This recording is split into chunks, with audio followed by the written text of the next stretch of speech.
Overlord, Volume 4. Prologue. Welcome home, Lord Ines.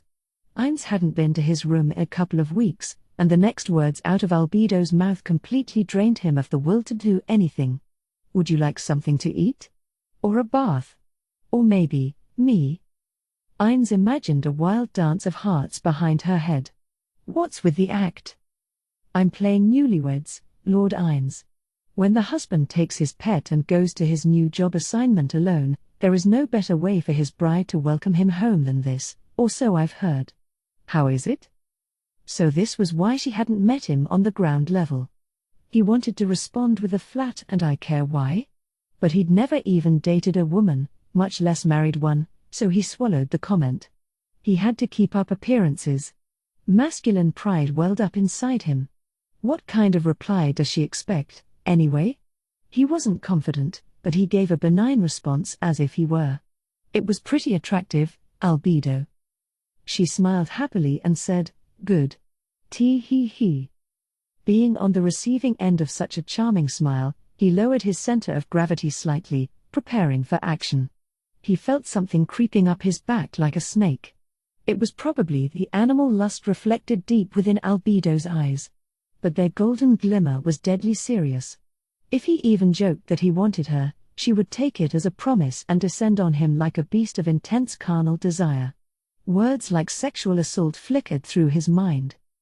He'd lost nearly all his physical desires, but the clinging vestiges begged to go along with Albedo's mood to see a taste of what would happen next. And his spirit of curiosity, which he hadn't lost, spurred him on. "Stop it, you fool." It was not with his spirit of self-denial but with some similar power, surely related to being undead, that he managed to ignore her intentions. Before they'd been transported to this other world, he'd warped her personality by editing her backstory, as a joke, to say she was in love with him, but now he couldn't make a move, even though he was already using her in plenty of other ways. In a corner of his heart, he hated himself. It's not like I can take a swing if I don't have a bat. I don't think relationships between men and women can go well based on a mental connection alone.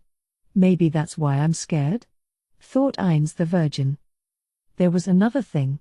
The NPC his old friend had made was a child, in a way.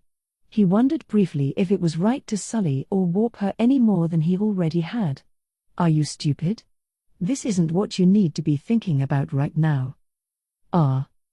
The sudden shout from Albedo caused the flames in his empty eye sockets to flare. What is it, Albedo? What happened? I have made an error. Supposedly it is proper etiquette for a new wife to meet her husband wearing nothing but an apron. She checked her dress and blushed before speaking again. If you order me to change, I will do so immediately. She glanced at him, and her quiet but awfully distinct voice continued, right in front of you. Ah, right, NGH. Geez, he sighed. Albedo, it's about time we quit fooling around. Let's start the report meeting and exchange information. Yes, my lord. Regretfully, though for what, he wasn't sure, Ines did his best to ignore her and thunked down into his chair. He tossed 3 leather bags onto the table. In moments, Albedo had shifted from horny bride to outstanding secretary, ready to receive Ines's instructions. First, I'm handing over the money I made in E-Rantle, so put it toward experiments. The bags were different sizes, and the biggest was so full it was nearly overflowing. Inside were the gold, silver, and copper coins Ines had earned as an adventurer. Understood. Then I'll use this for Nazarik's defense systems and testing whether we can summon monsters or not. Please do. Also check if you can use it for creating scrolls or crafting items. He looked away from Albedo's deeply bowed head and gazed at the leather bags with an emotion resembling a prayer. Gold coins earned in the game Yggdrasil could be used not only to buy items but also to maintain and manage one's guild, summon monsters over level 30 that didn't spawn automatically, cast some spells, craft items, and resurrect dead NPCs, among other things. They'd already confirmed that they could use Yggdrasil gold coins, but they hadn't determined whether they could use this world's currency, especially silver and copper coins, which didn't exist in Yggdrasil. It wasn't too much to say Nazarik's fate depended on these experiments. If the coins in this world worked like Yggdrasil gold, their plans would change in a big way. The importance of obtaining this world's currency would increase drastically. Depending on the situation, Ainz might have to suddenly make acquiring money the highest priority. On the other hand, if they couldn't use the coins, the resources in the treasury would become their only lifeline, and they'd have to start budgeting. Then about Clementine. At the name of the corpse that had disappeared, Ainz's immobile face grimaced. He was worried that because of his mistake, she'd been resurrected and was now sharing intelligence on Nazarik with an unspecified multitude of people. Nazarik had many potential enemies, but they'd been able to get relatively little information. On top of that, he'd gone and leaked Nazarik's info. With luck, it might reach some guild members. There might be some around. But it'd be a mistake to expect that kind of luck. I have to be careful from now on. What should I do about Momen? If someone were after them, Momen would be the target. Ainz was in the middle of building a foothold, so it would be a waste to abandon the persona now. And it was still too early to let people know that Momen and Ainz were one and the same. All I can do is play it by ear. Forced into a mental dead end, no matter how much he pondered, there was no easy answer. He set the issue aside for the moment and considered other things. I think I might tell Pandora's actor to throw one of Clementine's swords into the shredder. Shredder? At Albedo's puzzled voice, Ainz remembered its official name. The exchange box. You can get a higher price if someone with merchant skills uses it, so I'll have Pandora's actor take on Nearata's form and use his skills. Watching Albedo bow her head in acknowledgement, Ainz proceeded to unroll a piece of parchment on the table. One other thing. Here's the world map I finally got my hands on in Erantal.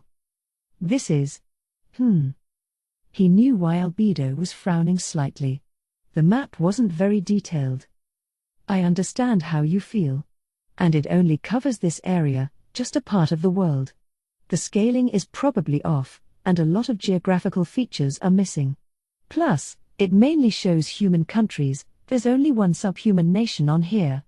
It's totally sloppy, but it seems like this is the best we can get. Ainz had learned about many places from the head of the Wizards Guild thanks to their budding friendship, for example, the plains where the Centaur tribes resided, the Papixag Scorpion people villages in the desert, the mountains where the dwarves had built their country, and more, but the parchment showed none of these. In the end, this map was nothing more than a tool for the convenience of humans by humans. A map was unusable if it wasn't reliably accurate. But a better one would be hard to get without massive investments of time and money.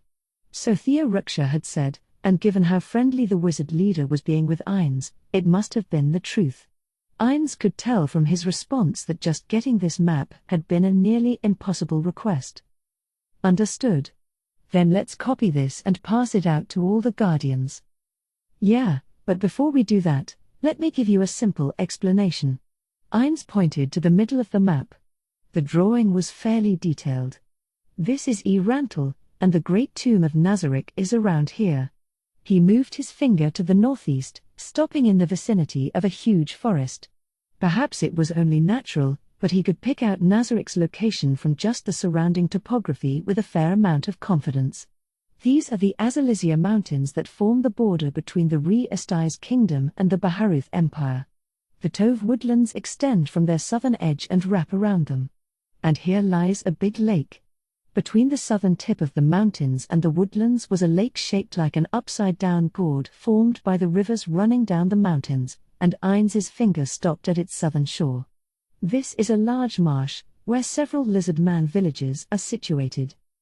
Ainz noted Albedo's nod and continued. Now, I'll pass on to you the brief descriptions of our neighboring countries that the head of the Wizards Guild gave me. To the northwest of the kingdom is a rugged region divided by several mountain ranges. This area is the Argland Council State, home to multiple subhuman races. We need to watch out for the dragon councillors, there are said to be 5 or 7. Then, to the southwest, is a place called the Sacred Kingdom. It's fairly rough on this map, but apparently a giant rampart surrounds their country. Like the Great Wall of China.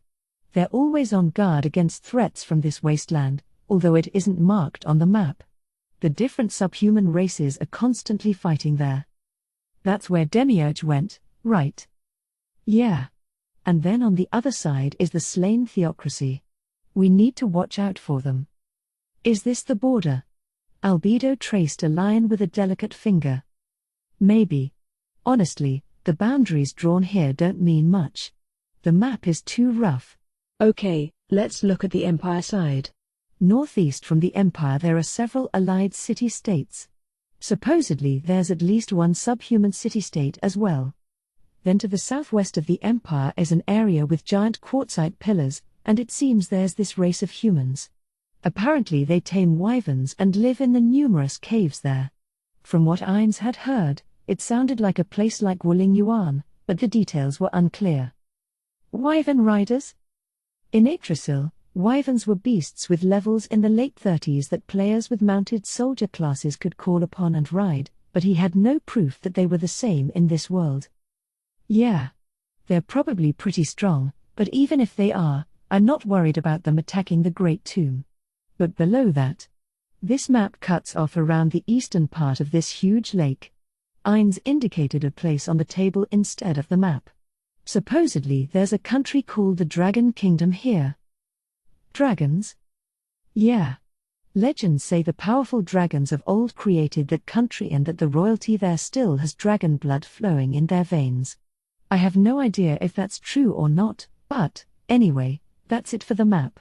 In the world where Ainz went by the name Satoru Suzuki, this would all sound like lies, but in this world, it could very well be true. So the countries we should look out for are the slain theocracy and the Argland Council state? Ainz crossed his arms and hummed. This was basically all they knew about the surrounding polities, but that was mainly because they hadn't collected enough information. Albedo slowly bowed her head. Excuse my error. At present we should be on guard against every country, shouldn't we? That's right. Even if a country itself doesn't seem like an issue, you never know what kind of individuals you'll find inside. Like the one who used a world item on Shaltir. It seemed like Albedo understood without him saying it aloud. Ainz tapped the table at two locations in the east and south. But in the east there's a city that rises out of the sea, and in the south, the city that the 8 kings of Avarice built. These are probably the cities we have to watch out for the most, especially the latter, a floating city in the middle of the desert. Floating city? If the story I heard is correct, it's beneath a floating castle that pours an infinite amount of water. Apparently the whole city is surrounded by a magic barrier, so you'd never think it was in a desert. A cold glint appeared in Albedo's eyes, and she made her proposal in a rather restrained tone. Should we have some minions conduct a reconnaissance in force? We don't need to go stepping on a tiger's tail. Even if whoever used the world item did come from there, we should pretend to be agreeable until we figure out how strong they are. How's Shaltir doing? There's nothing physically wrong with her after the resurrection, but... Don't mince words. Even I get anxious, you know. My deepest apologies. The truth is, I am a little worried about her, mentally speaking. Are there lingering effects from the mind control? Does the world item still affect her after we killed and resurrected her? No, it's not that. It seems like she's unable to forgive herself for fighting you. Ainz was confused for a moment. Everything had been due to his error. Shaltir had done nothing wrong. He told her that many times. If you'll forgive me the rudeness of speaking against your decision. Ainz nodded at her serious expression. Perhaps you should have punished her. The red sparks in his eye sockets dulled. He opened his mouth, then closed it as she continued. Clear rewards and punishment keep all in order. If you punish her, her guilt will disappear. Without penance, she stays unable to come to terms with her crime. I see, thought Ainz. It was true that rewards existed as the reverse of punishment. But Ainz had been a normal company employee, so he had a hard time judging when to reprimand and when to forgive. His normal self would avoid the issue entirely by excusing everything. In that case, he felt a bit bad for Shaltir, but providing retribution might be good practice for him. Got it. I'll come up with some punishment for her. I think that's for the best. Do forgive me for my outspoken behavior. What are you talking about? I want suggestions like this. I've been wishing someone would give me opinions when I'm not sure what to do. Albedo, as the captain of the Floor Guardians, it's entirely appropriate. Thank you. The peerless beauty's cheeks reddened, and she bowed with moist eyes. Ainz was flustered by her expression of genuine happiness and responded with a benevolent wave. Okay, I'm going to go back for now and get some work done. I'll leave things here up to you. Yes, please do. While you're gone, I'll take responsibility for managing everything. He thought he heard something in a low voice about being his wife, but he let it go because Albedo still had more to say. But Lord Ainz, please be careful. We can't be certain that the one who controlled Shultir won't launch another attack. Humph. Ainz looked displeased for the first time since returning to his room. If they do, I'll kick their ass. Well, maybe it wouldn't be that easy. But don't worry, Albedo. Our enemy is unknown. I intend to prioritize retreat if I encounter them. And I've readied some protection. Ainz looked slowly up at the ceiling, his mind on their supposed enemy. The unknown world item holder who must be their enemy, the other Yggdrasil players who may or may not exist, the shadows of players who must have been here once. Of course, it was too soon to conclude they were all enemies, but operating under that assumption would keep them from getting caught unawares later. Always expect the worst. Until we know who they are, let's keep a low profile. But we might need to lay out some bait to catch our prey. So, how's the plan going? Albedo's reluctance to meet his gaze gave Ainz some idea. There's no report from Cocytus. According to Entema, nothing is outside the realm of what we anticipated. I think they'll get into formation soon near the target location and send the forewarning. I see. Not exactly what I was hoping to hear, but I guess we'll see what comes of it. It helps us if you can see it that way. Okay. Really, I'd like to take a look at how things are going. Unfortunately, I've got a pile of adventurer work to do, so I have to go. But I want to see how the fight goes, so record it for me. The Lizardmen versus the army of the Great Tomb of Nazarick. Chapter 1, Departure. 1. The Great Tove woodlands stretched across the southern foothills of the Azalizia Mountains, which served as a natural border between the Baharith Empire and the Re-Estais Kingdom. North of the forest was a huge lake. This body of water was shaped like an inverted calabash, split into an upper and a lower lake, with a diameter of about 24 miles. The deeper upper lake was home to larger creatures, while in the lower portion dwelled smaller life forms. Where the lower lake merged with wetlands to the south, numerous buildings stood in the Everglade. Each one had a foundation of about 10 stilts set into the marsh. It was the type of structure people often built to live over water. The door to one of those buildings opened, and the master of the house came out into the sunlight. He was a type of creature known as a lizardman. Lizardmen resembled a cross between a reptile and a human. More specifically, they were lizards that had hands and feet like humans and walked on 2 legs, though their heads had almost no human features. Most classified these creatures as subhumans, similar to goblins and orcs, and their civilization was less advanced than humans.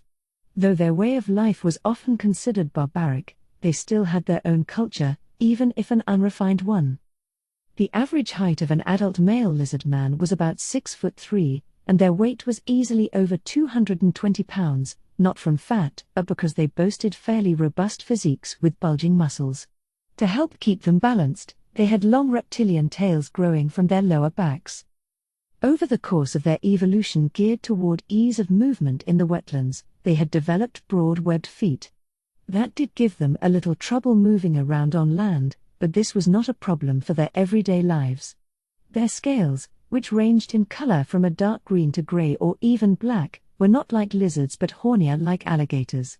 They were harder than the weakest armors of humans. Their hands had 5 fingers like human hands, though their fingers ended in short claws. The weapons they wielded with those hands were extremely primitive. Since they didn't have many opportunities to acquire metal or in the marsh, most of the weapons they used were spears made with monster fangs or claws, or blunt stone weapons. The sky was a single clear shade of blue, and the sun shone brilliantly near its zenith. The weather was nice, with only a wisp of white clouds like the brushstrokes of a painter over a clear view of the mountains thrusting up in the distance. Because Lizardman had such a wide field of vision, he, Zarasu Shasha, could see the blinding sun without moving his head. Narrowing his eyes to vertical slits, he rhythmically descended the stoop. He scratched the brand on his black-scaled chest. The mark indicated his position within his tribe. The Lizardman tribes had created an organized caste society. At the top was the tribal chief. Their leaders were not selected based on bloodline but simply by who was the strongest. The ceremony to choose the chief was held every few years. Then came the council of elders made up of selected seniors. Beneath them, society consisted of the warrior caste, then the normal males, the females, and the children. Of course, there were those who did not fit into this hierarchy. First, there were the druid priests. They supported the tribe by predicting the weather, forecasting danger, and using healing magic. There were also hunting parties made up of rangers. Their primary role was fishing and hunting, but since the regular lizardmen cooperated with them on that, their most important work was in the forest. Lizardmen were basically omnivorous, but fish made up 80% of their diet, and they didn't eat many plants or fruit. The reason they still sent hunting parties into the woods was mainly lumber. Since land wasn't safe for lizardmen, simply venturing into the woods to cut trees was a job for technical experts. These rangers were allowed a degree of autonomy in the field, but they were still under the chief and expected to follow his orders. In this way, Lizardman society was a patriarchy with strict role division. But there were some exceptions, beings completely outside the chief's command. Travelers. The word traveler might bring to mind outsiders, but visiting foreigners were unheard of. Lizardman society was generally isolationist, so accepting anyone from outside the tribe was rare. So then, who were these travelers? They were lizardmen who wished to see the world. Barring some kind of emergency, such as being unable to obtain food, these creatures would virtually never leave their birthplace. But a few rare exceptions longed to see the outside world. When travelers decided to leave their tribe, they were branded with a special mark on their chests. It signified that they were no longer under the tribe and its authority. Most of those who set out into the world never came back. Perhaps they perished wherever they ended up, or they found a new life for themselves. Their fates were never certain. But sure enough, every so often, they concluded their journeys and went home. Returning travelers were valuable for the knowledge they brought back with them. They were outsiders when it came to the tribal hierarchy but gained respect in a different way. Truth be told, there were those in the village who disliked Zarasu, but in general, he was well regarded. Not just because he was a traveler, but because he stepped off the last stair into the marsh, the trusty weapon slung at his waist clinked against his scales. The pale blade glowed faintly. It had a strange shape, where the blade and grip united into something like a three-pronged club. But past the handle, the blade tapered to points only about as thick as a piece of parchment. There was not a lizard man alive who didn't know this weapon.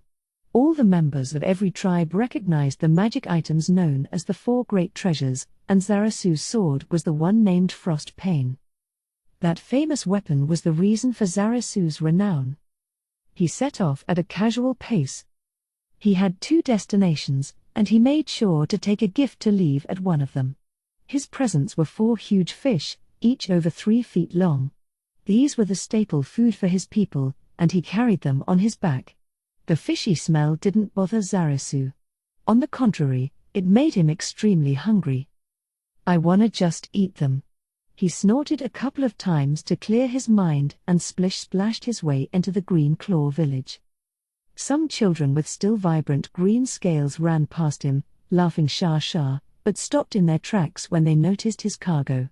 The growing children peeping out from the shade of their dwellings also focused on him, no, on the fish. Their mouths were slightly open, probably filled with drool. Even after he had moved on, their gazes followed him, the children wanted a snack. He cracked a smile and walked on, pretending not to notice them. He'd already decided who these fish were for. Unfortunately for those kids, it wasn't them. Zarasu was happy that the glint in their eyes wasn't hunger, though. A few years ago, that would have been impossible. With those yearning eyes on his back, he passed the houses standing here and there, and the hut he was aiming for came into view. This was the edge of the village, and a little farther ahead was where the marsh began to deepen into more of a lake. The hut on this subtle boundary line was sturdier than it looked and bigger than Zarasu's house. If there was anything strange about it, it was definitely the structure's slight tilt. Half the house was underwater, but this wasn't due to decay, it had been intentionally built that way. Zarasu approached the hut, making loud sploosh-sploosh noises in the water. When he'd gotten closer, he heard an affection-seeking cry from inside, perhaps because the smell of the fish had wafted over. A snake-like head poked out of one of the building's openings. Once the dark brown scaled, amber-eyed head confirmed it was Zarasu, it stretched its neck out to wrap itself affectionately around him. There. Zarasu pet the snake with a practiced hand. The snake smiled at the sensation, narrowing its eyes. It had eyelids besides the protective coating over its eyeballs. The snake's scales felt nice against Zarasu's hand, too. This creature was Zarasu's pet. His name was Rororo. Since Zarasu had been taking care of Rororo for most of the pet's life, he felt they could even have conversations. Rororo, I brought you some food. Eat up, okay? He tossed through the window the fish he brought. A noise like a splash, or maybe a splat, sounded from inside. I'd like to stay and play, but I have to go check on the fish. See you later. As if he could understand what was being said, the snake rubbed against Zarasu a couple of times, reluctant to let him go, and then withdrew into the hut. After that came the sound of clutching and chewing. Figuring from Rororo's enthusiasm that he was in good shape, Zarasu left the hut. Zarasu's next objective was also a bit removed from the village, at the lakeshore. He pattered quietly through the forest with quiet plek-plek sounds. Traveling by water would have been faster, but it had become a habit of his during his walks to see if there were any problems on land. Still, the low visibility thanks to the trees was a strain on even Zarasu's mind. Eventually, though, his destination was visible through a gap in the woods. He sighed with relief that nothing had happened. Then, slipping through the trees, he closed the rest of the distance with quick steps. After ducking under the last of the jutting branches, Zarasu widened his eyes in surprise. He never imagined he would see that familiar figure here. It was a lizard man with black scales like his own. Brother. Oh, it's you. The black-scaled lizard man turned around and focused his eyes on Zarasu to greet him. This was the chief of the Green Claw tribe and Zarasu's elder brother, Shaziryu Shasha. He had been victorious in 2 contests to decide who would be chief and maintained rule for the current term without needing to fight. The most distinct feature of this lizard man was his physique. Next to him, Zarasu, with his average build, looked small. Old scars ran white across Shaziryu's black scales, like lightning bolts tearing through a dark cloud. He carried a huge sword on his back, a thick, rugged thing about 6.5 feet long. The steel sword, proof that he was chief, was enchanted with magic that prevented rust and made it sharper. Zarasu stood next to his brother on the lakeshore. What are you doing in a place like this? I could ask you the same thing, brother. The chief doesn't need to bother coming all the way out here. Mile per hour. At a loss for words, Shaziryu answered with his characteristic grunt and looked out toward the lake. Sturdy poles jutted out of the water to surround the area, with extremely fine nets strung between the poles. The setup was immediately recognizable, a fish preserve. You didn't come to sneak a bite, did you? Shaziryu's tail jumped and slapped the ground a couple of times. Mile per hour. I wouldn't do that. I just came to see how the breeding is going. Zarasu, do you really think of me that way? He said with force and loomed a step closer. The pressure he gave off was like a wall closing in, making it so even the traveler and veteran fighter Zarasu felt the need to back up a couple of steps. But he had the perfect comeback. "So, if you only came to look in on the breeding, then I guess you don't want any, huh? That's too bad, brother. If they were growing well, I was going to give you some." Mile per hour. The slapping noise stopped and Shajiryu's tail drooped. "They're real tasty. Nice and fat because they've been getting proper nutrition. They have more fat on them than the normal fish you can catch. Oh? When you bite into them, that quality fat just oozes out. And when you tear a piece off, it melts in your mouth. MMMMPH. The slapping started up again, but more intensely than before.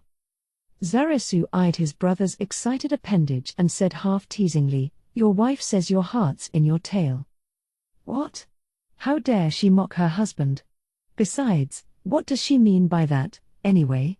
He answered, looking over his shoulder at his now motionless tail. Zarasu wasn't sure how to respond, and a dry ah was all he could muster. Sheesh. She's so. If you got hitched, you'd know how I feel. Oh, I can't get married. Ha. Nonsense. You mean because of that mark? It doesn't matter what the elders say, you can just ignore them. Plus, I don't think there's a single female in the village who would hate getting propositioned by you. They'll take anyone with a good tail. Lizardmen stored nutrition in their tails, so larger ones were appealing to the opposite sex. In the past, Zarasu might have preferred thick-tailed females, but as a male who had grown up and seen the world, he'd rather avoid them now if he could. I'm not that into the fat-tailed females in the village now. If it came to it, I'd choose a skinnier one. Personally, your wife's size is fine for me. That may be, given your personality, but stay away from the taken ones. I'm not participating in any pointless bloodshed. But you should know the pain of marriage. It's not fair if I'm the only one. Whoa. I'm gonna tell your wife. Mile per hour. There you go, this is one of the pains of being married. I'm the chief of the tribe and your elder brother, but you can blackmail me so easily. Their happy laughter echoed out over the lake for a few moments. When it stopped, Shajiryu observed the fish preserve with some emotion. This is really something, though. When he couldn't find the word, Zarasu gave him a hand. Preserve? Yeah, that. No one has ever done something like this in our tribe before. And news of your success has already spread far and wide. At this rate, all the people watching, envious of your fish, will start to imitate you. It's thanks to you, brother. I know you talked to everyone about it. Zarasu, all I did was relay the truth. I just chatted with them. What's significant is that you worked hard and raised these delicious-looking fish here.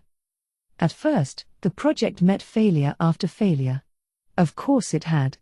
He'd just heard explanations on his travels and tried to build it based on those.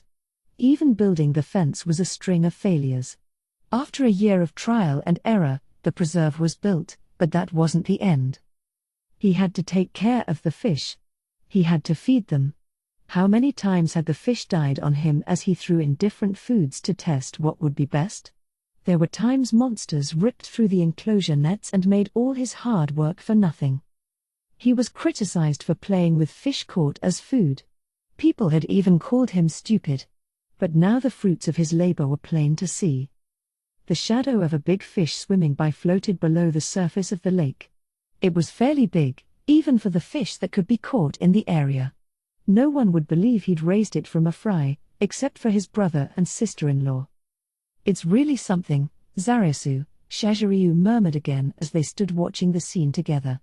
His words were filled with emotion. Zarasu's words were just as heartfelt. It's part thanks to you, brother. Mile per hour. What did I even do? Sure, Shajiryu hadn't done anything, but in only the most technical sense. When the fish weren't doing well, a priest would suddenly appear. When it was time to gather fence-making materials, there were helping hands. When the catch of the day was distributed, healthy, live fish came his way. There were also hunters who brought fruit as fish food. It was never revealed who had asked for these people to help him. But even a total fool could tell who was behind it, and that he didn't feel like being named. It wouldn't look good for the chief to support a traveler who had deviated from the tribe's caste system. "Brother, when they get bigger, I'll bring some to you first." "Hair. I'll be looking forward to it." Shaziryu spun on his heel and began walking away. Then he murmured, "Sorry." "What are you talking about, brother? You didn't do anything wrong."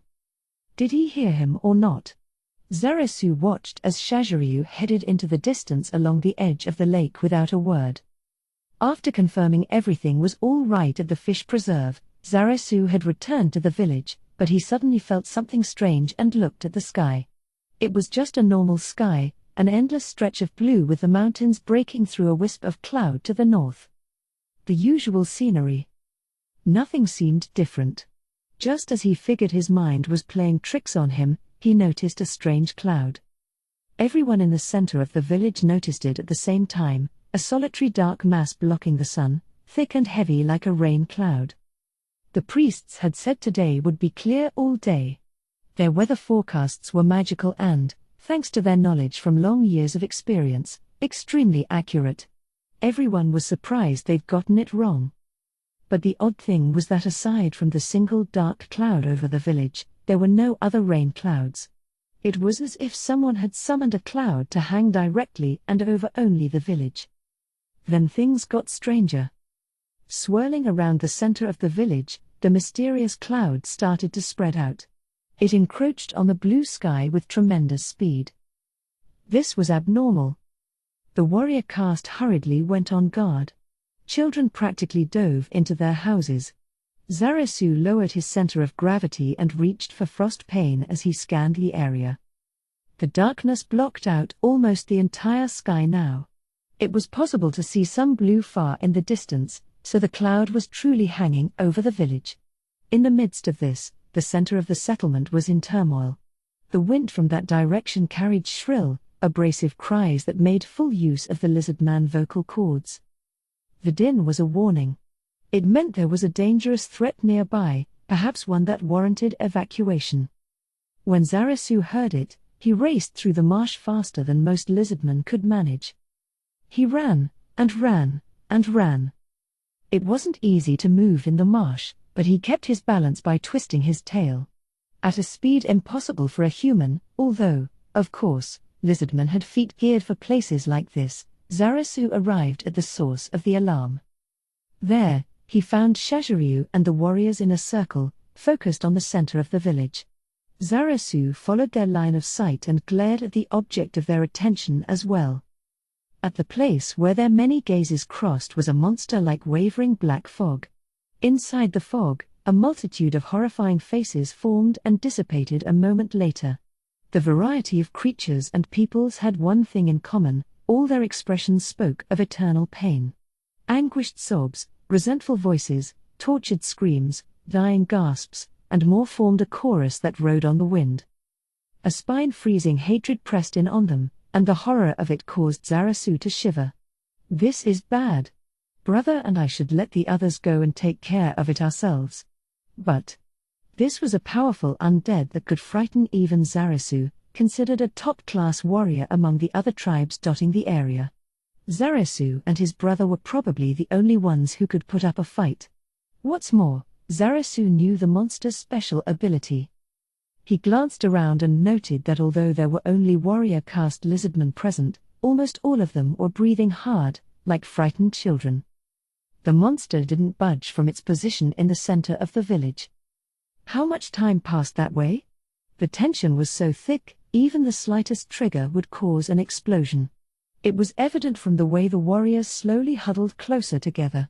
In order to even move, they had to desperately struggle against the mental pressure.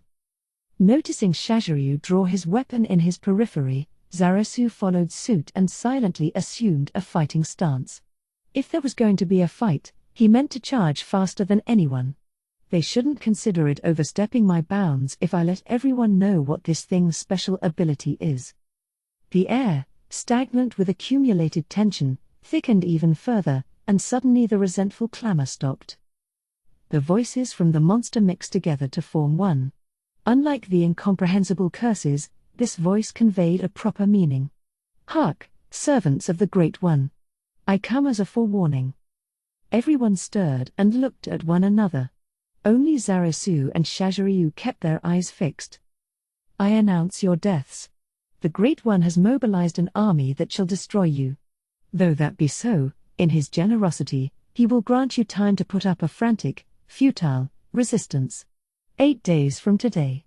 On that day, you will be the second of the lizard-man tribes around this lake to be sacrificed. Zarasu's face twitched into a scowl, and he bared his teeth to growl threateningly.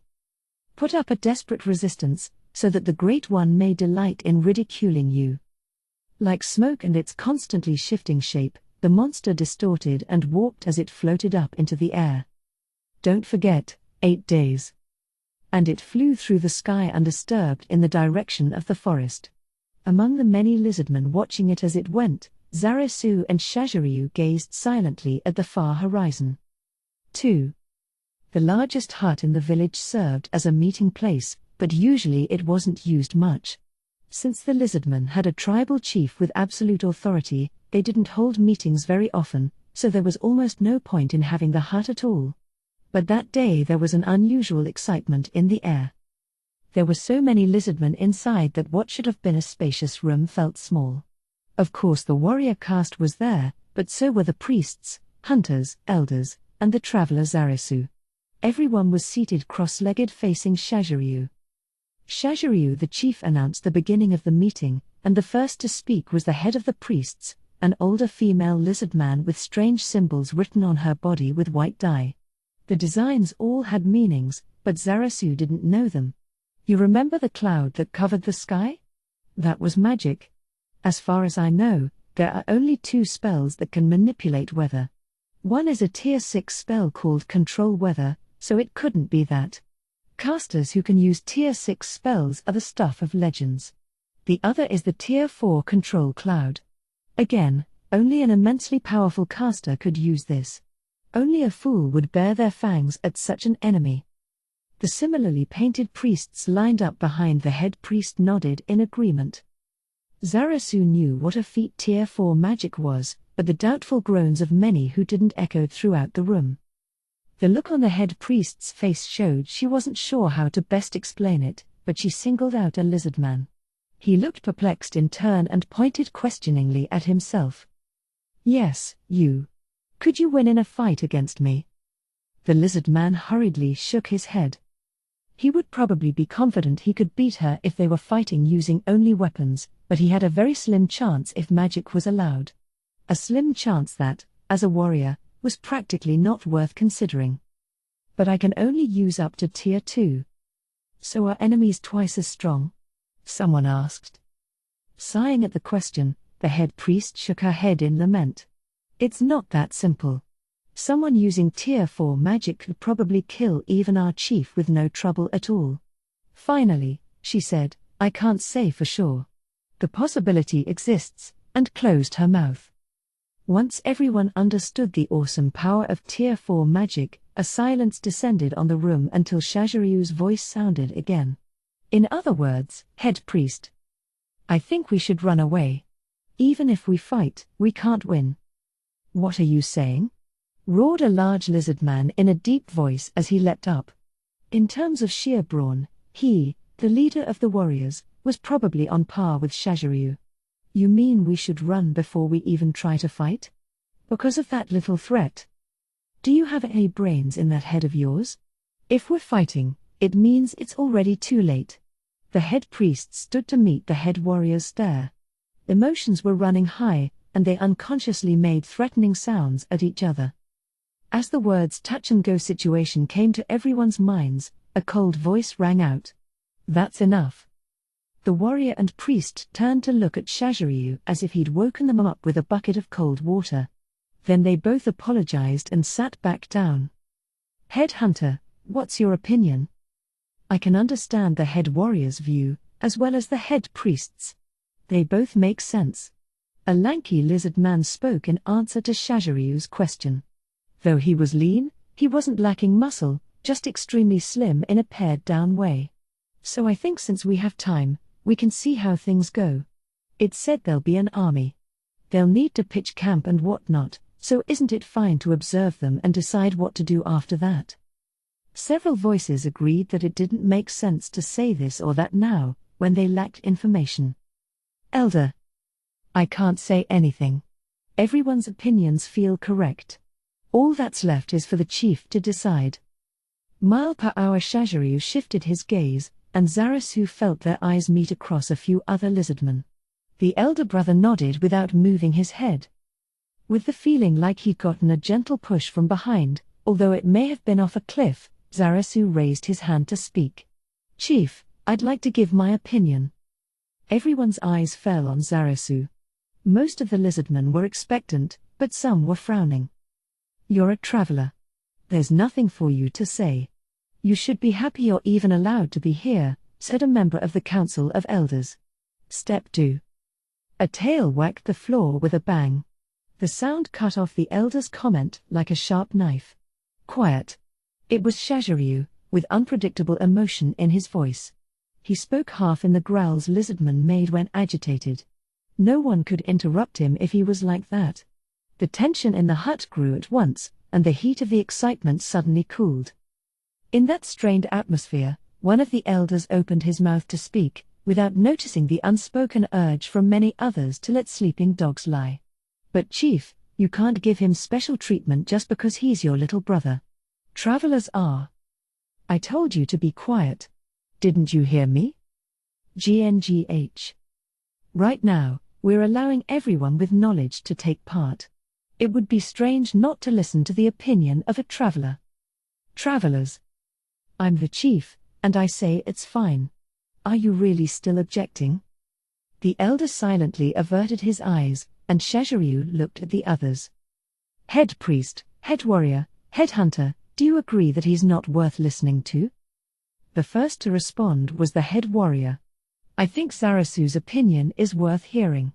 There is no warrior who would ignore the opinion of the one who possesses frost pain. I agree. There's plenty of reason to listen, came the head hunter's jocular reply. Finally, the head priest shrugged. Of course I'll listen. Only a fool ignores someone with knowledge. A few of the elders scowled at the scathing sarcasm. Shaziryu nodded at the three after they gave their opinions and gestured with his chin to Zarasu that he could proceed. Zarasu remained seated and began to speak. If it's between running and fighting, I'd choose the latter. Why is that? It's the only choice we have. If the chief was asking a question, a proper answer was required, but Zarasu, with an attitude that said, that's it, didn't seem like he was going to elaborate. Shaziryu rested his jaw on a fist and sank deep into thought. What? Did you figure out what I'm thinking, brother? Zarasu was troubled, although he didn't let his inner thoughts show. Then the head priest asked no one in particular, but can we win? Yes, we can. The head warrior shouted energetically, to dispel their anxiety. But the head priest just squinted. No, the way we are now we can't have much of a chance. It was Zarasu who verbally disagreed. What do you mean by that? Head warrior, our opponent must have gathered intelligence on us, what kind of fight we can put up. If they didn't, they wouldn't be able to talk with such an air of superiority. That means that even if we fight well, victory must be impossible with our current strength. Then what should we do? It was the question on the tips of everyone's tongues. Zarasu, still keeping his true intentions hidden, answered before they asked. So we need to mess up their plan. Do you all remember the war? Of course, someone replied. It had been only a few years ago, no one was so far gone that they would forget it so quickly. No, even if they'd gone senile, it would be impossible to forget that war. Once there had been 7 tribes in the Great Wetlands: Green Claw, Small Fang, Razor Tail, Dragon Tusk, Yellow Spectre, Sharp Edge, and Red Eye. But now there were only 5. They had participated in a war where so many lizardmen died that 2 tribes were wiped out. It started with a string of poor catches of their staple fish. Green Claw's hunting parties began to extend their reach over a wider area of the lake. Of course, the same could be said of the other tribes. Eventually, the hunting parties began to clash over fishing spots. Their respective tribes' food was on the line, so they couldn't back down. It didn't take long for arguments to turn into fights and for the fights to turn deadly. Eventually, warriors began to move in as backup for the hunting parties, and a fierce food war broke out. 5 of the 7 tribes joined the conflict, which evolved into a 3-on-2 struggle. Green Claw, Small Fang, and Razor Tail joined forces to face Yellow Spectre and Sharp Edge. Entire tribes participated, not only the warrior caste but also regular adult males and females as well. After several all-out battles, the 3 allied tribes that included Green Claw won. The other side had lost so many members they couldn't maintain their 2 tribes, and they scattered, although they were later absorbed by Dragon Tusk, who hadn't participated in the war. Ironically, the decrease in lizardmen living on the marsh had solved the food issue. There was enough of the staple fish to go around once again. What about it? Remember what it said, we're the second, so that must mean it's going around to other villages besides ours. Oh. Some voices went up in understanding. So you think we should form another alliance, huh? You gotta be kidding. No, I think we should. Like during the war? If we do that, I think we have a chance at winning. Neighbors whispered to one another, and before long, the voices had transformed into a surging conversation. As everyone in the hut considered Zarasu's idea, only Shaziryu remained silent and made no move to speak. Unable to bear his deeply penetrating gaze, Zarasu couldn't meet his eyes. After it seemed like they'd had enough time to discuss, Zarasu spoke again. Don't misunderstand me. I mean with all the tribes. What? The second one in the room to grasp his meaning, the headhunter, gasped.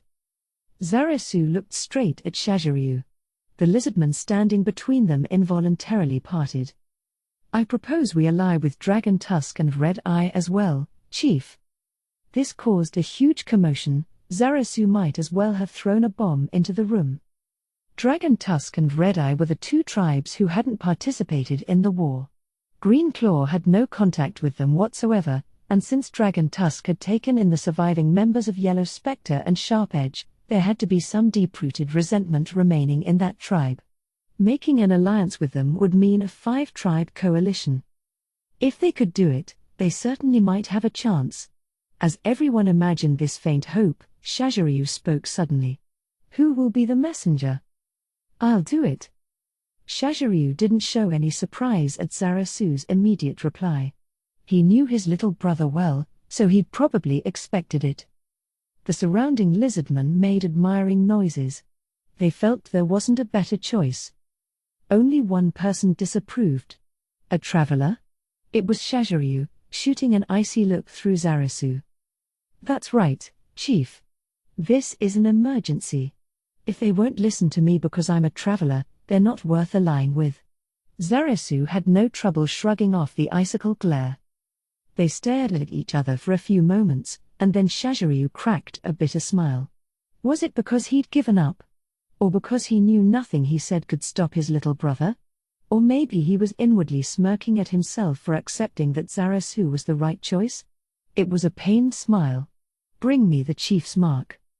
The mark meant the bearer was the representative of the chief. It wasn't something that could be given to a traveler. The Council of Elders was about to say something, but before they could, Shaziryu hit them with a fierce glare, and the words died in their throats. Thank you. Zarasu bowed his head. Then Shaziryu spoke. I'll be the one to choose the messenger to the other tribes. First. In the evening, a cool breeze blew. Since the area was a marsh, the rather high humidity combined with the heat to make the air stifling, but in the evening, the wind cooled off enough to be a little chilly. Of course, the change was nothing to the lizardmen with their thick skins. Zarasu splish-splashed through the marsh toward Rororo's hut. He still had time, but it was possible some unforeseen incident could occur. There was also the chance their enemy wouldn't keep their promise or that they would disrupt his travels. Considering all those things, It made the most sense to ride Rororo across the marsh. His waterlogged footsteps slowed and then stopped. His heavy leather pack jerked on his back. He'd stopped because a familiar lizard man had come out of Rororo's house. Their eyes met. After cocking his head at puzzled Zarasu, the black-scaled lizard man moved closer. "I always thought you should have been chief," Shaziryu began after coming to a stop about 2 yards away. "What are you talking about, brother? Remember the war?" "Of course I do." It had been Zarasu who had brought it up at the meeting. There was no way he didn't remember it. Then it dawned on him that that wasn't what Shaziryu was trying to say. "After it ended, you became a traveler. I regret branding you so much. I should have stopped you, even if I had to thrash you." Zarasu vigorously shook his head. His brother's expression back then was still a thorn in his heart. "Because you let me go, I learned how to farm fish. You could have figured it out here. A wise man like you should have been the one guiding the village." "Brother, things that happened in the past couldn't be undone, and there was no point in saying, 'but if only.' It had already happened. So were they thinking that way because they were weak? No, that wasn't it."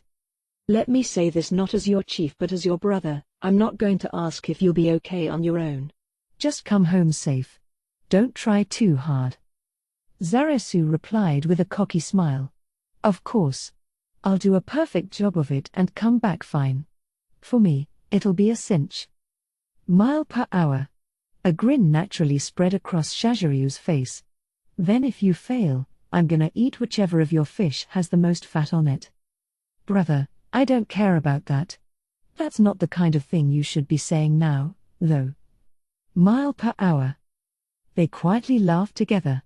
Eventually, although neither of them in particular made the move, they found themselves facing each other with serious expressions again. "So is the alliance really your only aim?" "What do you mean? What are you trying to say?" Zarasu squinted, and thought, crap. Considering how perceptive his brother was, he couldn't react like that. "The way you were talking in the hut, manipulating everyone's opinion, you seemed reluctant." Zarasu was at a loss for words, and Shaziryu continued. "One of the reasons we had that war was simply that the lizard man population had grown too large due to the lack of smaller-scale fights." "Brother, we'd better leave it at that." Zarasu's steely tone confirmed Shaziryu's theory. "Aha, I see. It's the only way, if we don't want a repeat of that war," Zarasu snapped. It was an ulterior motive even he knew was no good. It was underhanded. He hadn't wanted his older brother to find out, if at all possible. "Then what are you planning to do if the other tribes won't form an alliance? We won't be able to stand up to them later with just our selected survivors and runaways. Then I guess, we'll have to crush them first." "You're saying we should destroy one another first?" "Brother." Zarasu was about to try to convince him, but Shaziryu laughed it off. "I understand, and your way of thinking is correct. I agree with you. As the leader of the tribe, I need to be thinking about its survival and continued existence. So don't worry about it, Zarasu." "I'm glad. So should I bring everyone to this village?" "No, if what they said is true, we're second in line. I envisioned the first village as the battleground. Normally I'd say we should gather in one of the later villages or one with good defenses, but things will be tough afterward if entire villages get burned down. We should block them at the first village, so can you go straight there when you're ready? I'm going to ask the priests for magic so we can share information." "Sure thing." The magic his brother mentioned was hard to use for a large volume of text, and if the distance was too great it wouldn't reach, but Zarasu figured it would be okay for this trip. "And for food, we're gonna take your fish." "Of course. Just leave the fries. It seems like we've gotten into a good groove. Even if we have to abandon the village, they'll come in handy." "Okay, I promise." "How much food do you think there is?" "Counting the dried stuff, probably 1,000 meals." "Okay, then there's no immediate issue." "Yeah, I know you'll take care of things." "Okay, brother." "I'll be off now." Rororo. In response to Zarasu's voice, a snake head appeared in the window. The pale moonlight reflected off its scales with a wet gleam. The way each individual scale sparkled when they shifted created a beautiful optical illusion. "Let's go. Can you come over here?" Rororo gazed at Zarasu and Shaziryu for a few moments and then pulled in his head. There came the sound of something heavy splashing through the water and some gurgling. "So, brother, there's something I wanted to ask you. I wonder if you have the answer yet. Did you decide what to do about the number of people? Depending on how things go, I may use it to negotiate." Shaziryu hesitated slightly before answering. 10 from the warrior caste, 20 hunters, 3 priests, 70 males, 100 females, and kids, a few. "I see. Got it." Zarasu fell quiet before Shaziryu's exhausted smile. A splash broke the heavy silence. The two of them looked in the direction it had come from and then smiled at each other out of nostalgia. "Mile per hour, he sure has gotten big. I was surprised when I went in the hut before." "Yeah, me too, brother. I had no idea he'd get this huge. He was so little when I found him." "I'm not sure I believe that. He was pretty big already when you brought him back to the village." As they reminisced about how Rororo used to look, 4 snake heads poked out of the water a little way from the hut. The 4 heads moved in the same way, pushing through the water towards Zarasu and Shaziryu. Suddenly the heads lifted high, and something huge came out of the water. The 4 reptilian heads on long twisty necks were attached to a giant 4-legged body. Rororo was a magical beast called a hydra. When Zarasu gave him fish, the chewing sounds proved he wasn't a usual snake. He moved his 16-foot body with surprising obedience and went to Zarasu. Zarasu scrambled up him with the lightness of a monkey climbing a tree. "Get home safe. It's just like you not to use your head and passionately shout that you won't let a single person die, the way you used to. I guess I'm an adult now." Shaziryu snorted. "The little scamp is all grown up. Well, that's fine.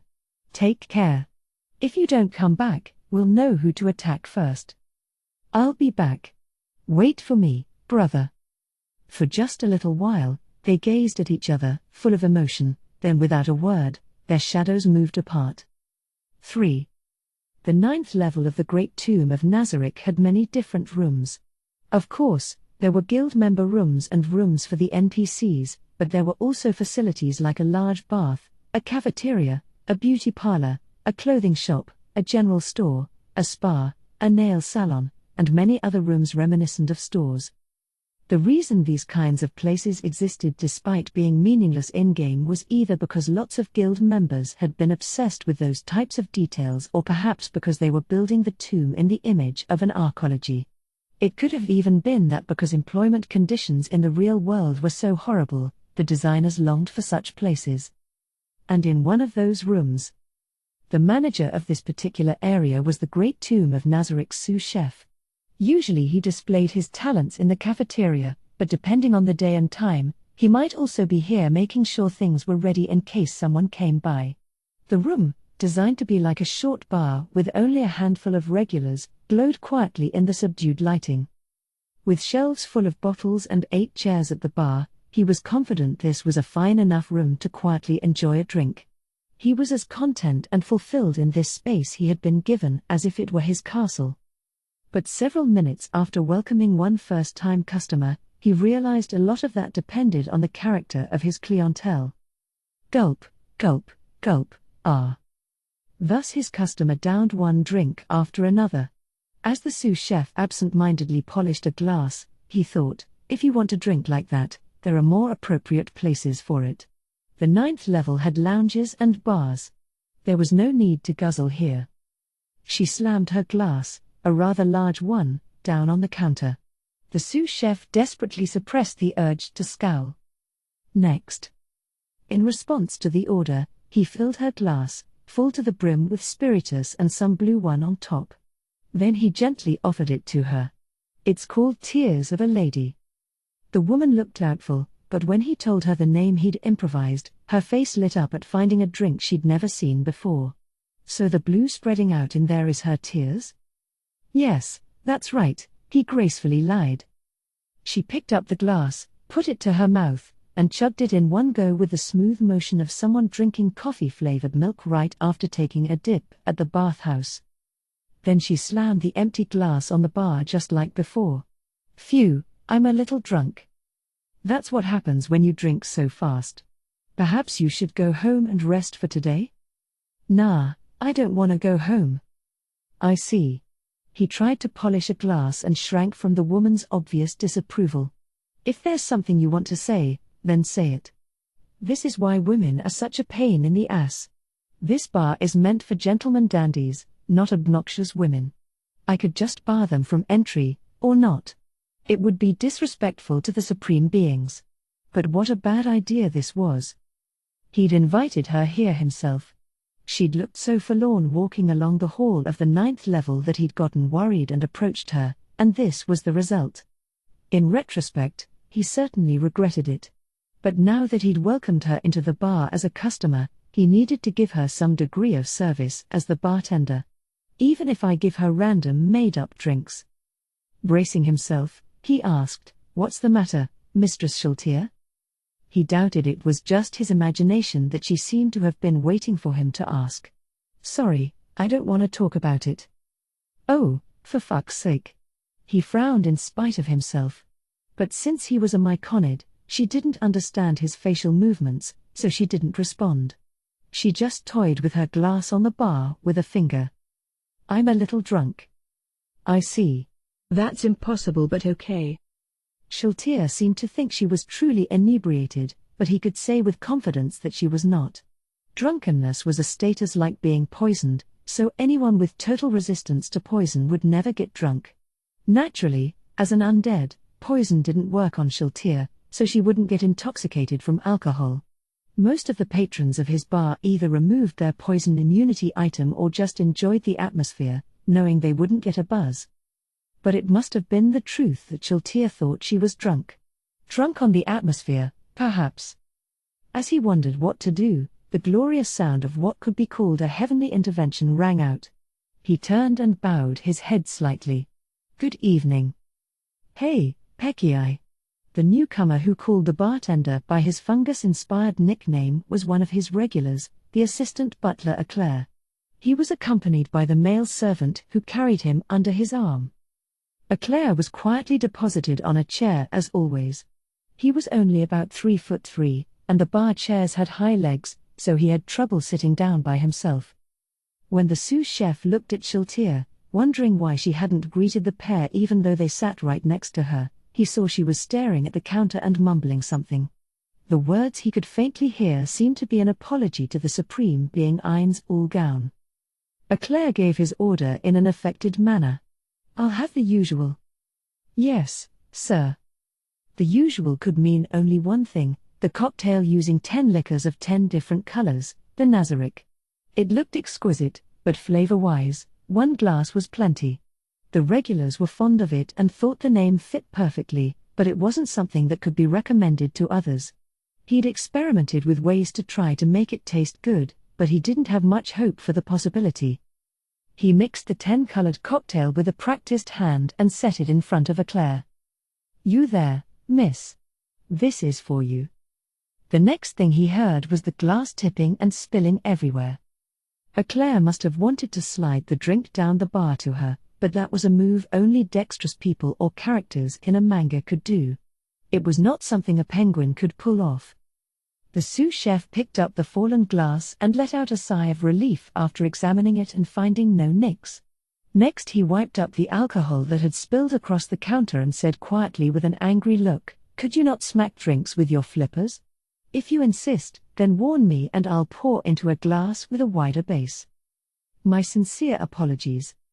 Noticing this comedic display, Shaltier seemed to finally realize Eclair was present and raised her head. "Oh, Eclair. Haven't seen you in a while." "It has indeed been a WH. I see you every time you come to the 9th level." "Really?" "Yes. But it's rare to see you here. I thought Demiurge was about the only guardian to come here, although he did stop by for a quiet drink with Cocytus the other day."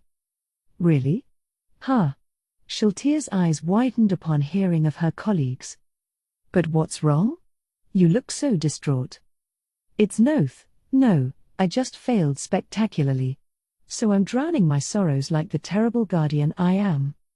Eclair looked perturbed and mouthed, "What's with her?" to the sous chef. But the sous chef didn't have an answer, so he just shook his head.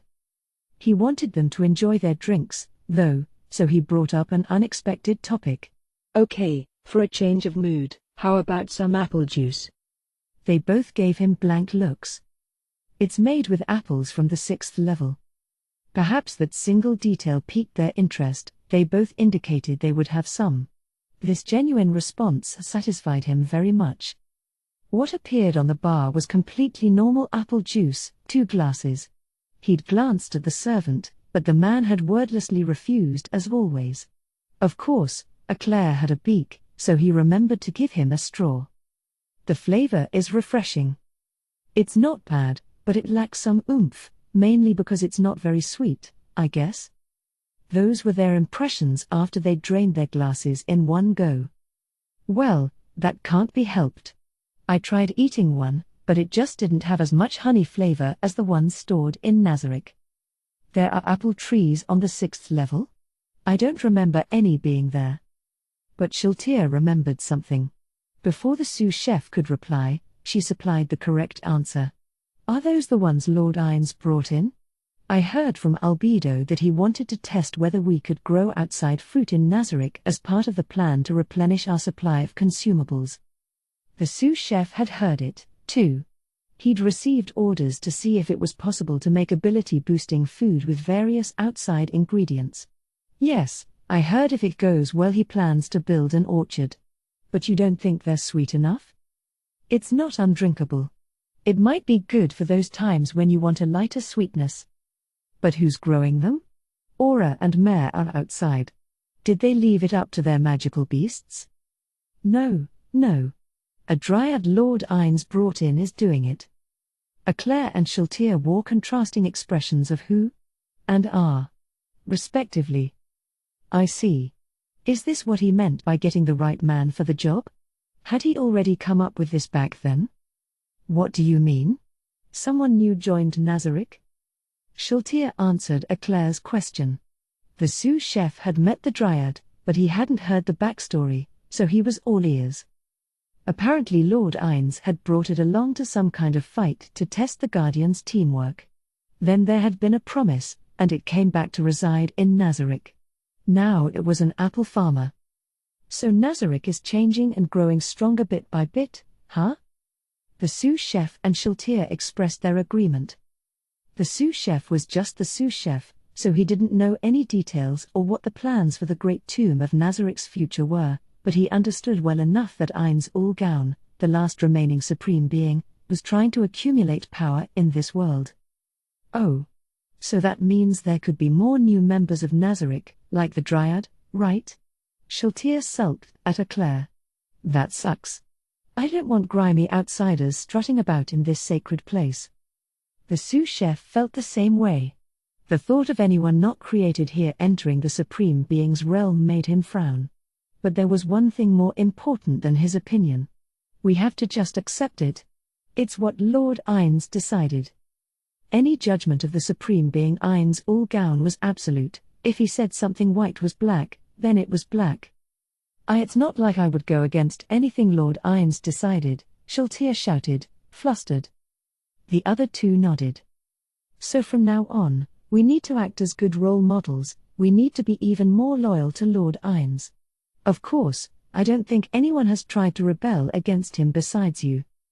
Yeah, by the way, Shiltir, how about this? I'll promise you a high position. So, Eclair started on one of his usual invitations, a scheme that could never succeed, but a strange noise interrupted him. Arg GH. Both of them looked at Shiltir, who was holding her head in her hands. Through her groaning, it sounded like she was murmuring, "I'm loyal, I swear I'm loyal." Really, though, what happened? She's not talking like she usually does, either. In response to Eclair's bewilderment, the sous chef shook his head and shrugged. Who knows?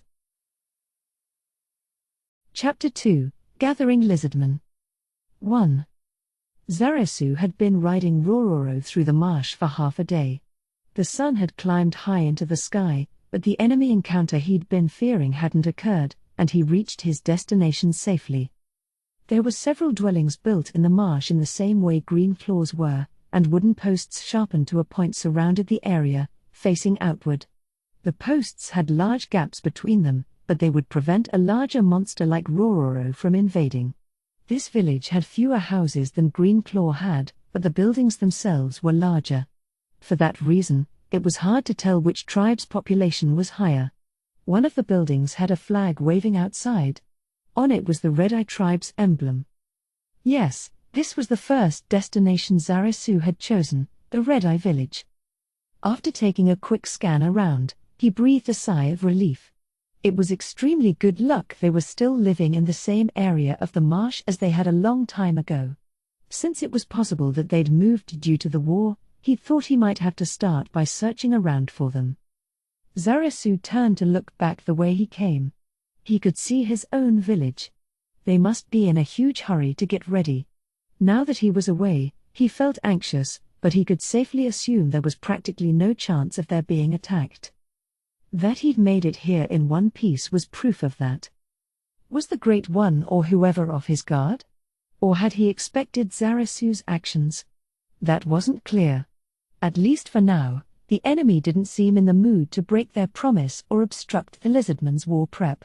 Of course, even if this great enemy did move to stop them, Zarasu's only option was to do what he believed in. He dismounted Rororo and stretched his back. His muscles were stiff from riding for so long, but stretching made them feel better, even good. Then he told Rororo to wait for him and gave him some dried fish from his bag for combined breakfast and lunch.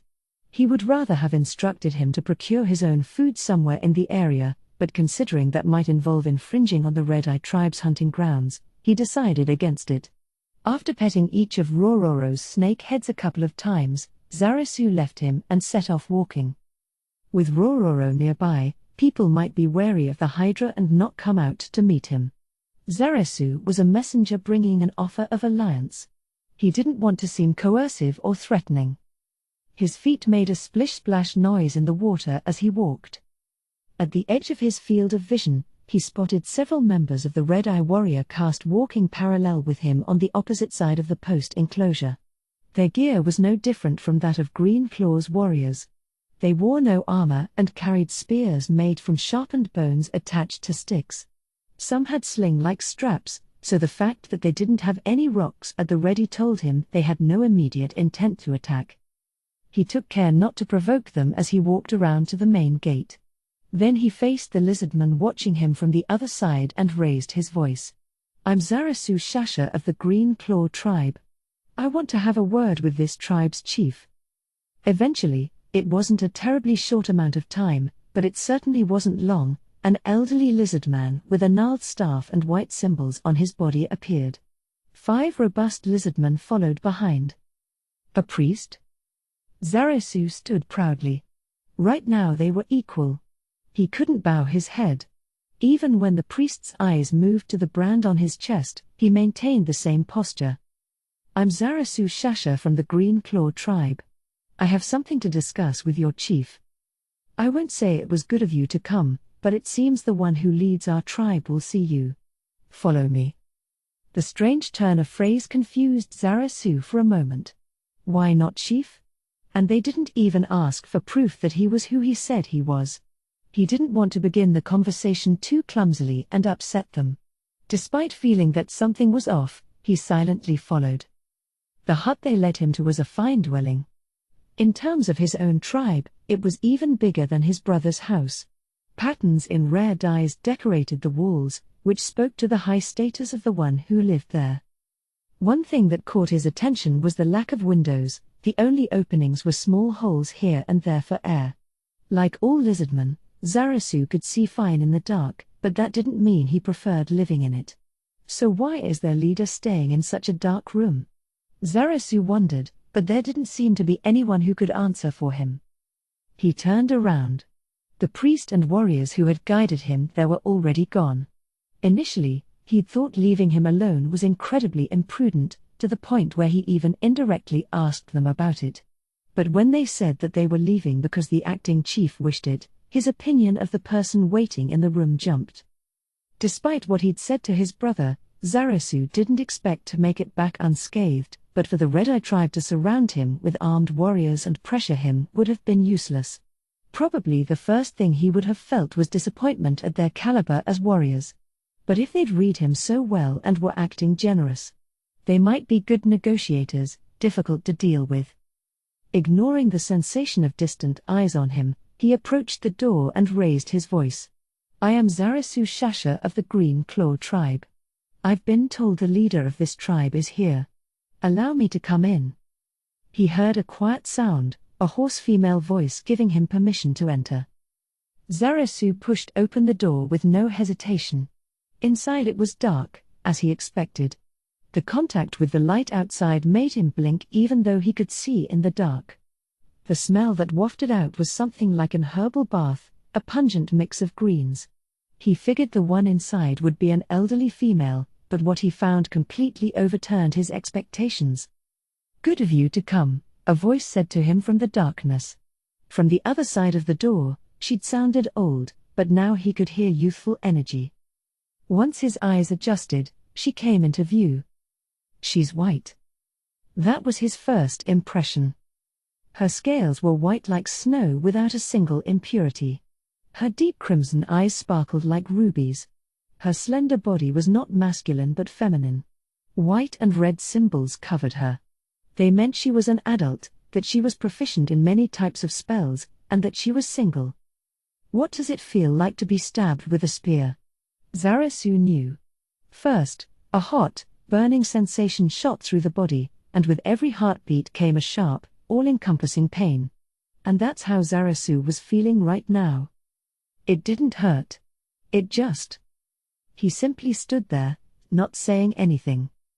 How did she interpret his silence? A cynical smile appeared on her face. "So I look strange even to the bearer of Frost Pain, one of the 4 great treasures, Albinos are extremely rare in nature, in part because they stick out, which makes surviving difficult. In Lizardman society, the situation was similar. They weren't quite civilized enough to guarantee the survival of members who had poor eyesight and were weak against sunlight. It was rare that albinos lived into adulthood, and in some cases, they were even culled at birth. If the other lizardmen viewed albinos as just a nuisance, that would be tolerable, but in some cases they were even seen as monsters. That was the root of her cynicism. But prejudice wasn't Zarasu's issue. "What's the matter?" she asked, perplexed that he was still standing in front of the door, doing nothing. Then, without replying to her question, he emitted a call with vibrato that ended on a high tone. Hearing that, the female's eyes popped open and her jaw dropped slightly. She was part shocked, part confused, and part scandalized. It was a mating call. Zarasu came back to himself, and realizing what he'd just done, what call he'd just unconsciously performed, he reacted in a way similar to a human blushing. His tail flailed around, so violently it seemed like he might damage the hut. "Ah no, I didn't mean that. I mean, no, ah." Perhaps Zarasu's surprise and panic had the contrary effect of smoothing her feathers. Her teeth clacked as she smiled and said awkwardly, "Please calm down. It'll just cause trouble for me if you get all rowdy." "Oh.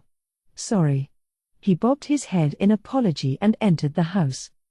By this point, the female lizard man's tail was drooping down and suggesting she had regained her composure, but the twitching tips showed that she hadn't calmed down completely. "Have a seat." She indicated a cushion, which was woven out of some kind of plant, placed on the floor. "Thanks." Zarasu sat down, and she mirrored him. "Pleased to meet you. I'm a traveler from the Green Claw tribe, Zarasu Shasha." "Thank you for the polite introduction. I'm the acting chief of the Red Eye tribe, Crush Lulu." Having finished with the formalities, they visually appraised each other. Silence reigned in the hut for a little while, but it couldn't stay like that forever. Zarasu was a guest. The one to speak first had to be Crush, the host. "First of all, Messenger, I don't think there is any need for us to stand on ceremony. I'd like to speak with our mouths wide open, so feel free to relax. This meant she wanted to speak honestly, and Zarasu nodded. Thanks for that. I'm not used to speaking formally. So, can I ask why you came here? Crush asked, although she had a pretty good idea. An undead suddenly appearing in the middle of the village, someone using the Tier 4 spell control cloud, this visiting male from another tribe, one who some call the hero. There was only one thing it could be. Crush imagined how he would answer, and he demolished her expectations. Marry me? Question mark. Question mark. What? For a moment, she couldn't believe her ears. Of course, that's not the reason I came here. I fully understand I should get the real reason out of the way before moving on to this, but I can't lie to myself. Feel free to laugh and call me a foolish man. Ha. These words she'd never heard before, words she thought would never have anything to do with her, sent a storm of confusion ripping through her train of thought and tearing it irreparably apart. Zarasu smiled awkwardly at her and continued speaking. Sorry. Really, my apologies. And during an emergency. You can let me know your answer later. Okay, somehow managing to put her mind back together, or perhaps reboot it, Crush regained her composure. But she instantly remembered what he'd just said, and her temperature felt ready to skyrocket. She looked over the male before her, making sure he didn't notice. His countenance was extremely calm. How can he be so relaxed after saying something like that to me? Is he out there courting all the time? Or does he get propositioned a lot? I mean, it did sound cool. What am I thinking? This was his plan for sure. He wants to get me in the palm of his hand. Why would he want to mate with me, anyway? Crush was so thrown off at being seen as a female for the first time that she didn't have the wherewithal to notice the tip of Zarasu's tail spasming, too. The male before her was mobilizing every ounce of his mental energy to suppress the frank expression of all the things in his heart. That was what created this lull. They both needed some quiet time under the veil of silence to cool down their dizzy heads. Finally, after enough time had elapsed, Crush thought they should return to their previous topic for starters. She was about to ask him again why he'd come to their village when she remembered what he said last time. How can I ask now? Her tail kerwhacked the floor once, and the male in front of her jerked as if she'd hit him. Crush inwardly fretted that her behavior was too rude. Even if he was a traveler, he had still come as the representative of his tribe, and he wasn't just any lizard man, he was the hero who possessed frost pain. He was too important to take this attitude with. But it's your fault. More importantly, say something. Unbeknownst to Crush, who was busy controlling the volcano erupting inside her, Zarasu had chosen silence out of shame for his indiscreet behavior. The wordless void continued, and Crush resigned herself to the fact that if this kept up there would be nothing she could do, but then finally, she thought to change the subject. Should I have expected that you wouldn't be afraid of me? Her question, tinged with cynicism, was met with a silent query from Zarasu, what are you talking about? Crush thought in turn, what is this guy thinking? I was asking if you're afraid of this white body of mine. It's like the snow that caps the mountains. Huh? It's a pretty color. Of course, she had never once in her life heard those words before. What is this guy saying? Unable to withstand her internal pressure, the lid keeping her emotions in check was blown off with enough force to send it flying. Zarasu reached out casually and ran a hand over her scales. They were lustrous and pretty as if they'd been polished, and a little cold. His hand glided over them. Shah. Crush emitted an exhalation that sounded like a short threat. That restored at least a smidgen of their respective calms. They both understood what had happened, what he had done without thinking, and they were both shaken. What instinct had made him do that? Why did that happen to her? They became impatient with the questions, and the impatience bred confusion. The result was their two tails batting against the hut, whap, whap, so hard that it shook. After a couple of moments, they looked at each other's faces, noticed what they were doing, and both tails froze as if time itself had stopped. Was heavy the word for this atmosphere? Or tense? Silence fell over them and they glanced at each other. Crush had finally gotten her feelings sorted, and with a cold look in her eye that said she wasn't going to tolerate any lies, she asked, "This is all very sudden. What's with you?" She hadn't been able to express herself very well in words, but Zarasu seemed to understand and replied honestly with no hesitation. "Love at first sight. And I might die in this fight, so I don't want to have any regrets." Hearing his simple honesty, his words that seemed to hide nothing, Crush found herself at a loss for a moment. But part of them she just couldn't buy. The bearer of frost pain has resigned to die. "We don't know how many we're up against.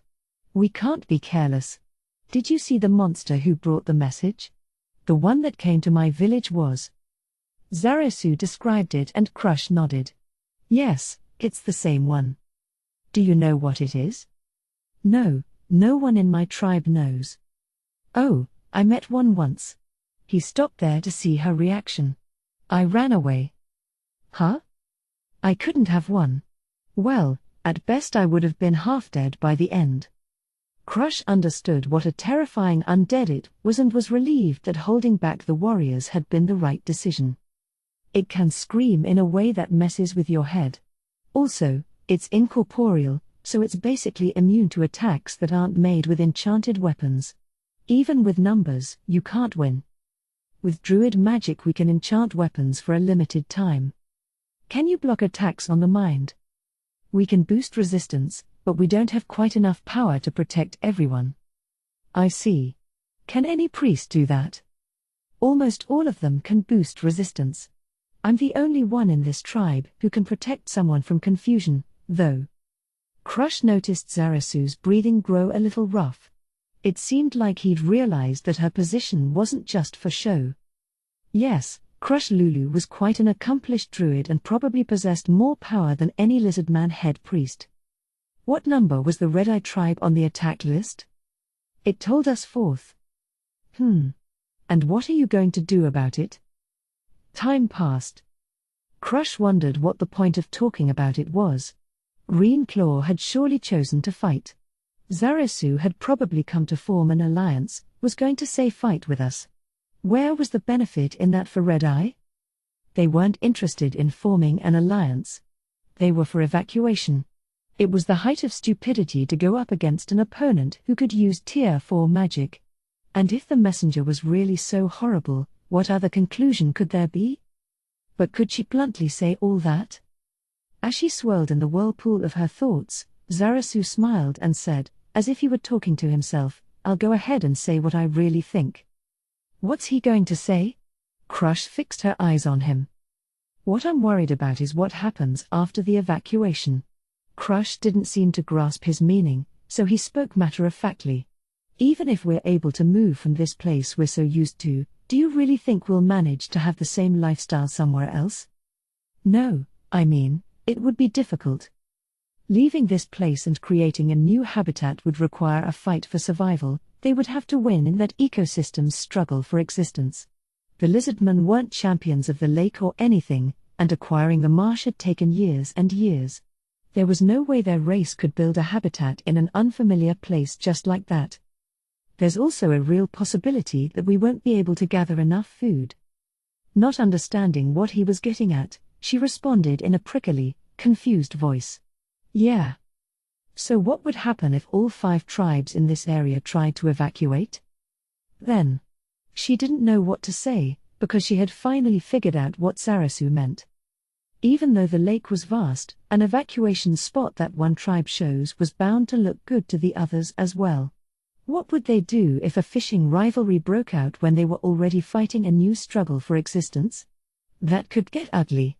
It could end up like the war. "But you can't mean fighting when we're not sure we can win isn't any." "No, it's not.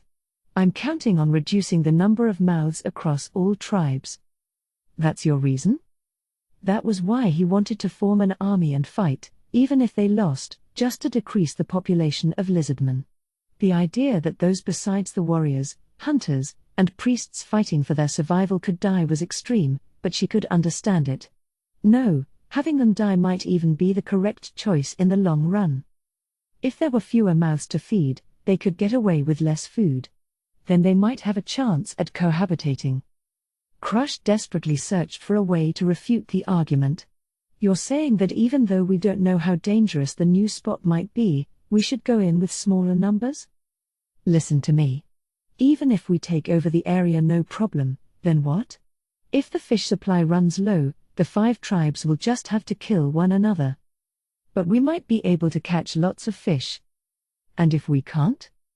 His cold retort left her lost for words. Zarasu was basing his actions on the next to worst case scenario. Crush was making mostly hopeful observations.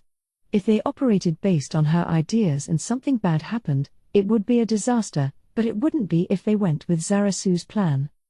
And if the number of adult lizardmen decreased as a result of their defeat, at least they would have died honorable deaths. If you refuse, we'll have to fight you first. His dark voice gave Crush chills. He'd announced he wasn't going to let Red Eye be the only tribe to maintain its population and move to a new location. That was a valid decision, and she understood it completely. It was the only way to avoid the danger of weakened tribes being destroyed by Red Eye and the numbers they had preserved. It was only natural that one entrusted with their tribe's survival would think in that way. She would probably do the same thing if she were in his position. I think the chances of killing one another in the new land will be lower if we form an alliance, even if we lose. Crush didn't understand him and let a genuine expression of puzzlement appear on her face. Zarasu explained in another way. We'll have deeper friendship ties. Instead of different tribes, we'll feel like comrades who fought together. I see. She rolled the words around in her mouth. So if tribes spilled blood together, things would be less likely to devolve into a fatal fight, even if the food situation was bad? But she wondered, based on her experience, if that was really true. As Crush delved into her own thoughts, facing slightly downward in silence, Zarasu asked in a voice that troubled her, by the way, how did your tribe make it through that time? It was like she'd been stabbed with a needle. Her head jerked up in spite of herself. When she looked at him, she saw he was surprised. Oh, so he really doesn't know. They hadn't been together long, but Crush had already gotten the hang of Zarasu's personality. She instinctively understood that he wasn't asking as a threat. She narrowed her eyes and looked at him intently, like she was trying to bore a hole into his head. She knew the baffled Zarasu had no idea why he was getting such a stare, but she couldn't stop. Do I have to answer? Crush's voice was full of loathing. The change was so dramatic it nearly felt like he was talking to a different person. But Zarasu couldn't back down. Maybe her answer would save them all. I want to know. Was it the power of your priests? Or some other way? Maybe it can save you. Having said that much, he faltered. If there was a way to save them, Crush wouldn't look so pained. Perhaps she was able to read what Zarasu was thinking just then. She snorted and scoffed at the whole thing, herself included. That's right. There's no way to save anyone at all. She paused and smiled an exhausted smile. We were cannibals. We ate our own dead.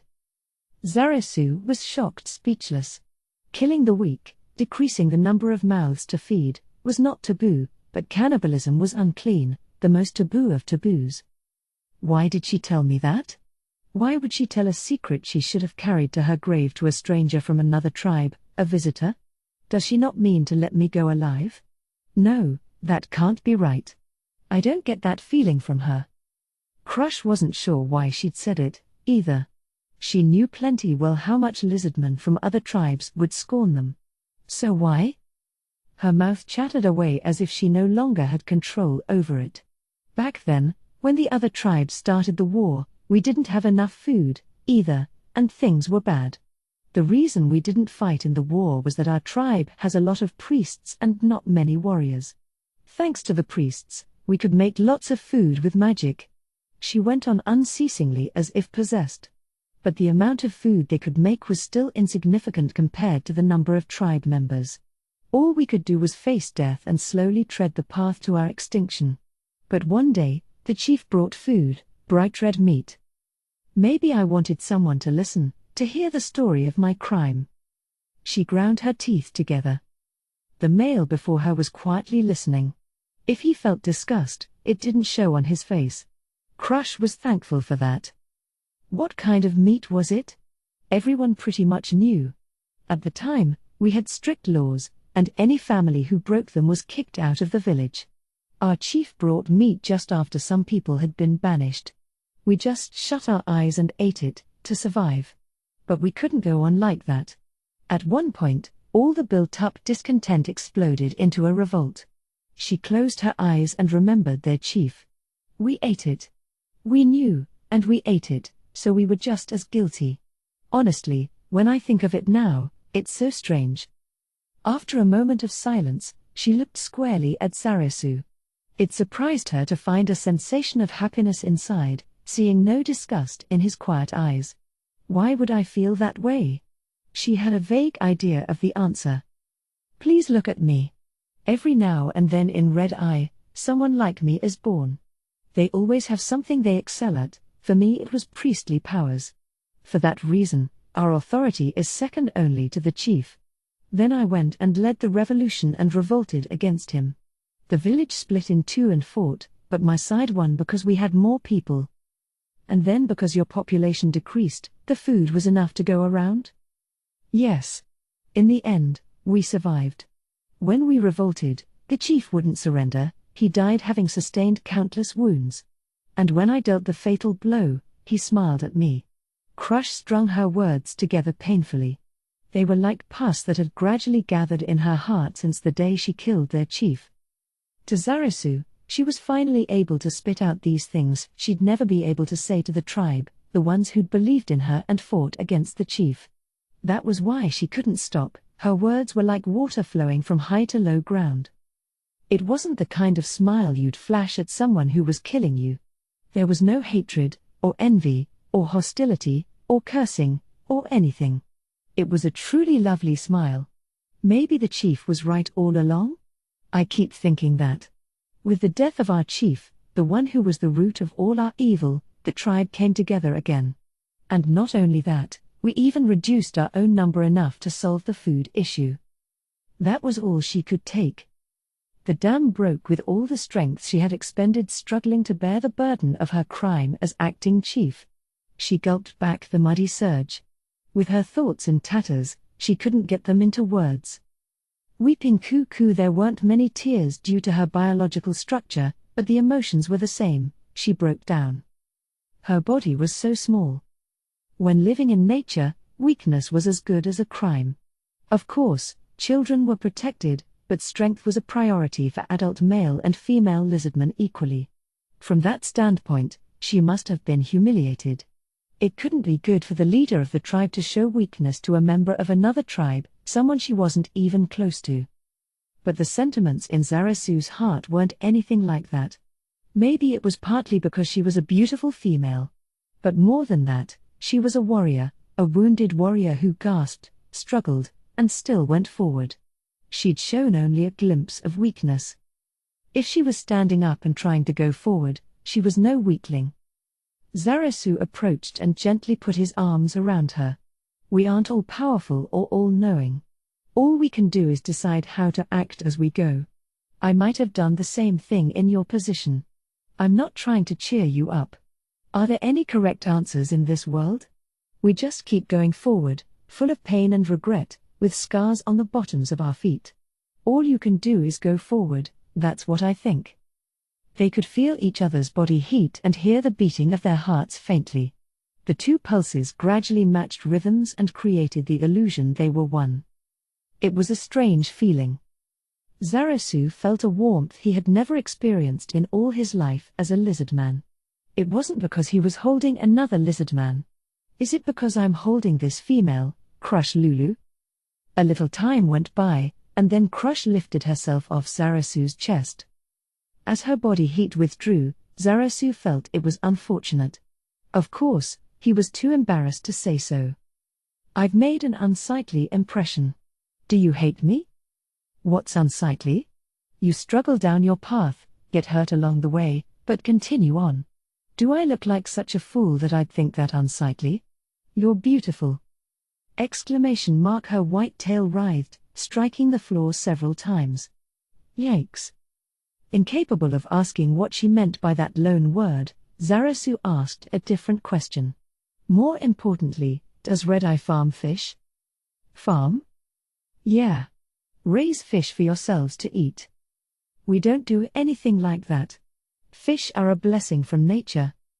As far as Zarasu knew, no lizardman tribes had fish farming technology. The very idea of increasing the amount of food they had with their own hands was foreign to them. That seems to be the way priests, druids, think, but could you change your mind? So that you can grow fish to eat? The priests in my tribe accepted it. Crush bobbed her head yes. Then I'll teach you how to farm. It's important to give them the right food.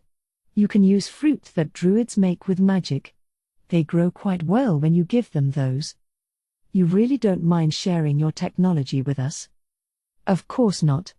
Hiding it won't help anyone, and it's more important to save the tribes. Crush bowed low with her tail pointed up and thanked him. I'm grateful. You don't really have to thank me. In exchange, I need to ask you again. The emotion drained out of Crush's face. That deeply calmed Zarasu. It was a question he couldn't avoid. He held his breath, and at the same time, Crush inhaled. Then he asked. What is Red Eye's plan for the imminent war? We decided yesterday to evacuate. Then I'll ask the acting chief, Crush Lulu. Do you still think you'll do that? She couldn't answer. Her reply would decide the fate of her tribe. It was only natural to hesitate. But Zarasu could do nothing besides put on a troubled smile. It's your decision.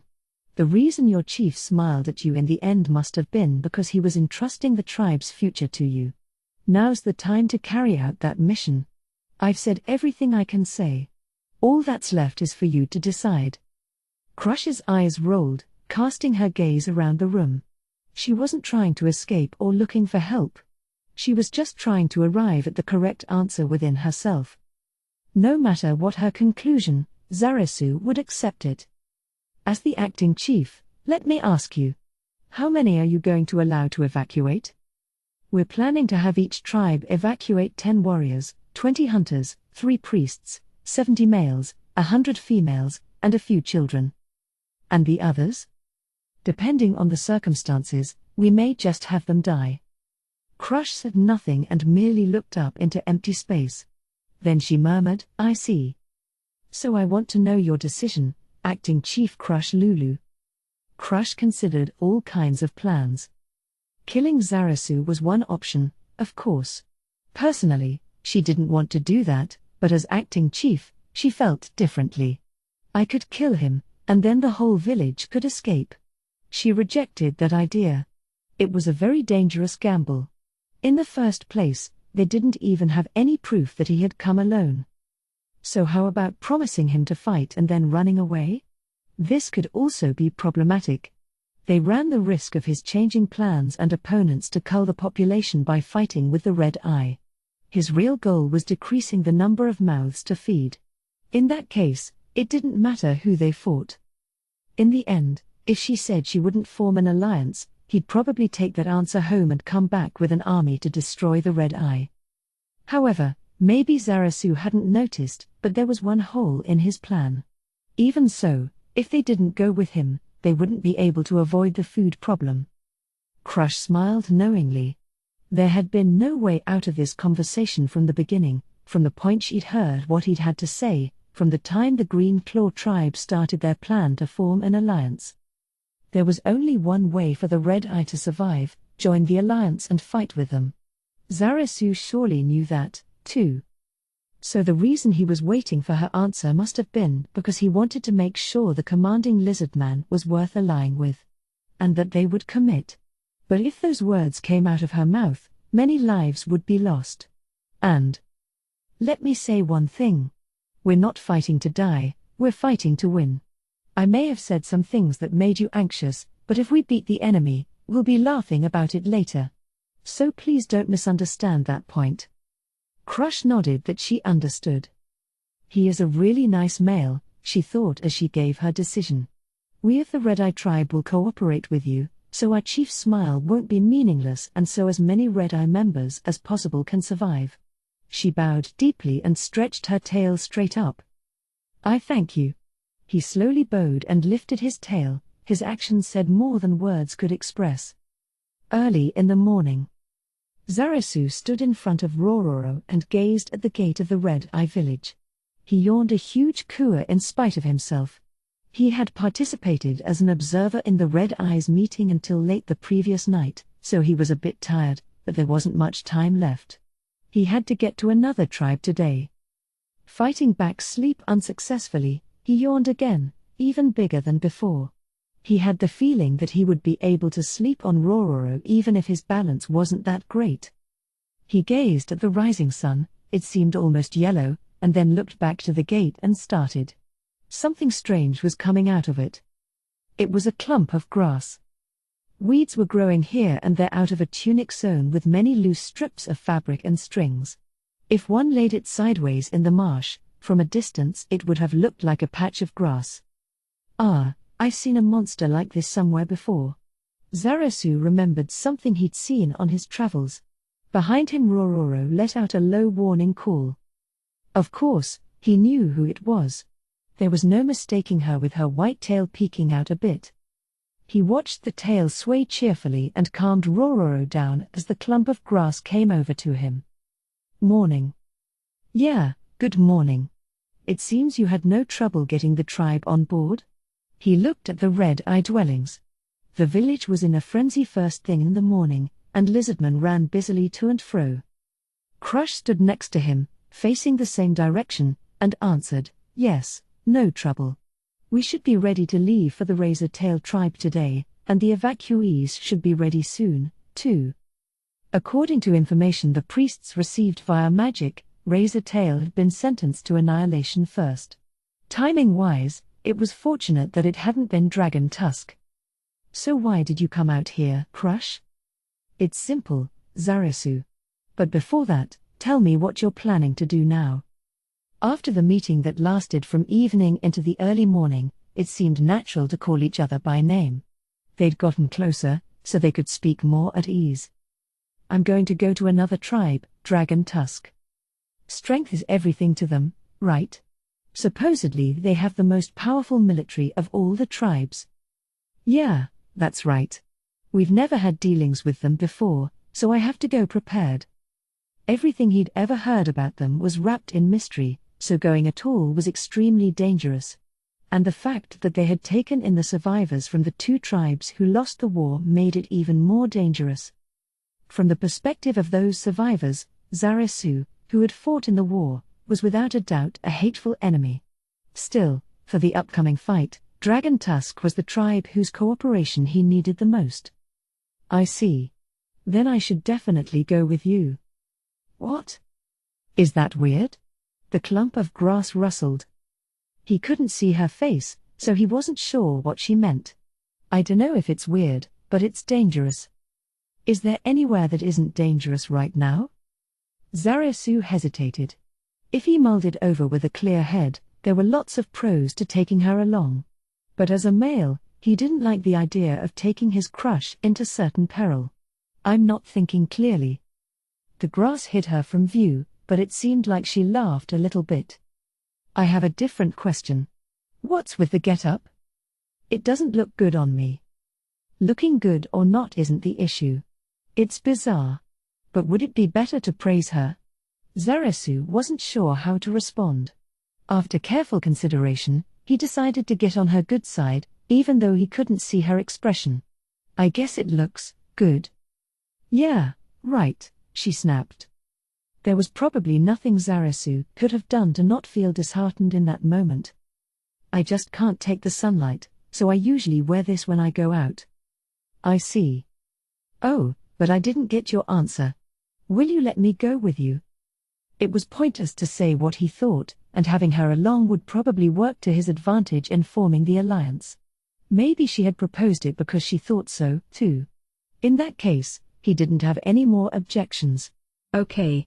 Lend me your strength, Crush. She looked thrilled from the bottom of her heart. Got it, Zarasu. You can count on me. Are you ready to go? Of course. I packed my bag and everything. Now that she mentioned it, there was a lump on her back under the grass. It smelled like fresh herbs, a little pungent.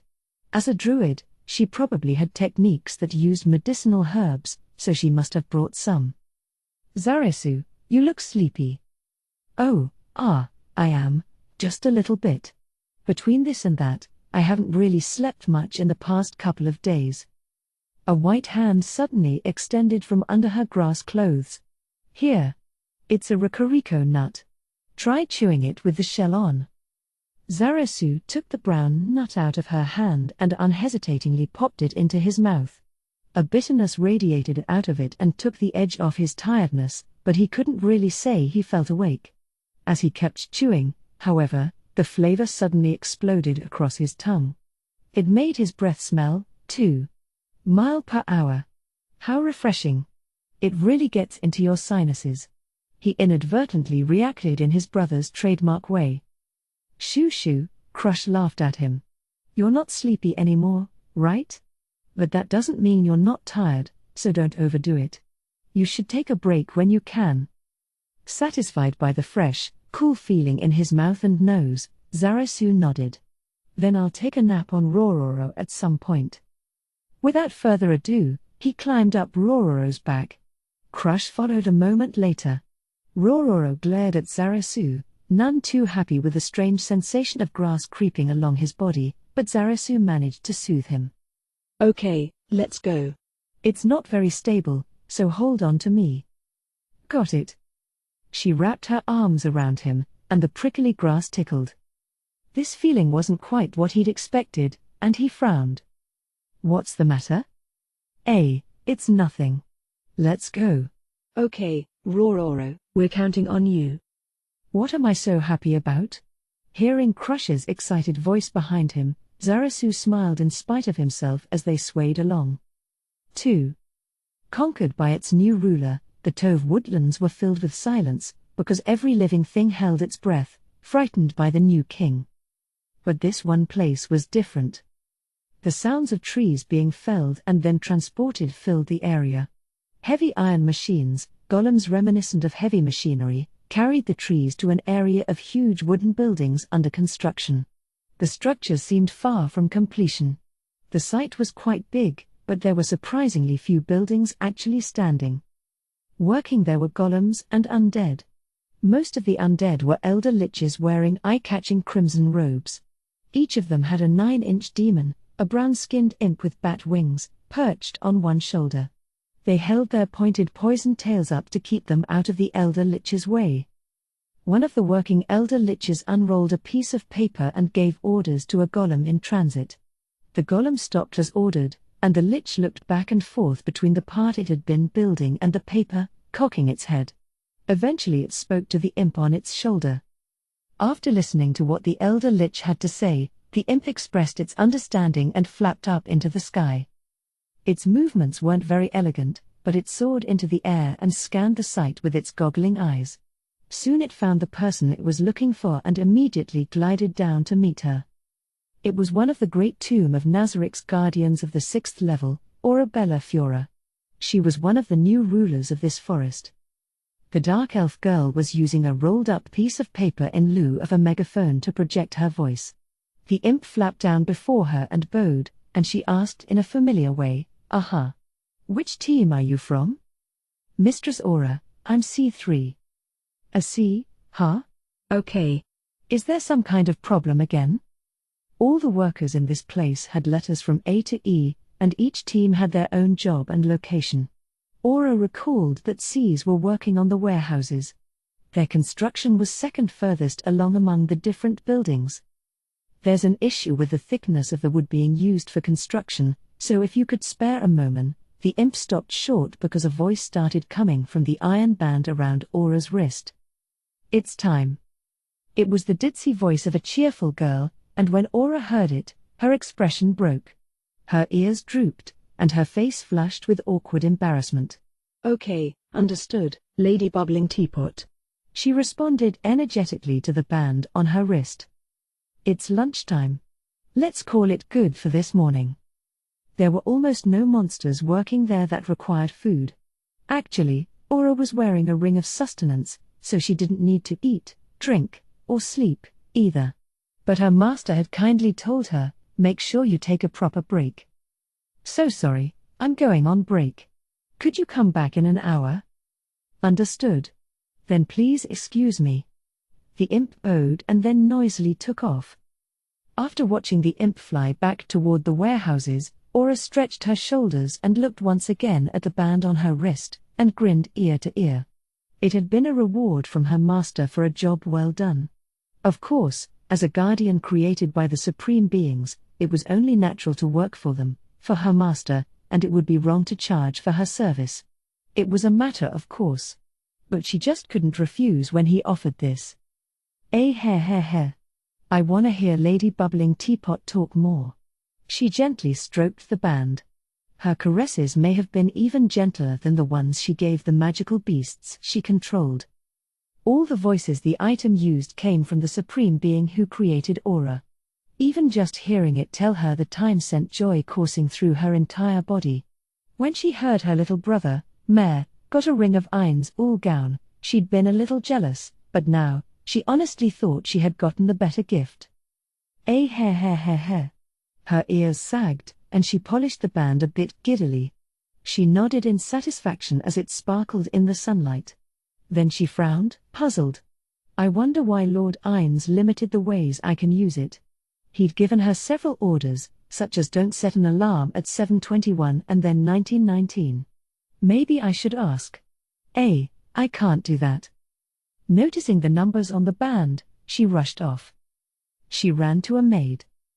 The 41 maids who worked in the Great Tomb of Nazarick were grotesques, homunculi, but on the outside they looked like beautiful women. This one, however, was different.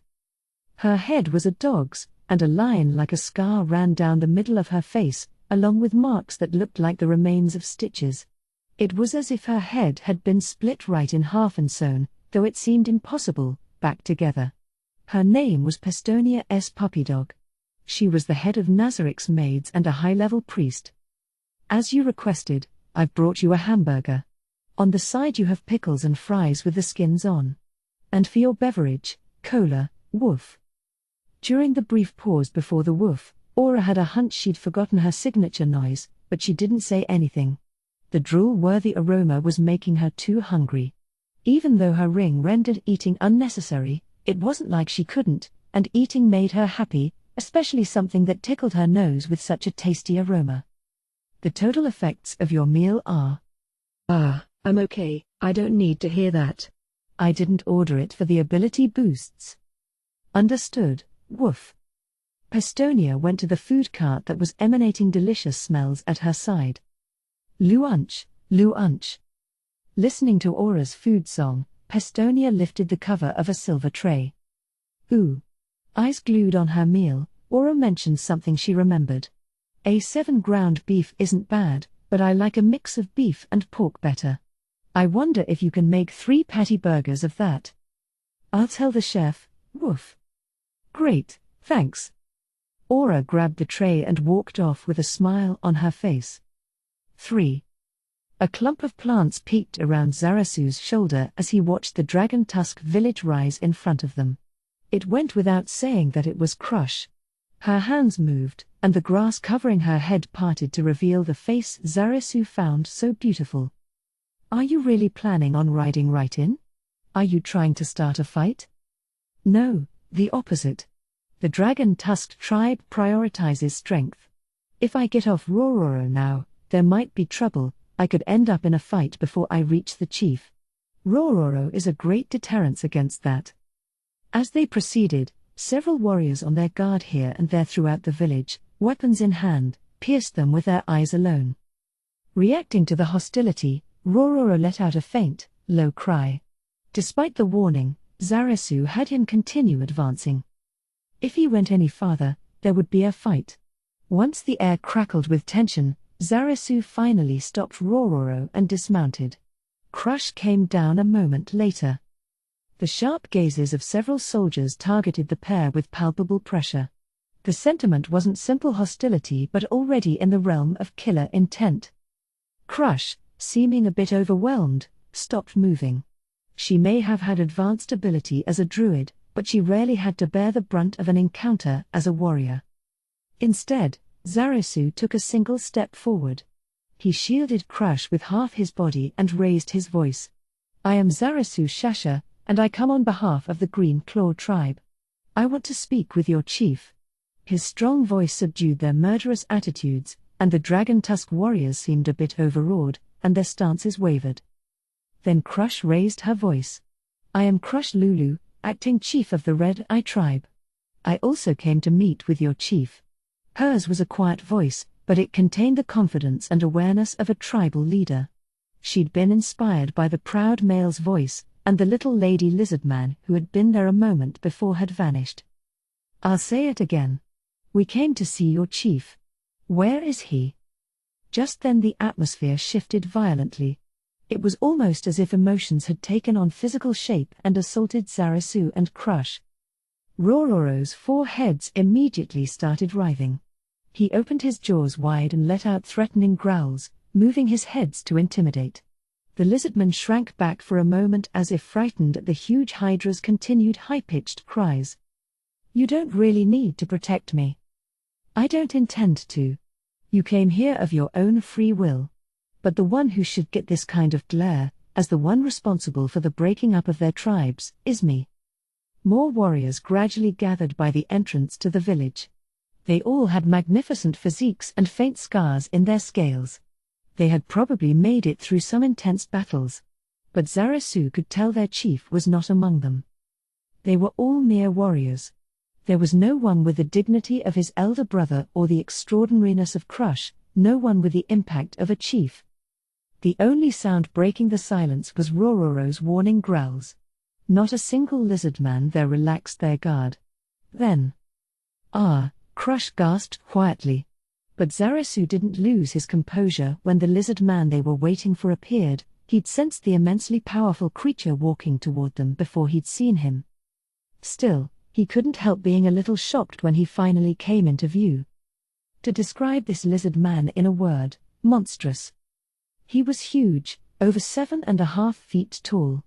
That alone wasn't enough to make him grotesque, but there were reasons to use that expression. First, his right arm was big and thick. It was the same strange appearance that fiddler crabs, with their one large claw, had. No, his left arm wasn't skinny.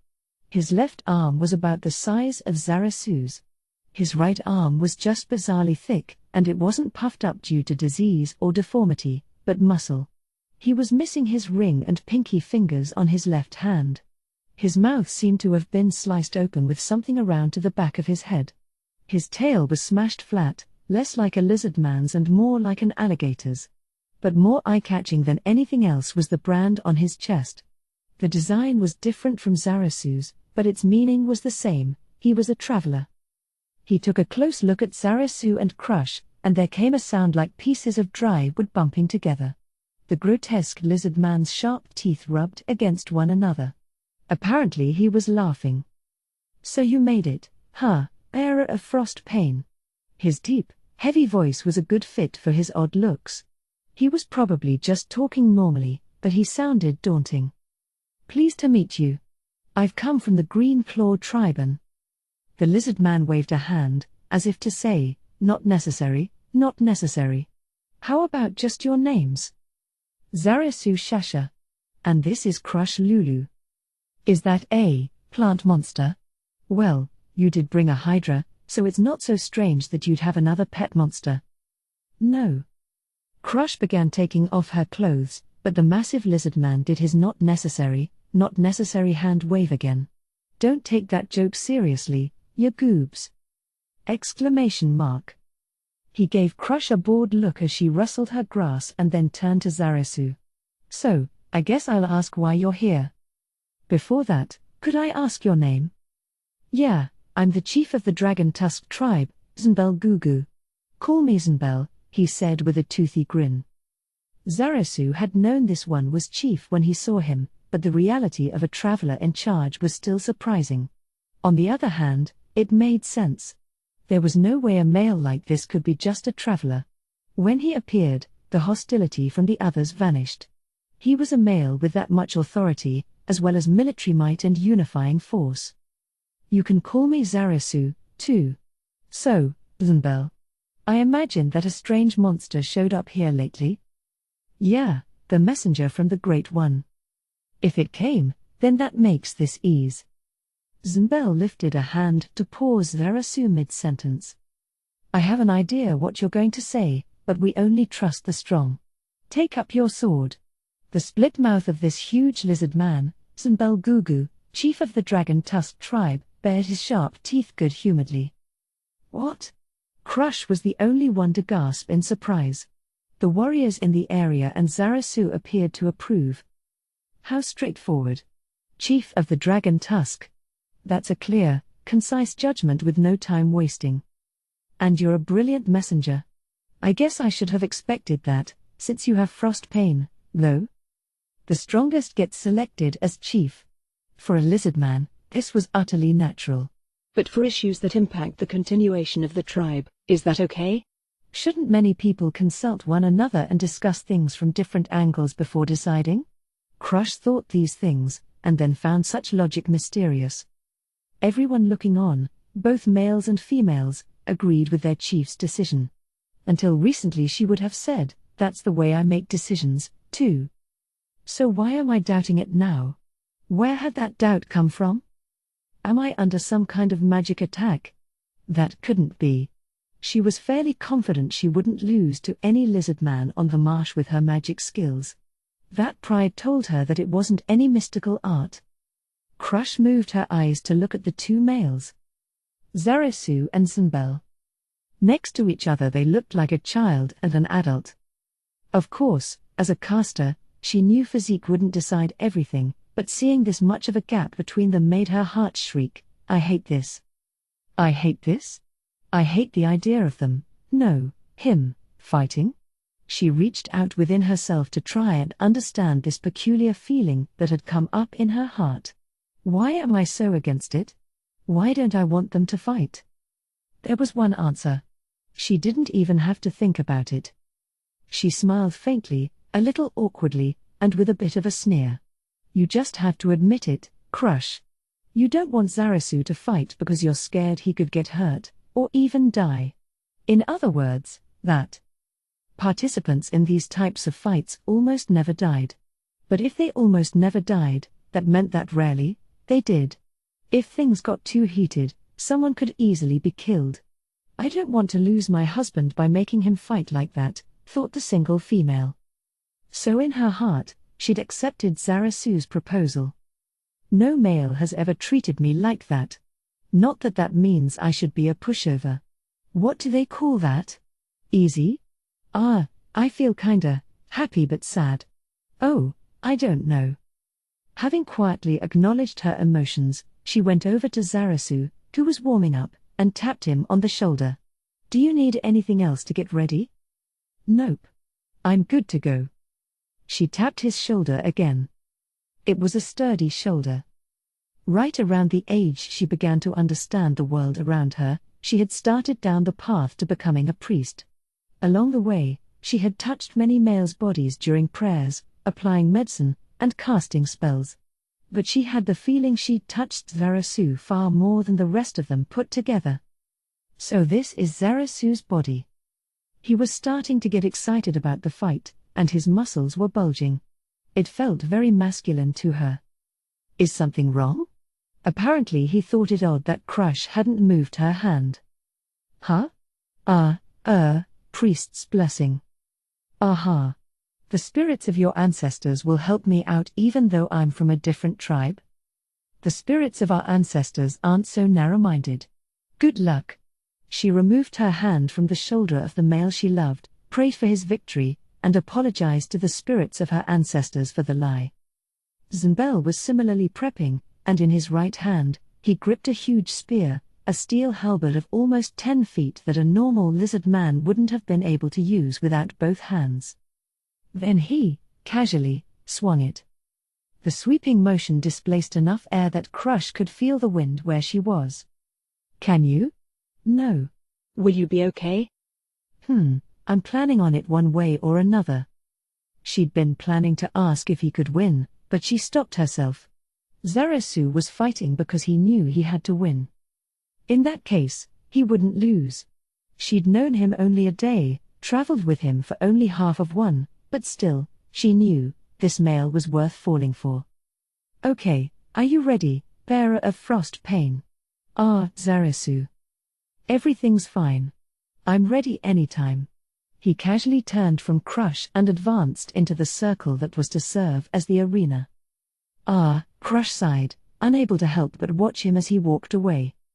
The warmth in Zarasu's shoulder where Crush had touched him for so long, although it probably wasn't really that long, was fading. The duel he was going into was a simplified version of the type used to decide a chief. Since it was a solo fight, it was against the rules to have a third party cast spells. When the warmth made his heart buzz, when she didn't take her hand away, he thought maybe she had cast defensive magic. But there was no way that Crush, as acting chief of her tribe, didn't know the rules. So if it wasn't magic, then why did it get him this excited? Is it because I'm a male? Is it that I want to impress a female?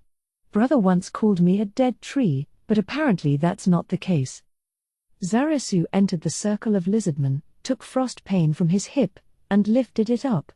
Summoned by his will, a frosty whiteness clung to the blade. The surrounding lizardmen gasped. They were survivors of the Sharp-Edged tribe who knew Frostpane's former owner. And others had seen what Frostpane could do.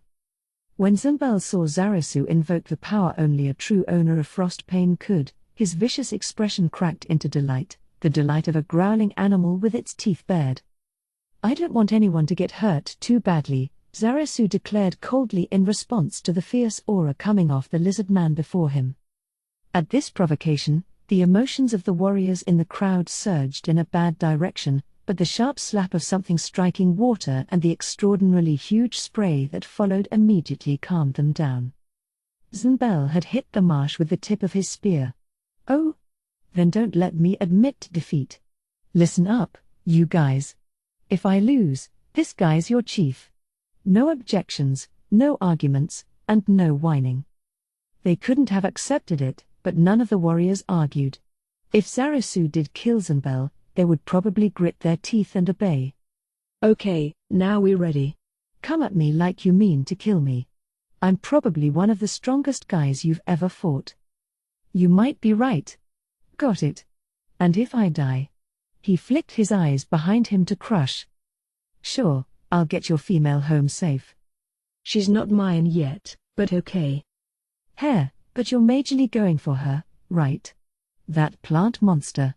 Is she that worth it? She really is. They ignored the lizard man shrinking into a ball and cradling her head behind them. I'd like to see. If I win, maybe I'll strip her for a peek before I send her home. Up until a moment ago, Zarasu had been pumped just for the fight, but now a new energy flowed through him. Well, now I've got a really good reason not to lose. I'm not showing Crush to the likes of you. You're crazy about her. Yeah, absolutely nuts. They ignored the cringing lizard man, shaking her head no, as some of the other females tried to talk to her. Zunbel laughed, tremendously happy. Then you'd better win. If you lose, it's all over. Oh, I plan on it. Zarasu and Zunbel glared at each other as if to say they were done chatting. Let's go? Come at me. A short exchange, but neither one moved. When the spectators started to get impatient, Zarasu was the first one to inch forward. Despite the fact that they were in a wetter part of the marsh, he made no noise. Zunbel just waited for him, immobile. The moment Zarasu got within a certain distance, a roar whooshed by in front of him, and he jumped back. It was Zunbel's spear. There was no technique, he just swung it around. Still, that was what made him so ferocious. Zarasu prepared to charge, and Zunbel held his spear at the ready. He was swinging that huge thing around with just his right arm. With a motion like a whirlwind, He was back in his stance immediately after. Zarasu wondered something. To test it out, he moved back into range, and the power of a violent gale swiped at him. He met the shaft with frost pain, and a tremendous shock went through his arm, and his body left the ground. Zambel had sent a grown lizard man flying with the strength of just one arm. That arm was truly beyond the realm of common sense. The air buzzed with excitement. Witnessing the overwhelming muscular strength of their chief, the warriors roared. Zarasu retreated, splish-splash, using his tail to keep balance. Shaking out his numb hand, he narrowed his eyes slightly. What the heck? He stared, guard up, at the giant in front of him. Seriously, though, what? He's so weak. He was tremendously fast. Zarasu would get knocked back if he took blows with his sword. But that was it. Zarasu wasn't scared. Zambel was just swinging his spear around like a kid with a stick, no real technique. The problem was whether this was really all. With that arm, he seemed like he would have a more precise way to move. Is he not fighting seriously to get me to be careless? Zarasu sensed that was not the case. He was on guard against the unknown, reconsidering his strategy, when Zambel, who hadn't taken a single step, asked him with a grin, "What's wrong? Can't get frost pain to work?" That jovial expression was probably meant as provocation. Zarasu wasn't going to respond to that. "I once lost a fight with a guy who used to own frost pain." Zarasu remembered. He knew the male Zambel was talking about, the chief of the now-defunct Sharp-Edged tribe, someone Zarasu had killed. Zarasu's focus had been pinpointing Zambel, but now he expanded it to include their surroundings. In the sea of hostility, the loathing of the Sharp-Edged survivors was especially intense. "These wounds on my left hand are from that fight." Zambel waved the hand with 2 missing fingers as evidence. "Maybe if you use the power he beat me with, you can win." "You think so?" Zarasu replied with absolute cool. The power was definitely strong. It could be used only 3 times a day, but it brought victory more often than not. The reason Zarasu had defeated its previous owner was that he had already used it 3 times. If Zarasu had faced the attack back then, he probably would have been killed. But there was no way a guy who knew Frostpane's power would want to be on the receiving end. Zarasu tensed up. "I don't know. I'm not getting anywhere like this, though. I guess I should charge." Having decided, he leapt at Zambel at double his previous speed. And the halberd intercepted him with tremendous force. Zarasu didn't dodge, but took it with frost pain. Everyone watching thought he would get knocked back again. Raised up, frost pain clashed with the halberd, and simply parried. He didn't even have to use a martial art technique. Zambel was handling his spear like a child at play. At that level, it was a cinch for Zarasu to parry any attack, no matter how heavy. Zambel's eyes opened wide in surprise, no, admiration. That was the moment Zarasu closed in like a gale force wind. Zambel could try to bring his halberd around, but he'd be too slow. Even if he had the strength to completely stop the spear and bring it back, it would take a couple of moments, and that was plenty of time for Zarasu to get in close. Frost pain slashed Zambel's flesh. And fresh blood flew. A huge cheer went up, along with the tiny shriek of one female. The one scattering blood and retreating in escape was not Zambel. The one with 2 bleeding scrapes on his face was Zarasu. Unlike his previous stance, Zambel came charging after Zarasu, not about to let him get away. And he attacked with the same thing he'd used to gouge at him a moment before, his claws. Frost pain clashed with them, and a hard metallic sound rang out. A beat later, the halberd, no longer in Zambel's hand, made a noisy splash. Grr! Exhaling at length, Zambel attacked once again with his huge arm as he charged. Compared to the childish way he handled his spear, these strikes with his hand were masterful. Now Zarasu had all the pieces to understand. Zambel wasn't a warrior, he was a monk who employed a special energy called chi to transform his body into a weapon. Zarasu met the hand with frost pain. Lizardman claws were harder and sharper than human nails, but they weren't so hard that metal would ring when it hit them. Yes, this was a monk ability that hardened teeth and nails, natural iron weapon. It was said that a monk's fist at the limit of its power could dent adamantite, the hardest metal, but from the feel of Zunbel's, he hadn't reached that level, maybe steel at best. Still, Zarasu couldn't underestimate those claws if they were evenly matched with Frostpain, one of the lizardman's 4 great treasures. They exchanged a few blows. Zunbel attacked with his hand, and Zarasu slashed with Frostpain. They evaded each other's attacks, then clashed, and a short pause occurred. "Ha ha! You're still alive?" Zunbel licked the blood and scraps of meat sticking to his fingers.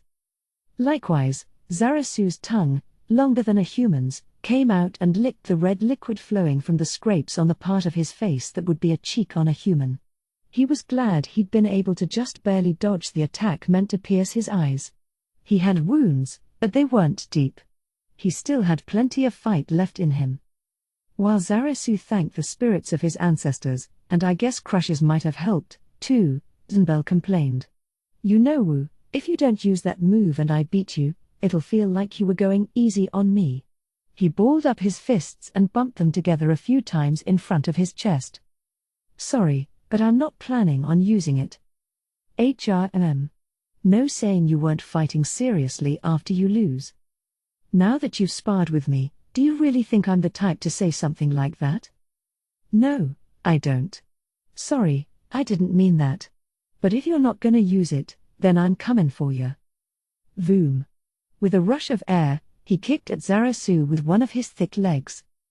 Zarasu acted without hesitation. He dodged the foot and immediately slashed with Frostpain, but the sword was repelled with a metallic sound. His eyes widened in admiration. If a barehanded attack was blocked with a sword, the attacker would get injured. That was logic. But when a monk used chi, they altered common sense. This was iron skin, a special power that made flesh hard as steel whenever anything came in contact with it by surrounding the body with chi. Like with natural iron weapon, a trained user could fortify himself. Zunbel repelled the magical sword. That spoke to how much training he'd done as a monk. But Zarasu was sure of his victory. There wasn't such a huge gap in their combat skills. Zunbel had just been at a disadvantage since the beginning. There was an overwhelming amount of attack types: kicking, tail whipping, punching, clawing. Each of the physical attacks Zunbel unleashed was fast and heavy. Faced with that, it seemed, sure enough, like Zarasu had quit attacking and reached his limit just defending. Chain after chain of hits. If Zarasu hadn't been able to block all the weighty, destructive blows, he would have been done for. The surrounding lizardman onlookers cheered, confident their chief would win with his continuous attacks. Now and then, Zunbel's claws grazed Zarasu's body, and the flesh that should have been protected by his hard scales was easily broken. Blood beaded and flowed. These were definitely not minor wounds, and he had so many they were impossible to count. Zarasu's life was like a candle in the wind. It would be no surprise if he surrendered at any moment. The lizardmen had smiles on their faces, delighted at their champion's victory. But the chief himself felt differently. Each time one of his strikes was repelled, he felt victory slipping further away, and he couldn't completely suppress his anxiety. Frostpain's blade was enchanted so that it could deal additional chill damage when it sliced into an opponent. As a secondary effect, it had the power to send some chill damage over to an opponent when weapons clashed. In other words, just his hand and the sword bumping together caused him to be weakened slightly. His hands and feet were numb, and little by little, his movements were slowing down. Crap. I lost so quickly last time that I didn't realize it had this power. It wasn't just that one move. Makes sense for one of the 4 great treasures. It was precisely because Zarasu understood these effects that he had chosen to fight defensively, or to put it another way, he chose to fight in a way he was certain to deal damage. This was also why he wasn't evading Zunbel's attacks. He had chosen the cautious path to victory. That prudence made him Zunbel's greatest enemy. When Zarasu leapt at him, Zunbel unleashed a special move. From the moment the Green Claw tribesman blocked it, Zunbel's chances looked pretty low. He felt he was attacking an impregnable fortress on his own. Ah, shit. I can't get him, but still. I was waiting for this time to come. For so long. A male Zunbel had once fought flickered through his mind. He hadn't been as strong back then. He'd kept training in order to beat him someday. When he heard his adversary had been killed, frustration and regret overcame his heart, but he still didn't rest. It was all for this day. As chief of his tribe, he couldn't just abandon everything and go off to battle. That was why he hadn't been able to hide his joy when he heard the owner of Frost Pain had showed up in the village. It wasn't right to end a fight he'd anticipated so much this simply. He punched, he kicked. He gradually lost feeling in his hands and feet, and his chi couldn't reach. Even then, he didn't stop. He's strong. Even stronger than the one back then. He figured this male must have ceaselessly trained just like he had. So their initial gap just never closed. Of course, he could make the excuse that he had lost due to Frost Pain, but he didn't want to say anything that pathetic. That's right. That's the owner of Frost Pain for you. The strongest lizard man male. He didn't stop attacking, but at the same time, with the clear-headed part of his brain, he praised Zarasu for blocking his kicks with Frost Pain. Get wounded, bleed, get wounded again. Keeping a close eye on the fierce back and forth, Crush had seen with her exceptional druid abilities which direction the battle would lean in. Amazing. He must have been able to tell right from the start of the battle. She was blown away by Zarasu's exceptional warrior abilities. A cheer went up. It was for Zunbel, who seemed to be overwhelming Zarasu with his repeated attacks. The surrounding lizardmen didn't notice, but the movements of his arms and legs were growing gradually slower. Zarasu was strong. Crush could say that with confidence. Most lizardmen fought by putting pressure on their opponents with their robust physical abilities, while Zarasu, and Zunbel, fought with technique. And Zarasu had Frost Pain to back up his skills. For that reason, the current gap between them was, in large part, Frost Pain. But she could also sense, as the obvious truth, that that wasn't everything. Would an average warrior be able to give Zunbel a run for his money like this with Frost Pain? The answer was no. Zunbel wasn't such a simple opponent as that. The weapon was powerful, but being able to draw out its abilities completely made Zarasu a first-rate warrior. His greatest talent was how quickly he could read his opponent. The reason he had been able to dodge the blow when Zunbel had abandoned his spear was that he had been carefully reading him. He had foreseen that Zunbel had a trump card, that the spear was a bluff. The knowledge of the fish preserves, his combat technique, how much had he gained on that journey that he branded himself to go on? Before she knew it, Crush had stopped questioning Zarasu's victory. She just watched his profile, not with worry but with something else buzzing in her chest. He's one amazing male. The duel was so impressive that time flew by for everyone watching. The combatants themselves, though, felt differently. Their labored breathing was an unmistakable sign that the physical and mental toll went beyond just the time they spent. That Zarasu didn't lose his will to fight despite bleeding from wounds all over his body was commendable in its bravery. There had never been someone who lasted so long in a fight against their chief. That's how the surrounding lizardmen felt. His victory imminent, or so almost everyone thought, Zunbel wordlessly broke his stance. They were sure he would proclaim himself the winner, and as they held their breaths in anticipation, Zunbel raised his voice, and did the exact opposite. I lose. Their chief's victory should have been right there. So why was he proclaiming his loss? The only one to foresee the result, Crush, bustled into the circle. Are you all right? Zarasu sighed heavily, dropping the sword he'd been clutching, and answered in a voice oozing with exhaustion. Well, none of these wounds will kill me. I don't think there'll be a problem for the upcoming fight, either. I'll cast some healing magic on you. Crush sighed and adjusted her grass clothes with a rustle to reveal her face.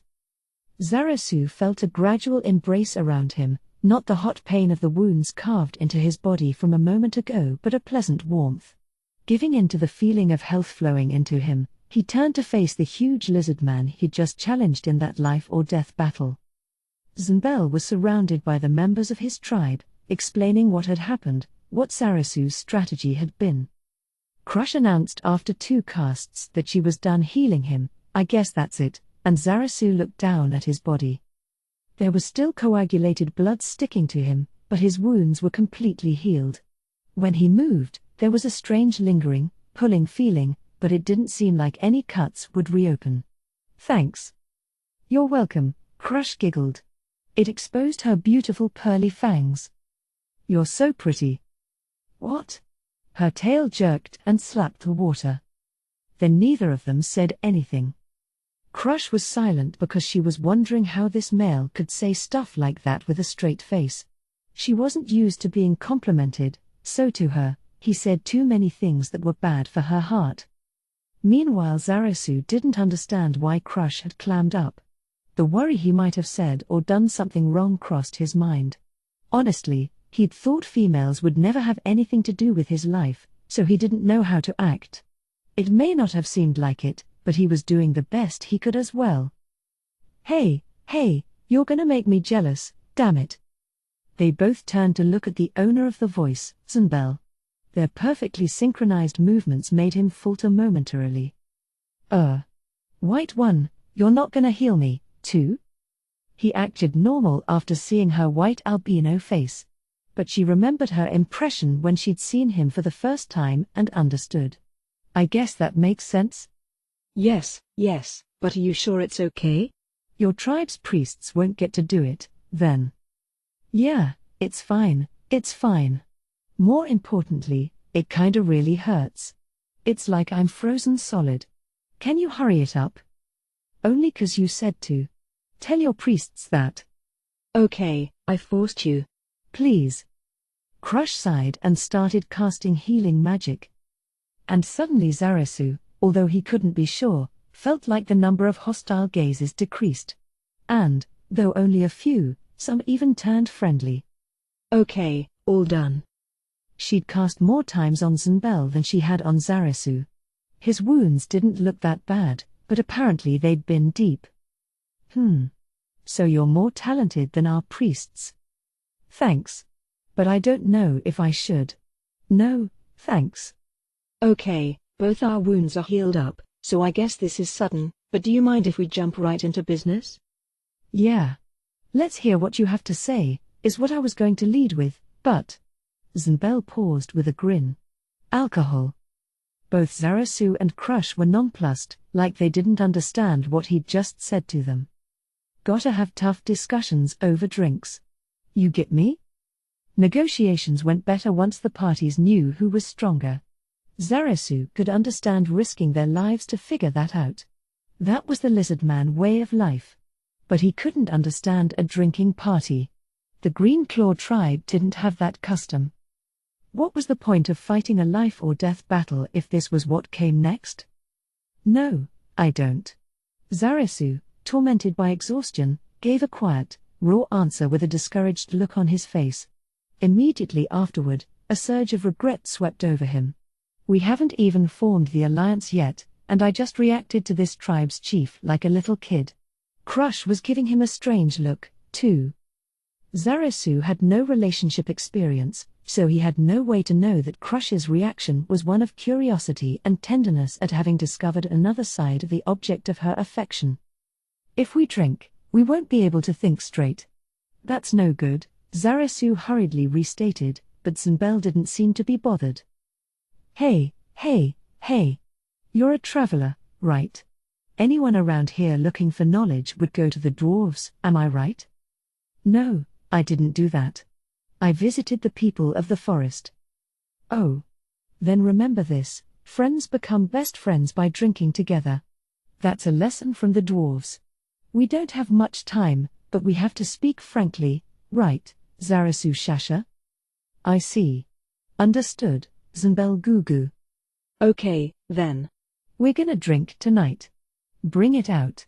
Let's get this party started." In a nearly 6.5-foot bonfire stand, set on dry land, Crimson flames blazed so high that they seemed to reach for the night sky itself. That giant red light kept the darkness away. Placed front and center next to the bonfire stand was a pot over 3 feet high with a mouth over 2.5 feet in diameter. The stink of fermentation coming from it drifted on the breeze. Dozens of lizardmen took turns ladling liquid out of the pot, but no matter how many times they scooped, the alcohol showed no signs of running out. This was, like Zarasu's frost pane, one of the lizardmen's 4 great treasures, the giant wine pot. It produced a limitless amount of alcohol, but the flavor was not so great. To a human who knew even a little bit about alcohol, it would be frown-inducing, but for the lizardmen, this was high-grade stuff. That was why the drinkers kept coming. A little ways removed from the vessel was an extremely quiet area, and it took only a glance to see why. Several drunk lizardmen lay face down on the ground. They'd collapsed there and not budged an inch.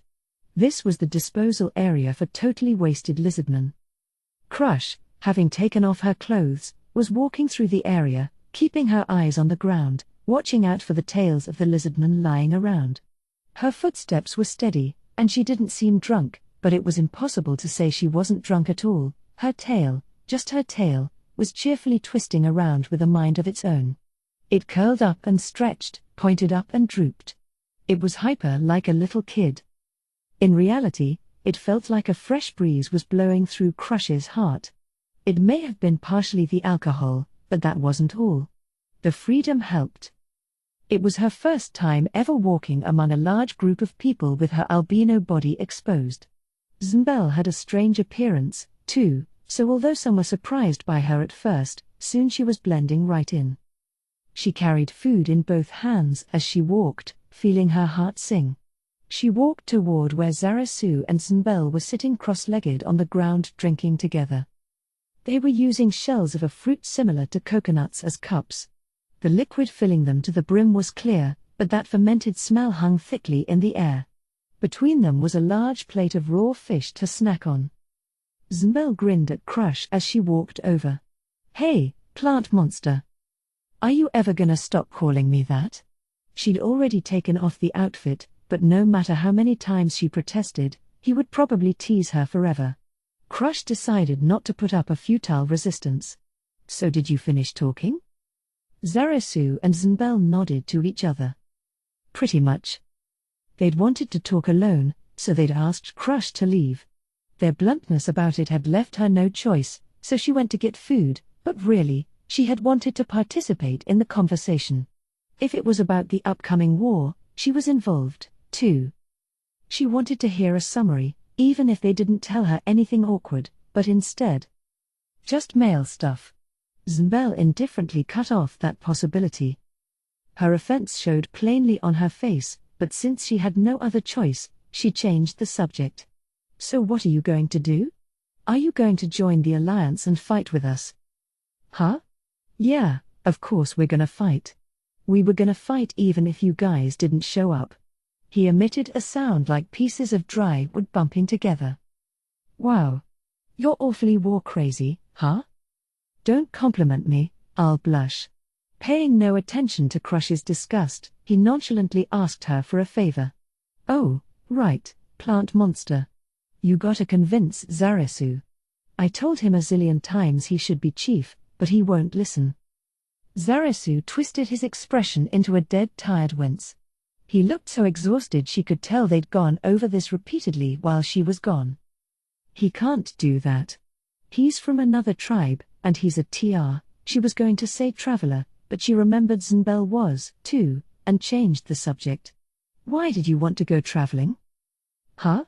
It was just such a shock to lose to the guy who used to own Frost Pain. "I wanted to get stronger.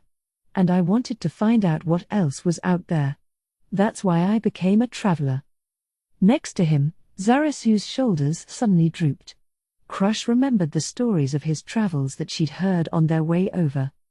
What had kept Zarasu going during his journey were his resolution, determination, and sense of mission for his tribe.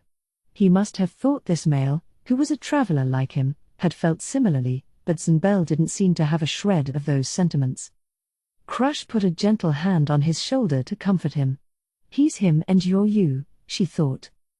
Then she realized that anyone looking at them would probably think they were lovers, and her tail started twisting around wildly. Zarasus went totally crazy, too. Without thinking, they looked at each other and grinned, blushing. Zambel continued in high spirits without paying them any attention. I thought there'd be some strong guys up on that mountain. 'Cause it's just so huge. And the dwarves I met there taught me all kinds of things, you know? They gave me that spear, too. I didn't think I needed it, but once they said to take it as a symbol of our meeting, I couldn't really refuse. Good for you. Crush's reply was a little careless, or perhaps cold. Thanks. The sarcasm didn't even get through. Crush, whose good mood had been ruined, knocked back her drink. Her throat grew hot, and once the liquid settled to her stomach, the heat spread throughout her body. Zarasu drank in the same way. Then there came an extremely low voice. The quietness of it was so at odds with the light-hearted conversation thus far that for a moment they weren't even sure who had spoken. So, do you think we can win? Zarasu answered in an equally quiet voice, I don't know. Well, yeah, how would you? There are no sure wins. Actually, if there was some guy shouting about how we could win when we don't even know the enemy's strength, I'd punch his lights out. Like, don't just say whatever, buddy. Crush said nothing to Zambel as he softly laughed. But our opponents being careless. Our chances will probably depend on how that plays out. They could practically see the question forming in Zambel's head, so Crush stepped in for Zarasu to explain. Do you remember what the monster said? Sorry. I was asleep at the time. But you must have heard from someone. It was complicated, so I forgot it. Anyhow, if they come to attack us, we just have to beat them at their own game. That's the important part, right? This guy's useless, said Crush's face as she gave up explaining. Zarasu picked up where she left off with an annoyed smile. This is what he said, put up a frantic resistance. Zambel's face twisted into a horrible grimace full of unpredictable emotions. That pisses me off, that they're treating us like we're beneath them from the start. He let out a dangerous growl. Intense anger and disgust swirled around him. Yeah. They're totally making light of us. That's how confident they are. They think they have the force to break any resistance of ours, no problem. So we'll crush that arrogance. We'll gather the 5 tribes together and show them the greatest power we can muster. First, we'll slap them upside the head to show them we're not half-assing it. Ha, sounds good. Now you're speaking my language. As the 2 males started to get excited about the upcoming battle, Crush spoke like a bucket of cold water. I don't see that many benefits to mutilating their pride.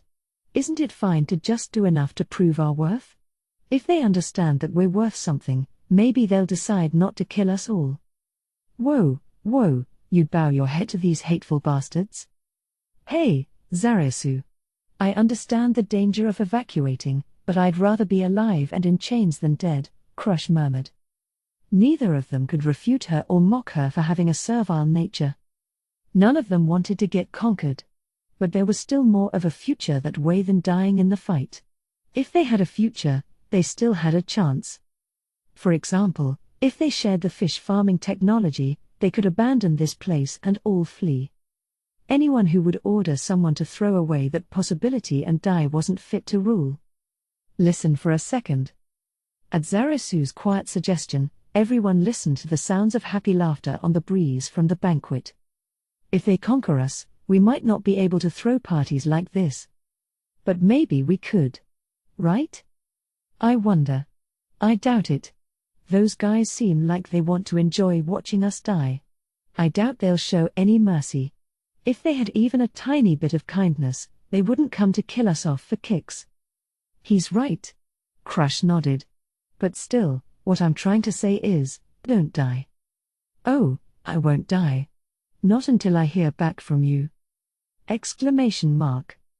Crush and Zarasu regarded each other seriously beneath the night sky.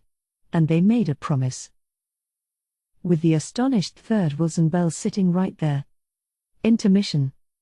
In the meeting room behind him, they were probably already turning to a new issue. But his role in that room was finished, so he had left. Of course, he had other roles besides report giver. Now he had to perform the various tasks surrounding the resurrections of his comrades and fill in the temporary membership hole by appointing someone new. In other words, his work as the first seat, that is, captain, of the Black Scripture was waiting for him. He also had training and experiments to do. Since the 6 scriptures were secret organizations, he had an undercover life in the theocracy as well. In his personal life, he also had marriage arrangements to make, with multiple women. Currently there were only 3 awakened demigods in the slain theocracy, so the higher-ups were euphemistically ordering him to leave behind lots of children. With all those things piled up, he had precious little free time. Still, I hope they'll let me relax for today. Feeling liberated after the high priest meeting, the highest meeting in the slain theocracy, he rotated his shoulders, and a clicking noise caught his attention. He knew who was making the sound before he saw her. Even among slain theocracy citizens, only a few were allowed in here, and if he recalled who wasn't in the meeting room, the answer was obvious. As he expected, there was a girl leaning against the wall. Strangely, her longish hair was a different color on each side. One side was a striking silver and the other was so black it seemed to suck everything in. Her eyes were also each different colors. Next to her, a war scythe that resembled a cross spear rested against the wall. She looked so young, probably still in her early teens, but her true age was quite different. She hadn't changed at all since he'd assumed the first seat of the Black Scripture. His eyes moved to her ears, hidden by her hair, but then stopped. He knew she hated her ears. Her glossy lips curled up, like perhaps she had read his thoughts. She, worn a mix of 2 bloods that was nearly impossible, was the strongest member of the Black Scripture, the additional seat, no death no life. She served as the guardian of this sacred place where the armaments of the 5 pillar gods were laid to rest. The soft noises came from a toy she was playing with, popularized by the 6 gods and called a Rubik Cube in the slain theocracy. Her voice reached him, mingled with the clicks. It's easy to get one side, but it's hard to get 2, you know. It wasn't very hard for him, but he hesitated to say so and just grinned at her in reply. It seemed like she didn't really want a response anyhow, and she continued, not seeming to think anything of his silence. What the heck happened here that the high priests would meet? I think you've already received the report. I haven't read it, she replied flatly. Besides, it's easier to hear the situation from someone who knows. Was Star Reader Second Sight's reading wrong? You sorted to dominate the catastrophe Dragonlord, and then what? Their eyes didn't meet even once while they spoke. She was focused on her toy the whole time. We lost 2 men and had 1 critically injured in a fight with some unknown type of undead similar to a vampire. So we retreated. Who died? He didn't detect even a hint of emotion in her question despite the deaths in her squad. It was like she was hearing a story that had happened in a far-off place. But he didn't think anything of it. It was an appropriate attitude for her to take. Cedron, who was protecting Lady Care, and Beaumarchais, who tried to restrain the vampire when it had stopped moving. Giant shield, perfect wall and godly realm iron ties, huh? What with the Shrine Princess of Earth dying in some mysterious explosion and the Black Scripture losing 2 members, we're having pretty bad luck. Who got injured? Lady Care. It seems like the effect of some curse. Her wound wouldn't heal with magic, so we retreated. So what happened to the vampire? It's still there. If we tried to restrain or even approach it, it prepared to attack, so we figured leaving it there was the best option. So the problem's not solved, then. We decided during the meeting just now to hang back. That was the conclusion they'd reached in that room. Rather than risk bigger losses by messing it up, they would leave it there until they had built up their strength for combat. There was probably no one in any other country who could beat that undead anyhow, and if there were, they would need to be cautious of such power and prepare their national defenses accordingly. They had decided to leave the bare minimum number of agents and withdraw the rest. And he agreed, at least in part. The only ones who could face that vampire head-on and win were probably demigods and dragonlords. So it was smarter to leave it there as an alarm and be on guard against whoever killed it. It can't be a vampire. He agreed. That was why he had called it some unknown type of undead. It's not a dragonlord? The vampiric dragonlord or the elder coffin dragonlord? The edges of her lips turned up farther into the clear shape of a smile, if an expression that brutal could be a smile, that is.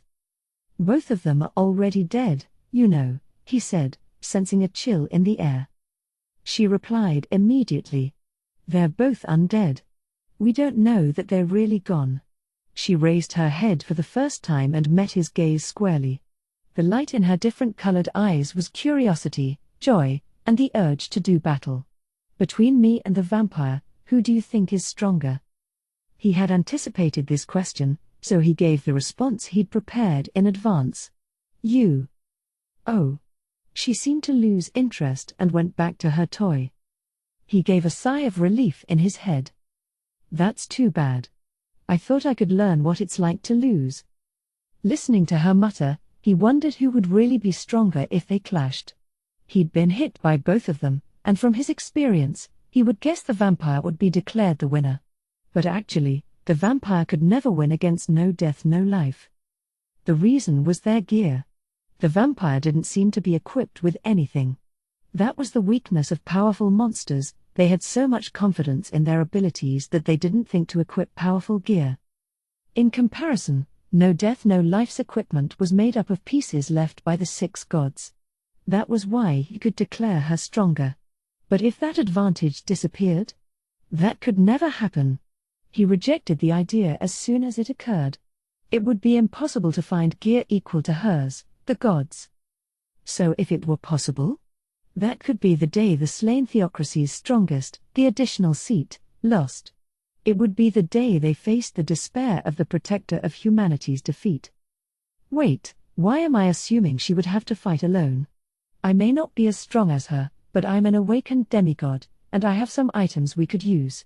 If we took advantage of all that, surely we'd be able to take out one undead, even if it was immensely powerful.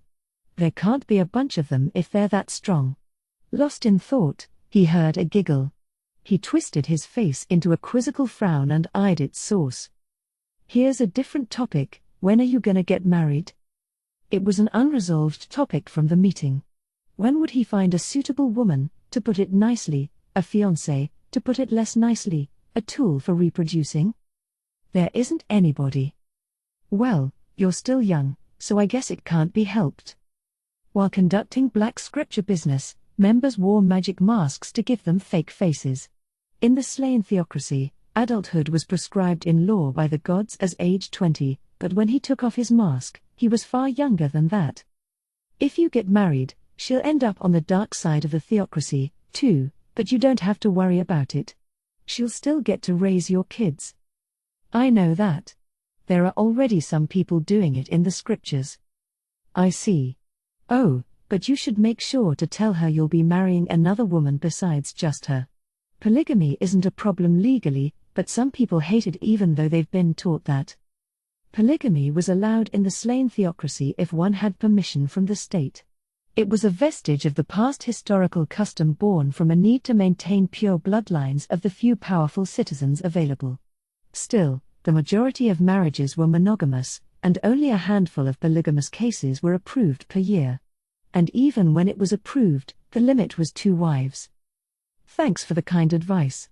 And what about you? You're not getting married. She did look young, but he was asking because he knew she was really older. If there was a guy who could defeat me, I'd marry him no matter how ugly he was, no matter how twisted a personality he had, even if he wasn't human. I mean, imagine, a guy who could defeat me. I wonder how strong our kid would be. With a hand on her lower abdomen, she replied with her first ear-to-ear grin of the day, and he was sure she had no intention to marry. But what if someone who could defeat that vampire appeared? A slight uneasiness flickered across his mind. Chapter 3, The Army of Death. 1. Oh, hey. We can see it now. Seated behind the other two on Rororo, Zanbel grinned at the scene ahead. A few hundred yards in front of them, the first village that had been targeted, home of the Razor-Tail tribe, was coming into view. It was about the same size as the Green Claw village, but it looked bigger, probably because lizardmen from other tribes were gathering there. Since they were in the middle of preparing for the war, anyone working was moving in a hurry. I can't get enough of this atmosphere. Zanbel inhaled sharply through his nose and sniffed the air. The smell got his blood pumping and invited even more excitement. Meanwhile, Crush, who had probably never smelled anything like it before, had a different impression from the males. Isn't it dangerous to ride in on Rororo like this? Currently in plant monster garb, she was anxious about the tension that she could sense from so far away. She was afraid that if they approached on the Hydra, the agitated lizardmen might charge at them. They might know Zarasu's face, but not Crush's or Zanbel's, and besides, just because some of the Razor-Tail tribe members knew him didn't mean they all did. No, it's the opposite. We're safe precisely because we're on Rororo. Crush looked puzzled. Well, he couldn't see her face, but she certainly seemed puzzled, so he gave a simple explanation. My brother should be here already, and if he is, he definitely told them we were coming on Rororo. They probably already told him they saw us. All we have to do is take our time approaching. In fact, as Rororo continued across the marsh, a single black lizard man appeared. Zarasu waved at the familiar figure. That's my brother. Oh? They reacted in unison, Crush with pure curiosity, Zanbel like a beast who had discovered another powerful animal. As Rororo advanced, the distance between the two brothers shrank. Eventually they grew close enough that they could make out each other's faces.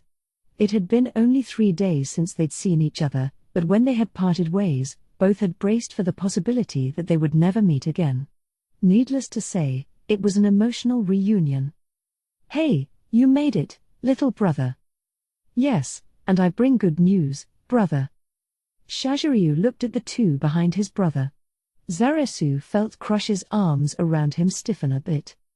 Rororo stopped right in front of Shaziryu, recognizing him, and stretched out his 4 heads for some affection. Sorry, but I didn't bring any food. Hearing that, Rororo sulkily pulled his heads away.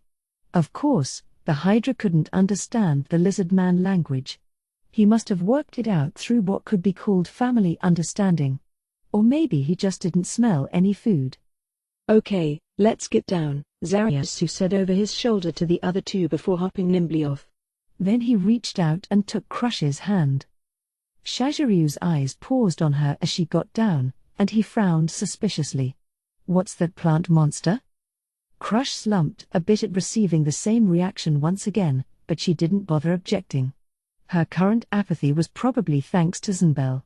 But even she wasn't ready for the bomb Zarasu dropped. She's the female I'm in love with. Ah. Shaziryu emitted a sigh of wonderment and turned his shameless gaze on Crush, who was petrified and still holding Zarasu's hand. Mile per hour. Well, there's only one thing I want to ask. Is she pretty under there? Yeah, I'm thinking of Ma, NGH. A sudden pain in his hand made Zarasu shut his mouth. Crush had dug her claws into it, hard. Shaziryu observed the pair with a dazed expression. I see, so you like the pretty ones. What was all that about? Oh, I can't get married? Trying to act so cool. You just didn't have the right person. Anyhow, I'm chief of the Green Claw tribe, Shaziryu Shasha. I'm grateful to you for becoming our ally. His tone brooked no disagreement because of the nature of their coming together, but Crush and Zanbel had no need to be shaken by him now. Likewise. I'm acting chief of the Red-Eye tribe, Crush Lulu. Everyone thought Zanbel would reply after Crush, but contrary to their expectations, his greeting didn't come. He showed no restraint as he blatantly appraised Shaziryu. Perhaps satisfied, he nodded and spoke with a feral expression. So you're the one, huh? The warrior who can fight with the powers of a priest? I've heard the rumors. I'm surprised they've spread as far as Dragon Tusk, Shaziryu replied. They were like two wild animals acknowledging each other's presence. I'm the chief of Dragon Tusk until your little brother says he's ready to step in. Zinbel Gugu. So good of you to come. I welcome you as a worthy chief for a tribe that prizes strength above all. Speaking of which, you wanna have a quick fight? Don't you think it'll be easier to talk if we know who's strongest? I'm not opposed to it. Zarasu wasn't about to stop him. He figured it would be useful to know in various situations going forward. Before they could begin, however, Shaziryu held up a hand to curb Zinbel's urge to fight. But it's kind of a bad time. Or, Kamoon. Shaziryu grinned at Zinbel's discontent. The ones who are out on patrol will be back pretty soon. Then we should know some details about the enemy. You can wait until after that, right? One hut had been designated as the meeting room for the chiefs. Inside gathered the leaders of each tribe, plus Zarasu, for a total of 6. Zarasu was well known among the other tribes as the male who killed the chief of the Sharp-Edged tribe, previous owner of Frost Pain, as well as the hero who convinced them to form the alliance. None of the chiefs had any objection to having him in the meeting. The hut wasn't very big, but the 6 of them managed to sit in a circle. When Crush had first shown her white skin, 3 of the chiefs were unable to hide their surprise, but now they were composure incarnate. After formalities, the first one to speak was the Small Fang chief. He had a small body for a lizard man, but his limbs were strong and smooth like steel. Apparently he'd been a hunter, and he probably had the best projectile weapon skills of any lizard man on the lake. In fact, he had ended his fight to become chief by lobbing a single rock. There were a little under 5,000 enemies. He had mobilized all the hunting parties to search for the enemy army. That was considerably larger than all the lizardman forces combined, but it wasn't outside the realm of their expectations. There were even some sighs of relief that their adversaries were so few. And their leader? We couldn't quite figure it out. There was a monster like a big red lump of meat, but as you might expect, it was hard to get close enough to see much. What's their order of battle like? It's an undead mob, skeletons and zombies. Were they using lizardman corpses? No. I don't know much about land creatures, so I can't say for sure, but I think they might be human bodies. They didn't have any tails, explained the Small Fang chief. Hearing that, Zarasu was certain they were the plains-dwelling human race. We can't make the first move and attack them. It'd be tough. They're located in a corner of the forest that they've cleared to create an open area. I wonder how long that took. I'm also curious where all the lumber went, since we didn't see it anywhere. Sorry. Guess I'm off topic. Anyhow, they're in the woods. We may have been able to get in there, but I imagine it'd be difficult with the warriors along. So what about a hunter-only assault? There's no way, Crush. How do you expect us to take out 5,000 undead with 25 hunters? They'd catch us and crush us, and it'd be over, replied the Small Fang chief. Then how about mobilizing the priests? Some nodded at Shajiryu's suggestion, and their eyes gathered on Crush, but Zarasu replied promptly. Let's skip this plan. Huh? Why? They've been keeping their promise so far, but I'm not sure they'll continue to once we go on the offensive. You may be right. At the very least, we should wait until everyone is here to attack. So are we looking at a siege, then? Hard to defend. The broken speech came from one of the lizardmen, the razor-tailed chief. He was clad head to toe in white armor with a dull luster. The armor was enchanted, if only ever so slightly, and one of the lizardman's 4 great treasures, white dragon bone. It was carved from the bones of frost dragons, creatures with a natural ability to chill things and rumored to inhabit the Azalisia Mountains. That being said, something carved out of plain bones, even the bones of an immensely powerful dragon, wouldn't be imbued with magic, but at some point, this armor had become magical. The problem was that its power likely came from a curse. White dragon bone made the wearer only as strong as the amount of intelligence they forfeited. On the body of someone wise, it could be harder than not only steel but also mithril or the legendary adamantite. The catch was that any cleverness stolen by the armor would not return when the wearer took it off, thus its reputation of being cursed. When the razor-tailed chief, famous for his wisdom, equipped the armor, he was able to repel all the weapons the lizardman had. Its fellow great treasure Frostbane was no exception. The armor had probably reached adamantite-level hardness. While most who attempted to use White Dragon Bone had lost nearly all their intelligence and ended up idiots, the razor-tailed chief alone maintained a much lesser but still working mind, showing how intelligent he'd been from the start.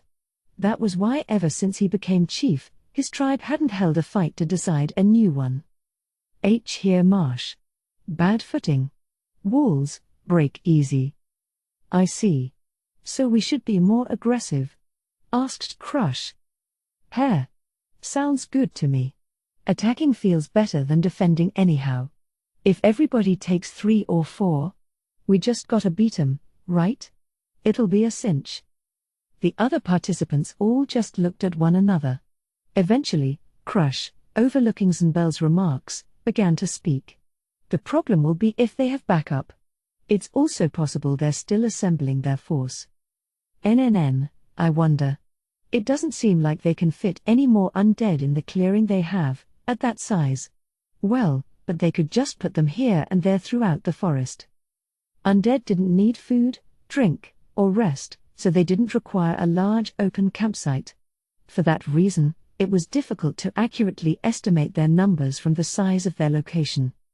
We should keep the possibility of a siege battle in mind, just in case. Then we of the Red Eye tribe will reinforce the walls so they'll be able to withstand such a battle. Thanks in advance for your cooperation. All the other chiefs nodded in approval, even forlorn-looking Zunbel. For the time being, let's prepare for a siege. Also, we need to define a system of command. For starters, let's have Crush lead the priests. We should have her command them during the war, too. As everyone agreed with the Small Fang chief's proposal, one voice objected. The chiefs should be a separate group. It had been Zarasu who spoke, and all eyes gathered on him. Aha! I see what you mean, Zarasu, said Shaziryu. Plan to make elite squad. That's right. There are a lot of enemies. If we don't take out their commander, we may lose. And if monsters like those messengers to each village come out, we won't be able to beat them with numbers, we'll need a small select group. But don't we need commanding officers? Pick from, head warriors. We're fine without commanders. All we gotta do is hit the enemies in front of us. What if we had a separate group to give orders from the rear and only engage if we find their HQ or the battle takes a turn for the worse? Sounds like a plan to me. Okay, so how about this group of 6, including Zarasu? Said Zunbel. No, let's break it down further into 3 and 3, said Crush.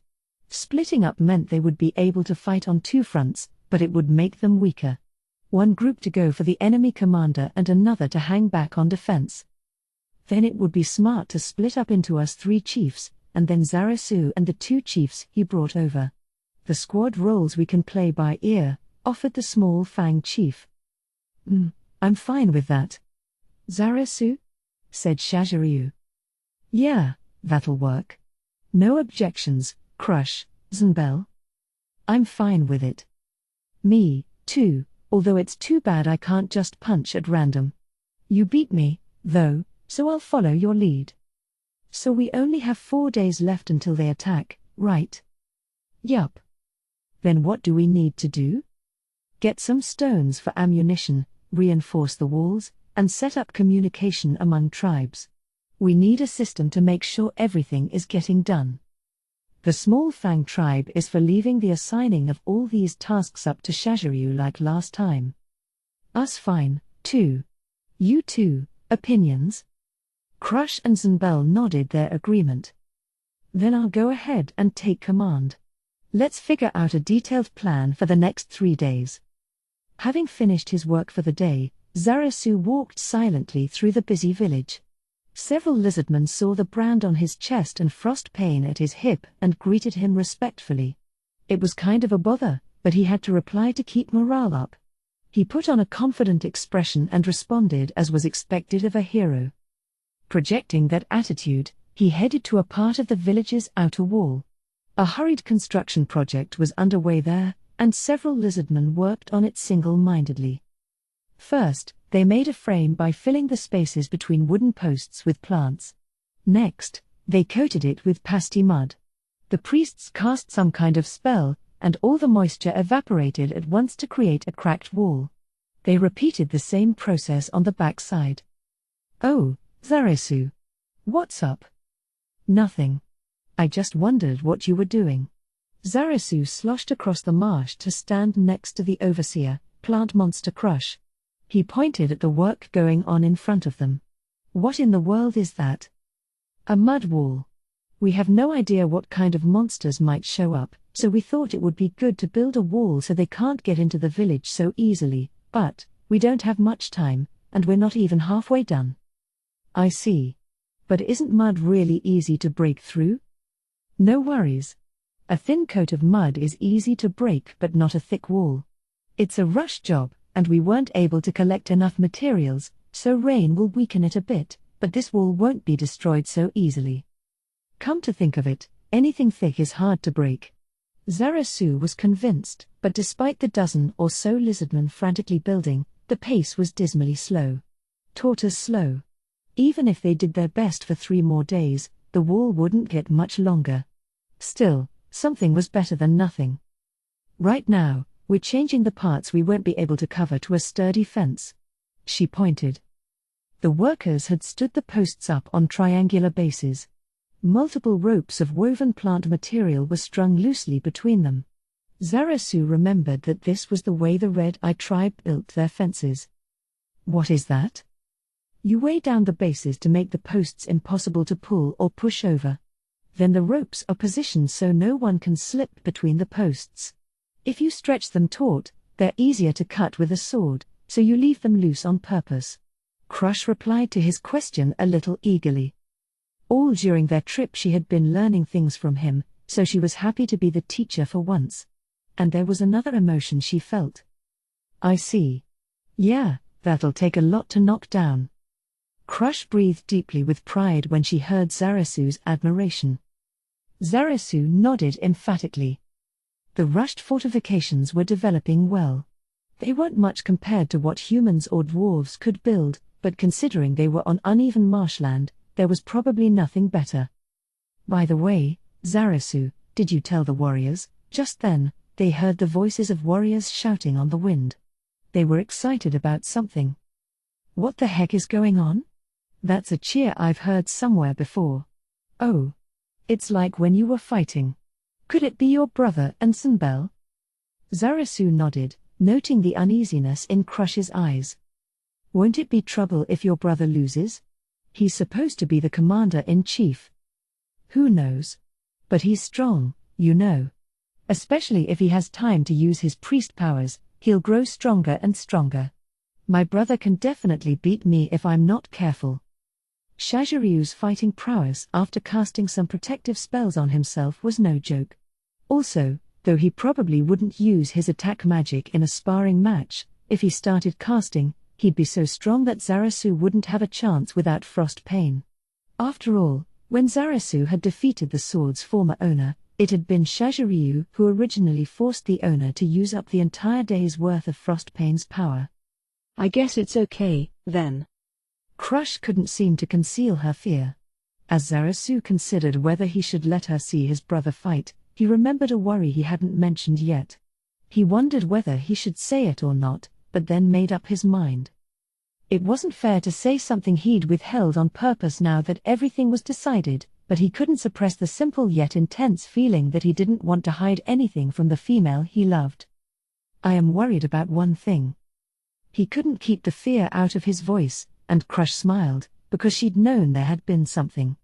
That smugness was so unlike her, so out of place, that Zaresu couldn't get any more words out. The one who spoke instead was Crush. "The thing you didn't say back there? The scenario where the enemy expects this. The scenario where they're just waiting for us to form an alliance." Zaresu didn't say anything. She was right. The possibility lingered that the enemy had given the Lizardman tribes time, clearly stated the order in which villages would be attacked, and allowed them to make war preparations only because they wanted to crush all the tribes in one fell swoop. There are a lot of things to worry about, especially for someone like you who thinks so much. But I believe we should just try to fight first, and then think from there. Even if we win, that doesn't mean they'll just give up. No, honestly, the chance they'll give up after one fight is so low. Maybe so. But you were right about what you said that night, and look, she raised her hand.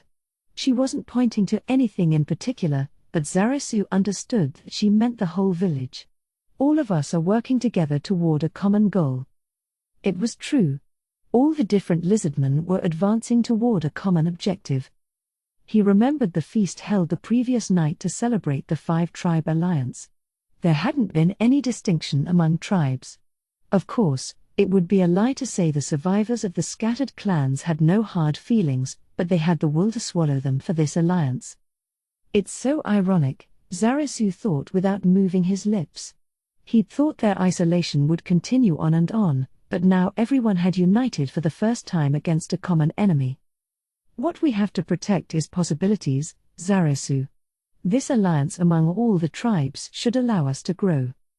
The mud walls were technology Zarasu had never seen before, but another tribe knew it well. Soon, this type of wall would spread through all the tribes. With protection that's sturdy, monsters wouldn't be able to get into the villages anymore. That would lower the chances of weaker lizardmen and children being attacked, and the population would increase. Zarasu's fish preserves could provide food for the growing numbers. There could even be a day in the not-so-distant future when they made one big lizardman tribe on the marsh. Hey, let's win this, Zarasu. There's no way to know what will happen next. It could be that if we win this one fight it'll all be over.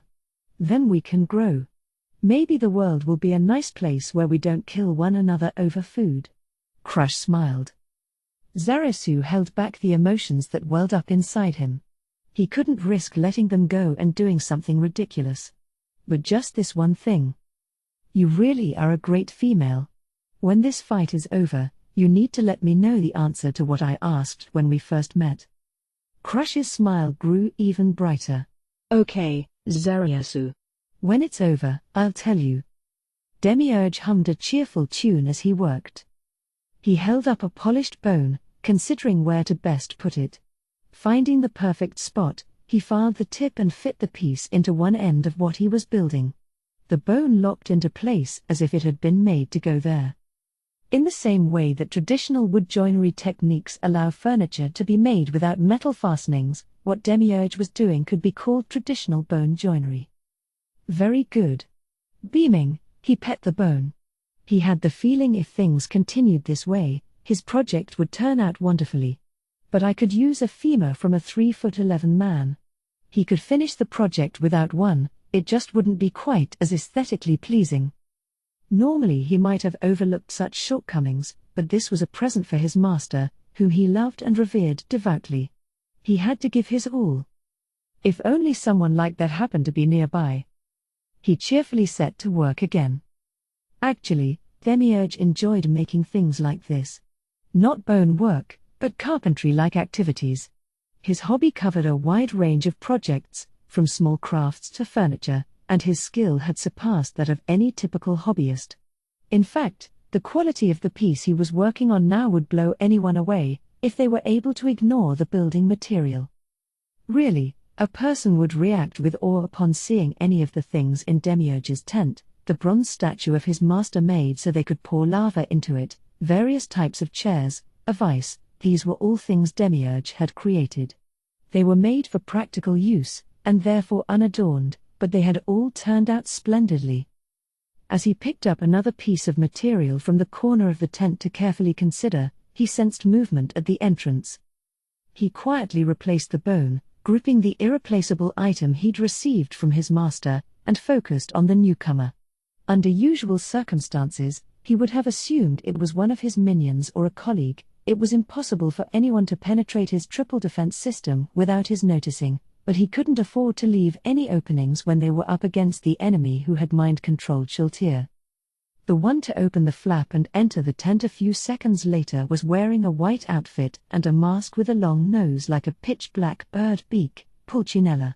He was a clown created by the Supreme Beings and assigned to assist Demiurge on his current job. After checking to make sure the servant hadn't been mind-controlled, Demiurge relaxed his focus, and the hand gripping his item slackened. "Master Demiurge, I finished skinning them." At those words, he felt just a tiny bit of disappointment. Normally that would be the kind of work he'd relish himself, but they were on guard against an unknown enemy, so he couldn't really leave his post. Thus such enjoyable work had fallen to Pulcinella. Without letting those feelings show now, he gave a new order. "Good work. On to the next step." It would be rude to hand them over to Lord Ines in their current state. The clown gave an elegant bow, and Demiurge asked, "And how many died?" "Thanks to the tortures, none. They just lost consciousness. It seems like we'll be able to skin them again almost immediately. Some are refusing healing magic, but the number is around what we expected, so it's not a problem." That's wonderful. It was taking quite a lot of effort to find materials. If they couldn't flay each one more than once, the work would never be worth it. That didn't mean they had any intention of taking away the pain or putting them to sleep, though. "I want to make everyone happy." At this sudden declaration, Demiurge recalled Pulcinella's personality. Pulcinella was known throughout Nazarick as particularly gentle and compassionate. Since he was created to bring happiness to everyone, his behavior always reflected that. "The beings in the great tomb of Nazarick are all happy because we are able to serve Lord Ines." Demiurge nodded, agreeing wholeheartedly. "Indeed. Then let me ask you this, Pulcinella. Are outsiders also happy to serve Nazarick?" "No, they are most definitely not. Certainly, getting to serve Lord Ines is cause for gladness. One might choke on tears of joy. But if one is forced to serve, that is not happiness." "Oh ho! Then whatever should we do about that?" "That's simple. We choose one and cut off his arm. Then the others compare themselves to him and understand that they are happy. What a wonderful thing. Then to make the one with the missing arm happy, we just cut off someone else's leg. Oh, I am making so many people happy."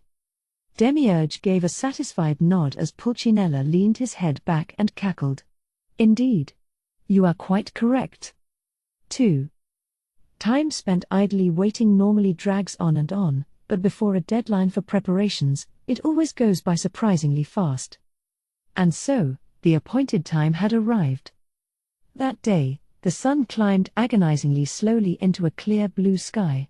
The wind carried not a single sound, and the world was wrapped in a silence so deep it was painful.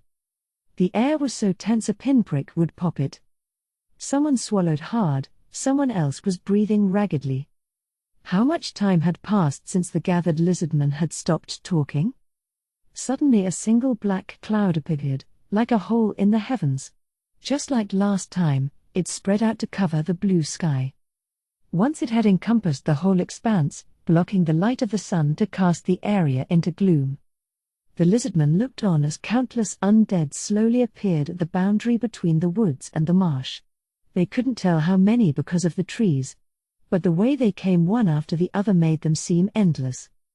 The attackers consisted of 2,200 zombies, 2,200 skeletons, 300 undead beasts, 150 skeleton archers, and 100 skeleton riders, 4,950 in total, plus the commander and his guards. Defending against them was the 5-tribe Lizardman Alliance. From the Green Claw tribe, 103 warriors, 5 priests, 7 hunters, 124 males, and 105 females. From the Small Fang tribe, 65 warriors, 1 priest, 16 hunters, 111 males, and 94 females. From the Razor-Tail tribe, 89 heavy warriors, 3 priests, 6 hunters, 99 males, and 81 females. From the Dragon Tusk tribe, 125 warriors, 2 priests, 10 hunters, 98 males, and 32 females.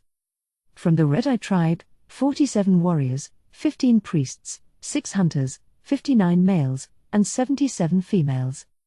In other words, 429 warriors, 26 priests, 45 hunters, 491 males, and 389 females, 1,380 in total, plus the chiefs and Zarasu. A war where one side outnumbered the other 3-1 was about to begin. It was a one-room wooden building.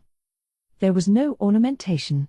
It was built simply, like a log cabin with the wood showing. However, it was easily 21 yards on each side and the ceiling rose over 16 feet.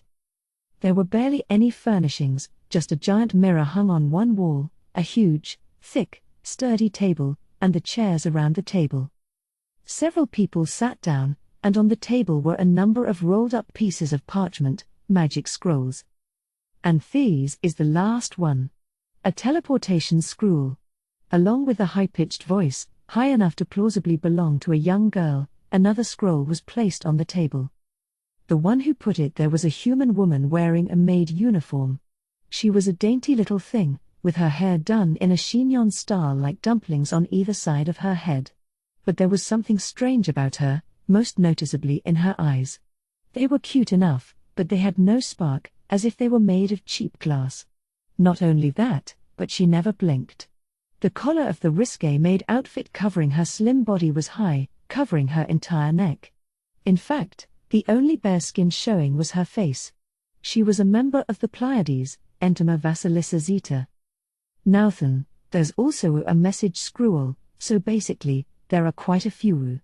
Maybe I could have them clear the table for now. Entoma addressed the one sitting at the head of the table.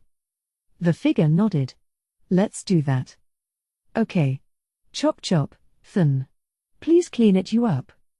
With Cocytus's approval and Entoma's order, everyone around the table began to move at once. They were all grotesques. One looked like a praying mantis, another like a spider, another like a giant brain. Everybody looked very different from one another, but they had two things in common: they were all Cocytus's minions, and they all served Nazarick. That was why they were taking orders from Entoma even though she was weaker than them. The structure of authority in the Great Tomb of Nazarick was based not on who was strongest but on whether one was created directly by the Supreme Beings or not. In that sense, Entoma was superior. Confirming that the table had been cleared, she mumbled, "Now then, I'll give these to you, Master Cocytus," without opening her mouth, and picked up the bag at her feet. She took out a few rolled-up pieces of parchment. Message scrolls. Lord Ines told me they were made with skins acquired by Master Demiurge. He said to report back if you have any trouble using theme. Okay, understood. I'll see if I have any issues. He took several of the prophet scrolls with one of his 4 hands. Demiurge has gotten ahead of me again, he said, smiling wryly at the minions in the room. Someone answered with a faint, sycophantic laugh. With the parchments in hand, Cocytus fell deep into thought. He had also heard that Nazarick's store of parchment for enchanting with low-level spells was running low. Finding sources of materials to make various items was a very important project. Sure, they still had some leeway now, but if they just kept consuming items, they would eventually run out. That was why various people, including their master, were working on it. The apple trees he'd heard about, on the 6th level, were part of that plan. However, the resource problem was something that Cocytus, who had been appointed to guard Nazarick, could do nothing about. Of course he couldn't. There was no way he could go outside if he was tasked with guarding the base. It was completely natural that Demiurge, who had ventured out to gain them a foothold, should be the one to solve that problem. Cocytus's associate of equal rank had succeeded in his mission. He should have been happy about it. And really, he was. He just couldn't completely extinguish the flames of envy deep in his heart. He was so jealous that his colleague had been of use to a supreme being, a supreme one worthy of their worship, that he couldn't stand it. His own job was to protect Nazarick. It was perhaps more important than any other guardian's job. Every minion he asked would tell him it was a critical task. They couldn't allow vulgar rabble to set foot in the hallowed ground made by the supreme beings. But with no raiders, there could be no proof of Cocytus's faithful service. He wanted to do something that could show results. For a guardian, being useful to one's master was a joy. Cocytus wanted to taste that joy, too. His chance was here, right now. Cocytus turned his head to gaze at the scene in the mirror as he gripped the scrolls. The reflection was not of the room he was in but a marsh somewhere. Yes. The view from the mirror of remote viewing was the reason he'd spent 2 days camped in this log cabin, which Aura had built.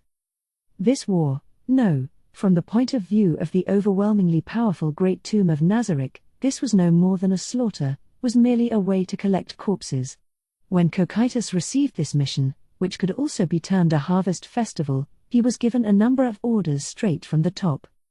First, he, Cocytus, would not face the enemy directly. Of course, that went for his underlings as well. He was to make do with the troops he was provided. Second, he was to hold back the Elder Lich commander provided to him for until he absolutely needed to deploy him. Third, he was to rely on his own judgment as much as possible. There were a few other small things, but those were the main ones. He needed to somehow claim victory with just the troops deployed around the lake. If he could succeed, he would be able to prove his devotion to his great master. Nice work. I'd like you to thank Lord Ines for me. Entima sluggishly bowed her head. So, are you going back? No, I was told to watch how the battle goes from here. So she's overseeing. Having concluded that, he felt a surge of excitement for the mission. Then let's get started. Cocytus cast message and gave orders to the undead commander to march. Bonfires on either side of a raised platform cast a flickering light throughout the area. There were a few lizardmen on the stage, important figures like the chiefs and heads of each tribe. In the open area before them were all the many lizardmen who had gathered to fight. A quiet commotion rose from them like sea spray. It was the buzzing of the agitation they couldn't completely hide, even if they desperately tried to conceal their worry, panic, and fear. This war was about to start. The close friends standing next to them might turn to corpses in the next moment. Or they themselves could be the ones to fall. That was the kind of battlefield onto which they were headed. Shaziryu Shasha stepped forward out of the line of chiefs to hush the crowd. Listen to me, lizardman. His imposing voice filled the air. Suddenly it was silent enough to hear a pin drop, and his voice echoed even louder. I'll admit, there are a lot of them. No one made a sound, but it was obvious that the throng was upset by this. Shaziryu waited a moment before continuing. But there's nothing to be afraid of. We 5 tribes have formed an alliance, the first of its kind in history. Because of this alliance, during this time, we are one tribe. That means the spirits of all the tribe's ancestors, even the spirits of tribes not our own, will protect us. Head priests. Reacting to his voice, Crush Lulu stepped forward, leading the 5 head priests. She removed her clothing, revealing her white scales. Leader of the head priests, Crush Lulu. Responding to his call, she took another step forward. Call the spirits down. Please listen, children of this united tribe. What was this newborn tribe? Crush Lulu spoke firmly and eloquently on the topic in undulating tones, sometimes high, sometimes low, almost like she was singing. At first almost everyone had been disgusted by the albino. But her bold, confident bearing changed their minds bit by bit as they watched.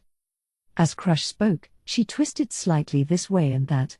Her white scales glittered in the light of the fire, as if the spirits of their ancestors had descended into her body. Unbeknownst to the audience themselves, their expressions became one of worship. 5 tribes are now one. The ancestral spirits of every tribe will protect all of you. Look, lizardman. Watch as the innumerable spirits of all our tribes descend upon you. Crush spread her arms wide and pointed to the heavens. Many gazes followed her gesture, but of course there was nothing but a cloudy sky. It didn't seem like any spirits were appearing.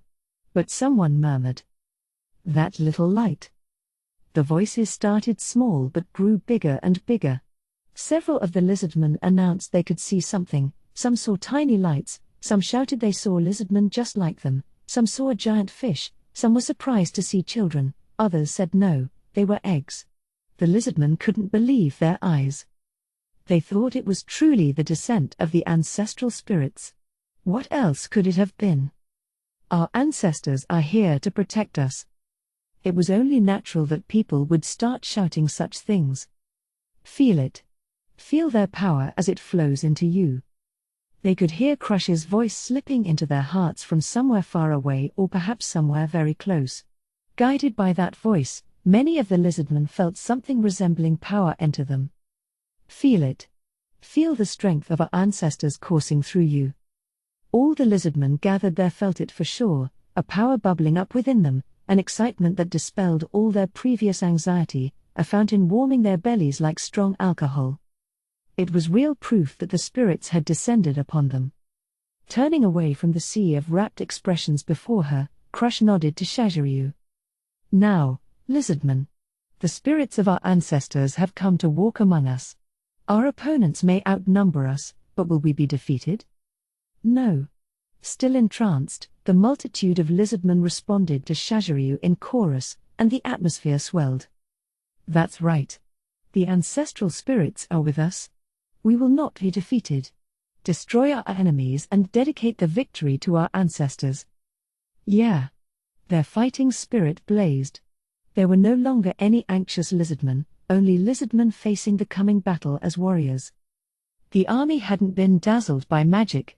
Even with this many druids gathered, there was no way they had the resources to cast spells on this many lizardmen right before the big fight. The vision was the result of each lizardman being served a special drink right before the ritual. It was a drink said to inspire bravery, a tradition passed down among the lizardmen, but its actual effects were short-term intoxication, euphoria, and hallucinations, an elixir made with a special roasted herb. The drink brought about an altered state of consciousness. Crush's speech had been a way to buy time while the drink took effect. Once the trick is revealed, it's not very interesting. But for the ones who experienced those effects, the lizardmen who saw the spirits of their ancestors descend, the ritual really did inspire courage. Now we'll pass around the paint. Normally each tribe would have their own color, but the ancestral spirits of the 5 tribes are in all of you. Decorate yourselves with all the colors. Priests carrying earthenware pots strolled through the crowd.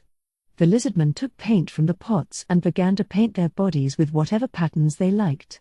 Supposedly it was actually the ancestral spirits within them painting, so they all let their fingers run wherever they might go. Many lizardmen covered nearly their whole bodies, especially since this time the spirits of all 5 tribes had descended, but among them, the Green-Claw tribe members barely painted at all.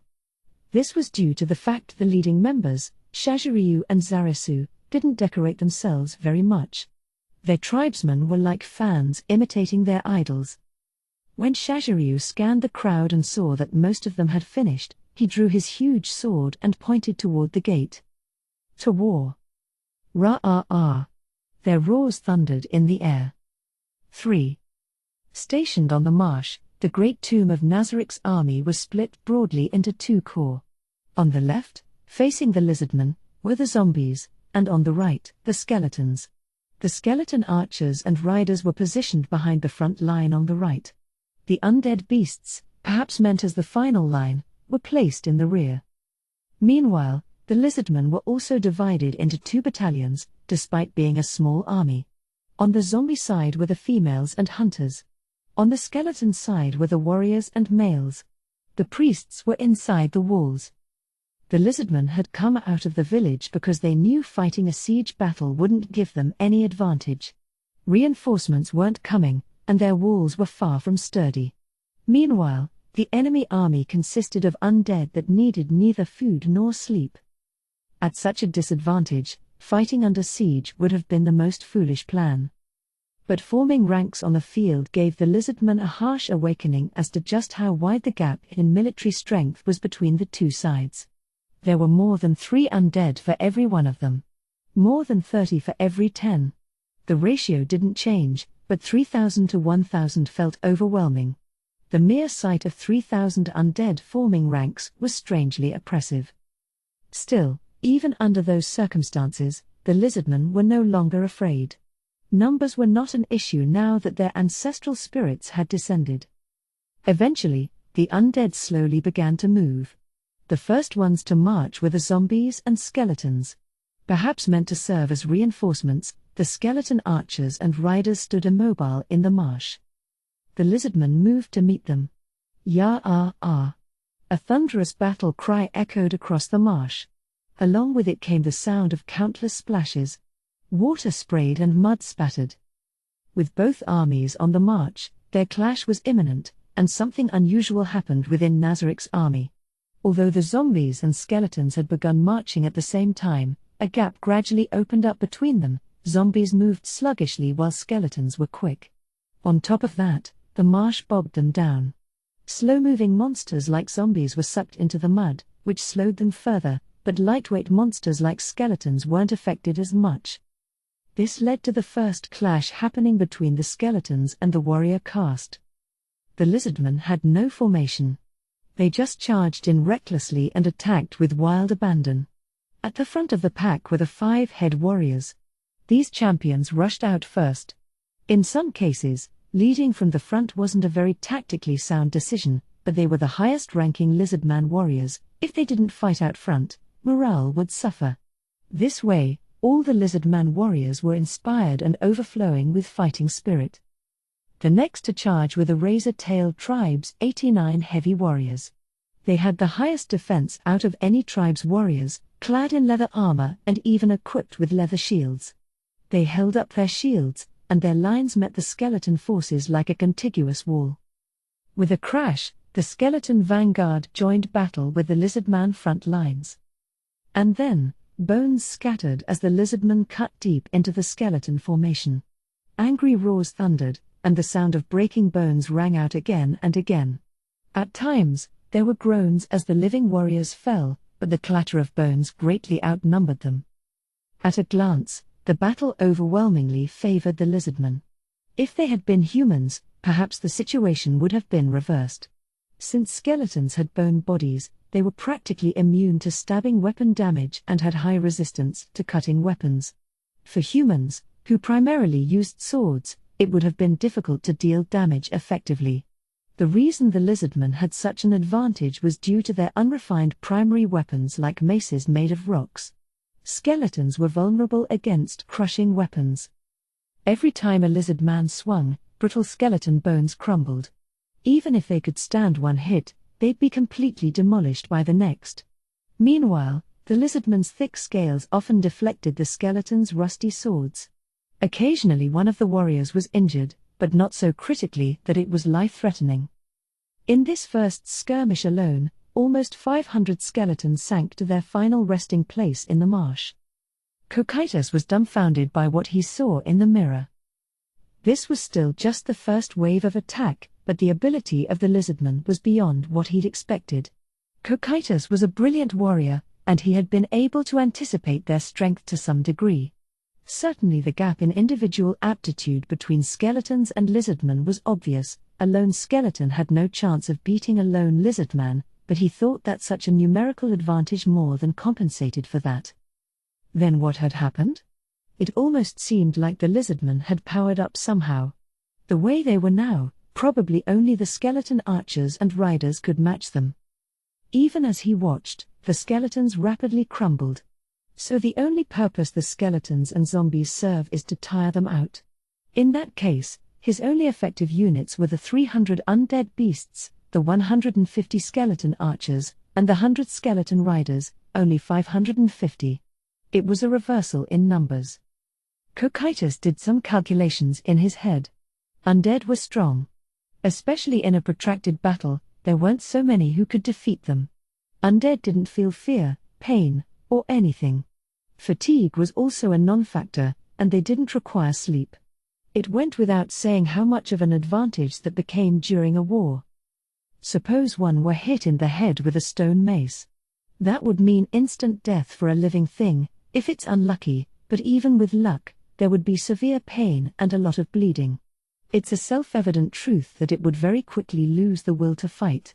Of course, there were soldiers who underwent training to withstand pain and wouldn't give up so quickly, but for most, that would be their breaking point.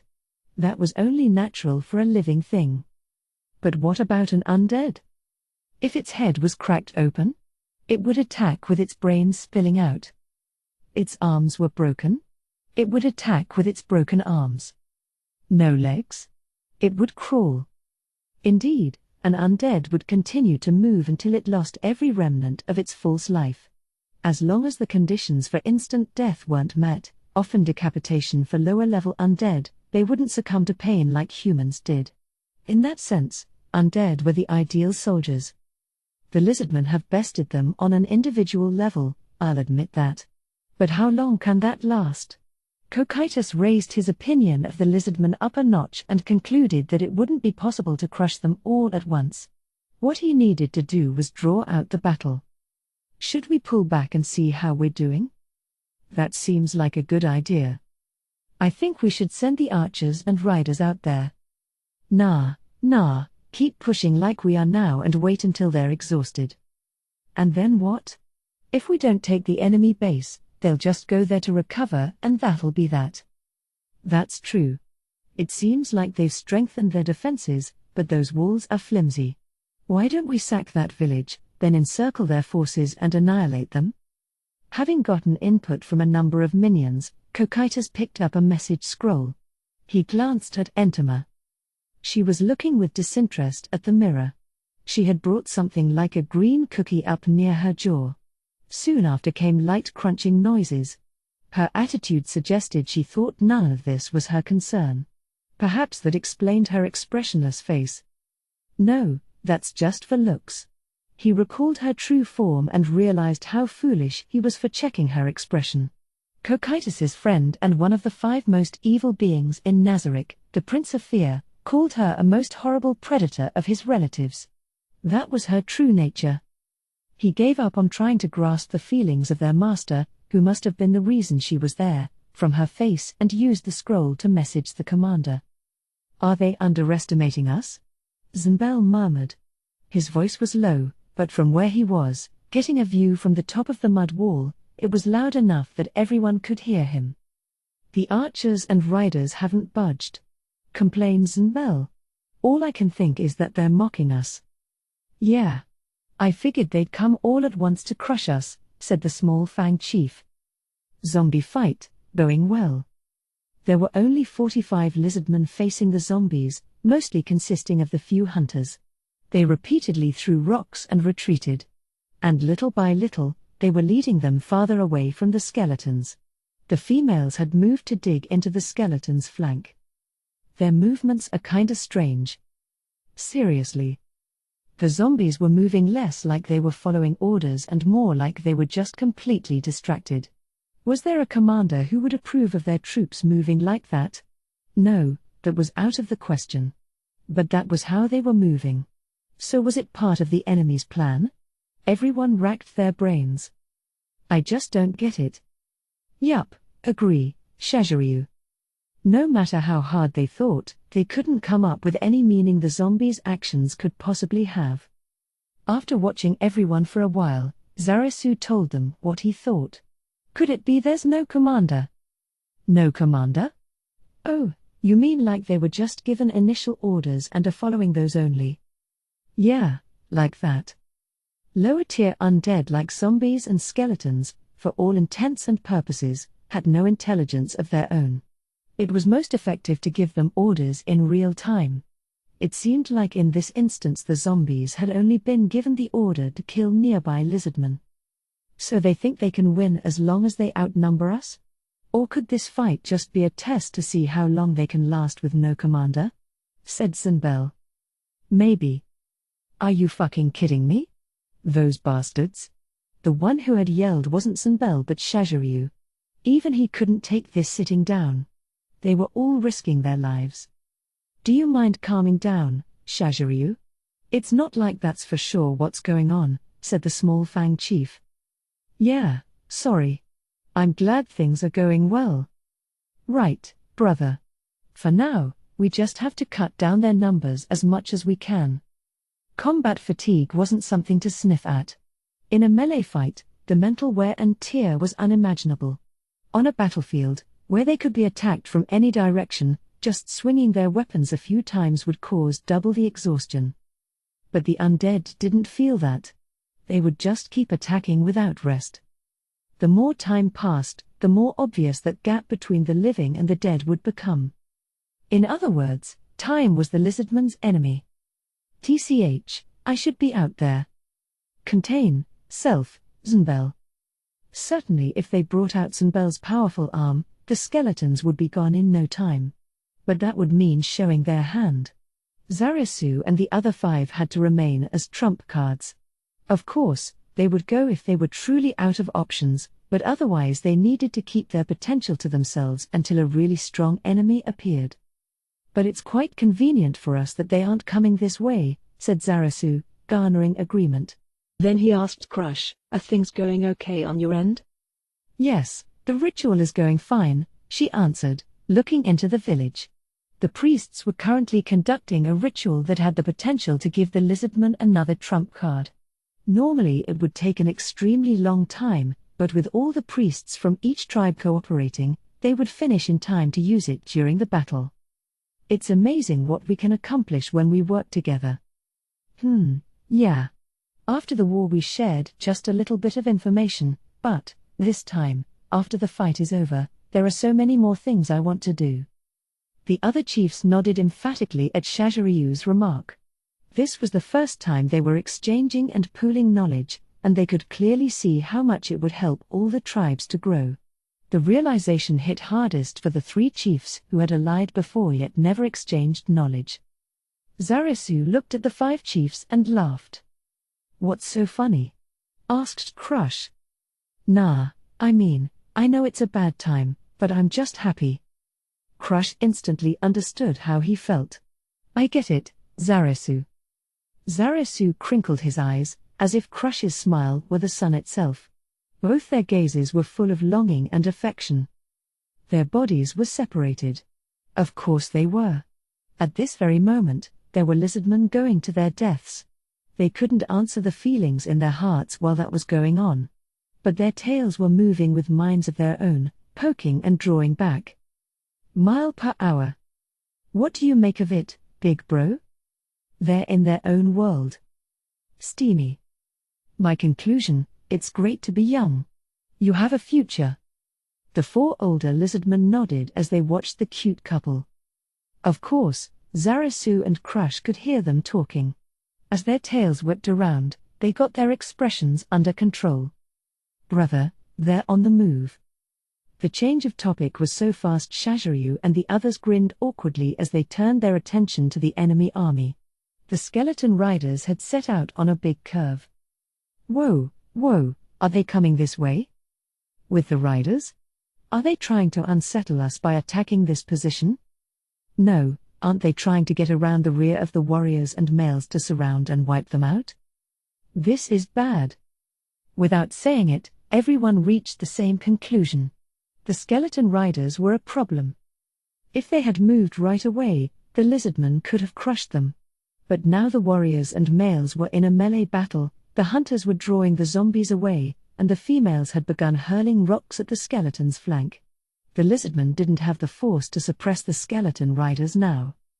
Maybe it's time for us to move. Shazharyu nodded at the small Fang chief's idea. The question is who should go? Yeah, it's time to make our first move.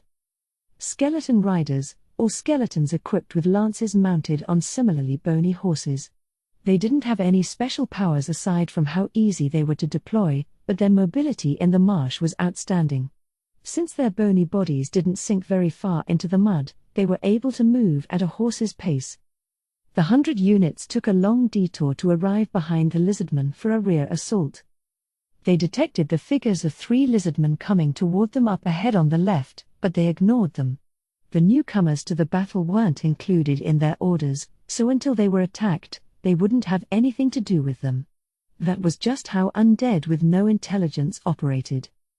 They had nearly reached the back of the lizardman army when the rider out in front found his vision spinning wildly. The skeleton had been thrown high into the air, falling swiftly into the marsh.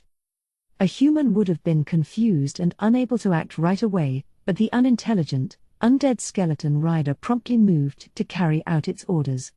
It stood up immediately but did stumble from the heavy damage. Another rider went tumbling into the first, and the 2 units' bones broke apart and scattered into the marsh. This was happening here and there on the marsh, but why? The answer was extremely simple: traps. The lizardmen had buried wooden boxes in the water. When the horses stepped into them, their momentum caused them to trip. Skeleton riders went tumbling one after another. Humans would have slowed down or taken some kind of countermeasure, but these riders did not. They might have had the judgment to detour around a gaping hole but not to guard against hidden traps. Such thinking was outside the scope of their orders, and they didn't have the intelligence to adapt to their situation. Maintaining their speed and charging straight into the traps was like mass suicide. Still, although the traps were effective, all they did was slow them down. They dealt some damage, but it wasn't enough to destroy them. The riders scattered around just picked their muddied selves up.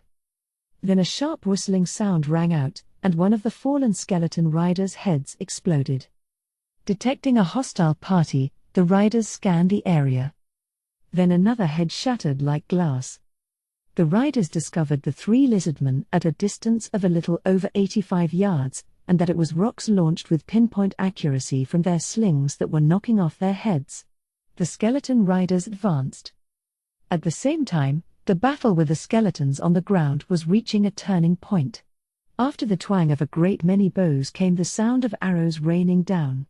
The 150 skeleton archers fired the bolts over lizardmen and skeletons alike. It wasn't over with one volley, there was a second, a third. This attack took the lizardmen by surprise. Several were hit and crumpled to the ground. They couldn't protect themselves against the cascade while in combat with the skeletons. Of course, the arrows hit the skeletons, too, but they didn't take damage. While the piercing damage-resistant skeletons pushed forward, the skeleton archers loosed their arrows from behind. It was a brilliant maneuver. Considering the time it would take to completely obliterate a 2,200-strong vanguard in order to reach the archers, this should have doomed the lizardmen. The problem was that it came too late. If they had carried out this plan in the beginning of the battle, it would have proven fatal for the lizardmen. They would have been overwhelmed by the numerical disparity, and the battle would have ended differently. But now the outcome was already decided. The lizardmen ignored the skeletons, having already whittled their numbers, and charged directly at the archers. 150 arrows rained down, and several lizardmen collapsed into the mud, but not all of them. Lizardmen had thick skin and tough scales. Even without armor, they had the same defenses as a human in leather armor. Even if an arrow pierced their skin, their thick muscles would save their life. Part of the reason fewer fell was that the skeleton archers didn't have a great deal of strength for drawing their bows. The force behind their attacks wasn't enough to kill a lizard man. With battle cries, the lizardmen fearlessly pushed through. When the deadly barrage came a second time, they protected their heads with their arms. They ran for their lives as the hail of missiles pierced skin and tore through bodies. A third volley. That was about all the skeleton archers could do. If they'd had any intelligence, they probably would have retreated. If they had fallen back temporarily and fought cohesively with the rest of the remaining undead army, there might have been a way for them to retain their usefulness in the fray. However, they lacked the brains that allowed for such a complicated directive, and in any case, those orders had never been given. They followed the simple orders they had, and continued shooting arrows at the lizardmen even when they were practically on top of one another. A war cry went up, and a wave of lizardmen swallowed the skeleton archers just like it had the skeletons. The long-range fighters didn't have any room to use their bows. They fell into the soggy earth under the lizardmen attacks. There were still zombies remaining, but almost all the skeletons had been defeated. This was when a new enemy was finally unleashed, the undead beasts. They were undead made from the corpses of a variety of animals like wolves, snakes, boars, monsters that combined zombie endurance with animal dexterity. The undead beasts headed straight for the lizardmen. Some were fast, some were slow. It was a disjointed charge with no sense of rank or formation. Attacks that came from below were surprisingly hard to dodge. The beasts employed the animal-like method of biting at their enemies' ankles to slow and drag them down before dealing the final blow. For the lizardmen, who were already tired. This was a problem indeed. A number of them who were slow to react had their throats ripped out. When a comrade fell at a warrior's side, it didn't matter if they'd braced themselves mentally or if they believed the ancestral spirits were with them, they couldn't deny that their morale was shaken. The head warriors fought at the front of the line, but the pressure was gradually increasing. It was only a matter of time before the lizardman lines broke, and they routed. It was at that moment when the marsh rippled with excitement. 2 cones of mud standing a little over 5 feet high with no arms, legs, or heads appeared and began to move. Though they had no feet, they moved nimbly across the marsh, gliding, advancing on the undead beasts. Once they'd gotten closer, they reached out whip-like appendages, longer than the mud creatures were tall, from about where the arms would have been on a person. These were one of the lizardman's trump cards, which the priests had combined their powers to summon, swamp elementals. The swamp elementals plowed into the pack of undead beasts, struck with their whip-like tentacles, and yanked some of them off the ground. Of course, the undead beasts countered, scratching with their claws and biting with their fangs. Both sides were fearless in the fray, but gradually it became clear the swamp elementals had the advantage. It was simply a matter of an imbalance in individual potential. The power of their own priests was winning against the undead. Seeing this restored the courage of the lizardman warriors, and they took up the charge once more. Thus began a gruesome brawl. In this battle, unlike the one with the skeletons up till now, numerous lizardmen lost their lives. But the lizardmen held the numerical advantage now, and the balance of battle began to tip in their favor. "We're going to lose." Cocytus understood that. None of the undead in the troops he was given had intelligence. That was why they'd lost, and he'd been afraid of that since the beginning. But he hadn't expected them to be so weak. He was bothered by how shallow his thinking had been. There was a way to turn this around, but it wasn't a good one. Using that method was practically a synonym for defeat. But could he really report to his master that they had lost? Cocytus grabbed a message scroll. The one to call in this situation was, "Is this Demiurge?" "Yes, my friend. What in the world happened that you would send me a message?" Demiurge's deep, calm voice echoed in Cocytus's head. As one of Nazaric's top minds, Demiurge would surely have a good idea. It was frustrating to go for help to someone who, in a way, was a rival, but he had to avoid defeat at all costs. The army of the Great Tomb of Nazaric? Lose? To avoid that fate, he would bow his head at as low as it took. Actually, Demiurge listened silently to Cocytus's explanation about his present situation that used up a whole scroll, and he heaved an annoyed sigh. "And what do you want me to do about that?" "I want you to lend me your wisdom. At this rate, we'll be defeated. If it were just me losing, I would accept it, but I can't disgrace the Great Tomb of Nazaric and the Supreme Ones. Does Lord Ines even want you to win?" "Huh? What is that supposed to mean? Why did he build an army of such low-tier minions?" Cocytus had been wondering the same thing. He didn't see any reason to build an army out of the weakest minions the Great Tomb of Nazaric had to offer. He must have had some idea, but what in the world was he trying to do? "I have a few guesses." "I knew you would." Cocytus didn't say it aloud, but he definitely had quite a bit of respect for the demon. "So, Cocytus, you've been there for some days. Before attacking, you should have gathered some intelligence on the lizardmen, right? That should have been a given. However, but Lord Ines ordered me to take them out with the army he provided in a head-on fight." "Yeah, but I want you to think for a minute, Cocytus. Isn't the most important thing the results you'll offer to Lord Ines?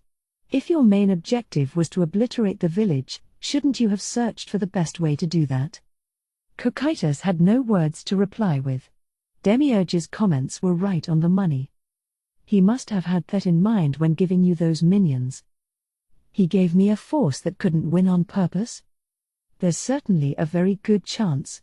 If you had collected intelligence, you might have realized that you didn't have sufficient force to take out the village. Then you would have been able to report back and say, 'Lord Ines, annihilating them will be difficult with these troops. I need stronger troops.' Perhaps that was his aim? In other words, he should have verified his master's true intent, not just followed orders but adjusted the operation at his discretion and then acted. That's what Demiurge was saying. It was probably to make you more conscious of these things.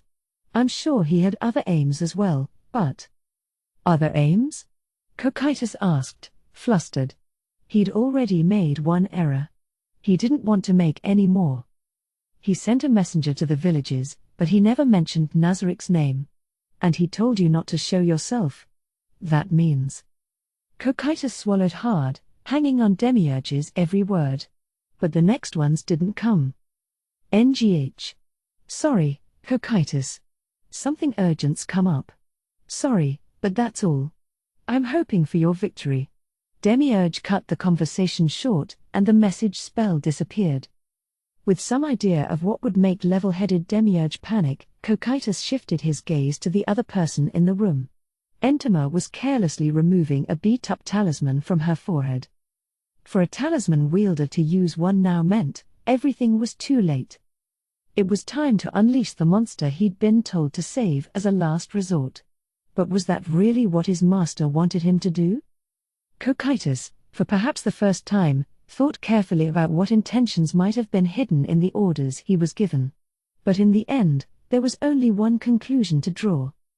Cocytus cast message. An order for you, Elder Lich Commander, move out. Show the lizardman your power. His body of skin and bones was wrapped in a splendid but old robe, and in one hand, he clutched a gnarled staff.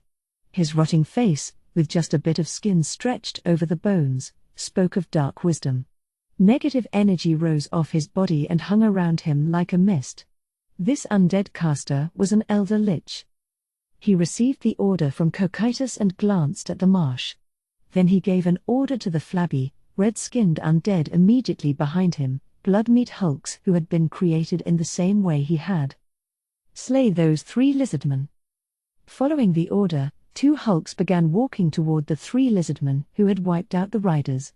They were low-tier undead who could use their muscular strength only to punch, but they had regeneration abilities, so it would take a while for an opponent in the same level range to beat them with simple physical attacks. The Elder Lich decided they'd be able to buy him enough time. Certainly, this was a poor plan. As a caster, the Elder Lich wasn't terribly strong in a close-quarters fight. Having the blood-meat hulks attend to him would have been the smart strategy. But he couldn't do that. The order he was given was to show his power. That meant he needed to use his overwhelming might to devastate the lizardman base on his own. As he walked, the Elder Lich crumpled his horrifying face in a chuckle. It was so simple. As an Elder Lich created by the Supreme Being Ain's All-Gown, he was far stronger than Nazarik's auto-spawning Elder Liches.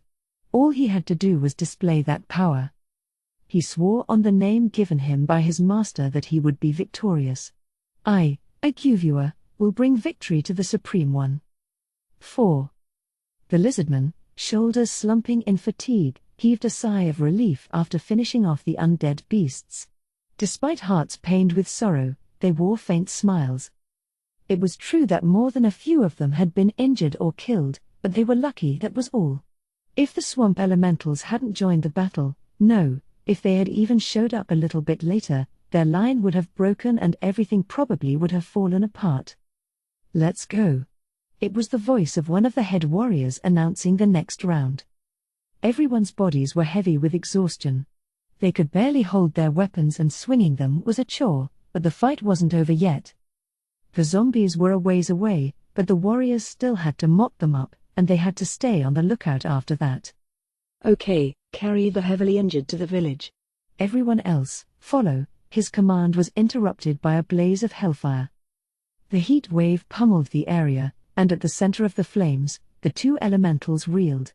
The flames vanished as if they had never existed, and the elementals were in shambles. With just one attack, they were half destroyed. The second round of flames leapt up before the lizardman had time to cry out in shock.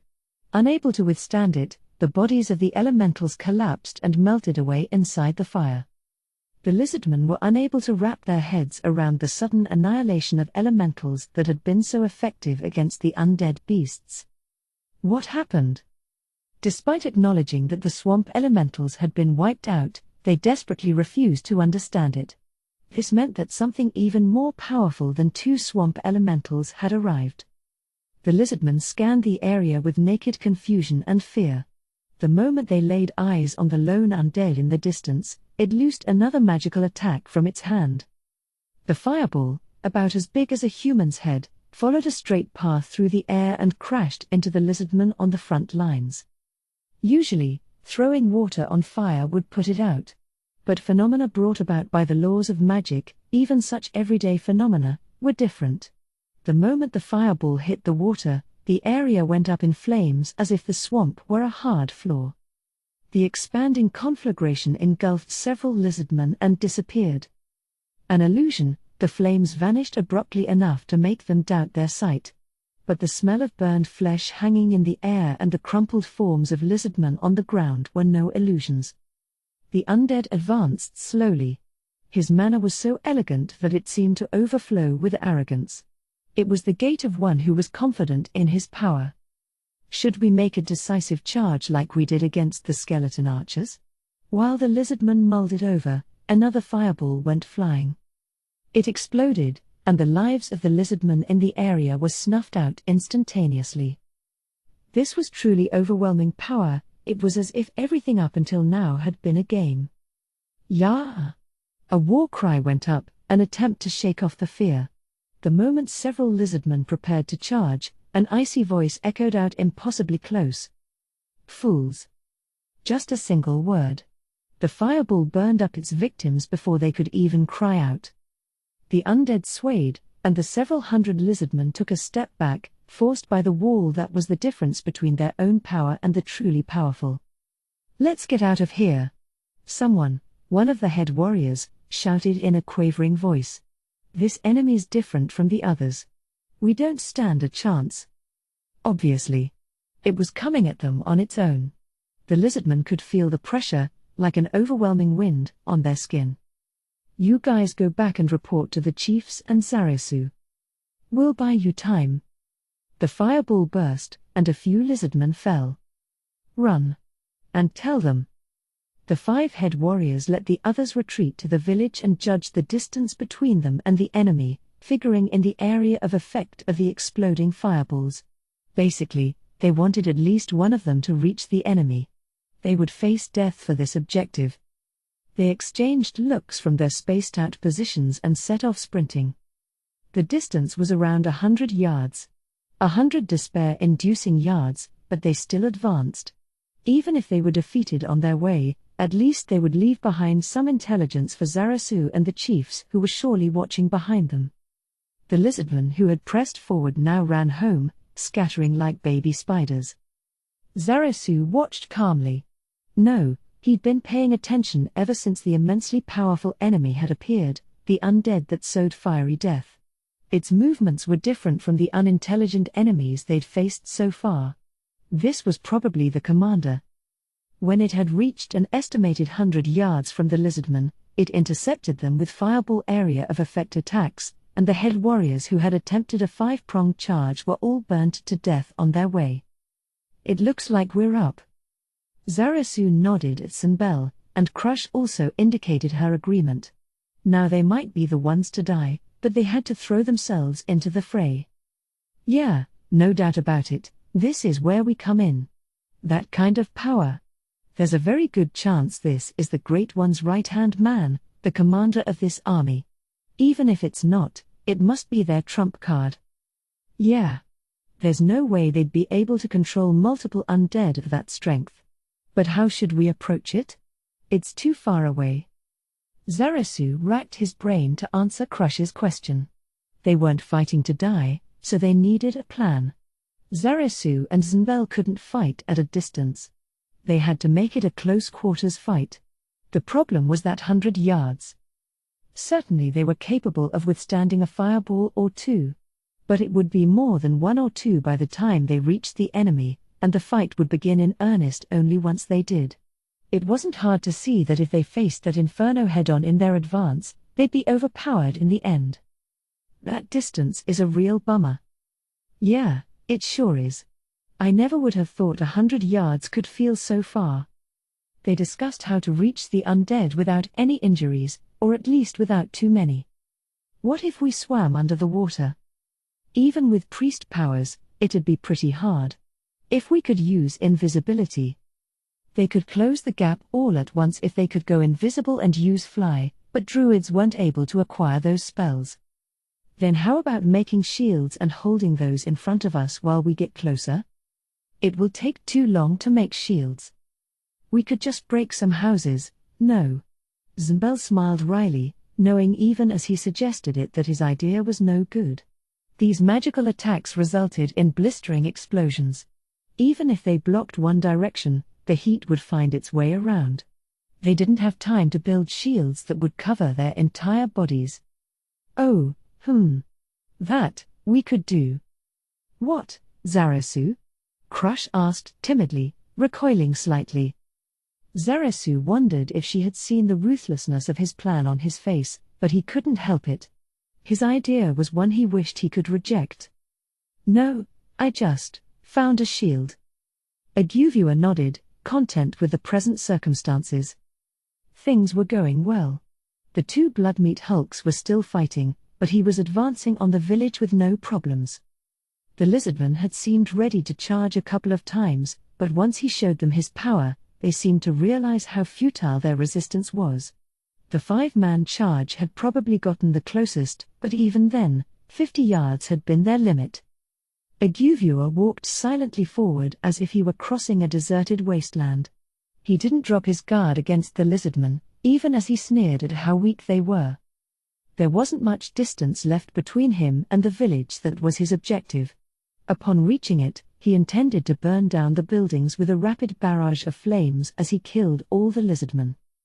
But surely the enemy would rather he didn't arrive. Then they need to start counterattacking soon. When he looked toward the village, he saw he was correct. Oh, I see. He could see a single hydra. It began walking toward him. If that was their trump card, laying it low with his overwhelming abilities would probably rob the lizardmen of their remaining will to fight. Then it would be even easier for him to destroy the village. He checked his surroundings once, and up into the sky, to confirm there were no enemies, and then stopped and leisurely waited for the hydra to enter his space.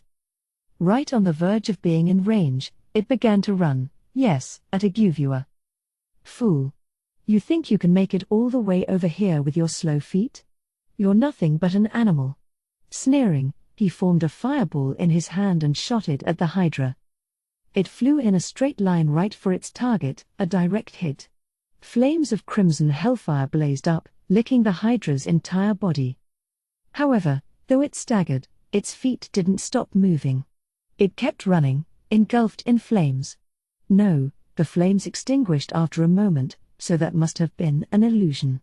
The hydra's extraordinary willpower only made Aguvua feel like that was what he saw. Aguvua frowned in displeasure. The creature had withstood one of his attacks. That deeply hurt his pride. It did seem like the hydra had a defensive spell cast on its body to reduce energy damage, but it wasn't a high-level spell that could completely nullify his magic. Hydras have quick-acting healing abilities, but it shouldn't work against fire. Either way, if it's a magical beast, it must be overflowing with life force, so I guess it makes sense it could withstand one attack? Aguvua decided, to comfort himself. Still, that didn't completely extinguish the flames of his rage. Aguvua was specially created by the Supreme One, Ainz ul Gaun. Taking his hit without dying was tantamount to insulting his master. Though inside he seethed with rage, Aguvua turned an ice-cold gaze on the hydra that was earnestly running toward him. What a bother. Die. He shot another fireball at the hydra. Hellfire roasted the hydra's entire body, and even at this distance, Aguvua had the feeling he could smell burning flesh. He should have injured it enough that it would hesitate to keep coming, even if it didn't die, but... Why don't you stop? Why are you still coming at me? 5. Rororo ran.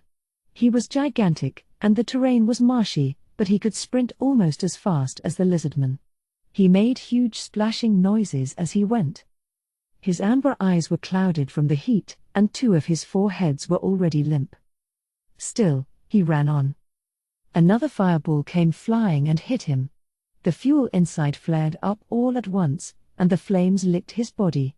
He felt throbbing pain like he was being punched over and over, his eyes dried up, and the hot air burned his lungs.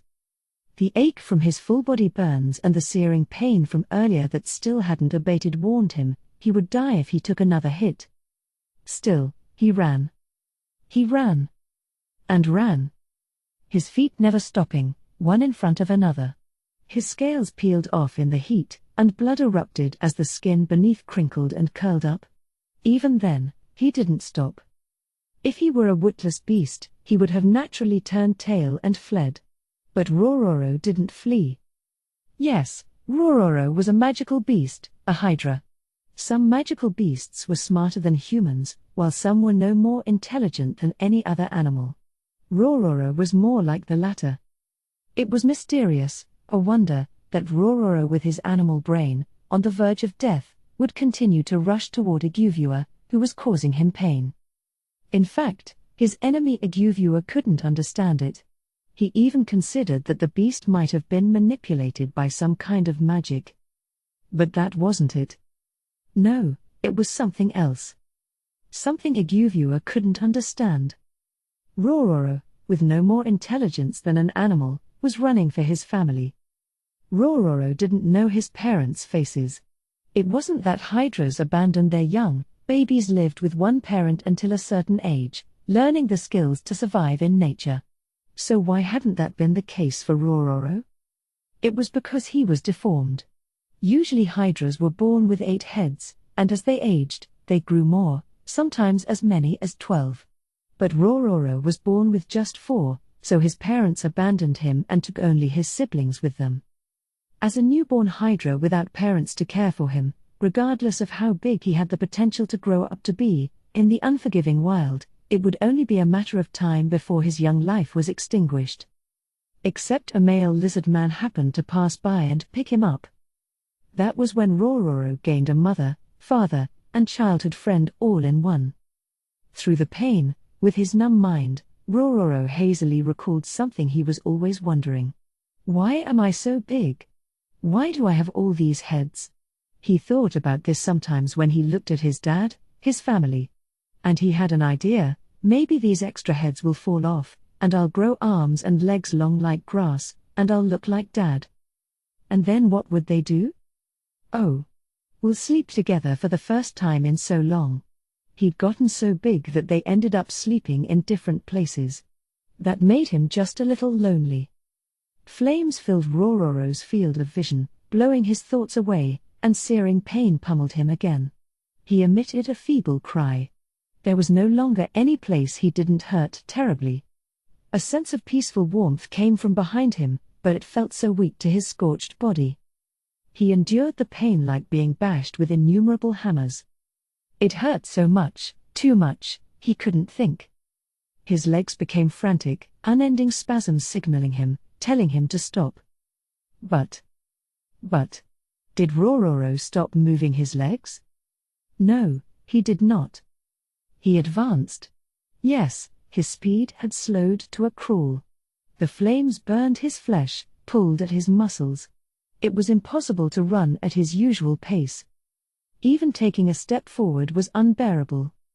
It hurt to breathe. Just trying to inhale one more gasp of air was difficult. It was possible his lungs were burned. Still, his feet would not stop. Now only one of his heads was moving. The others were nothing more than dead weight. In his clouded field of vision, he could make out the undead conjuring another fireball in his hand. Rororo's instinct screamed at him, "I will die if this attack connects." But Rororo was not afraid. Forward, forward, he moved single-mindedly forward. He'd been asked to do this by his mother-father-friend, so there was no way he could stop.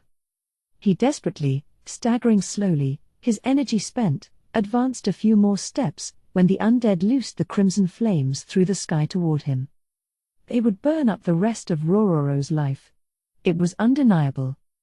In other words, death. The end of everything. Except. Yes, except that male was here. Would he let this happen? This absurdity? Not in a million years.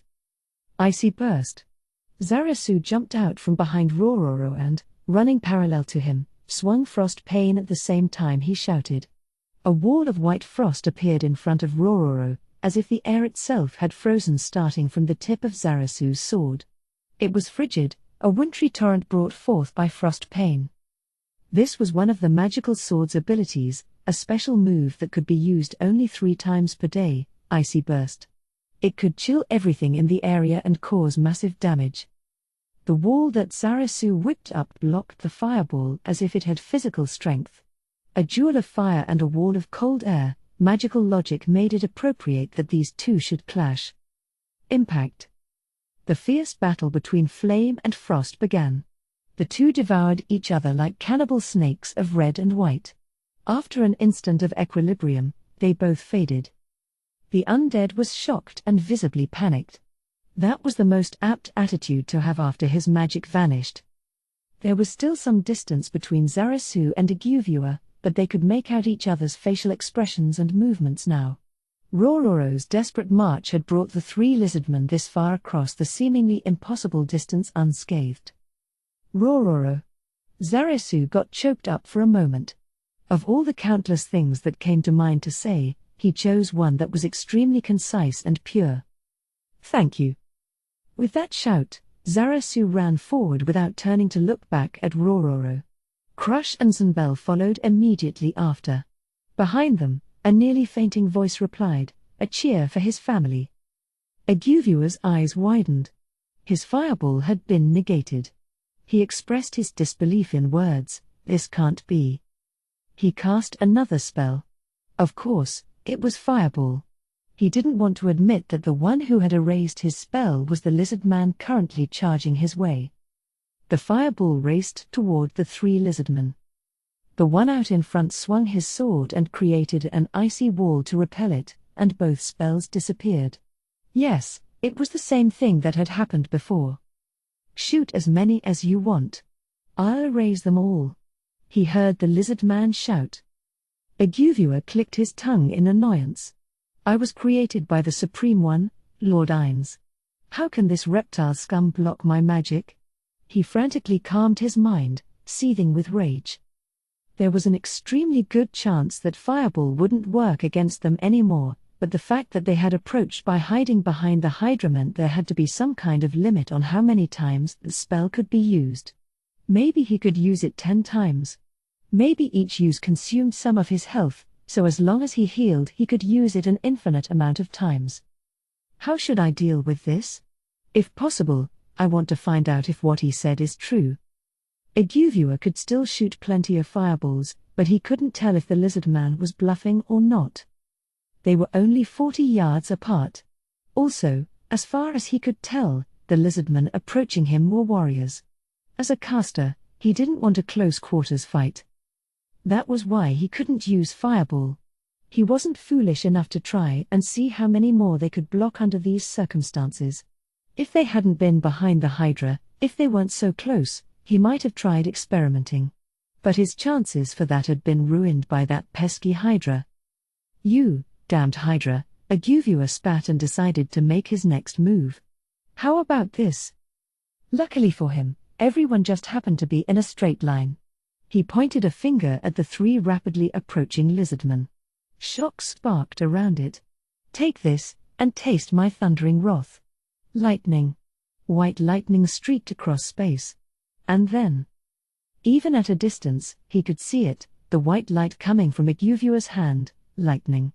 Frostpane's icy burst could block chill and fire attacks, but Zarasu had never tried using it against lightning, so he wasn't sure if the sword could block it or not. Should they take the risk? Or was it better to disperse, make themselves less of a target, and limit the number of injuries? Zarasu tensed the hand that held Frostpane. The air felt like it was buzzing with electricity, proof that the shock was on its way. Leave this to me. Before Zarasu could make a decision, Zanbel rushed out in front with a shout. At almost the same time, the spell was cast. Lightning. Ya-ah.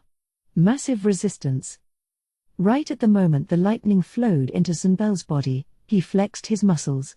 As a result, the bolt that normally would have passed through to the others scattered. Massive resistance, it was a monk ability. By radiating chi from their entire body for a moment, the user could reduce incoming magic damage. This was something Zunbel had learned on the journey he took after being defeated by Frostpane's special attack, Icy Burst. Whether it was an area of effect spell or any other kind, as long as it did damage, this ability would take effect on it. Cries of surprise went up on both sides, but Crush and Zarasu, who believed in their friend, were only mildly surprised. They took advantage of the undead's shock to invade his space. I see, thought Zarasu as he ran. If he had used Icy Burst back when they'd been fighting one-on-one, Zunbel probably would have blocked it using this move and defeated him in the opening created. That was why he'd invited him to use it. Ha ha. This is a cinch. Zarasu's expression softened when he heard Zunbel sounding so confident, but an instant later he was tensed up again. He realized there was a hint of pain mixed into his voice. If a male as strong as Zunbel wasn't able to bite back the pain, the damage must have been pretty significant. And Zunbel wasn't the type who would agree to the plan of having Rororo run out in front if his move defended him perfectly. Zarasu stared ahead. They were only 20 yards away. It had been such a long way, but this was all that was left. As the party pressed in on him, Aguvua concluded that they were powerful opponents. He had to hand it to any ability that could block his magic. Of course, he still had other methods of attack, but he had to think about defense, too. A nice sacrifice, most suitable for showing them how mighty I am. Aguvua grinned and cast a spell. Summon 4th-tier undead. The marsh belched, and 4 skeletons armed with round shields and scimitars stood up to protect him. They were skeleton warriors, undead so strong they couldn't even be compared to regular skeletons. There were other undead he could have summoned, but the reason he chose skeletal warriors was to elude the chill attacks. Aguvua and all bony skeletons had perfect resistance to chill. Protected by his bodyguards, Aguvua watched the party's approach with contempt. It was the attitude of a champion awaiting contenders. Eventually the distance between them closed. Just 10 yards. That was all that was left. Yes, that was all. Zarasu made sure the undead wasn't going to attack and looked over his shoulder. At the distance they'd traveled. Just to run it, 100 yards was nothing, but this was a no-man's land with nowhere to hide. Rororo, Frostpane, Zunbel, Crush. If any one of those elements had been missing, it would have been impossible. An absolutely uncrossable distance. Now it was gone. The remaining gap could be closed if he reached out his hand. They'd been able to overcome it. He felt just a little relieved seeing Rororo being carried back to the Lizardman village, then scolded his buoyant heart and glared at the undead. It was a horrible being. Zarasu frankly acknowledged that. If he hadn't encountered it in this situation and instead caught sight of it at a distance, he probably would have chosen to run away as fast as he could. Just confronting the thing made his tail stand on end, and his instincts told him to flee. He could see out of the corners of his eyes that Crush's and Zunbel's tails were also stiff.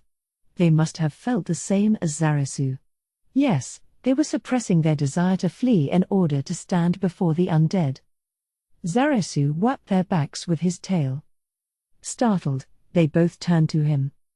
"We can do it," Zarasu whispered simply. "You're right, Zarasu.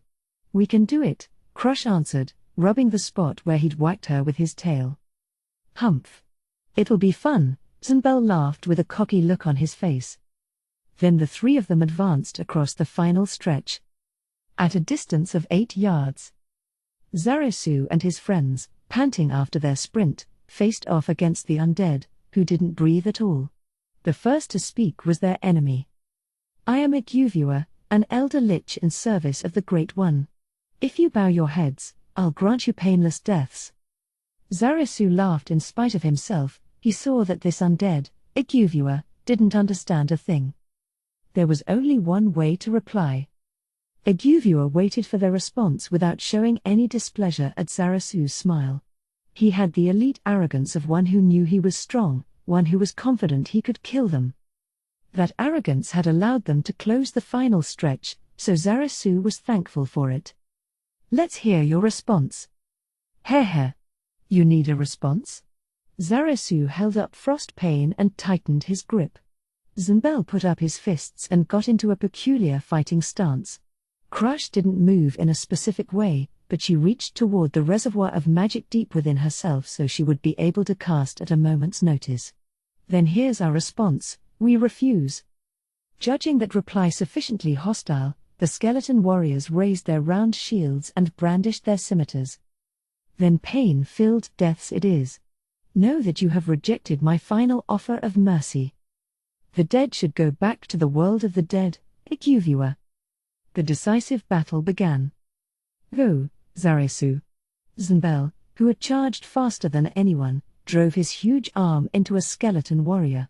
Despite the fact that the skeleton warrior used its shield to block, he kept forcing his fist in.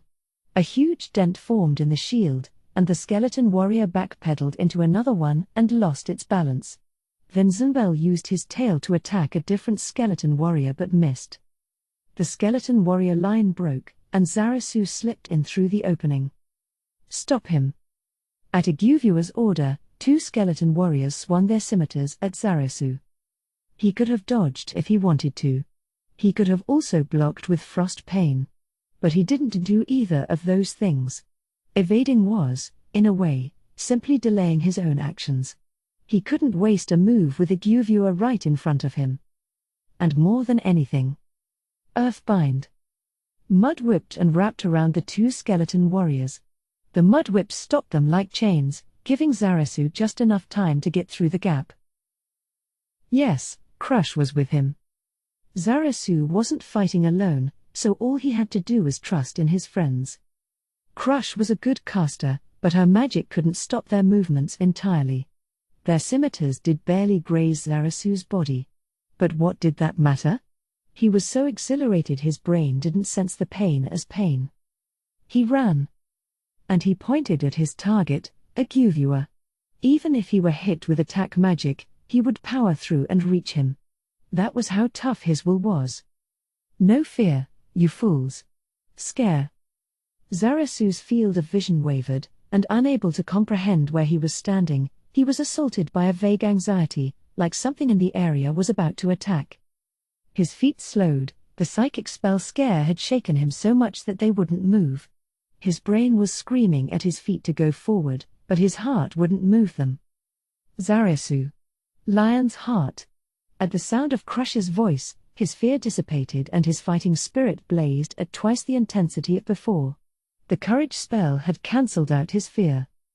Eguvua glared at Crush in displeasure and jabbed a finger at her. How obnoxious. Lightning. White lightning flashed. Gyah. And Crush's scream echoed. As Zarasu set off running again, hatred nearly overtook his heart, but he held it back. Certainly hate was a good weapon, but against someone strong, it could be a burden instead. Against a tough opponent, one needed emotions like fire and a mind like ice. Zarasu didn't look back. Eguvua had attacked Crush, the rear guard. That meant that Zarasu could close the gap between them during this time. The understanding that he'd made a mistake appeared on the undead's face. That brought a sneer to Zarasu's, despite the fact that the female he loved had been injured. TCH. Lie. Too slow. Zarasu swung Frostpain from the side with all his might and hit the hand Eguvua had been extending. Gah. You let a warrior get up close, caster. Let me show you that you can't use spells anymore. Perhaps it was different for the mages of legend, but in general, if an enemy closed in on a caster, there was a chance their spells would be prevented with an attack. An immensely powerful monster like Eguvua was no exception. Zarasu narrowed his eyes a bit at the feeling traveling down his arm. A strange sensation had lingered when he cut. It meant Eguvua had some kind of weapon resistance. Still, he wasn't unharmed. Right. If he had some damage resistance, All Zarasu had to do was deal more damage. He just had to slice, and slice, and slice like crazy, that was all. Of course, that was easier said than done. The saying was nothing new to Zarasu. As a warrior, he could do only what he was capable of. Don't underestimate me, lizard man. 3 shots of light flew from before Eguvua's face. Zarasu was startled by the lack of casting motion and instinctively held his sword up as a shield, but the bolts of magic went by it and sent a heavy, dull pain through his body. This was silent magic, magic arrow. Silent magic didn't have any preparation that could be hindered, and magic arrow was ordinarily impossible to evade. Even Zarasu couldn't dodge it. Gritting his teeth, Zarasu lashed out with frost pain. Gah! Damn you, lizard man. Magic arrow may have been impossible to evade, but it didn't do a terrible amount of damage, either. It wasn't about to take someone like Zarasu, who had punished his body to its limits, out of commission. Another round hammered into him. The pain reverberated at his core. Zarasu suppressed it and swung his sword. This back and forth repeated a few times. Zarasu gradually slowed. The ache was leeching the agility from his movements. The difference between him and the undead who knew no pain became obvious. Both Zarasu and Eguvua saw it, wearing contrasting expressions. The strong would win and the weak would lose. That was the natural order of things. If Eguvua and Zarasu fought, the results would be clear. However, it was also true that if the weak combined their powers, they could equal the strong. Middle cure wounds. At the sound of the voice, Zarasu's pain disappeared and his energy returned to him. Eguvua had been feeling confident, but the spell from the rear enraged him, and he shouted, "You damned lizardman." Zarasu was fighting with comrades he trusted. Crush, Zunbel. And Rororo, I won't lose. Nonsense.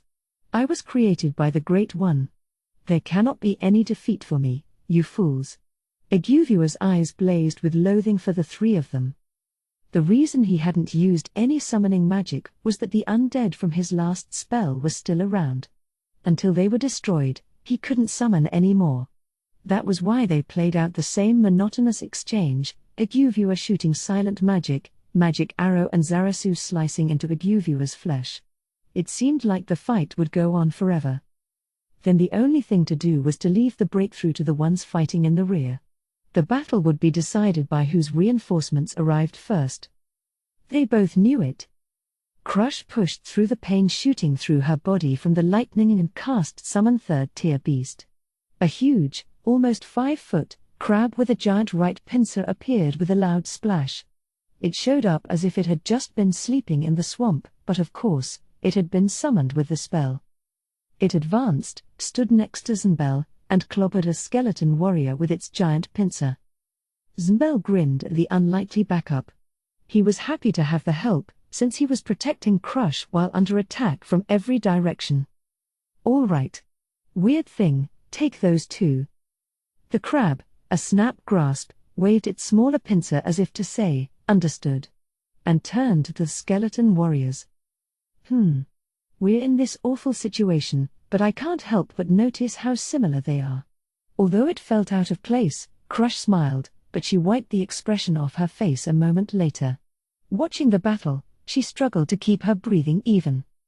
Between the defensive and healing spells on Rororo during their approach and the support spells for Zunbel, she had cast too much magic.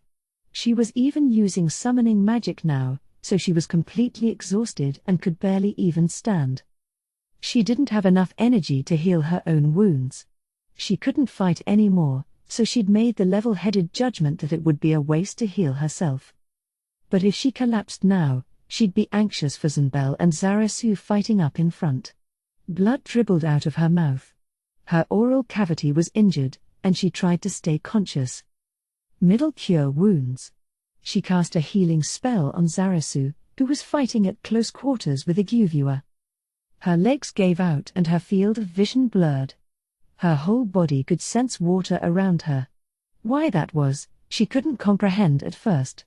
She didn't notice, but at some point, she had fallen and sunk into the mud. She realized soon enough and confirmed the lack of new injuries, so she must have just lost consciousness for a second and collapsed. She felt relieved, not that she was still alive but that she could still fight. She didn't even try to stand up. No, she didn't have the energy to stand, it would have been a waste. The backs of Zarasu and Zunbel floated in her hazy field of vision. They were her comrades with whom she'd traveled and fought so far, although it was just a short time they'd spent together. Both of them, Zunbel, matched evenly against the 4 skeleton warriors with a little help, and Zarasu, withstanding Gyuvua's magic attacks, were covered in wounds. Crush desperately steadied her breath and shot spells. Middle cure wounds. She healed Zunbel. Middle cure wounds.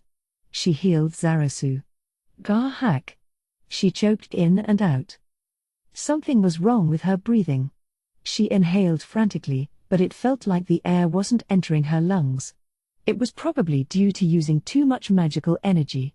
Her head was pounding, but still, she forced her eyes to stay open. How much had they sacrificed so far? After all that, they couldn't be the first to withdraw. Crush's eyelids seemed about to fall, but she held them open. And she cast Middle Cure Wounds. Zunbel drove his clenched fist into a skeleton warrior's skull. The sensation of creaking resistance turned into one of crushing, and the skeleton warrior was destroyed. Tuo. Gah-ha. He heaved a breath like he was exhaling his exhaustion and scowled at the remaining skeleton warriors. The crab Crush had summoned was already gone, but because it had occupied 2 of the skeleton warriors, Zunbel had been able to defeat the 2 others. He'd gotten this far with Crush's support. Now there were 2 left, the ones the crab had been holding off. When he was done with them, he could move on to Gyuvua. He flexed his huge arm, it could still move. His left arm was covered in injuries, and he couldn't really tense it. He'd used it to shield himself from sword strikes too many times. He gazed absent-mindedly at it as it hung limply at his side. Well, it's a fine handicap. He glared at the skeleton warriors and moved his left arm a bit. A pain that he would never have thought could come just from moving his fingers coursed through his entire body. But what did it matter? His friend had continued charging even though some of his heads had become deadweight. Could Zunbel Gugu do something so laughable as give up now? How strong was a skeleton warrior? Zunbel had fought them, so now he knew.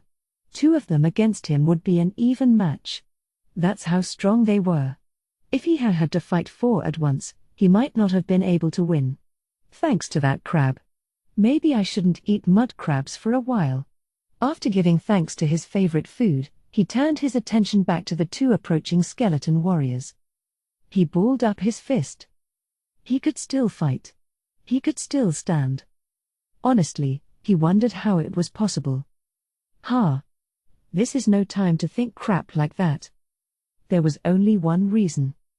He scoffed at his doubting self of a moment ago. He saw Zarasu's back beyond the skeleton warriors. His comrade didn't retreat even 1 step despite Gyuvua's overwhelmingly powerful presence. That's the biggest reason. Yes. Zarasu and Crush. Rororo. They had all fought together. That was why he could still fight. Whoa, Zarasu. You're really beat up.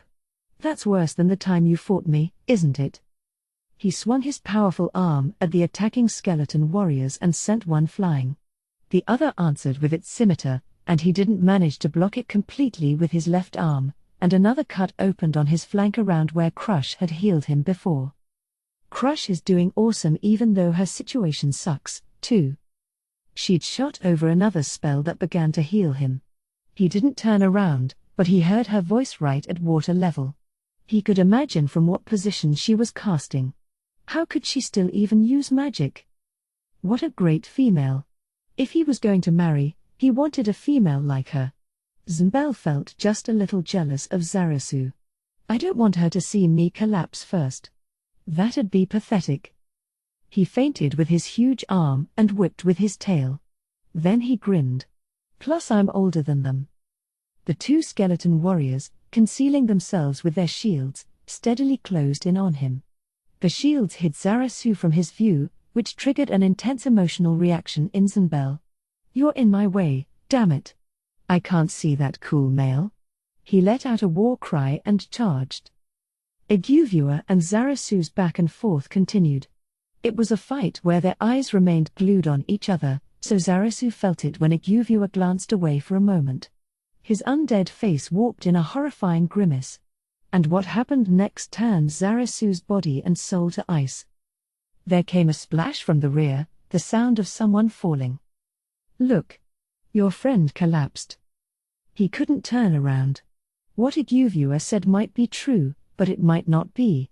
A feeling like his scales were being pulled welled up inside him. But his enemy was overwhelmingly powerful.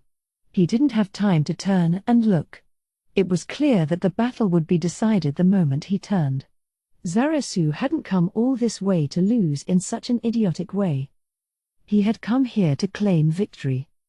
Still, if what Eguvua said was true, he'd be in trouble if he didn't find a way to deal with the enemy reinforcements that would be coming up from behind him. "I guess I'll take one magic hit." As Zarasu steeled himself, there was some heavy splashing as if someone was trying to stand up, followed by the sound of multiple bones breaking. "Zarasu. I'm done for. The rest is up to you.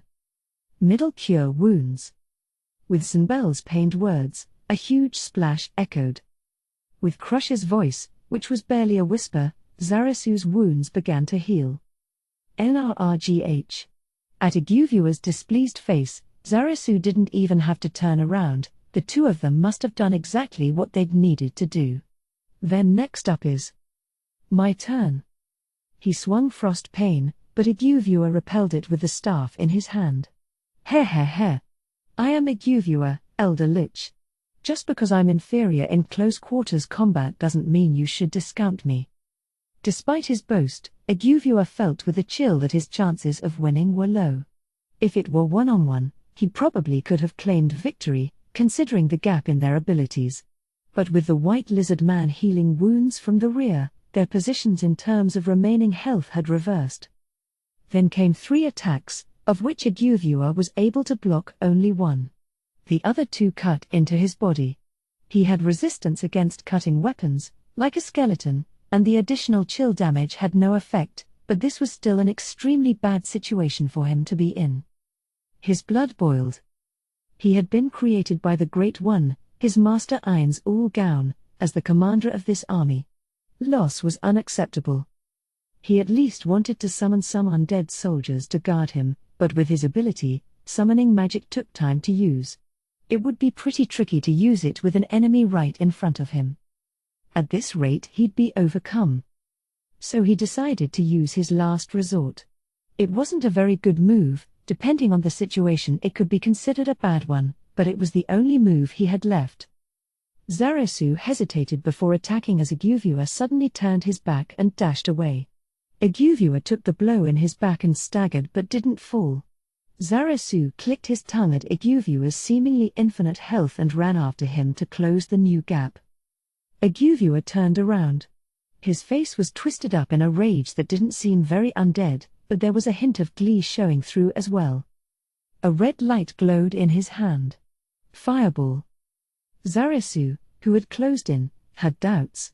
An area of effect spell at this distance? Does he plan to self-destruct? No. Fear welled up in Zarasu's breast as he realized Eguvua's gaze wasn't directed at him. He was looking behind him, at Crush and Zanbel, who were probably already down. What should I do? Zarasu stopped to think. This was a big chance. If he abandoned them, he could finish off Eguvua. If he didn't, though, he wasn't sure how the battle would go. Neither of them had much health left. There was an extremely high probability that one wrong move could mean the end of his life. To win against Eguvua, wasn't that why they were here? And they'd sacrificed so many of their comrades. He had to leave Crush and Zanbel. Surely they would smile and forgive him, he would if their positions were reversed. But he didn't choose to abandon his comrades. He would save them and defeat Eguvua. Once he'd made his decision, the rest was easy. Icy burst. Zarasu created a wall of chill at his feet. Gwa! His body froze in the cold swirling up. The word ultra-painful failed to describe the agony that assaulted him. Desperately clinging to consciousness, Zarasu focused his piercing gaze on Iguvua and endured the pain. As a scream broke through his gritted teeth, the chilling mist enveloped the pair of them and dominated the area. Enveloped in the white frost, Iguvua grinned as Zarasu expected. It was like he was saying, he could have claimed victory if only he had abandoned his comrades. Iguvua was immune to chill and electric attacks. That was why he could just stand there in this torrent. He clamped his hand around the fireball to put it out. If he let it go and it hit the white mist swirling around him, he'd essentially be blowing himself up. He could follow up with another attack on those two lizardmen after the mist disappeared. The first one he had to crush was still standing. Iguvua scanned the area and frowned. He had miscalculated one thing. Now, where is he? All the mist was obscuring his view. Iguvua could see in the dark, but he didn't have an ability that allowed him to see in conditions with bad visibility. As a result, he'd lost his enemy. But he didn't need to worry too much. Judging by the distress in the lizardman's voice, he must have suffered fairly serious wounds. After all, he'd radiated enough chill to cancel fireball. The damage should have been equal to the fire spell. One wrong move with wounds that heavy could be fatal, so Iguvua could take his time stomping him out. I guess I should get through this mist first? Iguvua thought, but he immediately discarded the idea. If I move now, I'll give away my position. The first thing he needed to do was summon more undead. If he had some guards, his victory was certain even if the lizard man was still alive. As he was about to cast, Iguvua suddenly heard a splash. One of the 4 great treasures handed down through generations of lizardmen, frost pane. Legend said that it was carved out of the ice that formed the only time the lake that never froze. It had 3 powers. The first was the ability to deal additional chill damage when cutting an opponent because its blade was enchanted. The second was the special move Icy Burst, which could be used 3 times per day. And the third? The air sounded like it was ripping. The tip of a sharp blade appeared in Iguvua's field of vision faster than he could even detect what it was. Something made impact in his head. The blade that had entered his left eye disturbed his brain. Finally understanding what had happened, Iguvua screamed in shock. Gah! Why aren't you dead? Frost pain was sticking deep in his left eye socket, and he felt a chunk of his life disappear. Zarasu's hazy figure appeared before Iguvua in the mist, covered in frost, as the elder lich reeled with the blade still in his head. Iguvua couldn't understand. How was Zarasu still standing after taking so much chill damage? Frostpane's third power was the ability to protect the one who equips it from virtually all chill damage. Of course, even though Frostpane's defense against the cold was strong, it wasn't enough to completely nullify Icy Burst. Zarasu was weakened by the chill damage, and it was all he could do to stand. He was panting, and his movements were slow. His tail was even drooping into the water. Even breathing was too much work. It would be near impossible to fight anymore. He hadn't even aimed that attack. He just mustered the last remnants of his strength and left it up to instinct. It was only luck that he'd even hit him. Zarasu's eyelids threatened to close, but he desperately fought to keep them open. The blow he'd driven into Iguvua using the last of his strength had been fatal. He watched with a faint sense of anticipation. Iguvua groped and staggered. As if he could no longer maintain his body, the skin on his face peeled off and cracks appeared in the bone. Even his clothes began to disintegrate into tatters. His destruction was only a matter of time now. The moment Zarasu confirmed his miraculous victory. A hand of skin and bones reached out and grabbed his neck. I was created by my master as his minion. Do you really think you can destroy me so easily? The grip seemed like it would be easy to break away from if he tried, but, Gwa-ah. A scream escaped Zarasu's lips as intense pain shot through his entire body. Negative energy was flowing in, robbing Zarasu of his life. Even Zarasu, who had been trained in ways to withstand pain, had no way to manage a pain like the chill that was being directly injected into his veins. Dai, lizard man. Part of Iguvua's face chipped off and floated up, crumbling into the sky. His life was almost at its end, but his devotion to his master made him cling to it. Zarasu desperately resisted, but he was frightened that his body wouldn't move quite right. Zarasu himself didn't have much life force left, and the injection of negative energy from Iguvua's touch was completely sapping him. His gaze wavered, and his vision started to go dim. A white fog seemed to be covering the world. Iguvua was also mobilizing all the fading consciousness he could muster and smiled in victory at Zarasu and his rapidly weakening resistance. He would kill this lizard man, and then he would kill the other two who had come at him. These are probably top-class lizardmen. So if he killed them, they would be fitting sacrifices to the Great One, his creator. His expression spoke louder than words, so Zarasu could tell what he was thinking. Dai. Zarasu's body wouldn't move right. He could feel his temperature dropping, like poison was coursing through his body.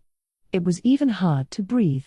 Only his mental faculties were sharp in that world. He couldn't die yet.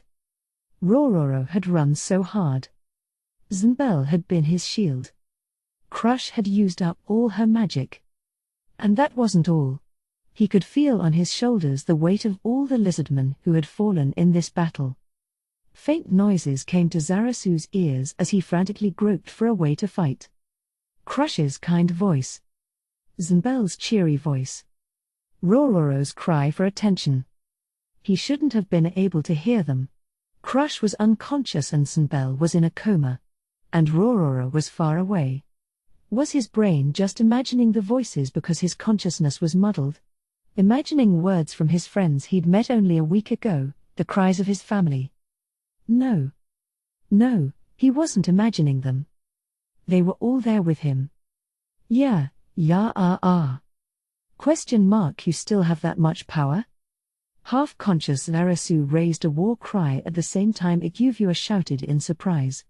Zarasu's eyes rolled to stare down at Iguvua.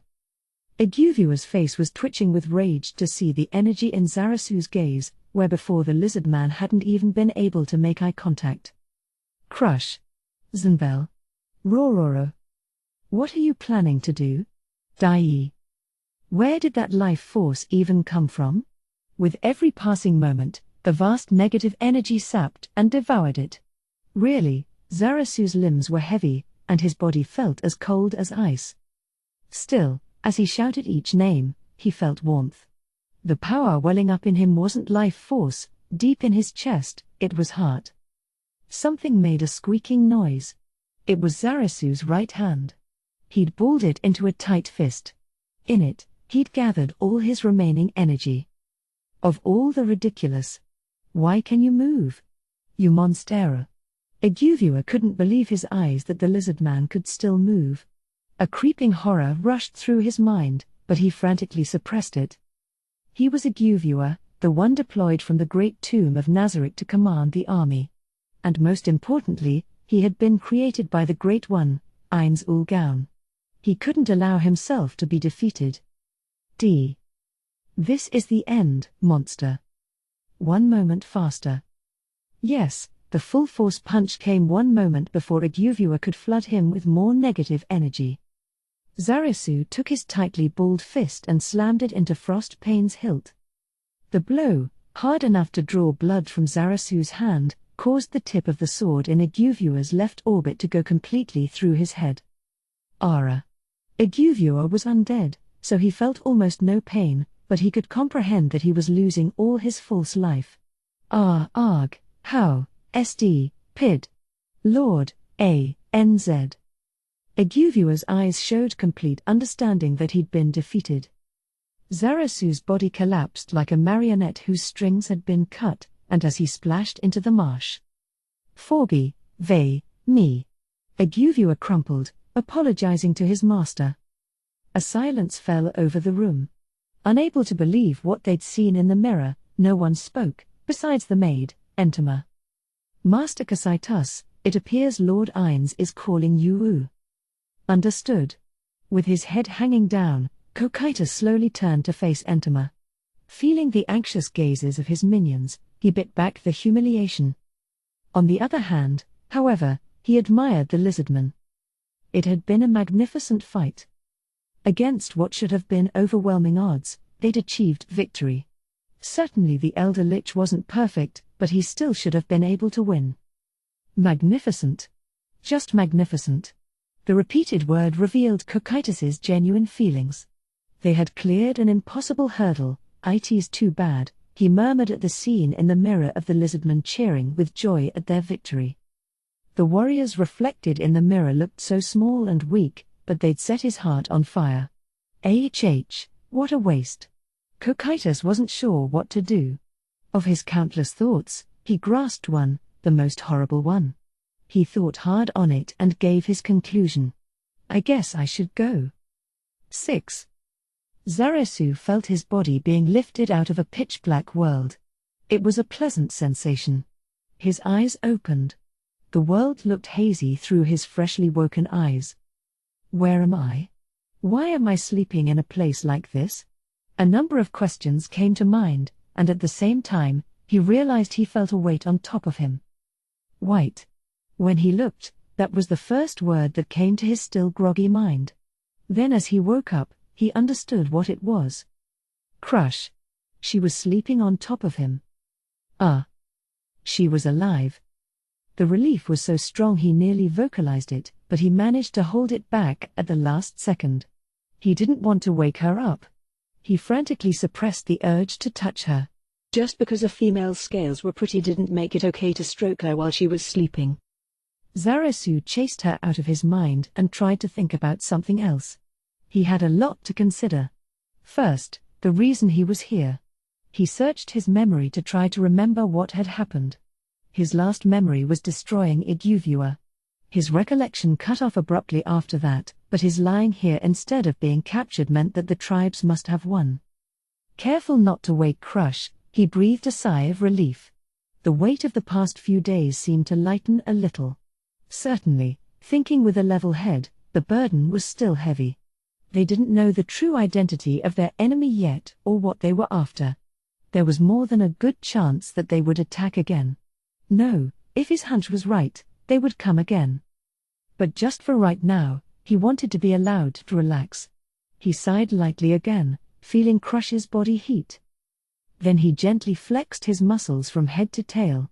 He had no problems moving.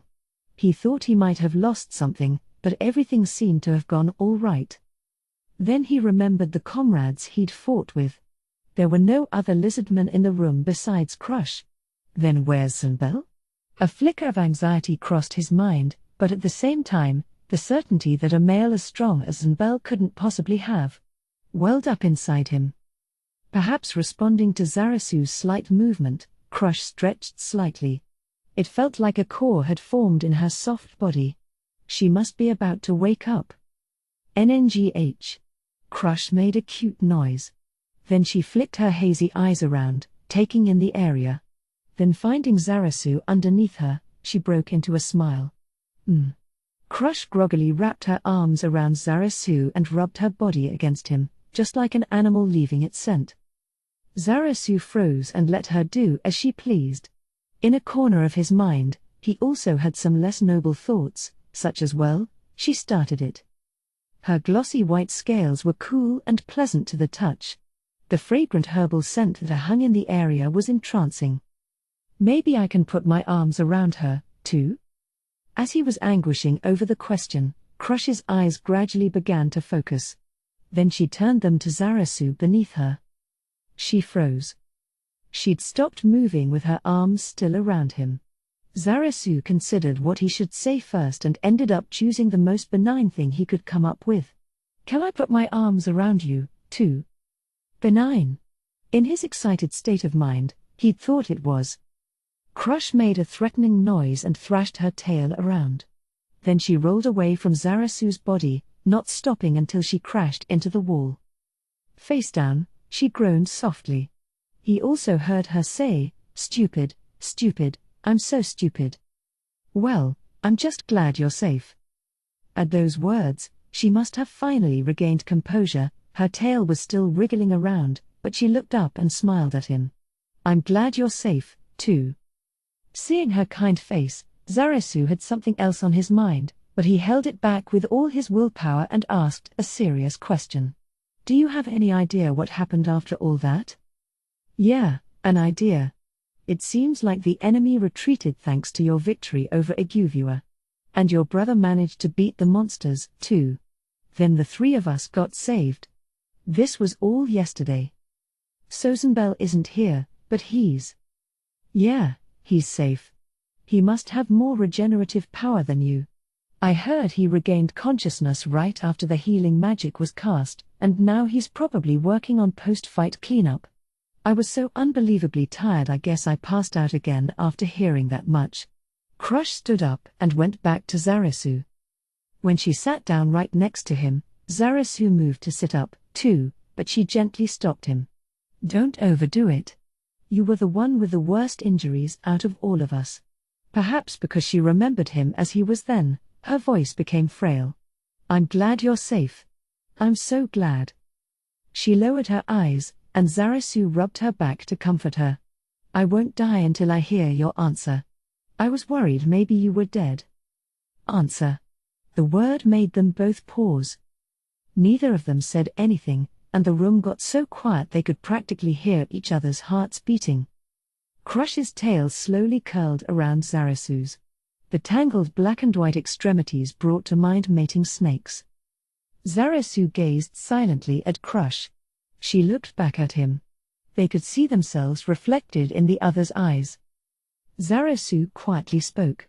No, it wasn't speech.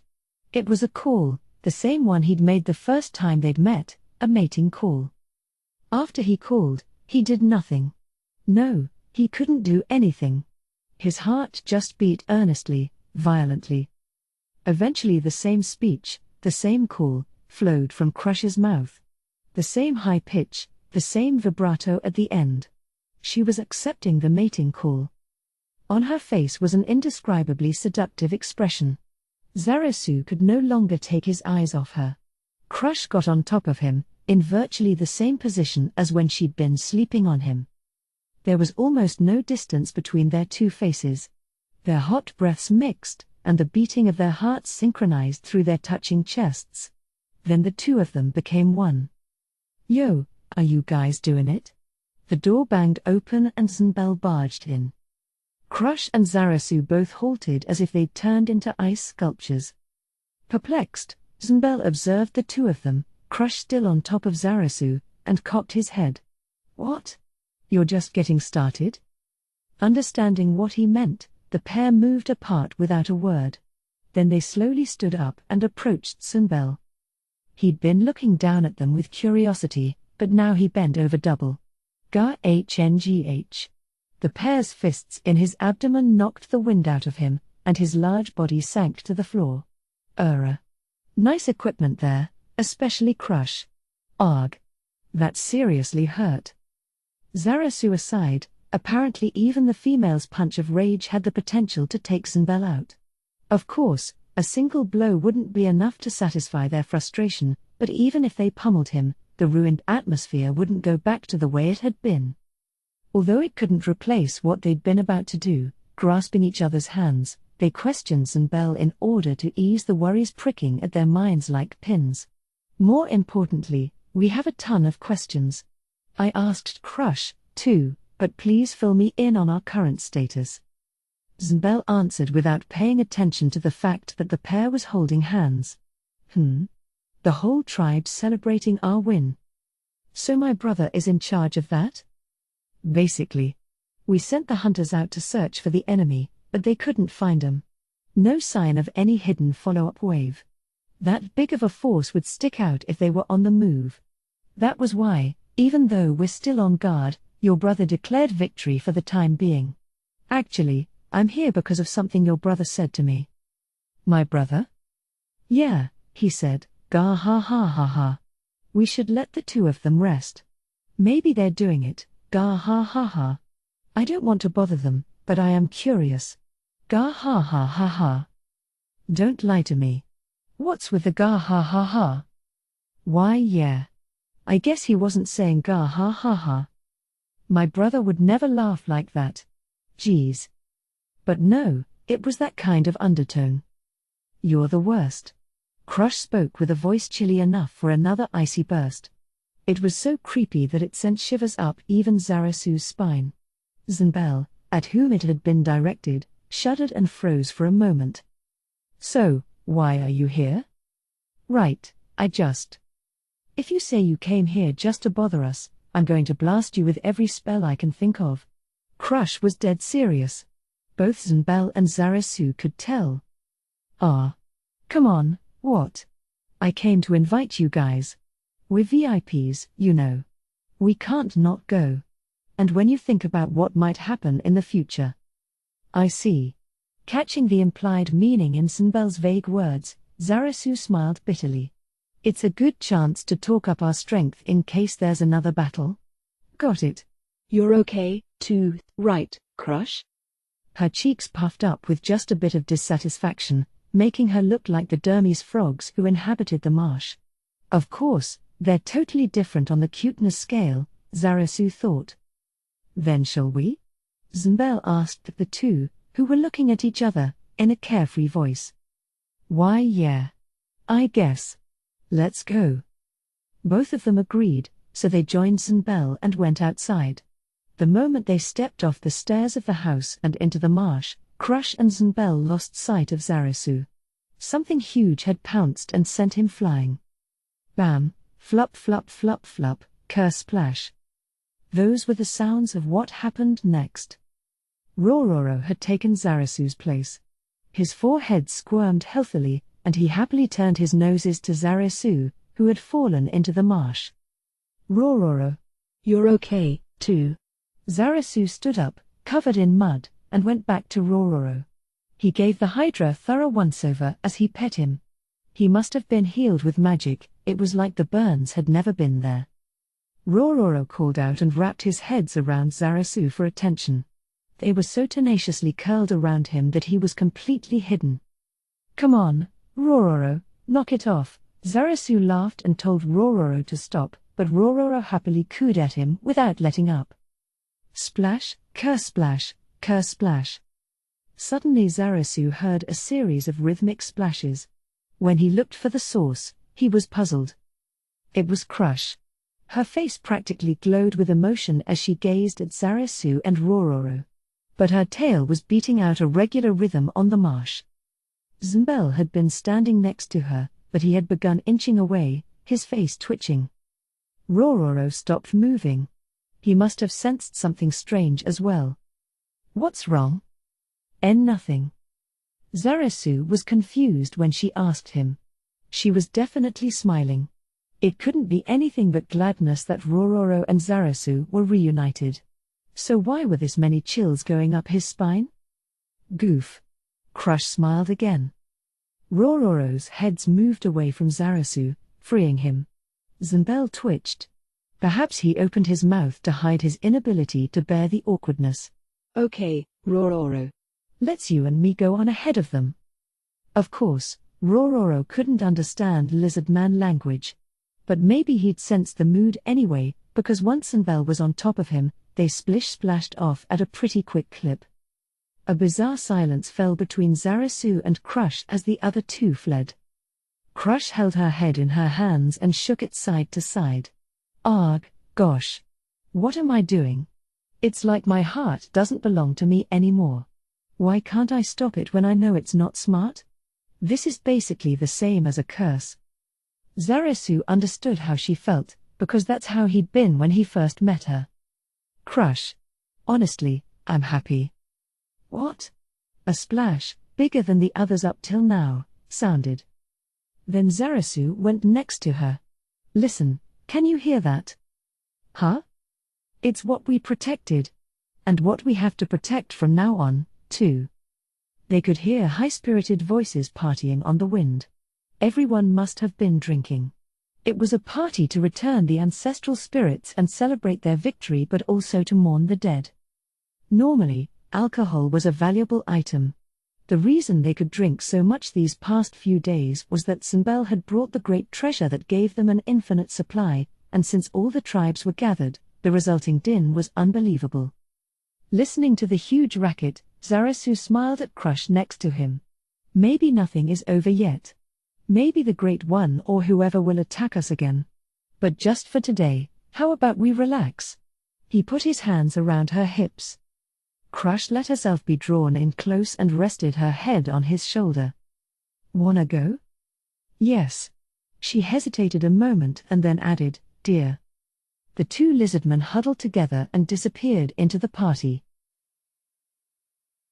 Chapter 4, The Opening Act of Despair. 1. Cocytus's footsteps fell heavily on his way to the throne room. As if his mood had infected the minions following him, their steps were also dark and weighty. Their mood was appropriate after suffering defeat at the hands of the lizardmen. Cocytus had commanded the shining army of Nazarick, but all he had reaped was loss and ignominy. Certainly Cocytus thought highly of the lizardmen. Created to be a samurai, no, to be a warrior, he was inclined to respect skilled fighters. But those were two different things. There was no way a Nazarick defeat would be forgiven. And this was no happenstance defensive skirmish, it was their first military expedition. Anyone would be displeased if that glorious first battle was met with failure. Of course, it was true he'd been given a corps of weaklings, and he remembered what Demiurge had said. But that was nothing more than an excuse. Even if his master had considered the possibility of defeat, surely victory was best.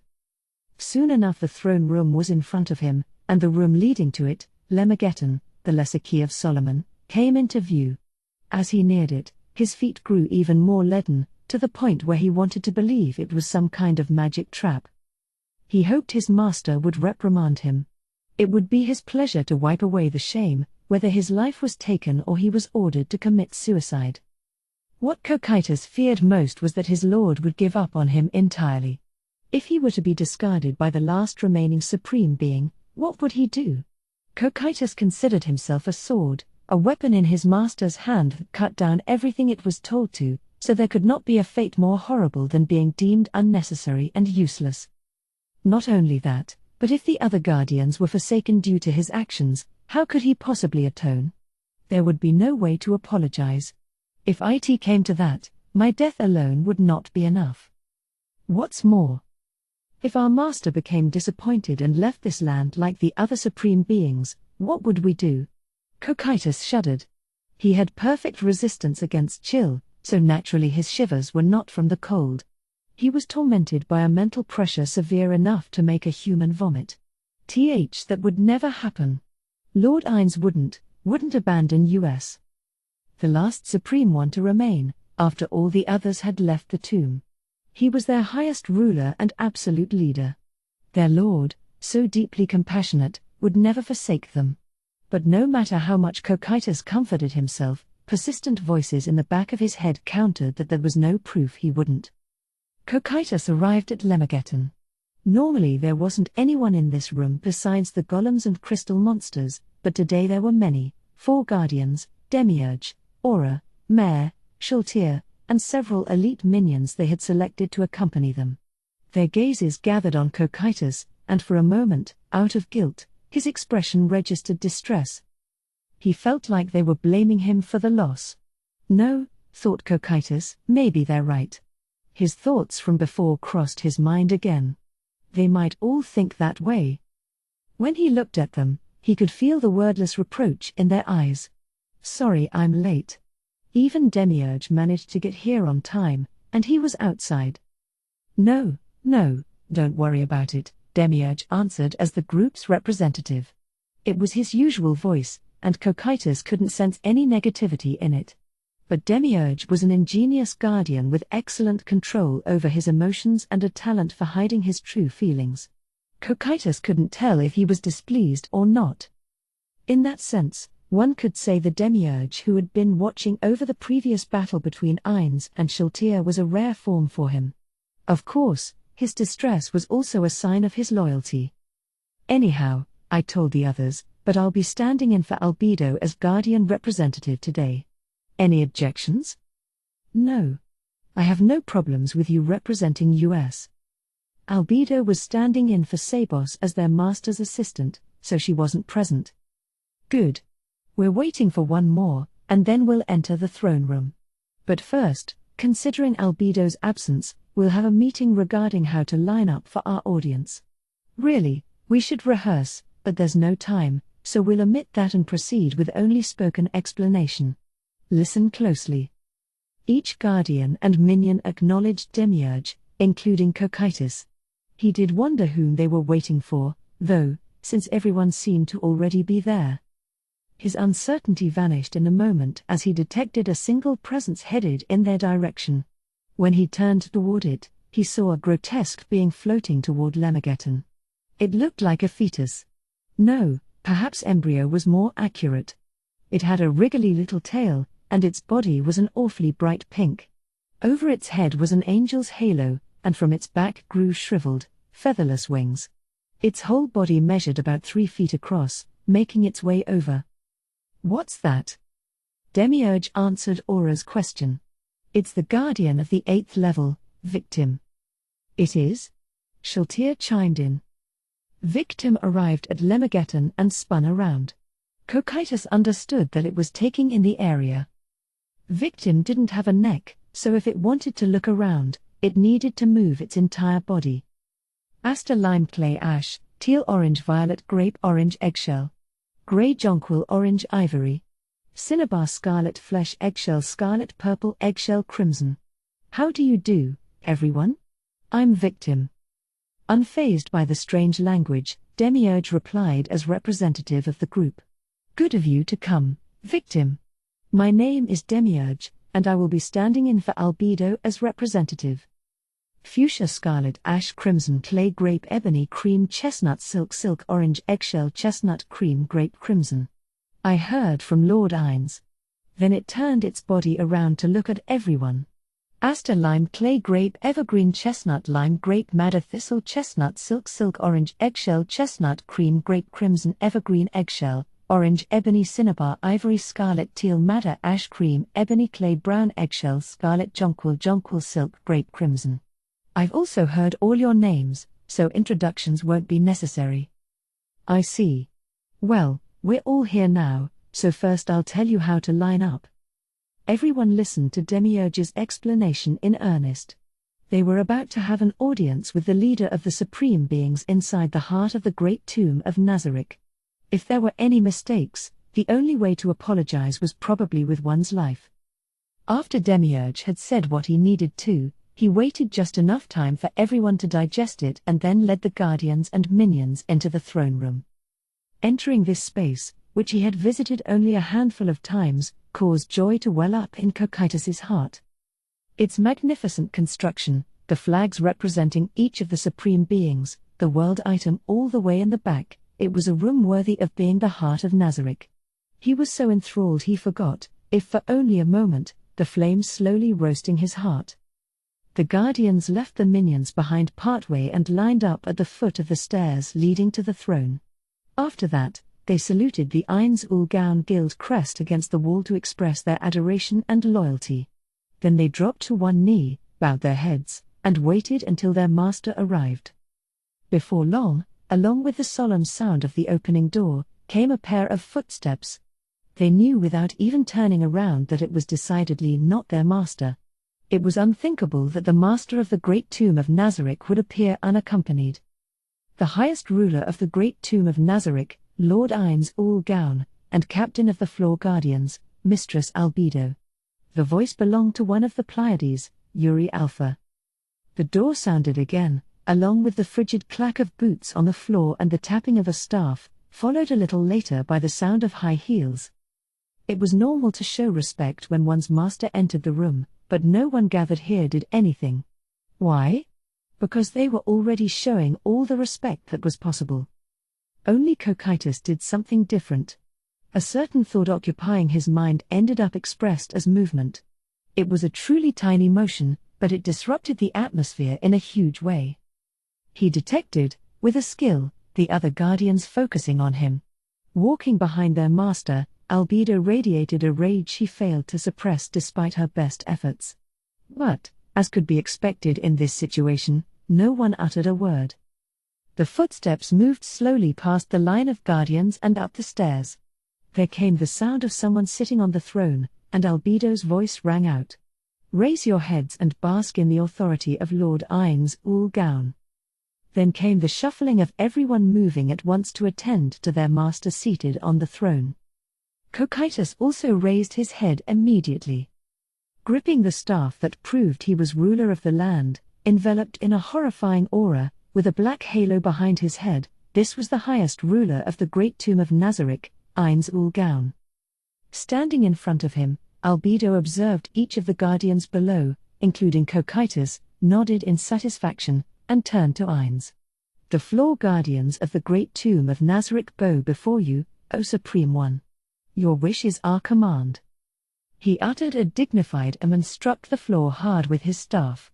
As all eyes gathered on him, he slowly opened his mouth to speak. "How good of you to gather before me, floor guardians. First, a word of thanks. Demiurge. My lord. Allow me to thank you for your unceasing efforts. I'm grateful for your loyalty." "Oh, what are you saying, Lord Ainz? I am your servant. It is only natural that I should come when you call. Your thanks are too precious to bestow upon me." Demiurge bowed his head low, his face trembling with delight. "I see. And do you have any evidence of suspicious scum showing up around here?" "None, my lord. We are taking ample precautions and should be able to discover them easily should they approach. I guess that's all we can do. But don't neglect the watch. They may employ methods we haven't considered.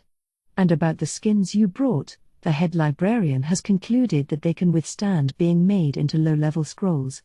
Is it possible to secure a reliable supply of them?" "Yes. That will be no problem. We have captured a sufficient number." "Aha. And what was the name of the beast you're using?" "Beast? Oh, they're the ones you mentioned, Lord Ainz." Demiurge was vague for a moment and then answered, "The bipedal sheep of the Sacred Kingdom. How about we call them Abelian sheep?" Cocytus wondered at Demiurge's tone. He seemed to be having an awful lot of fun. In general, Demiurge was good-natured and nice to everyone.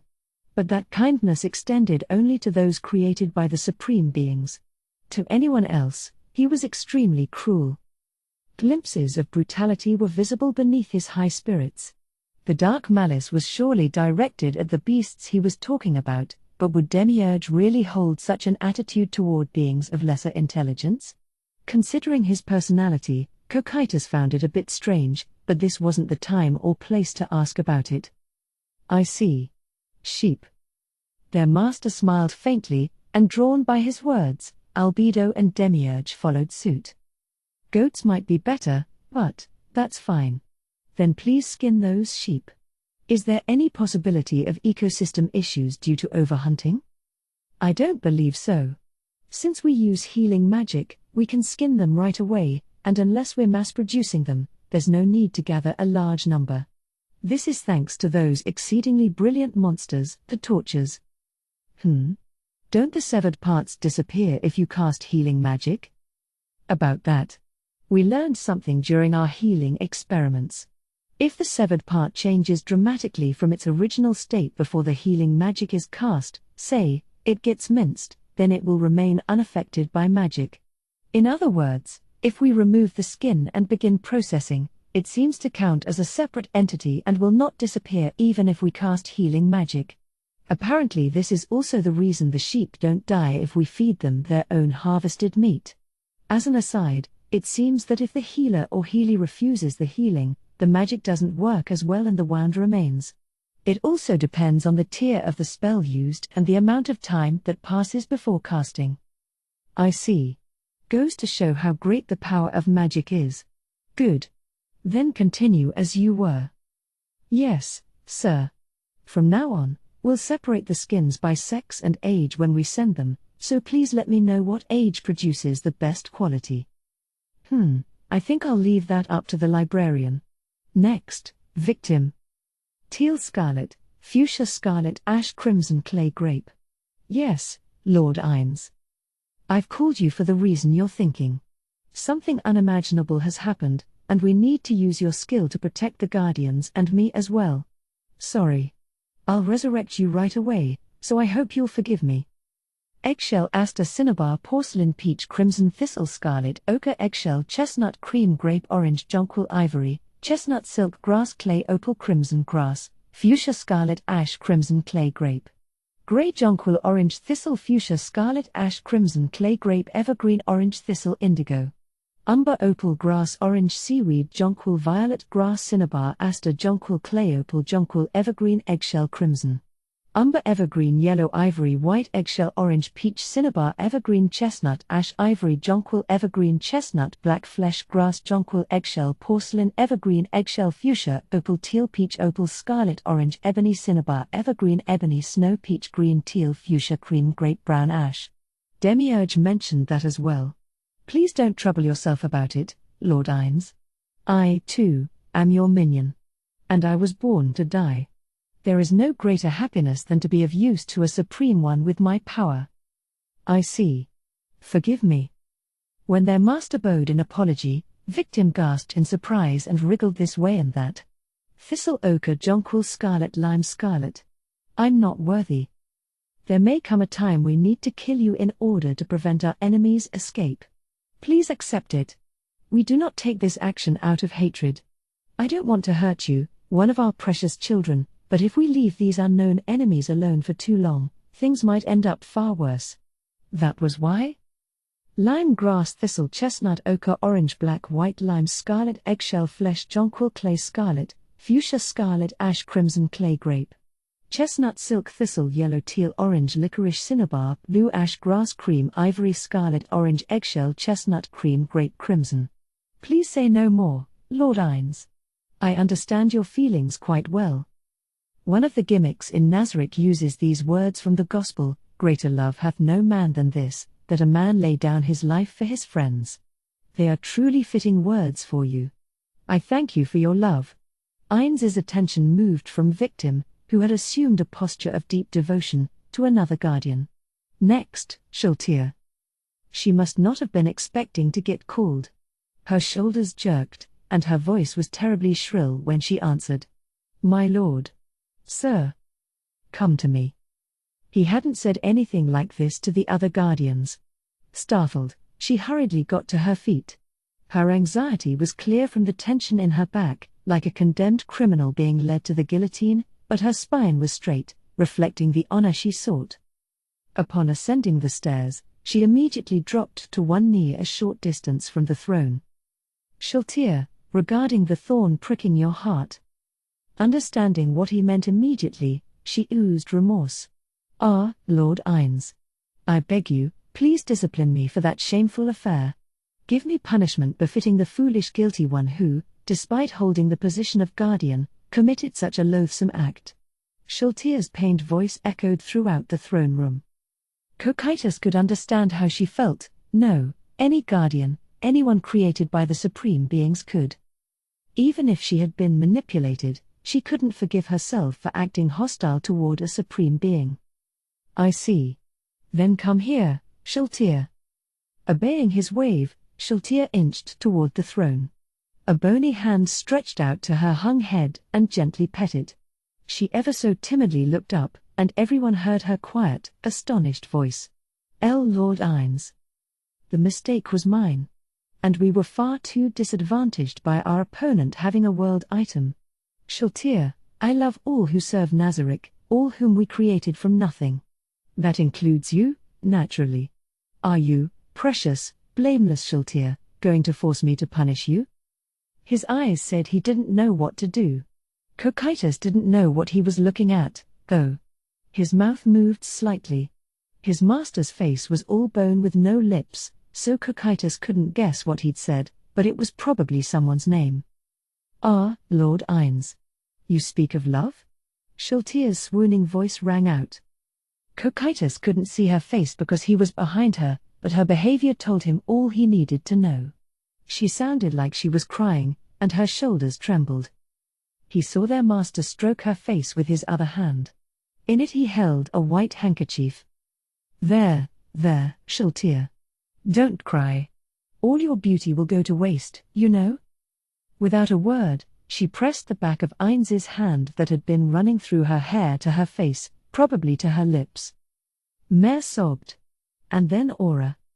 Demiurge was also dabbing at his eyes.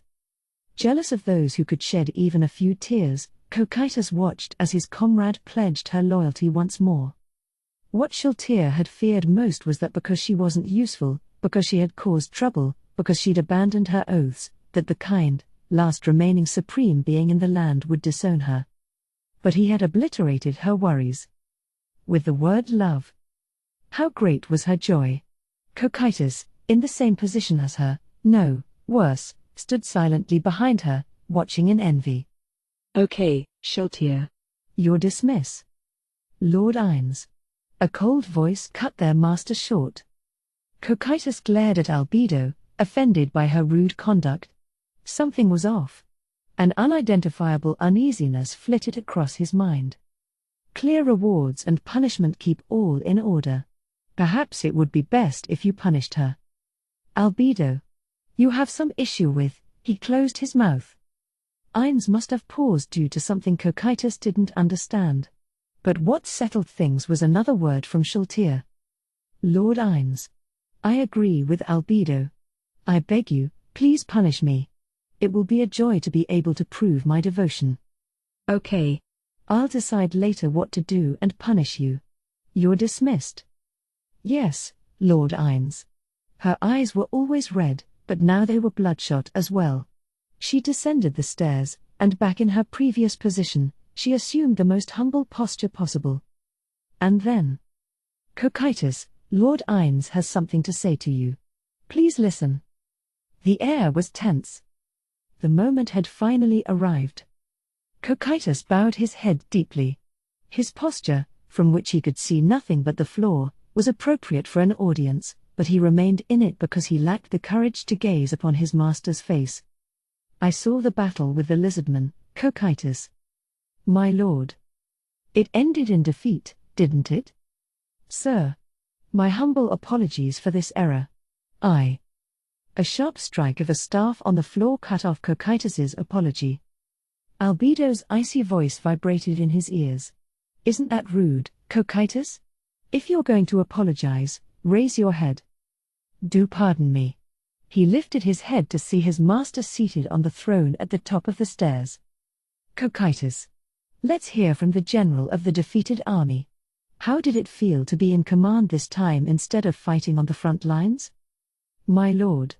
My humble apologies for losing the soldiers you gave me, as well as the Elder Lich commander you created. Oh, I can make any number of those, so it's fine to lose them. Don't worry about that. What I'm asking you, Cocytus, is what it was like to lead an army. I'll say this first, I have no intention of blaming you terribly much for this defeat. The atmosphere among the Guardians and the minions behind them was one of bewilderment, excepting Demiurge and Albedo. So the things Demiurge was saying were, Sensing his master was about to continue speaking, he hurriedly shifted his attention. Everyone fails sometimes. Even me. Disbelief hung faintly in the air. There was no way the supreme being Ains Ulgaun could fail, and in fact, he never had. In short, such a claim was only to comfort Cocytus. All that matters is what you gained from the experience. Cocytus, let me rephrase the question. How could you have won? Cocytus fell into silent thought. He knew now what he could have done to win. He voiced one of his faults. I underestimated the lizardman. I should have proceeded more cautiously. You are correct. No matter how weak an opponent may seem, you should never make light of them. I should have had Nabril watch this fight. What else? I think perhaps we lacked information. We didn't know their strengths or the lay of the land within their territory. I learned that when things like that are unclear, the chances of winning will inevitably be low. What else? We also didn't have enough commanders. We were using low-tier undead, so we should have attached a commander who could give them orders according to the situation. Also, considering the lizardman's weapons, we should have mainly used zombies to tire them out or used all our troops together instead of separately. And besides that? My apologies. That's all I can come up with at the moment. No, that makes sense. Well done. Of course, I can think of some other things, but you have learned well enough, Cocytus. Really, I wanted you to discover these things on your own without being asked, but I suppose this is acceptable. Now then, why didn't you choose these courses of action from the start? I hadn't thought of them. I believed we could simply keep pushing. I see. So when the undead all died, you realized some things? Good. If you strive to not fail again, then this will have been a meaningful defeat. Cocytus had the feeling his master smiled a bit. There are many types of failures, but yours is not a critical one. Besides the Elder Lich, all those undead were auto-spawning monsters. Losing them doesn't affect Nazarick at all. And the fact that the Guardians have learned not to repeat these mistakes is a bonus. Thank you, Lord Ines. That said, it's true that you were defeated, so I will have you accept punishment like Shiltir. There his words cut off, and Cocytus waited to see what his punishment would be. The brief silence did make him a little anxious, but a weight had been lifted from Cocytus, knowing in his heart that his master hadn't lost hope in him. However, the next thing he said made Cocytus stiffen. Honestly, I thought I'd take you off this operation, but this is a better idea. Cocytus. Wipe away the filth of this defeat with your own hands. Exterminate the lizardmen, this time, without anyone's help. If they killed all the lizardmen so that no word of the battle got out, it would be as if Nazarick had never been defeated in the first place. Someone who scorned those who lived outside Nazarick as lower life forms would be delighted to set about perpetrating this atrocity. Up until now, Cocytus would have taken the order without hesitation, too, but Cocytus trembled, because he knew what it meant to do what he was about to do. He breathed in and out a few times. As everyone wondered why he hadn't accepted the order, he spoke. Lord Ines, there is something I would like to ask of you. The world stopped. He felt the attention of a few stabbing into him. Cocytus, a guardian at the peak of power and strength within Nazarick, who could count on one hand those as strong or stronger than him, was assaulted by chills so violent he shivered. Regret crashed down upon him like an avalanche, but it was too late. Now that he'd said something, he couldn't take it back. With his multiple compound eyes, Cocytus had an extremely wide field of vision. His only saving grace now was that because he was facing the ground, he couldn't see his master's face. If he had looked enraged or displeased, Cocytus wouldn't have been able to do anything. I beg you, Lord Ines. It was not their master but someone else who interrupted.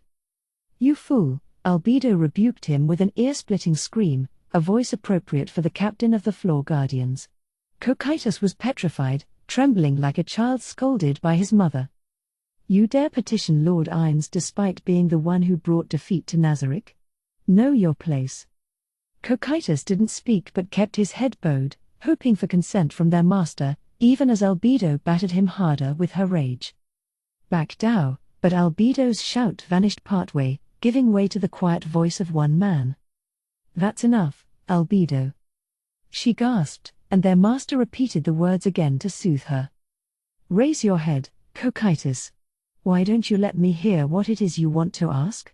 It was a quiet voice containing no apparent anger. That was precisely why it was terrifying. The fear resembled the feeling of being swallowed up while peering into an impossibly clear lake. Cocytus had gear to protect him from the psychic effects of fear from external sources. The emotions assaulting him now came from inside. Swallowing hard, not spit, but venom to be exact, Cocytus raised his head and looked his master in the face. The flames in his vacant orbits were a slightly vivid red. Once again. Will you let me hear what it is you want to ask? Cocytus's voice wouldn't come out. He tried over and over, but his throat was tight and he couldn't utter a single word. What's wrong, Cocytus? A heavy silence weighed him down. I'm not mad or anything, you know. I just want to know what you're thinking, what you want to say. His tone held the kindness one used when asking a clammed-up child. Responding to that push, Cocytus said, I'm against killing all the lizardmen. I beg you, Please have mercy. When he'd finished speaking, he thought he felt the air in the room shift. No, it had shifted. The biggest reaction was from straight ahead, Albedo's murderous glare. The other guardians were shaken, although Demiurge and their master were tranquil, he sensed nothing from them. Cocytus, do you know what you're saying? Albedo's icy voice, transformed by killing intent, was enough to make even chill-resistant Cocytus shiver. Lord Ainz ordered you to exterminate the lizardmen as punishment. That you would raise an objection to it. Guardian of the 5th level, Cocytus, could it be that you're frightened of the lizardmen? Her voice was mocking, but Cocytus had no response. Albedo's attitude was correct. If their positions had been reversed, Cocytus would probably have been similarly irritated. How about you say something? What cut off her words wasn't a voice but a sound, the sharp strike of a staff on the floor. Quiet, Albedo. I'm asking Cocytus. Don't interfere. Excuse me, my lord. Please forgive me. Albedo bowed and returned to her previous position. Their master's gaze returned to Cocytus, serious and practically boring a hole through him. It was impossible to read his master's emotions. He could have been completely furious or just curious. Now then, Cocytus. You must have a reason for saying what you just said. Some kind of benefit to the great tomb of Nazarick? Tell me. My lord. There is potential that in the future these lizardmen will produce robust warriors. I think that perhaps killing them all now would be a waste. When powerful lizardmen are born, it would be a benefit to instill in them a loyalty toward Nazarick and make them our followers. Your proposal does make sense. In the end, undead from lizardman corpses weren't any stronger than the ones made using human corpses. If we can make arrangements to collect corpses buried in Rantal's graveyard, there's no reason to insist on using lizardmen. Cocytus was about to say, then, but he realized their master wasn't finished speaking. He had a bad feeling, and then his fear was confirmed. However, it's more cost-effective to use the undead I create with corpses than live lizardmen. Loyalty requires trust. Undead don't rack up food and drink costs. The only pro I can think of for using lizardmen is that their numbers will increase. And even then, we'd have to think about the long-term implications. Let me know if you think I'm missing something, anything you think would make sense to me. Their merciful master would grant his wish as long as he was convinced, but Cocytus couldn't come up with anything. He'd always seen himself as a weapon for his master to wield. Because of that, because he'd never thought for himself, he couldn't explain his own thoughts well. He hadn't considered how they, as an organization, could benefit. And what he was being asked really boiled down to one thing: what was in it for the great tomb of Nazarick? The reason Cocytus didn't want to kill the lizardman was because one had attracted his interest. As a warrior, he was drawn to the group that Lizardman was trying to protect. It was a personal emotion, definitely not a utilitarian motive based on seeing the bigger picture. Cocytus panicked. If their master, quietly watching him, became impatient or bothered, this miraculous question would lose all meaning. All that would be left was the standing order to exterminate the lizardmen. He desperately racked his brain. Still, he had no answer. What's the matter, Cocytus? You don't have anything?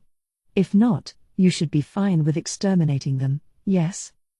The question was repeated. Nothing came to mind. Cocytus had nothing to say, and his mind was just spinning its wheels. A murmur echoed loudly in the silent throne room. I see. That's too bad. Just as the weight of the words too bad threatened to crush Cocytus, a quiet voice handed him a lifeline. Lord Ainz, please forgive the intrusion. What is it, Demiurge? You have something to say? Yes.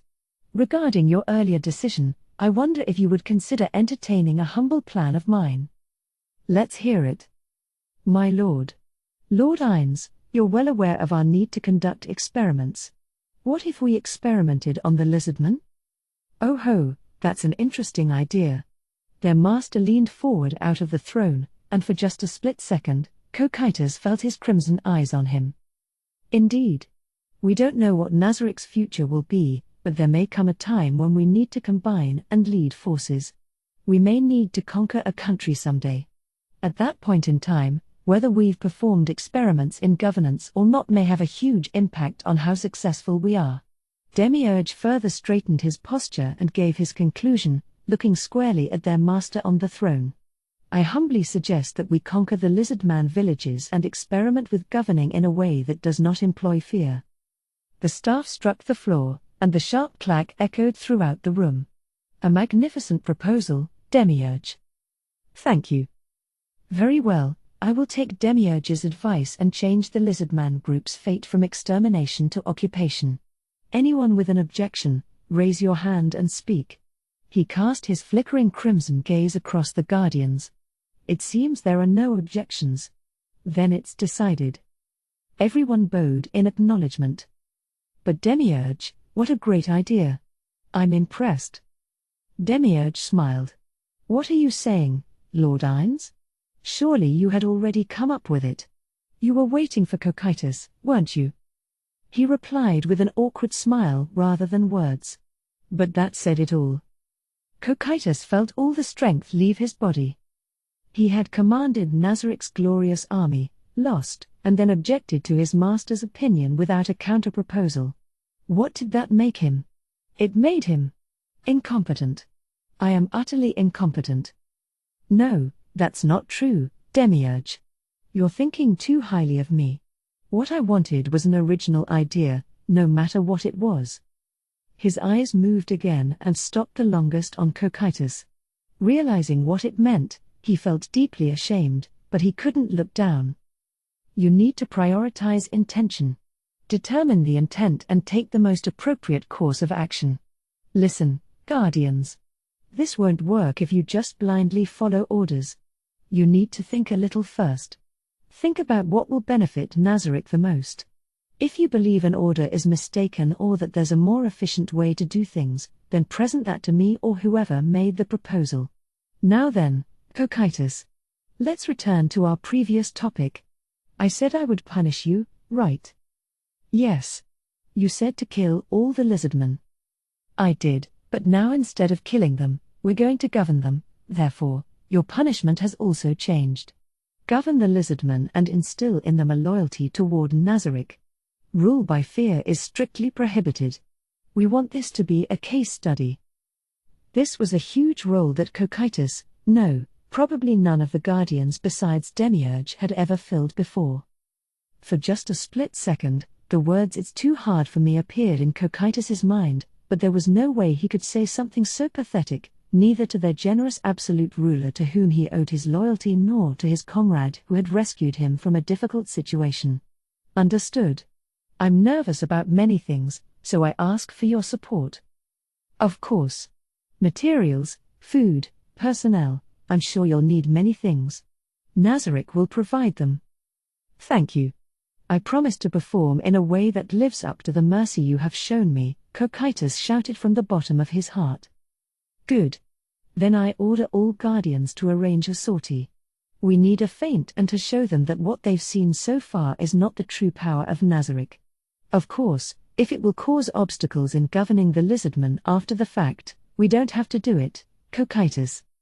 Cocytus thought it over before replying, I don't believe there will be any issues. I see. Guardians, prepare for departure. All the Guardians present called out their acknowledgement in unison. Albedo, I'm going as well. Prepare the soldiers. Understood. Should I assume there are those who enjoy spying among our enemy and choose personnel who will cause a misunderstanding? Exactly. But don't forget we also have to awe them into submission. Then perhaps an army with Nazarick Old Guarders as the linchpin would be attractive. Cocytus agreed silently with her reply. There was a type of undead guard called an Old Guarder. Nazarick Old Guarders were an elite undead found only in Nazarick. They were brilliant, proficient in a number of combat skills, and had weapons enchanted with all sorts of effects as well as magic armor and shields. That's fine. How many do you need? 3,000. That's not very many. That might not overwhelm them enough. These guys beat us and probably underestimate us now, we have to terrify them. It's no fun if we send fewer than last time. I want double that. Anything else you need? Then how about also mobilizing the Nazarick Elder Guarders and Nazarick Master Guarders? Then we'll have 6,000. In response to Albedo's smooth answer befitting her position as captain, Ainz was clear and concise. Great. And is there any issue with activating Gargantua? No, Lord Ainz. He's fully mobile. Then Shiltir, use gate to transport our troops all at once. I may not have enough magical energy on my own. Get support from Pestonia, have her transfer some energy. If that's still not enough, get some from Lupus Regina. Understood. Next, have Negredo's and Pandora's actors' security net focused on us. That will loosen up the coverage on Sabos's crew, but we'll just have to up the physical surveillance. Good. Move out, everybody. Tomorrow we'll show the lizardmen the power of the great tomb of Nazarick. 2. Thanks, Demiurge. The first thing Cocytus did after their master had left the throne room was bow low and thank his comrade. Demiurge flashed his usual smile. That's not necessary. I insist. We would have had to kill all the lizardmen if it weren't for you. I said you don't have to worry about it, Cocytus. I think this is what Lord Ainz wanted from the start. Someone answered, huh? To Demiurge and his single raised finger. Cocytus had the feeling it could have been him or one of the other guardians. In other words, I think he made you general in the attack on the Lizardman village because he anticipated the remarks you made earlier. He appeared extremely happy when you said you were against destroying the villages, and he seemed disappointed when you couldn't make a counter-proposal. You mean he was disappointed because things didn't go according to plan? That's right, Shiltir. In other words, there is a very high probability that all the things that were said here were according to his plan. He was able to foresee everything? I'd expect nothing less from Lord Ainz. But, you know, Spit it out. Aura sharply urged on her fidgeting little brother. I am. I was wondering why we used such weak undead. Well, just maybe, but maybe he assumed we would lose. Or rather than losing, perhaps he thought Cocytus would investigate how strong they were and advise on whether or not we could win. Cocytus remembered his talk with Demiurge, and the same shame welled up inside him. So he'd been doing it all wrong. That plan would be impossible to make without knowing Cocytus's personality inside out. Magnificent, Lord Ainz. I learned during the duel with Shiltir that Lord Ainz's skill as a fighter is exceptional, but he's also a brilliant strategist. I really admire him. He says all those nice things, but we're just his pawns. Demiurge gave his remarks as the most brilliant mind among the Nazarick Guardians. He is simply too amazing. Perhaps he just arrived to lead the supreme beings on a whim. Shiltir shivered with joy as she spoke of their master, and the other guardians nodded in agreement. Ainz returned to his room and dove into bed. After being airborne for an unusually long time, his body clumsily sank into the mattress. Then, he rolled around for a bit. To the right, to the left. It was something he could do only because the bed was so gigantic. Ainz rolled back and forth, giggling a little, paying not the slightest attention to the fact that his luxurious robe was getting all wrinkled. Of course, he was acting like a little kid only because no one else was in the room.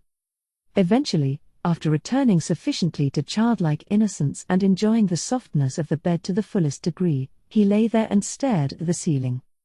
Man, I'm beat. I wanna throw back some drinks and get totally wasted, but I can't do either, he grumbled and heaved a sigh, albeit an imitation sigh, since he didn't actually breathe.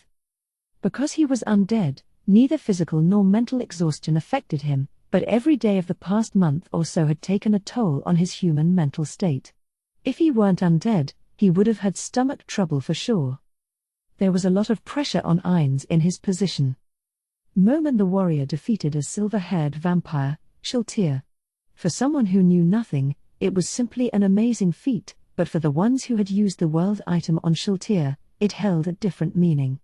There was a high probability they would come after him or try to contact him.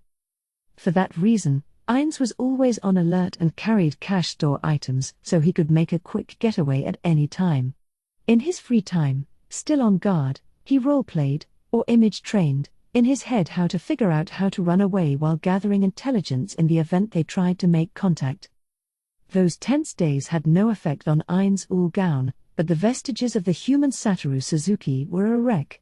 The moment he was alone in a free and open space, away from the pressure of having to act like the ruler of Nazarick, he had probably regressed to a childlike state, not out of Ainz's wishes but because Satoru Suzuki had been stretched thin and wanted to act out. I don't think I've ever worked this long without a day off. I wonder how much overtime I get this month? This flavor of mumbled griping, too, was perhaps Satoru Suzuki strongly manifesting. The Great Tomb of Nazarick, no, Ainz Ulgaun. It's not really a corporation. We are a limited partnership and a fair company that guarantees its workers overtime pay. After grumbling a little, he furrowed his non-existent brow. There are managerial bonuses, so I don't get overtime? Ah. He began rolling back and forth again. After 5 laps, he stopped on a dime. Now then, enough with this nonsense. But wow, I can't be live. Cocytus said all that stuff. He hadn't imagined that such a thing was possible. Cocytus wanted to show the lizardman mercy. That was a real problem for Ainz.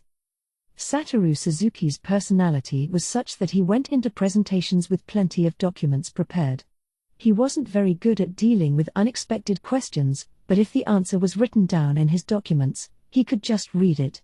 In other words, to Satoru Suzuki, the key to a good presentation was doing enough research that he could answer any question thrown at him. With such an outlook, he wasn't very good at adapting on the fly. No, he'd gone past that. He hated it. Of course, he couldn't march into the throne room with documents and say, "Now, please take a look at the next page." That was why he'd gone over what would happen in the throne room in his head more than 10 times, hoping all the while that no one would do anything that would take him by surprise.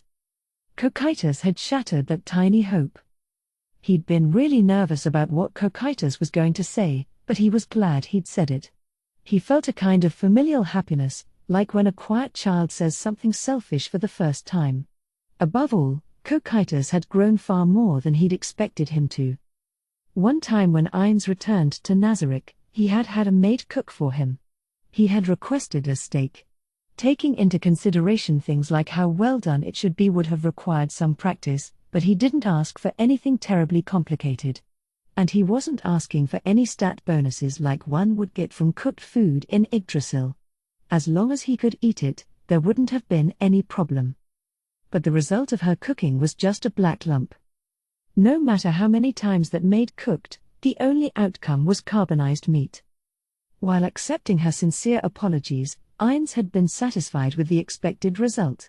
It was the same as when he had tried to equip a great sword in his dressing room. In Yggdrasil, a specific skill was needed in order to cook. Perhaps that was only natural, since eating and drinking gave temporary ability boosts. That maid didn't have the skill. In short, without the skill, try as one might, cooking would end in failure. With the Cocytus exercise, Ainz had tried partially as an experiment to see if beings who had already been created, like Ainz and the others, could still gain new skills. If Cocytus could gain tactical and strategic knowledge, that would be evidence for the possibility that Ainz and the others could still grow. The reason he'd made Cocytus command such weak undead was simply because he figured there was more to learn from defeat. And he was satisfied with the results. Cocytus had shown that growth was feasible. Of course, mastering techniques and gaining knowledge were two very different things. Ainz's aim for the future, if he had one, was to become proficient in this world's unique system of magic. Was magic techniques or knowledge? Ainz still wasn't sure. But now he had tested for the knowledge case, at least.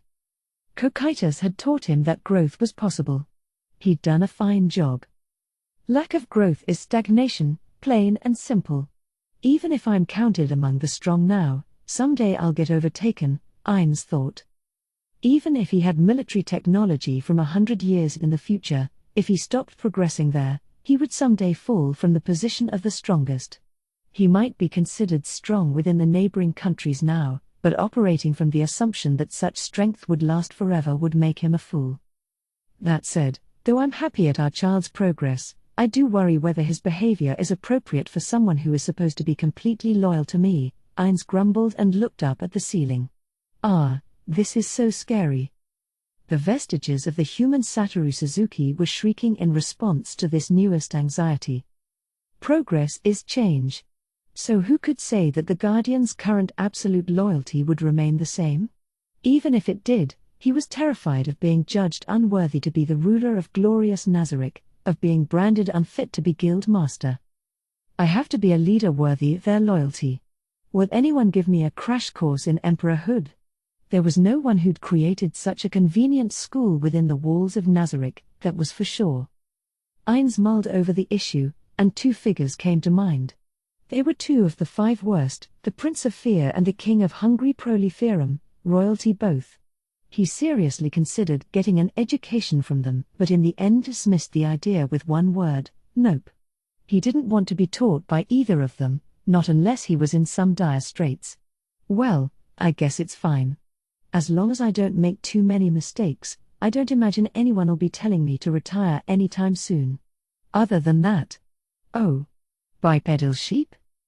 Ainz had already realized what their true identity must be, which was why he hadn't asked Demiurge for a description of their appearance.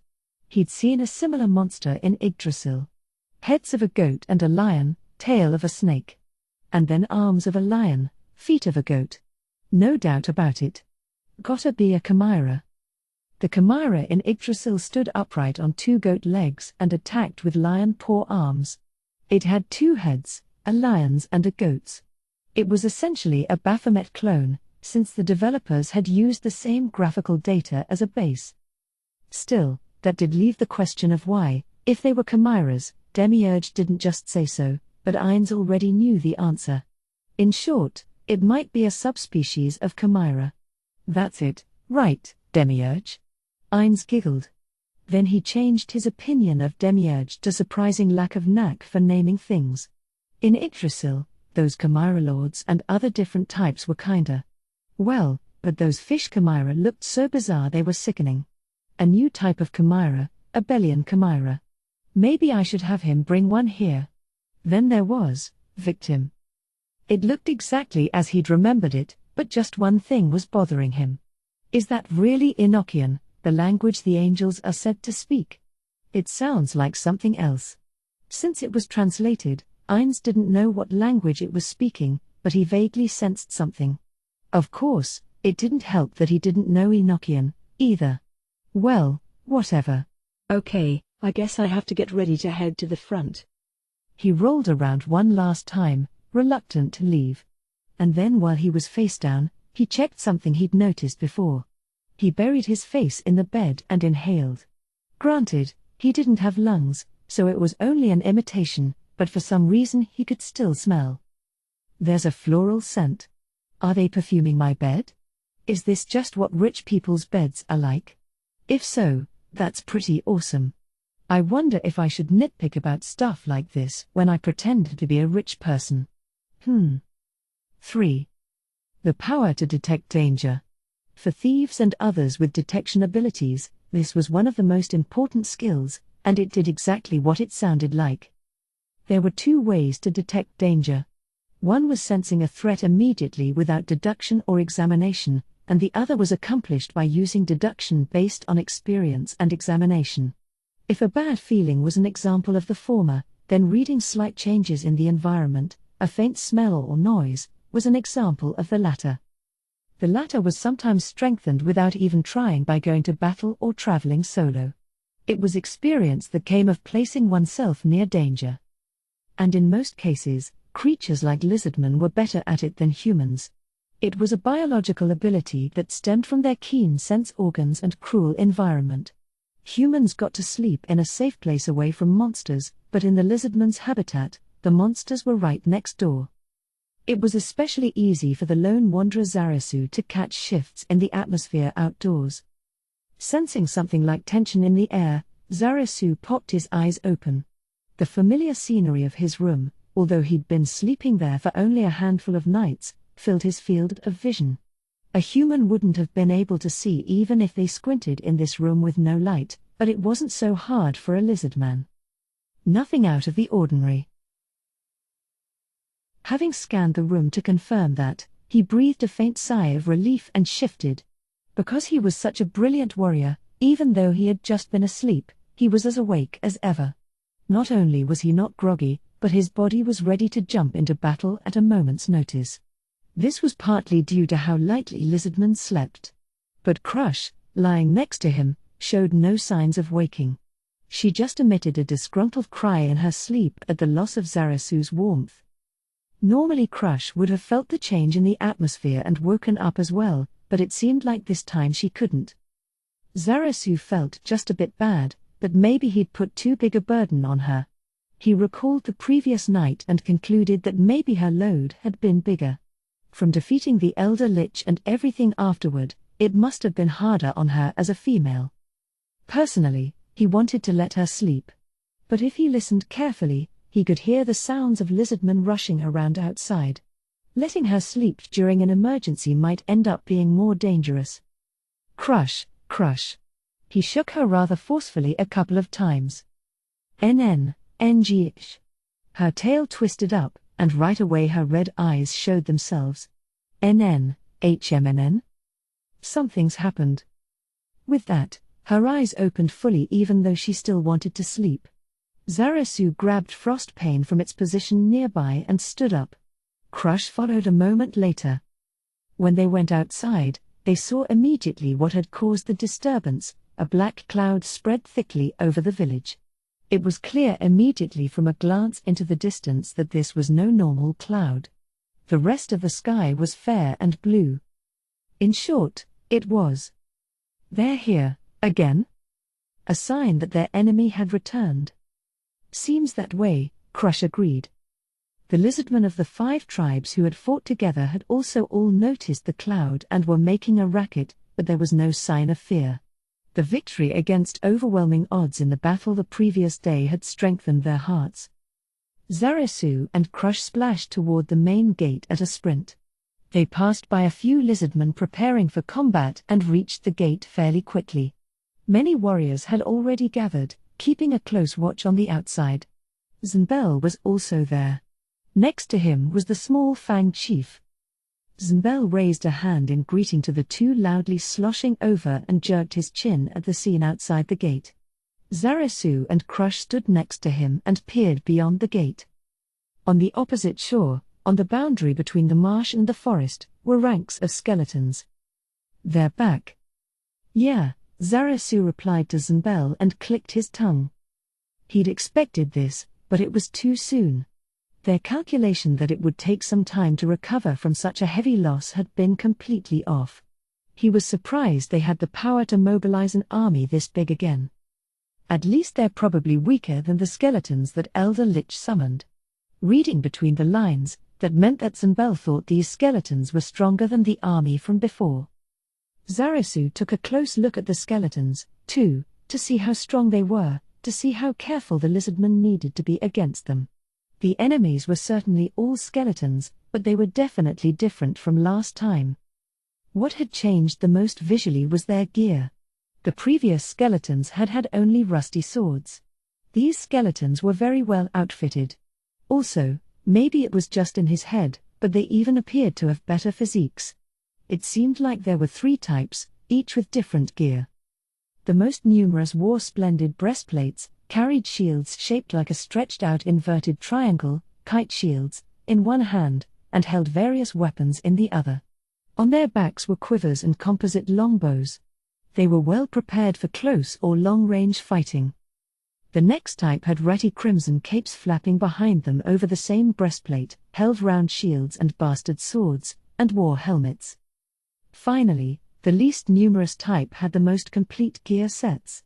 They wore full-plate armor with a magnificent golden gleam and clutched shining lances. Their eye-poppingly crimson capes seemed free of the slightest speck of dirt. After his initial observations, Zarasu realized something, and unable to believe his eyes, he rubbed them a few times with his hands. But it was still there, the truth. What? No way. That's ridiculous. Zarasu released a pained murmur at the same time as Crush's surprised gasp. They'd realized the same thing. Then Zanbel reacted. Yep, you noticed it, too, huh? His voice was pained like the others. Yeah. Zarasu closed his mouth. He didn't want to say it, because that would just make it worse. But he had to. Those look like magic weapons, don't they? Crush, next to him, nodded. All the weapons the skeletons had were enchanted. One had a sword imbued with fire, another a hammer with blue lightning. There was one holding a spear with a glowing green tip, and even one with a sickle that seemed to be coated in purple goop. That's not all. Take a closer look at their armor and shields. They're all magic. Zarasu squinted.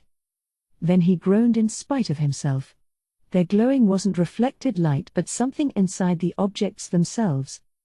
How much power do you need to equip that many skeleton soldiers with magic gear?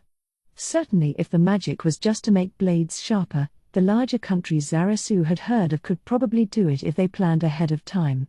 But to imbue each of the weapons with its own attribute, all different kinds of effects, was a different story. Zarasu remembered the stories of the dwarves he'd heard from Zanbel the other day. Dwarves were a mountain race with exceptional metalworking abilities. When they sat down to drink, the sagas they told contained stories of the king who built the great dwarven empire, a hero shrouded in adamantite armor, who killed a dragon at the end of a one-on-one fight, one of the 13 heroes, magic mechanic. Even in those tales, there were no armies, certainly not one of more than 5,000, outfitted with that much magic gear. So what was Zarasu seeing? A mythical army. If it wasn't in the stories of the people, it had to be from the stories of the gods. Zarasu shook with a single intense shudder. This was completely beyond his expectations. They'd made an enemy out of someone they shouldn't have. Still, he had gathered everyone here, fully aware that they might be wiped out. Could the one who'd come up with such a cruel plan be afraid now? Their enemy was unimaginably strong. He knew that. The question was what to do about it. That can't be real. It has to be an illusion. For a split second, everyone there asked the same wordless question, "What are you talking about?" The skeletons were maintaining a completely motionless stance, but they seemed distinctly substantial, and their presence was powerful enough to give one the chills. They couldn't be anything so flimsy as an illusion. The confusing thing was that the one who'd said it was the small Fang chief. He definitely hadn't gone crazy. "What basis do you have for saying that?" He confidently responded to Zarasu's question. "We've been sending scouts out on rotation. None of them saw any undead like that, and it's not like they could have just overlooked that many. All the scouts have come back safe, too." "I see. But it sure doesn't seem like an illusion to me." "But, well, maybe not. But if it's not, then they must have tunneled their way here. That would explain why we didn't see them." "I don't care if they tunneled or flew, what are we gonna do? They don't seem to want to start a fight right away, but I don't get the feeling they came here to negotiate." "Yeah. If it's like last time, they'll make some kind of move." Zarasu stared at the skeletons. He was trying to make out who the commander was when a shivery wind blew past him. It wasn't just one gust, the wind kept blowing. He was positive the strange, abrupt chill was no natural phenomenon but brought about by magic. "The wind is? Huh? No way. It's a different spell. But it can't be." Crush shivered, hugging her body. Her reaction wasn't just from the cold, which was why Zarasu asked, "Crush, where did this freezing wind come from?" "You might not believe me, but listen, Zarasu. Up until now, I thought the change in the weather was caused by the Tier 4 spell Control Cloud. But it's not. Control Cloud can manipulate clouds, but it can't create a cold wind like this. That means, the power isn't manipulating clouds but changing the weather and climate. In other words, someone cast the Tier 6 spell Control Weather, at least, that's what I think." She added in a voice so small no one could hear, "I don't know for sure, since it's a realm of magic I can't use myself." Zarasu knew how awesome the power of the 6th tier was. Even Iguvua, the most powerful enemy he'd faced since taking up a sword, couldn't use it. It was the supreme tier, said to be the highest in the world. Is this the power of the Great One or whoever? That definitely makes sense. Calling someone who can use tier 6 magic great was not an exaggeration. Whoa, everybody and their brother is bumming out. Zmbel's complaint was an apt description of the atmosphere. This weather was unseasonably cold, that is, their environment had changed in an impossible way. The lizardman's morale was dropping sharply. Last time it had just been the appearance of a cloud. They could deal with this degree of cold by building a bonfire and having the priests perform a ritual, but the autumn wind had taught the lizardmen that their opponents had the power to warp nature, the uncontrollable. They didn't need to hear Crush's explanation to understand the immense power of their enemy. The wind nipping at them said it all. TCH. Those bastards, they're on the move. Zarasu ground his teeth.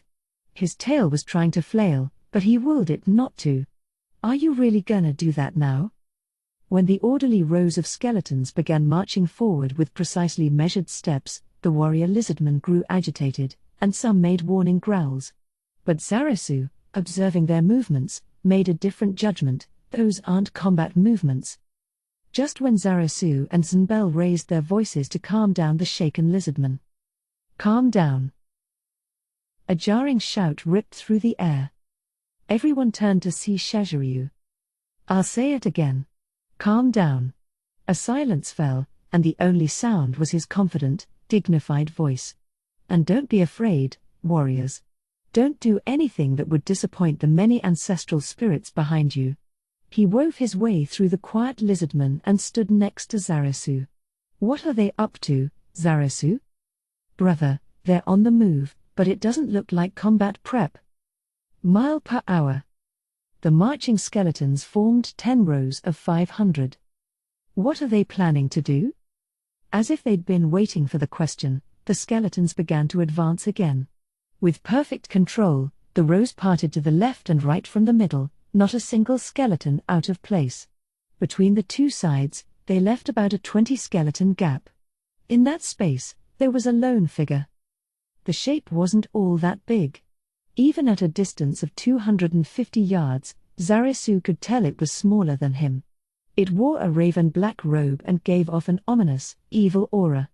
Its resemblance to the elder lich they had fought the previous day suggested it was a caster. There was, however, one very different thing about this one, and that was its strength. When he saw it, ice crept up Zarasu's spine. He knew instinctively that the difference in power between the elder lich of yesterday and this thing was like the difference between a toddler and a warrior. It gushed a frigid evil from its entire being. He could feel it even at this distance. And that wasn't all. Its gear was also on another level. An absolute ruler had appeared in the form of inescapable death. The ruler of death? Zarasu surprised even himself as he uttered the most fitting words for the monster. And he'd hit the nail on the head. It truly was the Lord who ruled over death. Ooh. What was the ruler of death going to do? The lizardmen, watching with bated breath, all simultaneously shouted in surprise. A magic circle about 10 yards across had suddenly spread out around the caster as a huge dome. It gave off a pale blue glow, and patterns like translucent letters or symbols appeared on it. These characters changed at a dizzying rate. The same pattern didn't linger for even an instant. The way the pale light kept shifting as it illuminated the area was fantastic, and if it hadn't been the work of their enemy, they probably would have been captivated. Now, though, they weren't at all. What is that? Not comprehending what he was seeing, Zarasu was confused. He'd never seen a huge dome projected into the air like that when a caster used magic. The action his opponent was taking was entirely outside the realm of his knowledge. So he asked the female who probably knew the most about magic out of anyone there. What in the world is that? I don't know. I have no idea what it is. She replied, sounding scared. Apparently she was especially frightened precisely because she knew about magic and still couldn't recognize the spell. The moment after he was about to calm her, perhaps the spell was cast, the dome burst, and countless sparks of light whirled up into the air. All at once they spread across the sky as if they were exploding, and the lake froze. Not a single lizard man present understood what had happened, not the uncommonly able tribal chief Shaziryu, not the brilliant priest Crush, not the experienced traveler Zarasu. Even these lizardmen with faculties matchless throughout all lizardman history couldn't immediately comprehend what had taken place. It was so outrageous. They couldn't comprehend how their feet were below the ice. Moments later, after their brains had processed what had just happened before their eyes, the screams went up. Every lizardman, yes, all of them, shrieked. Even Zarasu, Crush and Shaziryu, and even the one who probably had the most courage, Zunbel. They lost themselves in a fear that welled from the bottom of their hearts and climbed straight out of their souls to manifest in a scream. It was a reality too horrible. The lake that had never iced over, the lake that had never changed ever since they were born, had warped and frozen. The lizardmen panicked and pulled their legs up. Luckily, since the ice wasn't too thick, it broke right away, but it immediately refroze. The chill coming from below, the biting cold, proved they weren't seeing things. Flustered, Zarasu hopped up on a mud wall and surveyed the scene, and the view left him speechless. Everything in his field of vision was frozen. Certainly the entire lake couldn't be frozen, but it was a fact that as far as his eyes could see, everything was covered in ice. In a corner of his mind, worries about his fish preserve popped up, but now wasn't the time. Crush had hopped next to Zarasu, and when she surveyed the area, her jaw fell open just like his. The voice from her agape mouth sounded like her soul had left her. No way. Zarasu didn't want to believe it, either. "You monster!" he barked, hoping it would ease the fear. "Get up now!" Shaziryu's roar echoed. Several lizardmen had collapsed. The members of the warrior caste who were all right worked together to pull them out of the frozen marsh. All the lizardmen being pulled were pale in the face and trembling. The rising chill was probably sapping their life force. "Brother, I'm going to go check around the village." Zarasu had frost pain, so this level of chill wouldn't affect him. "No, don't go." "Why not?" "They're probably going to make their move. I won't let you leave us now. Keep an eye on the enemy. I forbid you to miss a single thing. You've traveled the world and have all sorts of knowledge, you're the lizard man for this job." Shifting his gaze from Zarasu, Shaziryu called out to the warriors in the area. "I'm going to cast the chill defense spell Ice Energy Protection. Go around the village and tell everyone to stay away from the ice." "I'll cast, too." "Great. Then you and I will split up the work. If you see anyone in trouble, cast a healing spell on them." Crush and Shaziryu managed to safely begin casting the protective magic on the lizardman. Zarasu stayed up on the mud wall with his keen gaze aimed at the enemy line so as not to miss a single move.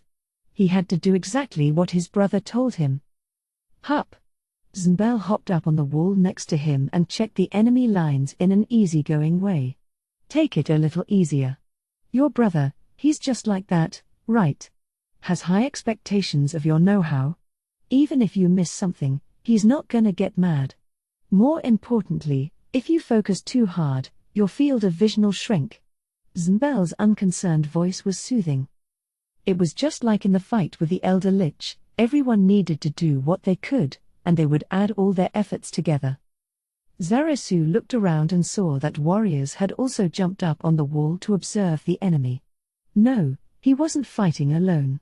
He was fighting with a great many friends.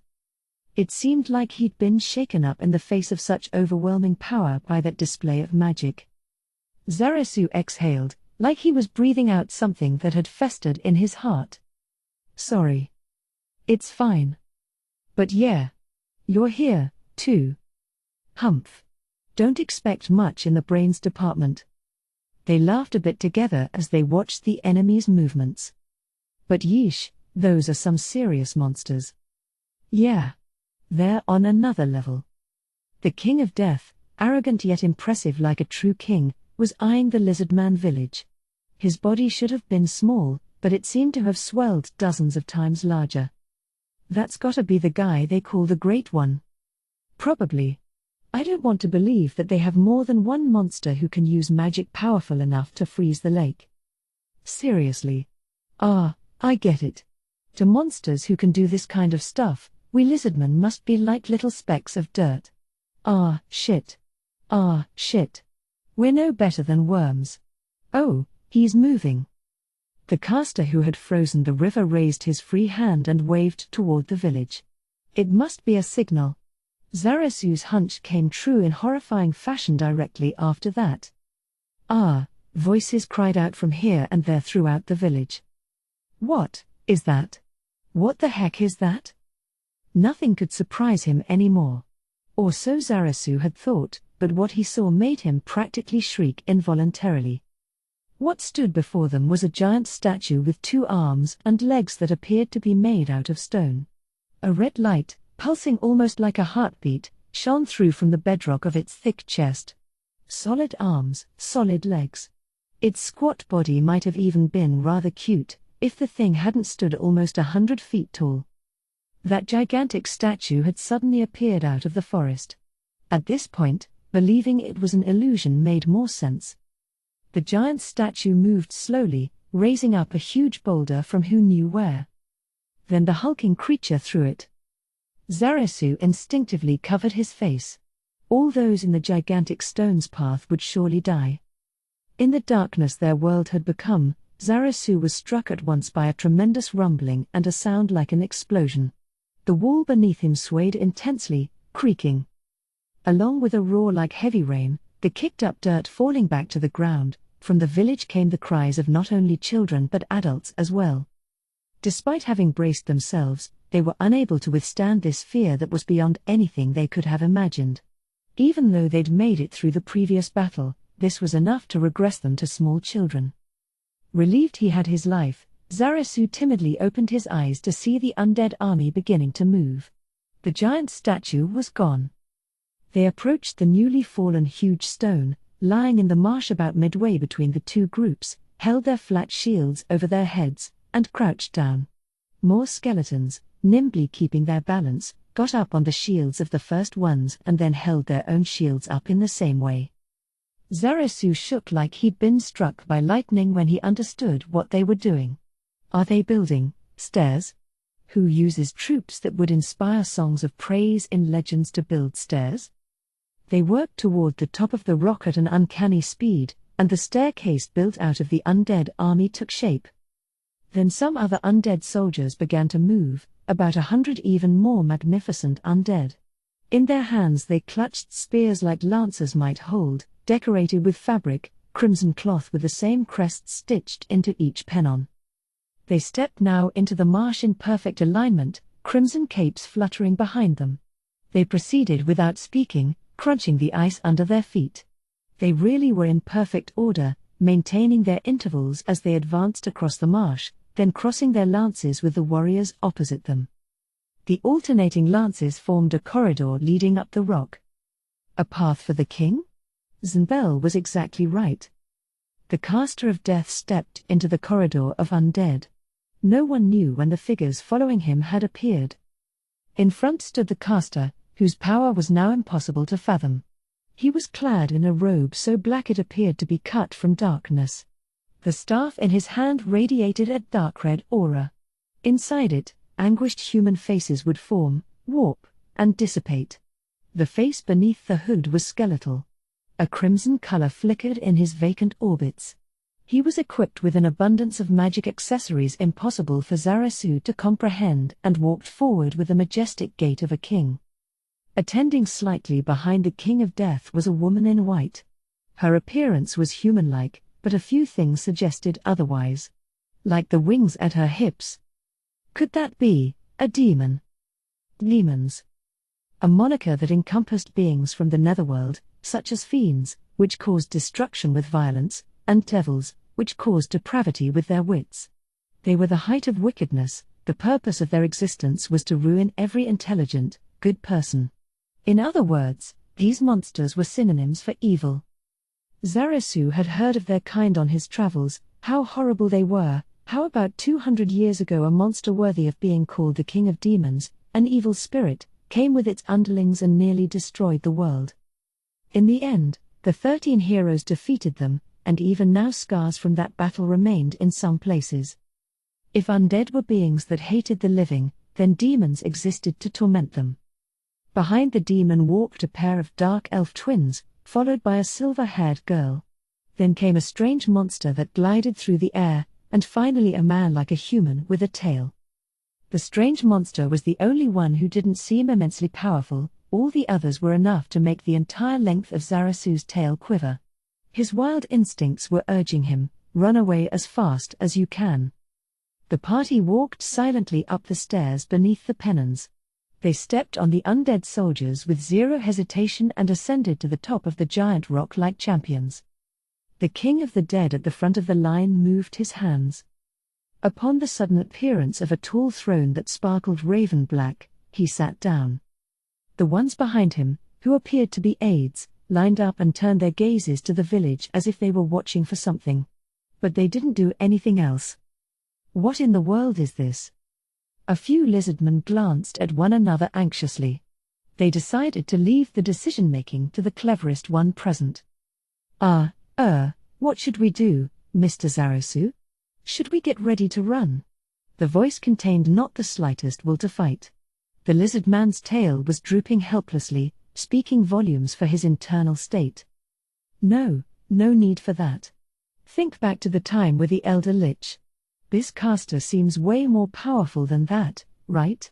He should have no problem ignoring this distance and unleashing an attack right now. He probably has something he wants to say. The lizard man seemed to understand. Without taking his eyes off the advancing attendants, Zarazu continued observing the immensely powerful monster on top of the rock as if he were one of the masses looking up at his king. He was determined to not miss a thing.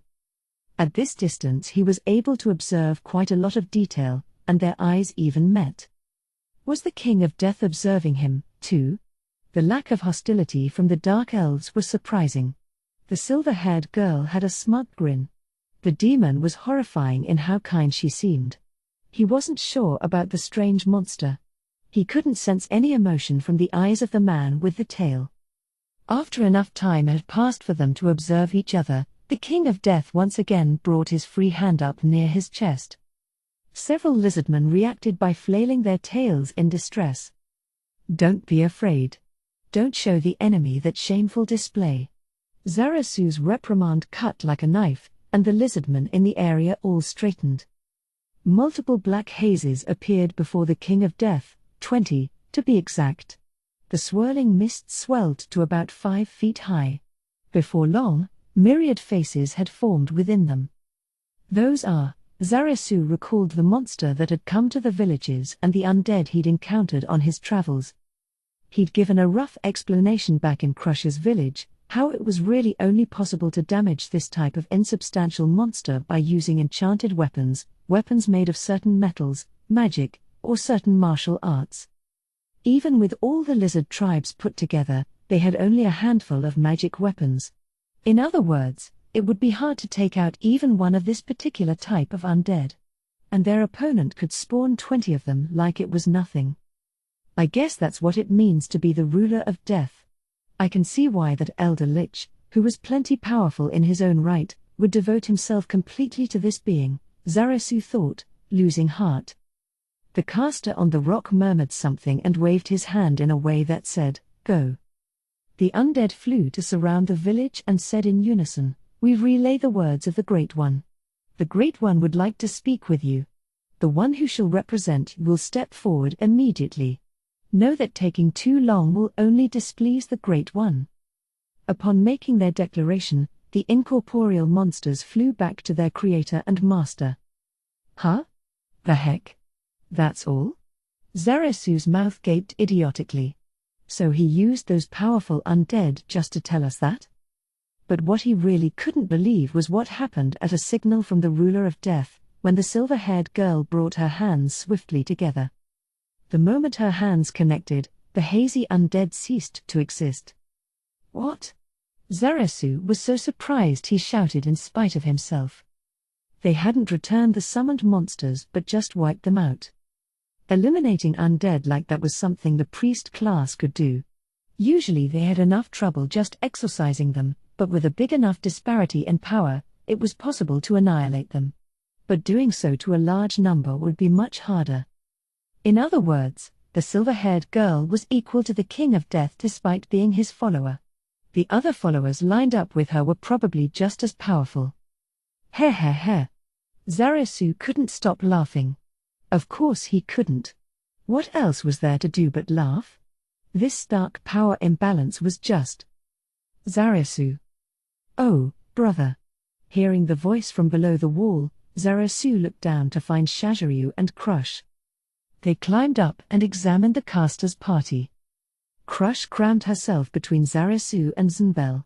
She nearly caused Zunbel to fall, but he decided to let it slide. So that's the enemy boss? Just looking at him makes me start to expect a knife in the back. He looks like the elder lich you guys beat, but he's probably way stronger, huh? Did you finish on your end? Mile per hour, pretty much. Crush and I are both out of magical energy. And from what those messengers said, we have to take care of that first. About that, will you come with me? For a few moments, Zarasu just regarded Shaziryu in silence. Then he nodded emphatically. For a split second, Shaziryu made a pained expression, but before anyone else could notice, his usual face returned. Sorry. No worries, brother. With that, Shaziryu hopped off the wall. The thin ice over the marsh broke, and a splash rang out. Okay, we're off. Be careful. Zarasu gave Crush a tight hug and then hopped down into the marsh after his brother. Zarasu and Shaziryu walked over, crunching through the ice. As they exited the village gate, Zarasu felt the King of Death's gaze on them as if it exerted physical pressure. And from behind, he sensed concerned looks. The strongest one must have belonged to Crush. He desperately suppressed the intense emotions that made him ache with longing. Abruptly breaking their silence, Shaziryu spoke. Sorry. Why, brother? Because if this talk goes badly, we're sure to be killed as an example. Zarasu knew that. That was why he'd squeezed Crush so tightly. Considering how many there are of them, I couldn't let you go alone. Besides, they'd probably think we were making light of them if we only sent one. Zarasu was a lizard man people knew and an appropriate second for the dialogue, but caste-wise he was a traveler. If he were killed, it wouldn't greatly affect lizard man's solidarity. Even if a hero died, as long as the chiefs were still around, the lizardman could fight. It would be a shame if they lost frost pain, but he couldn't have left it behind. He needed it to withstand the chill coming off the frozen lake. The pair walked in silence, one step, then another closer to death. When they reached the bottom of the undead stairs leading to the throne, they called out. If the throne had been set back from the edge, they might have gone up, but since there was no room for them, it probably wasn't the King of Death's intention to have them climb the stairs. The king would stand on higher ground. Lizardmen didn't have the custom that many other races had, that superiors should be elevated. Of course, considering they'd come for a discussion, one could say this treatment was rude. In other words, it could mean only that their enemy had called them there under the guise of a dialogue but had absolutely zero interest in talking to them. But really it was presumptuous of them to expect equal treatment. Certainly Zarasu and the others had won the previous battle, but one look at the enemies lined up on that rock and they had to admit, even if they didn't like it, that their win was meaningless. It had been nothing more than child's play. Here we are. I am the representative of the lizardman, Shaziryu Shasha. And this is the strongest lizardman. Zarasu Shasha. Still, there was no sense from their voices that they were trying to curry favor. They knew it was foolish. It was their last bit of pride. That battle may have been child's play to their enemy, but they couldn't let the pride of the warriors who had died be for nothing. There was no reply. The king on his throne only gave them an openly appraising once-over. There was no sign of movement. The one who answered was the demon with black wings sprouting from her hips. Our master doesn't believe you're in the appropriate posture to hear him speak. What? In response to their confusion, the woman called to the one like a man with a tail, who was standing next to her. Demiurge. You will bow down. Suddenly Zarasu and Shaziryu got down on their knees and plunged their heads into the muddy marsh. They couldn't help but think it was the right thing to do. Frigid, muddy water clung to their bodies, and the broken ice refroze. They essentially couldn't get back up. No matter how much strength they put into moving, they didn't budge. Their bodies were robbed of all freedom, as if a giant invisible hand were pressing down on them from above. Don't struggle. The moment this second command reached their ears, somewhere in both Zarasu and Shaziryu a new brain grew, one that would listen to someone else's orders, and they sensed themselves moving according to it. Seeing the two weakened lizardmen bowing humiliatingly into the mud, the demon lady seemed satisfied and spoke to her master. Lord Ainz, it appears they've assumed the listening posture. Thanks. Raise your heads. You are permitted to raise your heads. Moving the only part of their bodies that they could freely, Zarasu and Shaziryu looked up as if in awe of his supremeness. I am the ruler of the great tomb of Nazarick, Ainz ul Gaun. I offer you my thanks for assisting with that experiment earlier. Experiment? We lost that many of our friends and he calls it an experiment? Violent emotion at the horror of it blazed up as a flame in Zarasu's heart, but he held it back. It was still too soon. Now then, what I'd like to discuss is, you entering under our rule. Shaziryu was about to say something, but the caster Ainz stopped him by raising a hand slightly. Realizing nothing good would come of ignoring him and speaking, Shaziryu obediently kept quiet. But I'm sure you don't want to be ruled by the army you just defeated in battle. So we're going to attack you again in 4 hours. If you can claim victory yet again, I promise to withdraw entirely. I'll even pay an adequate amount of reparations. May I ask a question? That's fine. Ask away. Will the one attacking be you, Sir Gaun? The silver-haired girl behind him moved her eyebrows slightly, and the lady demon's smile intensified. Perhaps they didn't feel the address was up to their master's level. The reason they didn't do anything about it must have been because he didn't respond. Paying no attention to them, Ainz continued, no. The one attacking is a trusted aide of mine, just one man. His name is Cocytus. Hearing that, Zarasu was assaulted by despair, as if the world were crumbling. If the enemy were going to attack in numbers, the lizardmen might have had a chance, that is, maybe it would have been more of the same unpleasant army from the day before. In that case, they would have had a slim chance of winning. But that chance was gone. It would be a solo attacker. An army that had lost once already, after displaying this much force, would send a single man to attack.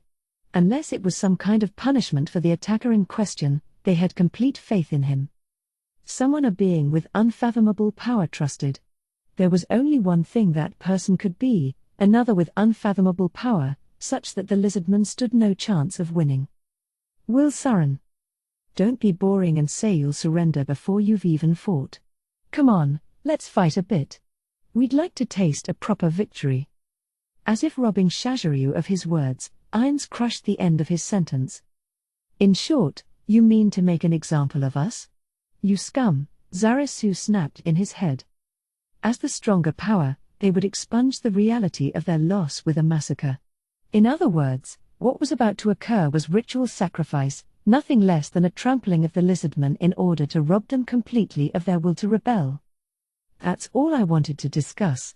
I'll be watching in 4 hours, so make it entertaining. Please wait. Will this ice melt? Win or lose, it would be brutal for the lizardmen to live on the frozen lake. Oh, right. He'd forgotten. His tone was that flippant. I just didn't want to get all muddy walking in the marsh. Once we get back to the other side, I'll cancel the spell's effects. What? Both Zarasu and Shaziryu gasped in shock, unable to believe their ears. He froze it because he didn't want to get muddy? The expression "this can't be" wasn't nearly strong enough. The power imbalance was too great. This was a being who could bend the powers of nature like it was nothing, and for any stupid whim he wished. This is who we've been up against? Both Zarasu and Shaziryu were assailed by the fear of lost children. All right, farewell, lizardman. Gate. Having said everything he'd come to say, Ainz waved his hand slightly. A hemisphere of darkness appeared before the throne, and he disappeared into it. Goodbye, lizardman. Later, lizardmans. Fare ye well, lizardman. The two women and single boy who had been in attendance addressed them disinterestedly and followed their master into the darkness. Well, take care. Eggshell teal, clay ebony cinnabar lime white. Well then, goodbye. The dark elf girl and the strange monster were swallowed up by the darkness. You may go free. Well, give us some fun, lizardman. The man with the tail was the last to disappear, and when his gentle voice echoed out, the weights holding down the pair of lizardmen melted away. Left suddenly alone, still prostrate in the mud, Zarasu and Shaziryu no longer had the energy to rise. The freezing chill of the marsh didn't even bother them anymore. The shock to their minds was far more intense. Damn it! An uncharacteristic utterance coming from Shaziryu. It contained a mixture of emotions. When Zarasu and Shaziryu returned, the chiefs of each tribe, who had climbed up on the mud walls to evade the ice, were there to meet them. There were no other lizardmen in the area. They probably figured they would need to discuss in secret. So Shaziryu probably thought he didn't need to hide anything. He spoke frankly, relaying every last detail of the so-called discussion. There was no big reaction to his heavy tale, everyone's breath just caught slightly. They had probably guessed what sort of negotiations would take place. Got it. And what about the ice? We can't fight if it doesn't melt. That won't be a problem. He said he would cancel the spell. That's what you got out of the negotiations, huh? Shaziryu just smiled faintly in response to the Small Fang tribe chief's question. Comprehending his meaning, the chief cheerlessly shook his head. While you were out, we did some investigating, you see, and there are enemies inside the lake. They look like skeleton soldiers. It seems like they're standing by in positions surrounding the village. No, let escape. So they're really serious about this? I guess so. The four who hadn't met the ruler sighed. Perhaps they had also arrived at the conclusion that it would be a ritual sacrifice. Well, what'll we do? Mobilize all warriors. As well as everyone Brother, could we do it with just 5? Keeping a slightly confused crush in his field of vision, Zarasu continued his petition to not only Shaziryu but also all the males. Their intention is to put on a show of their overwhelming power, so I doubt they'll kill us all. If that's the case, then we'll need a leader to unite the survivors. If you think about the future of lizardmankind, it would be a waste for all of us here to die.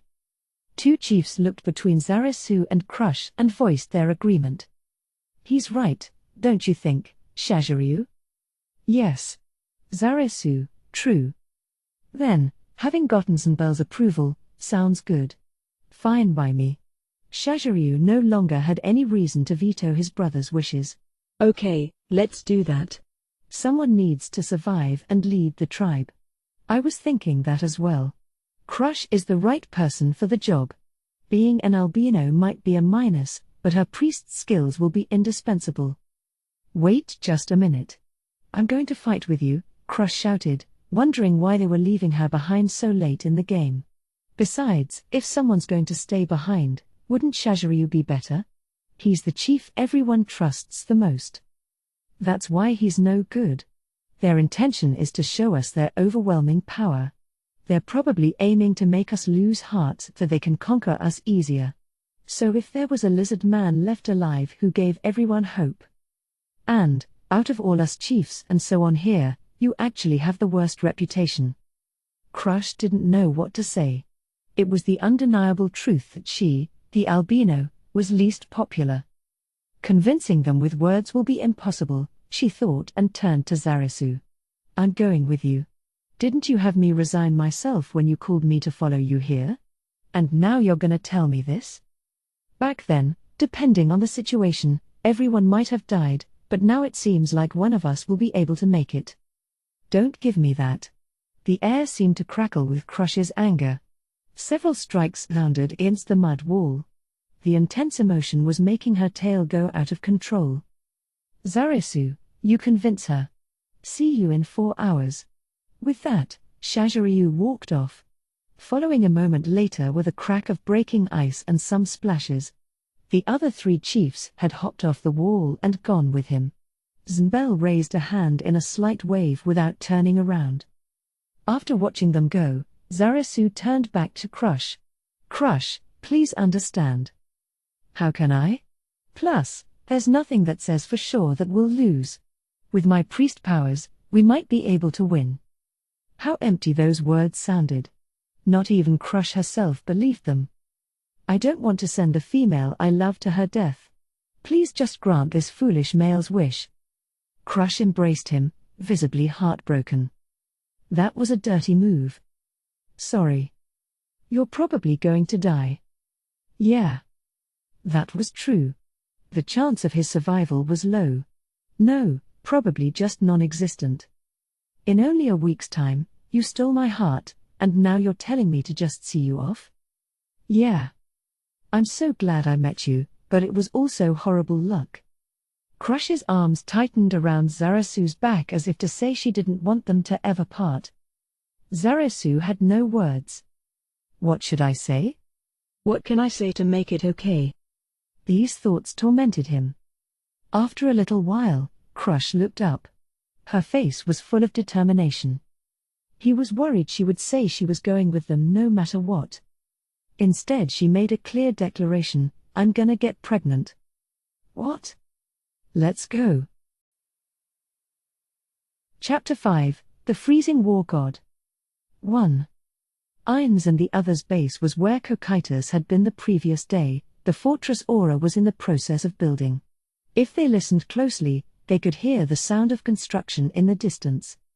When Ainz entered one of the rooms, Victim, who had been silently following, spoke to him. Eggshell teal fuchsia scarlet ash crimson clay grape, grey jonquil orange teal peach peach eggshell chestnut grey ivory opal khaki clay brown eggshell scarlet jonquil silk grape crimson.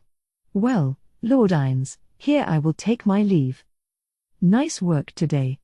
Then until we get back, please watch over level 1. Ivory orange peach grape cream grape orange jonquil. Understood. Gate. Victim disappeared into the Gate of Darkness, leading to the first level of the Great Tomb of Nazarick, that Ainz made. After seeing off the Guardian that had a powerful death-activated detainment skill, Ainz turned his attention to the room. At the same time, he sensed Aura in the back, staring at the floor. She had probably been trying to get the interior decoration together for Ainz's arrival. There was evidence of her painful efforts here and there around the room, but it still didn't look as good as Nazarick. She seemed ashamed. It's really not so bad, though. Ainz was once a normal person, so it didn't bother him so much. His quarters in Nazarick weren't bad, either, but they were too luxurious. Sometimes he didn't know what to do with himself there. Here, he could actually relax, so it was nice. I want an 8 tatami mat studio. Maybe I should just secretly make one somewhere. Oh. I have to make sure to praise my underlings' work. I have to tell Aura how satisfied I am with what she's done here. Watch over your workers with gratitude. Without trust, they will not flourish. Ainz remembered the words he'd seen framed and hung in the president's office at a client company. He didn't know who'd said it, but he thought it was a great quote. That was how an ideal boss should act. You have to express gratitude in words. If you don't praise people, they won't work. Something like that? Sorry I insisted on staying here, Aura. You don't have to worry about anything.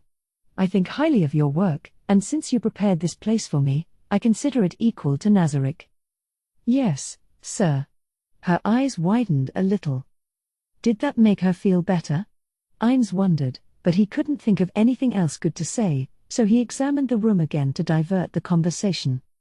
It still smelled strongly of wood.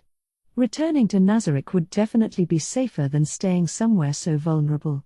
This place had no defensive spells cast on it. In a way, it was like a house made of paper. But one could also say it was the perfect place to set himself up as bait to catch a big fish.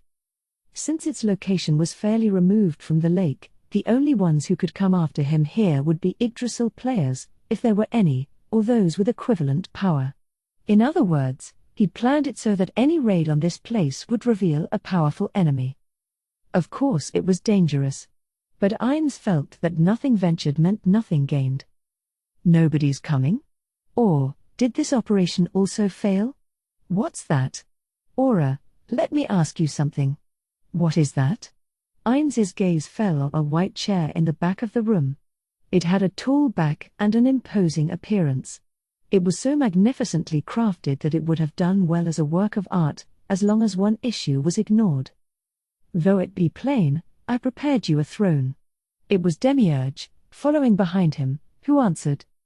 I figured, thought Ainz, and asked another question. What kind of bones are those? Various different animals. I collected the good bits from things like griffins and wyverns. I see. It was a throne made of numerous bones. Nothing like it existed in Nazarick, so Demiurge must have made it while he was out. It seemed to contain more than a few things that couldn't be anything but skulls, human, or perhaps subhuman. Although the throne was made from bleach-white bones with no blood or meat clinging to them, it still seemed to radiate an unpleasant gory smell. Should I sit in this creepy thing? Ainz hesitated for a moment.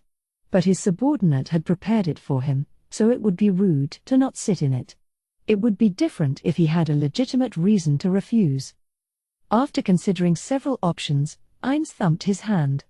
Shultir, I believe I said I would punish you. I'll do it right now. Yes, I'll humiliate you. My lord. She seemed a bit surprised at the sudden address. Down on your knees and hang your head. Get on all fours. Yes, sir.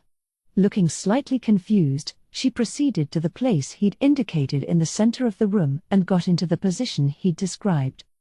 Ainz moved next to her and sat down on her slender back. Lord Ainz. Shultir emitted an airy cry of surprise. The reason she didn't move a muscle despite being so shaken was because Ainz was on top of her. Be my chair here. Got it? Yes, sir. Ainz shifted his gaze away from Shultir, who seemed awfully happy, to Demiurge. Sorry, Demiurge. Perhaps another time. Aha. Brilliant. That you would sit on a guardian. Certainly no one else could have such a chair, in other words, how perfectly suited to a supreme being. I'm impressed as always, Lord Ainz. I would never have thought of it. I see. Ainz looked away from Demiurge's fairly sparkling face and wondered what the big smile was for when a beautiful woman addressed him, beaming. Excuse me, Lord Ainz. May I exit the room for just a moment? I'll return straight away. What's the matter, Albedo? Well, it's fine. Go ahead. She thanked him and left the room. Immediately afterward they heard a woman's voice shout, "Ra'ah!" and the noise of something smashing into the wall. The whole building shook. A minute later, Albedo returned to the silent room wearing her usual gentle smile. I've returned, Lord Ainz. Oh, Aura, when I left the room, I accidentally bumped into the wall. It seems to have broken, so do you think you could fix it later? Sorry about that. Oh, okay, sure, I'll fix it. Ainz sighed and swallowed all the things he wanted to say. He arrested his gaze, which threatened to ascend into the air, and tethered it to his staff and its ominous aura. He couldn't very well bring the real thing to such a dangerous location, so this was an imitation guild weapon, a prototype that he'd crafted. Since he had included an item that had been lying around in the treasury since their experiments with effects, visually, it was practically perfect, a polished fake. If the guild weapon was destroyed, the guild would collapse, so he couldn't just carry it around casually. That was why he had left it in the care of the domain guardian of the Cherry Blossom Sanctuary on level 8. I've thought of defensive actions we can take if a ring gets stolen, but I'd really like to. Well, I guess we can't really test for that. As Ainz pondered, Shultir began to fidget. She was making slight adjustments so the position of Eins's butt would make it easier for him to sit. Feeling a bizarre tickle, he looked down at the back of her head. She was breathing hard. He was probably heavy. The slender back beneath him was that of a 14-year-old girl. A large adult was seated on a little girl's back. It hit him what a perverted, shameful, cruel thing he was doing, and he thought maybe he'd gone a bit too far. Shultier was an NPC created by an old friend. Pereroncino probably never thought she would be used this way. Eins felt like he was dishonoring his old guildmate, so he thought it could count as punishment for himself as well, but he knew that was foolish. I shouldn't be causing Shultier this much pain. I'm hopelessly awful. Shultier, does it hurt? He would stop. He was about to stand when she turned her head around to look up at him. Her face was flushed red, and her eyes glittered with lust. It doesn't hurt at all. It's more like a reward. She panted, exhaling the abnormal heat building up in her body with every breath, and Eins was reflected in her gooey eyes. Her glistening beet red tongue licked her lips, leaving behind a bewitching sparkle of light. The slight wriggling of her body reminded him of a snake. No matter how he looked at it, she was burning up with desire. Yikes! It creeped him right out. He instinctively began to stand up. No, I can't do that. This was Shultier's punishment. And Shultier's failure was born of his own mistake. Resisting his desire to get away from her would be his punishment. Eins quashed his uncomfortable emotions. He endured his squirming, practically snorting chair and couldn't help but wonder, Pereroncino, how much of a perv did you make her? Now then, let's get down to business. It seems like we frightened them pretty well. I think it went perfectly, Lord Eins. Indeed, the looks on those lizardmen's faces. Eins smiled with relief at the Guardian's feedback. He hadn't actually been able to read the changes in the lizardmen's faces. They resembled humans more than reptiles, but their expressions were still completely different. I see. Then I guess the demonstration of our power that Cocytus wanted as Phase 1 was a success. He breathed a relaxed sigh. Of course, he would expect nothing less from a super-tier spell that could be used only 4 times a day. He'd gone all out and cast the creation. If they hadn't freaked out, it would have been depressing. Now then, Demiurge. How long will it take to compile the data about how much of the lake froze? We're currently working on it, but due to the ice covering a larger area than expected, progress is slow. If it's all right with you, we'll take a little more time. Eins held out a hand to stop Demiurge from kneeling and then placed it near his mouth. It covered a wider area than expected, but I guess we can call it a successful experiment. The creation was a super-tier spell that made it possible to change environmental effects. Players used it in Yggdrasil to stop the heat in a volcanic region or the chill in an icy region. Sure, they could have exhibited their power without a super-tier spell. But he had cast it also as a test of scale, to see how far its effects would spread. In Yggdrasil, the creation covered quite a large area. When he tried it inside Nazarick, it had covered the entire 8th level, but he didn't know what kind of effect it would have on the outside world. In Yggdrasil, it affected an area, but he wanted to know how big an area was in this world. If he cast it on a plane and it covered the entire thing, that would be overkill. If he'd frozen the entire lake, that was too wide a range. Apparently he needed to exercise some caution with super-tier spells. Okay, Aura. How's the security net going? I took the undead you lent me and put them on watch for a mile radius, but so far we haven't caught much of anything. I've also sent out some of my magical beasts with detection skills in a 2-mile radius, but I haven't received reports of anyone suspicious. I see.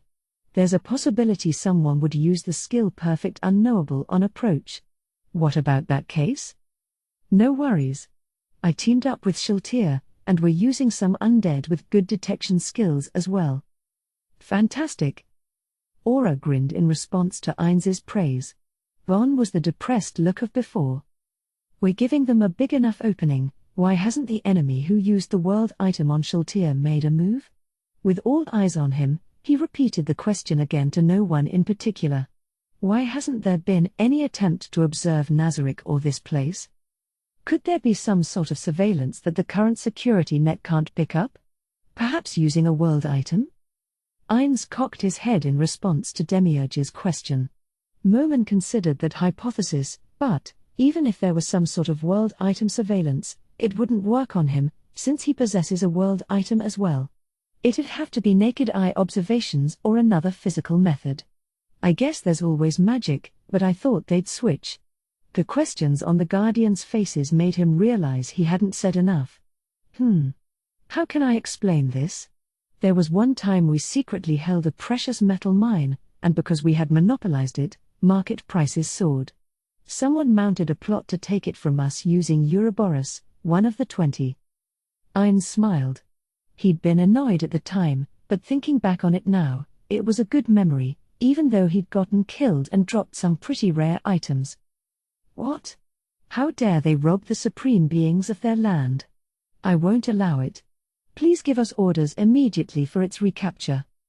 At Albedo's shout, Ainz hurriedly looked over at her. All the Guardians were hostile and murderous. Demiurge was usually calm and composed, but even his face was twisted into a frown. Glimpses of determination showed through Mare's timid mien, screaming, "I'll kill you." Shaltir was his chair, so he couldn't see her, but he sensed her body tensing through his seat. Calm down. This story ended a long time ago. Ainz raised a hand and ordered them to relax. They regained some of their composure, but the tranquil surface hid roiling hot lava underneath. Ainz hurried along with his story, partly just to change the subject. When they used Ouroboros, it made it so we couldn't get into the world where the mine was. During that time they probably made a search and discovered it. By the time the seal broke and we were able to get back in, the mine had already been stolen. Most of the guild members had died in the reckless take-back operation that followed, but Ainz tactfully left that out. Okay, what I wanted to say was this: the world had been sealed, but if you were in possession of a world item, you could still get in. Likewise, even if our enemy is observing us with a world item, they shouldn't be able to find us. While several voices claimed to understand, Ainz wondered whether that was really the case. There was a very good chance, but there was nothing that made it absolute. When another one of the 20, Wu Xing controlling cycle, had been used, players in possession of world items had received messages from the devs and items in apology. The apology read, "The changes to the world made with a world item shouldn't really apply to those of you holding one, but we realized it would put too heavy a burden on the system to keep only your data the way it is. Therefore, we are taking the liberty of making an exception and modifying it." So there was no guarantee they could avoid a world item's effects, although that time was an exception. The world item protecting Nazarick was a specific countermeasure for intelligence magic and the like. If it couldn't prevent world item surveillance, it was meaningless. That's why I thought they'd try to get in touch with Moman, but the only ones who approach him are mothers with newborn babies and adventurers. It was all people saying things like, "Please touch my baby so he'll grow up strong. Please hit me so I can grow stronger as an adventurer," or, "Please shake my hand." Nobody requested a private conversation. That was why Ainz was awaiting the enemy's move with various apparent vulnerabilities in different places. That was one of the reasons he hadn't given Cocytus a world item, to make him a decoy to lure out the enemy. They were terrifying because they were unknown. If he could get them to show themselves even just once, he'd be able to take appropriate measures against them. Regarding that, will you forgive me for saying something foolish? What is it, Albedo? As you said, your plan is to reveal the unknown, but could it be that perhaps the reason the enemy stays away is that you are an unknown? That's fine, Albedo. I've taken that into consideration. No, he most definitely had not. He'd been convinced that because he was a certain way, his enemy must have been, too. What a stupid mistake. Has this been a giant failure from the very beginning, then? Then please excuse me. Also. He couldn't sob, "Miss Albedo, please just stop." Ainz felt like he'd taken an important test and realized after time was called that he'd missed a bubble and filled all the answers in off by one. You told them that you defeated Shultir with an item. Yes, that's what I reported to the guild. I wanted to avoid Momen seeming so strong that people would be afraid of him. Apparently magic sealing crystals are extremely rare, so I doubt someone would break one just to test it.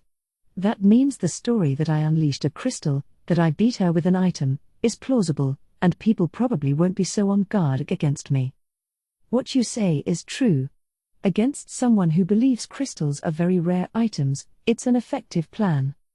The vagueness of her words nagged at him like a piece of food stuck between his molars, and he grew even more anxious. But would it work against someone who has multiple crystals like you, Lord Ainz? Huh? Oh, I see what you mean. He pretended he understood, but really he wasn't getting it.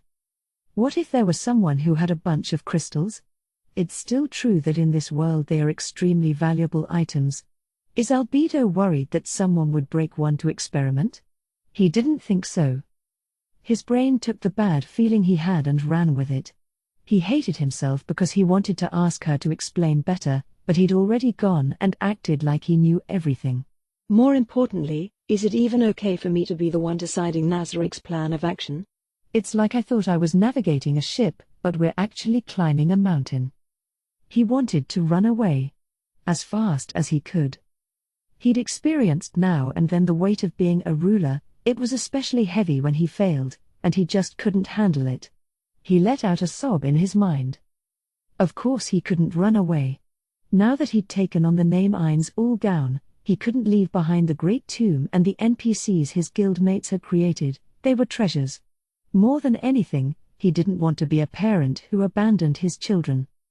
I'm also worried you'll betray, abandon, or give up on me. That's why it's so important for me to be the Ainz Ulgaun you hoped for and believe in. That was why he made such a grand impression. He practiced in front of the mirror to master a pose he was confident projected ruler. It's not an issue, but I understand your worry very well. Then he looked around. Albedo, please explain it to the other guardians. Oh yes, my lord. If there was someone with multiple crystals like Lord Ainz, who was familiar with what powers crystals had, they would see through the lie. In other words, they would know that it wasn't a crystal he used. I don't know how seriously Shultir fought, but the ones who used the world item would regard Momen and her as equally strong. So perhaps they've decided that approaching Momen, the mysterious warrior who showed up suddenly in Rantel, is dangerous. I believe that might have something to do with it. Albedo and the rest of you guardians, if that is the case, what do you think their next move will be? If I may be so presumptuous. It's possible that if they mean to oppose you, they'll spread a rumor that you're in league with the vampire, even if they have no way to back it up, in order to take you down. They probably aren't happy that Momen is making a name for himself and growing more powerful. Ainz groaned in his mind. One reason he'd gone to Rantel was to acquire information, but his other purpose was to make a name for his persona, Momen, and also, just a bit, to run away. Once he'd birthed a great hero, his plan was to reveal his true identity, take all the accumulated praise for Ainz Ulgaun, and spread the name far and wide. It would also hopefully have the effect of showing that the former infamous Park Guild had turned over a new leaf. Ainz was helping people under the name Momen. But now all that might go up in smoke. But Demiurge, wouldn't it cause more damage to spread the rumor after Momen became famous? Maybe, but it depends, Aura. If Lord Ainz has enough renown, the rumor might just be regarded as a lie to make him look bad. They need to get him before he becomes too big and experienced. Magnificent, Demiurge. Ainz gave a magnanimous nod to Demiurge as he bowed and acted as though he'd been thinking the same thing. Then let me ask you something else. Why hasn't the enemy done that yet? Demiurge raised a finger. First, they haven't finished gathering information about Momen yet. If he really clashed with Shultir head-on and won, they wouldn't want to get on his bad side. They might even want to have him as a friend. Second, he raised another finger. What if their meeting with Shultir was just random happenstance? They might have been on their way to do something else, a totally uninvolved third party. There's no way they just happened to meet her, Demiurge. That'd be a ridiculous coincidence. But Ainz realized as he spoke that the possibility did exist.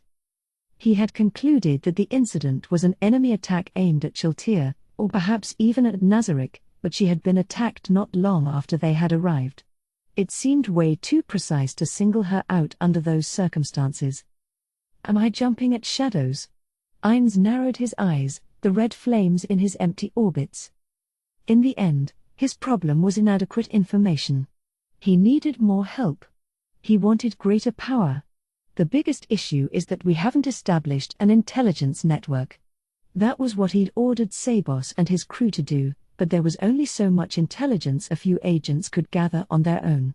At first he had been thinking it would be enough to just acquire a basic understanding of the world, but things had progressed to the point where that wouldn't cut it anymore. They couldn't gather the information they needed as simple adventurers and the butler of a merchant. This was because the facts known to ordinary citizens were completely different from that of government executives and other influential people. He also didn't have anyone who could do the analysis to tell what was important and what wasn't. Sheesh. One way or another, our biggest issue right now is lack of information. We have to be on guard against an enemy we can't see, so we're not moving fast enough. In response to Ainz's grumbling, a glint heralding a brilliant plan appeared in Demiurge's eye. Then what about joining a country, Lord Ainz? After a silent moment, Albedo said, "Oh," as if she understood. Ainz followed her a beat later. "Oh, I see what you're getting at, Demiurge." But the other three guardians cocked their heads like they didn't get it. Then Aura meekly posed the question. "Lord Ainz, why would that be a good idea?" Ainz was glad his face didn't show emotion. Sheesh. Mayor, Shiltir, do either of you understand what Demiurge said? Both of them shook their heads. I see. Then there's no helping it. Demiurge, tell them. My lord, understood. Everyone, Lord Ainz has been concerned about the possible existence of a powerful, unknown enemy. If we were to encounter that powerful enemy, we'd need a way to settle things via negotiation. Teacher, I don't understand. It was written on the faces of the 3 students, +1. Professor Demiurge, sensing his explanation was too difficult, began again after adjusting it to their level. What if Lord Ainz were controlled by a world item? I'd kill the jerk controlling him. No, that's not what I mean, Aura. Basically, if he were controlled, there could be an excuse, right? We know with absolute certainty that someone is out there controlling people with world items, so that makes it fairly persuasive. In other words, Assistant Professor Albedo took over from Professor Demiurge. We pretend to be under someone's umbrella to create a justification for Nazarick's actions going forward. If we say we had no choice because our country ordered us to do something, we can shift the blame to some extent, even if we have an enemy on the same level as us. If they wanted to avoid a head-on battle, they'd probably put up with it, right? I see. Even if our enemy took offense at something we did, if we had a reason, we could pull in a third-party ally. Is that what you mean?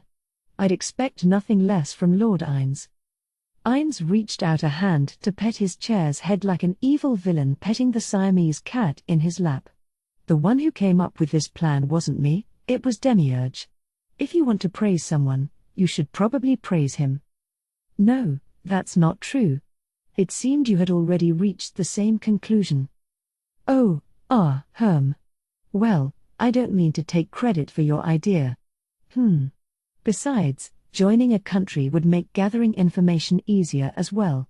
A nation would probably already have the intelligence network Ainz was frantically trying to build, so inserting someone from Nazarick into that network would get them much further than they were now. Ainz's remark had been an indirect request for feedback from his 2 wise advisors as to whether such a plan would alleviate his earlier concerns as well, and it caused Demiurge to smile warmly. It's just as you say. Ainz could tell that behind his words lurked the sentiment, as expected, you already knew? Oh, aha. Brilliant as always, Lord Ainz, thinking so far ahead. I see. So the lower life forms can be of some use to us after all. Following Albedo's comment, all the guardians, including his chair Shiltir, radiated pure sparkling admiration at him. Ainz felt extremely awkward, but at least he'd gotten the pair's approval. He was relieved he wasn't wrong. Then, let's infiltrate. Which country? The countries in the area are the kingdom, the empire, and the theocracy, correct? What about a country farther away? The council state or the sacred kingdom? I'd like to avoid the more distant countries. And for the time being, while we're still underinformed, I'd like to steer clear of the theocracy. So the kingdom or the empire? From Sabos's reports, the kingdom doesn't seem too appealing, but I guess we have to think about it. Now then, he prepared to change the topic and gestured at the mirror. We've given the lizardmen some time. Allow me to make sure they aren't doing anything that might surprise us. A bird's-eye view of the lizard-man village gradually appeared in the mirror of remote viewing. Little specks were running around inside. Ainz moved his hand, changing the scenery visible in the mirror. First, naturally, he zoomed in. That made it clear that the lizardmen were frantically preparing for war. Wasted effort, Demiurge murmured at them gently. Okay, where are you? They all looked the same. Ainz frowned at the image, trying to find the 6 from before. Oh. Here's one in armor. Is this the guy who threw the rock? And here's the one with the great sword. It really is hard to tell the difference between them. It's easy if they're different colors or equipped in different ways, but that one with the arm, found him. After observing, he restlessly moved the viewpoint around as if he didn't know what else to do. The white one and the one with the magic weapon aren't here. What was his name? Zarasu? Oh yeah. That was it. When Aura chimed in, he remembered the lizard man who had come to the negotiations. He's probably in his house. Maybe. The mirror of remote viewing couldn't see inside a house, not normally. Demiurge, the Infinity Haversack. Understood. Demiurge bowed once, took the shoulder bag on the table that had been moved into the corner of the room, and politely handed it to Ainz. Ainz took out a scroll. Then he cast a spell with it. The spell created a sense organ that could see the invisible and insubstantial. It couldn't penetrate a magic barrier if there was one, but it could get through any regular wall, no matter how thick. If for some reason it couldn't, that would prove that they were up against an opponent who didn't let their guard down. By linking it with the mirror of remote viewing, he allowed the Guardians to see what he was seeing and then moved the eyeball-like organ floating in the air. Let's try this house first. He haphazardly chose a shabby-looking house, the nearest one, and sent the sense organ inside. Even though the interior of the house was dark, it looked like broad daylight. Inside, the white one was pinned down with her tail up, and the black one was mounted on top of her. The onlookers were bewildered. At first, he didn't know what they were doing. Then, he didn't understand why they were doing it. Ainz moved the sense organ back outside without a word. Full of misery, Ainz put his hands to his head. The Guardians standing by exchanged glances, not knowing what to say. An absolutely disgusting bunch, they are. Cocytus is about to attack them and that's what they're doing. You're right, exactly right. It's just as you say, Demiurge. We should punish them. I'm jealous. Ainz raised a hand, and the Guardian's comments stopped. Well, they're about to die. I saw in a movie that at times like this, species preservation instincts kick in or something.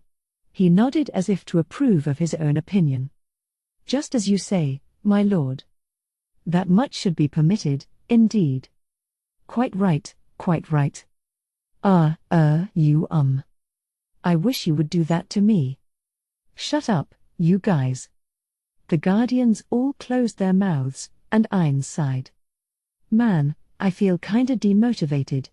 Well, there's probably no one in the village we need to watch out for anymore. But don't drop your guard. They could be coming this way. Aura. Ainz froze and looked at the two children. Shit. What have I done? They aren't old enough to have had sex education, no, it's still too early. He had the feeling this was how a father felt when the family was watching TV together and a hot love scene came on. What do the mothers and fathers of the world say when their children ask how babies are made? This is bad. How could I do this to bubbling teapots too? Phew, well, it's no problem. Albedo's no good. Demiurge could explain the medical science of it. I'll make him a candidate. Shaltir might actually not be so bad. Anyhow, we can figure it out another day. Shelving the issue for the time being, Ainz cleared his throat. Ahem. If the security net catches anyone, all the Guardians and I will move out. In the event a Yggdrasil player showed up, he wasn't planning on keeping his promise of staying out of the Lizardman village. If the tribes couldn't be made allies, he would crush them with all his might to prevent an intelligence leak, even if he had to bring out the big guns from level 8. He shook off the guilt of breaking his promise with Cocytus. For the most important things, a fib was sometimes expedient. Okay, when it's time for the show, let's kick back and enjoy Cocytus's battle. 2. 4 hours went by in the blink of an eye. The ice on the marsh had melted, and the warriors were gathered by the main gate. Not many had lived through the fierce battle of the previous day to participate in this one. In total, they were 316. The reason only warriors were participating was because Shaziryu had said, there aren't a lot of enemies, so if we go out there with too many men, we'll just get in one another's way. At a glance it seemed like a legitimate reason, but of course, the truth was something else. Zarasu gazed at the gathered lizardman warriors from a slightly removed position. Their bodies were painted with the crests that proved the ancestral spirits had descended among them, and the willpower on their faces could cut like a knife. It didn't seem like anyone had defeat on their minds. Lizardmen nearby cheered for the warriors. Among them, there were many who couldn't hide their fears. Zarasu struggled to fake confidence so his internal hesitation wouldn't show, so the others wouldn't realize this battle was an offering to the King of Death. This fight was for the King of Death to show off his strength to the lizardmen, to obliterate their will to resist. They had no chance of victory from the start, and behind Shaziryu's earlier statement was the desire to keep the victims to a minimum. Zarasu looked away from the lizardmen and shot a penetrating glare at the enemy side. The skeletons hadn't taken a single step from their previous positions. He couldn't see the monster Cocytus among them.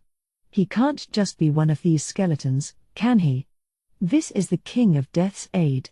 He won't be any ordinary monster. He was sure he would feel it all the way to the tip of his tail when he laid eyes on him. From behind Zarasu, as he sank into his gloom, came the signature splashing sound of someone heavy wading through the marsh. "Yo, Zarasu!"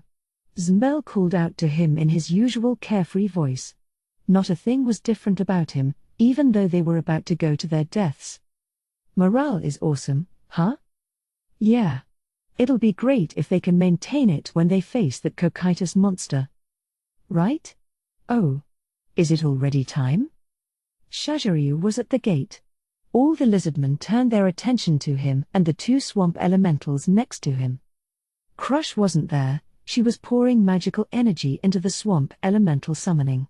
Between that and the long-term effect defensive spells she'd cast on Zarasu, she probably wouldn't be able to move when she was done. She'd used so much magical energy. In fact, she'd told him that when the 2 of them had left the house, that she probably wouldn't see him again because she'd be passed out from using so much energy. Feeling lonely with no one next to him, Zarasu looked in the direction where he thought Crush would be. Her expression when they had parted was tearing up his heart. "Warriors. We march." Shaziryu's call to boost their fighting spirit sent the morale of the lizardmen in the area soaring. They were full of excitement. "I have to get back to the warriors." Zarasu put a lid on the thoughts in his mind. The lizardmen walked slowly forth with Shaziryu and the 2 swamp elementals out in front. They were leaving the village so that it wouldn't get caught up in the fight. Zarasu and Zmbel walked at the rear. Zarasu suddenly turned to look back. Those shabby mud walls, the worried lizardmen watching, and...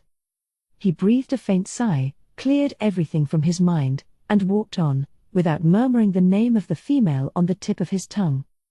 The lizardmen walked through the marsh and took up a position midway between the village and the enemy skeletons. They weren't thinking about ranks. They were just scattered around, waiting for the fight to begin. At most, they'd have each tribe's chief, Zarasu, and the two elementals out front. The enemy had probably been waiting for Zarasu and company to arrive. The skeletons banged on their shields and stomped the ground. If the timing had been off, it would have just been noise, but the undead transformed the racket into a harmonious sound. It was so magnificent that anywhere but here it would have been worthy of applause. While the sound attracted all the lizardmen's attention, trees behind the skeletons in the forest started falling over. There was only one reason huge trees with thick trunks like that would fall: someone was cutting them down. A commotion went through the lizardmen. Since they couldn't see anyone, it was possible to imagine that multiple people were working together to cut them down. But the trees were crashing at intervals too precise for that to be true. It might have been possible, considering the perfectly ordered command of the undead they'd witnessed before, but none of the lizardmen thought so. A strange feeling passed through their minds, that it was the work of a single actor. What was strangest of all was that they couldn't hear a blade hitting the tree trunks until right before the trees collapsed. In other words, impossible as it might seem, someone incredibly strong must have been felling the thick trees with a single swing. Cutting a huge tree in two.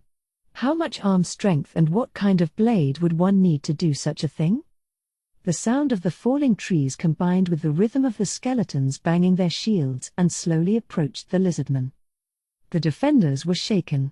Of course they were. There wasn't anyone who wouldn't be shaken under those circumstances.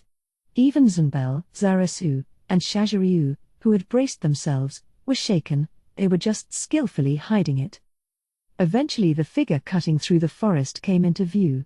At the same time, the skeletons' banging stopped. In the unnatural silence was a mass of polished light blue. It sparkled so intensely it made one wonder how much light it would reflect if the sky weren't covered by that thick cloud. The being looked like an 8-foot-tall bipedal insect. If the face of an ant and a praying mantis were combined and then demonically warped, it would probably look like this. The hard exoskeleton encasing his body was wrapped in a chill that sparkled like diamond dust. From his sturdy tail that was more than double his height sprouted countless spikes. His powerful lower jaws could surely sever a human arm with no trouble. His forearms featured sharp claws and were equipped with dazzling vambraces. From his neck hung a golden disc, and he wore silver anklets. The appearance of an absolute power on par with the King of Death. So that's Cocytus? Zarasu's heart pounded, and at some point his breath had turned ragged. None of the lizardmen had anything to say. Their eyes were drawn to the being who had shown himself, and they couldn't tear them away, not even if they were scared. Without realizing it, they began to retreat. These lizardmen who had boosted their morale before coming, and Zarasu and company, who had braced themselves for this moment, they all quailed before the appearance of this overwhelmingly powerful opponent. I get that the King of Death and his entourage weren't going to fight us. But I had no idea how terrifying a powerful opponent who is ready to fight could be. The monster they were up against was enough to make even Zarasu want to run away, and he had a spell on him that should have cancelled out fear. It was a miracle that the lizardmen who hadn't received spells weren't scrambling to flee. Cocytus advanced toward them with slow steps. His imposing figure entered the marsh and passed among the skeletons. When he'd approached to about 30 yards from the lizardmen, he stopped. Then he moved the insect head on top of his long, thin neck. As if he was looking for someone. Zarasu felt the gaze stop for a moment on him. Now then, Lord Ainz is watching. Please show me your spirit. But first, Ice Pillar. He repeated the spell, and about 20 yards away, between him and the lizardman, 2 pillars of ice thrust up out of the water. It may be rude to you warriors who came here prepared, but allow me to tell you something: across that line is death. If you insist on advancing past it, know that death awaits you.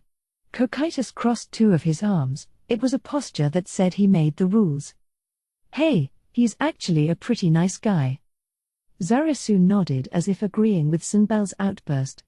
Then he took a step forward. Following him, Zunbel, Shaziryu, and the other two chiefs took a step.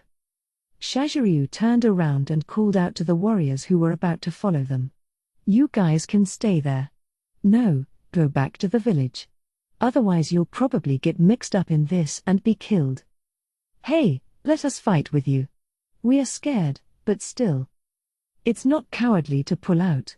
It's important to live." "Then why?" "Some lizardmen can't withdraw. That's just the way it is. How could a chief let his tribe get conquered without putting up a fight?" "But, chief, we'll fight, too." "Hold up. Young fellows, go home. Leave the rest to us old fogies."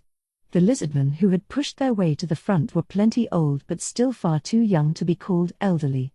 There were about 57 of them. When the others saw their expressions, they didn't know what to say.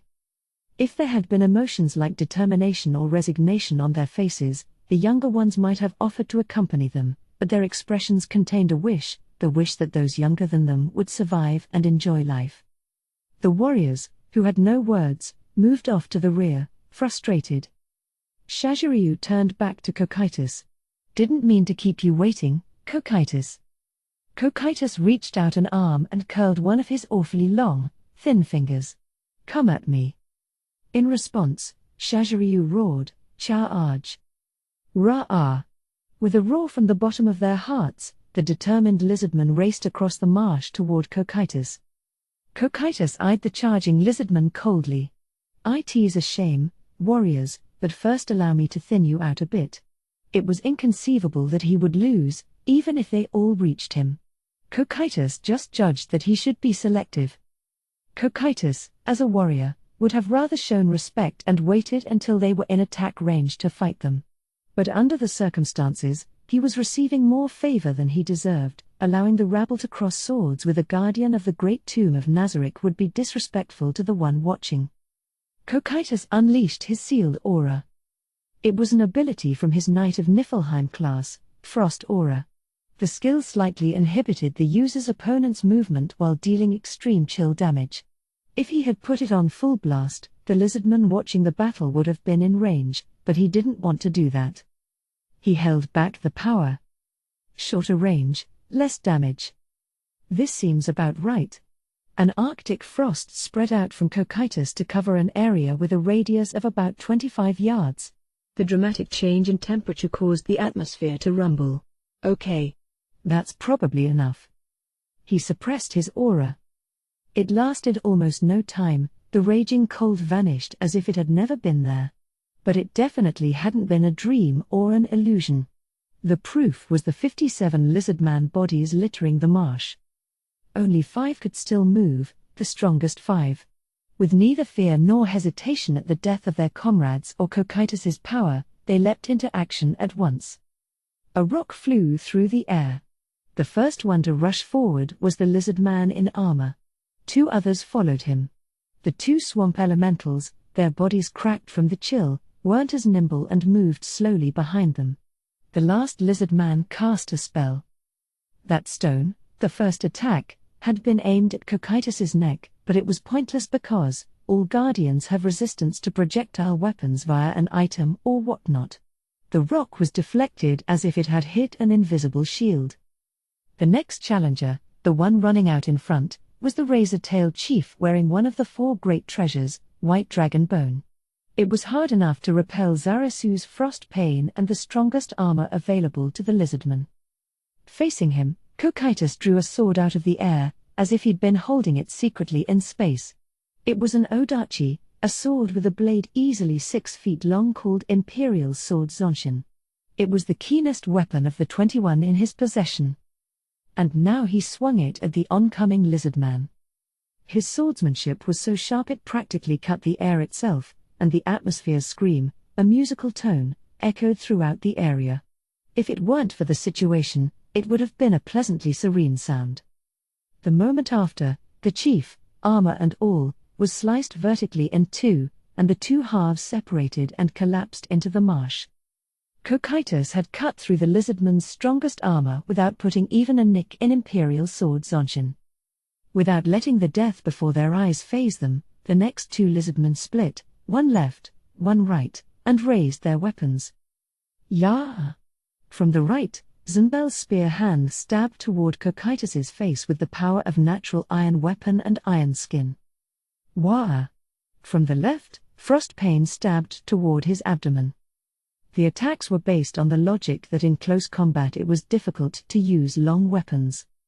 Of course, that went for only ordinary combatants.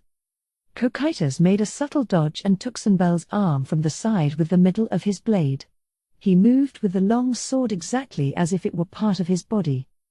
Iron skin made Zunbel's skin hard as steel, but Imperial Sword Zonshin's sharpness had already been proven on White Dragon Bone. The blade bit smoothly into his arm and continued in a graceful motion to the water's surface, easily severing the limb. Gah! As blood spurted from Zunbel's stump of a right arm, Cocytus caught Frostpain in his other hand. Aha! It's not a bad sword, but… TCH. Giving up on pulling Frostpain free, it wouldn't budge. Zarasu unleashed a kick at Cocytus's knee. Cocytus didn't even attempt to avoid it, and a sharp pain ran through Zarasu's foot. It was as if he'd kicked a wall harder than steel with all his might. Overspell, mass slight cure wounds. In exchange for a vast amount of magical energy, Shaziryu was able to force a spell from an elite tier he would never normally be able to use and heal everyone. Cocytus had never seen this magical boost before, and he observed Shaziryu with great interest. The two swamp elementals came running in to block his view.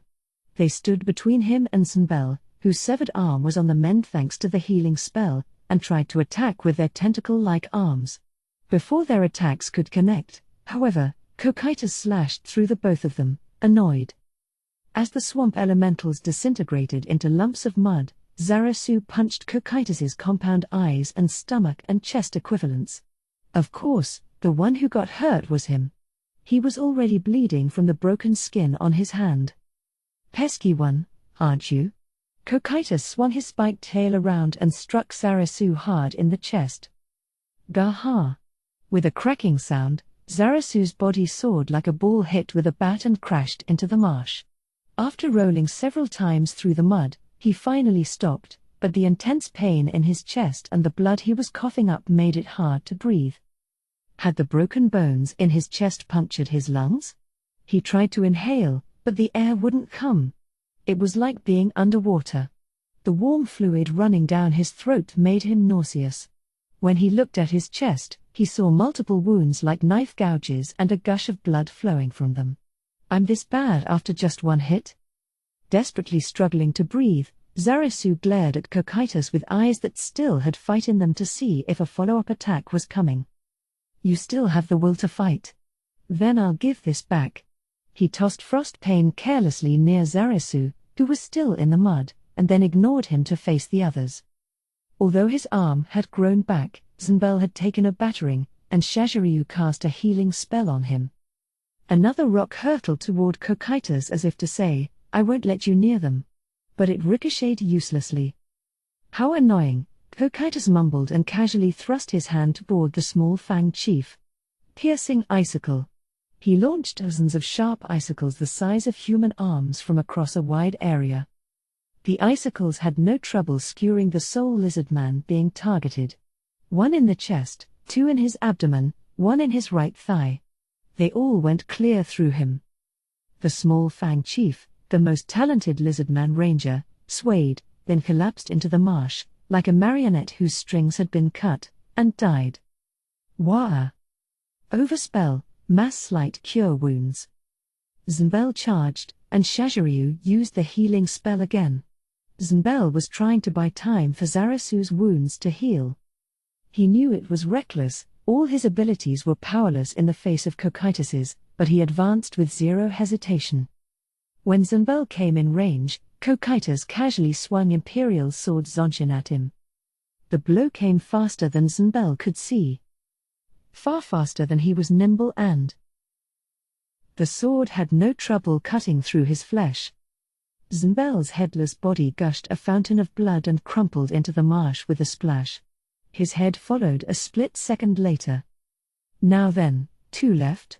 I heard about you from Lord Ines, and here you are, the last survivors.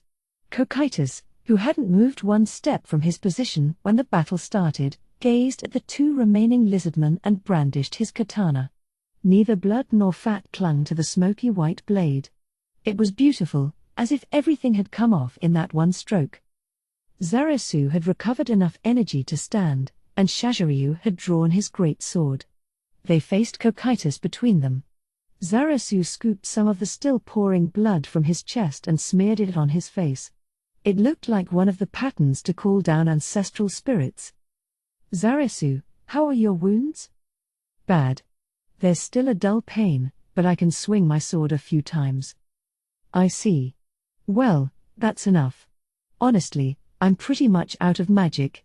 If I'm not careful, I might pass out, Shaziryu said with a kachi-kachi noise of his teeth that could have passed for laughter. In response, Zarasu changed his expression slightly. Oh.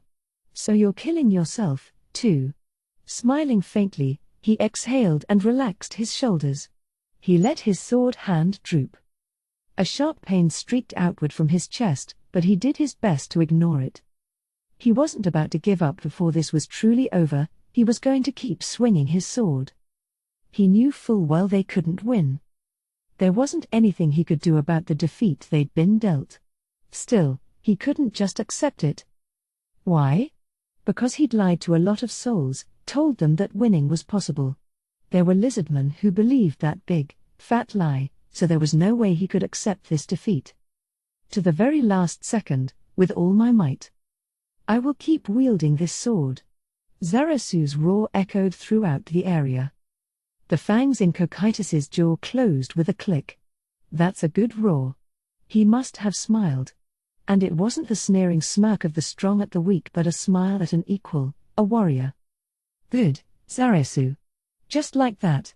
Let's fight this till the very end. Shaziryu smiled. Now then, sorry to have kept you waiting, Sir Cocytus. Cocytus shrugged in response. I don't mind at all.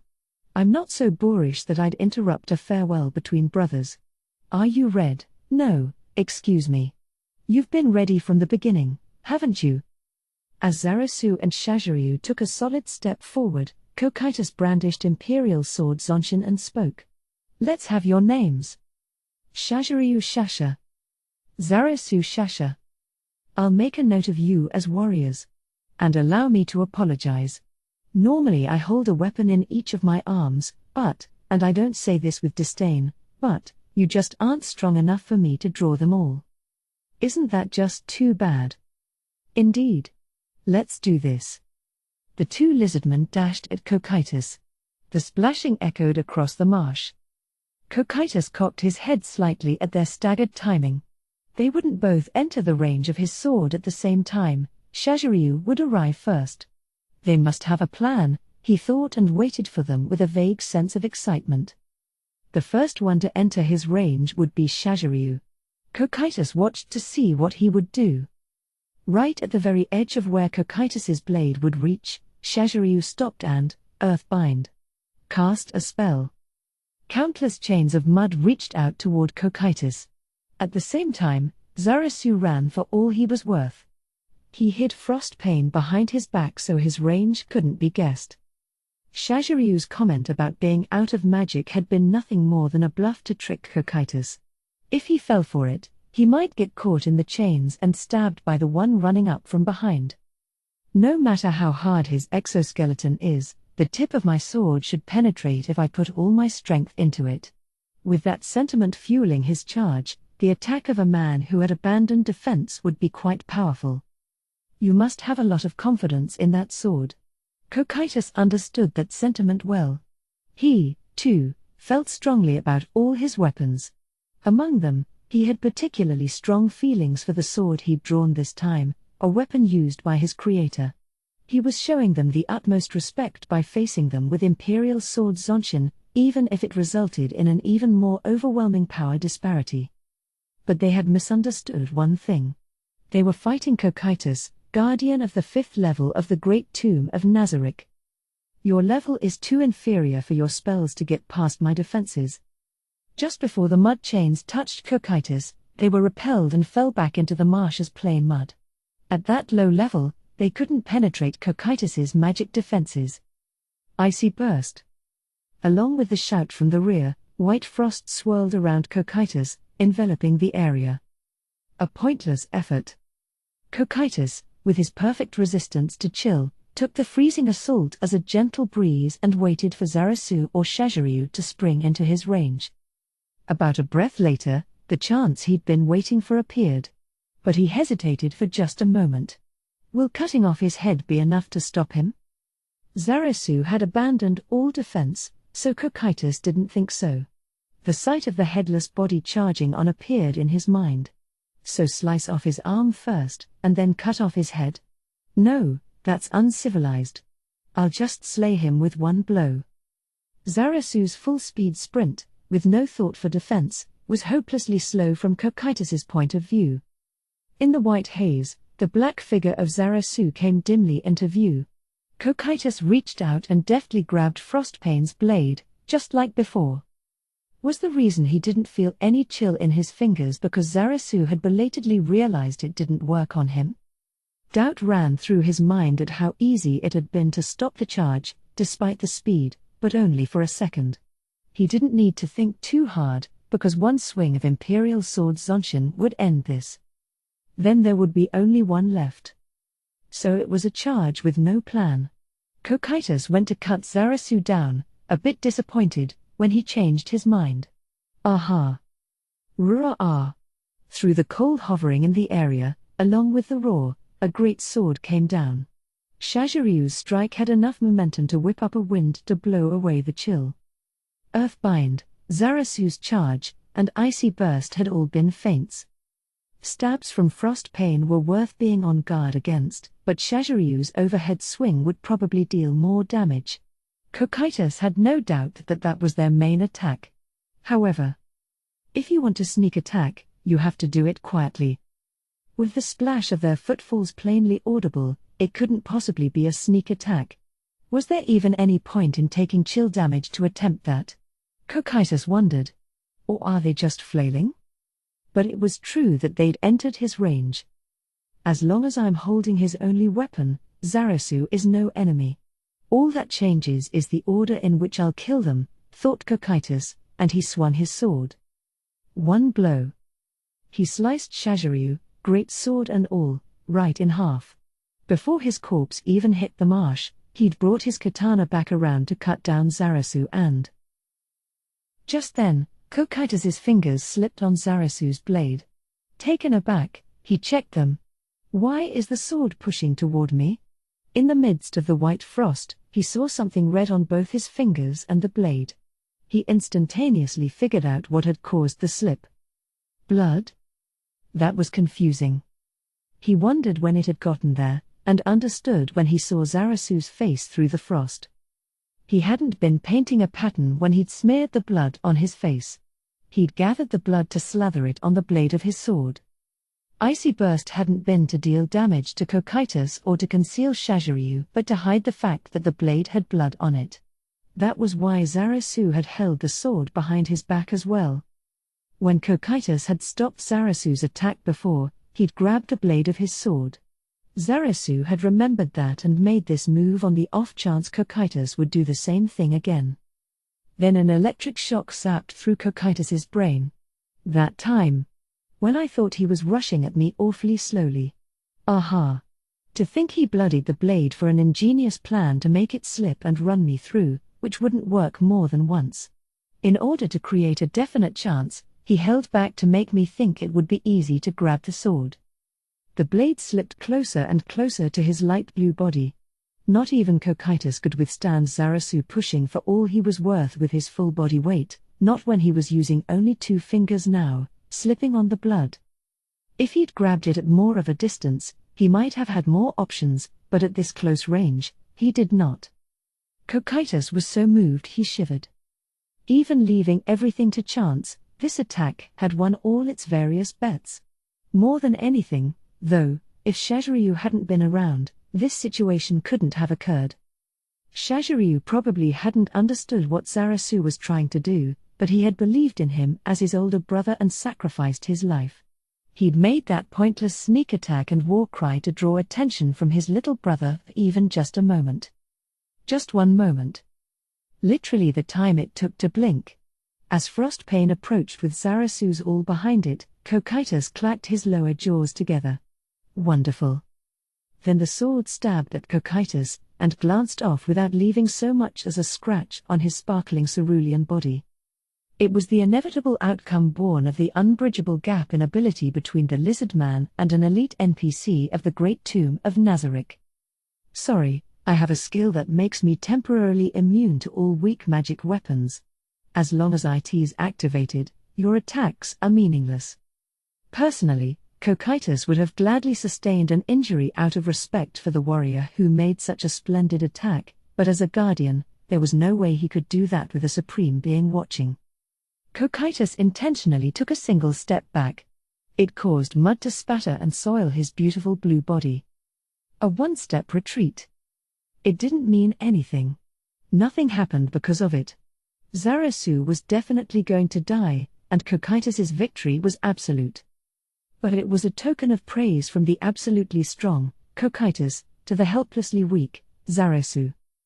Zarasu smiled a pure smile reserved for those who knew their fate and had done everything they could to avoid it as Cocytus swung Imperial Sword Zonshin. 3. That was some magnificent fighting. Ainz praised Cocytus, who was bowed before him on one knee. Thank you. That said, I think you know already, but this time you gave them the stick. From now on, you need to give them carrots. We mustn't rule through fear. Understood. Ainz nodded and turned to the other guardians in the room. Good. Listen to me, guardians. As I said in the throne room, I'm leaving the governing of the lizardman completely up to Cocytus. If he requests support from you, give him whatever he requires. Cocytus, I'd like for you to instill in the lizardmen a loyalty to Nazarick, to give them a special education. But I'll leave the details up to you. Let me know if you need Wings of Ascension or any other specific item.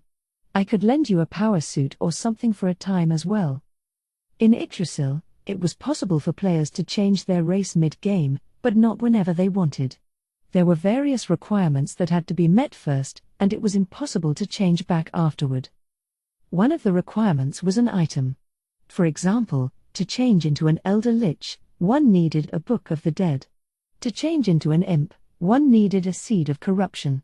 The Wings of Ascension Ainz mentioned were for becoming an angel. Ainz thought that perhaps it was possible to be reborn as a grotesque in this world as well and couldn't help voicing that unintentionally. Thank you, I will let you know. Also, Lord Ainz. How will those lizardmen be disposed of? Which? Oh, the ones called Zarasu and Shaziryu.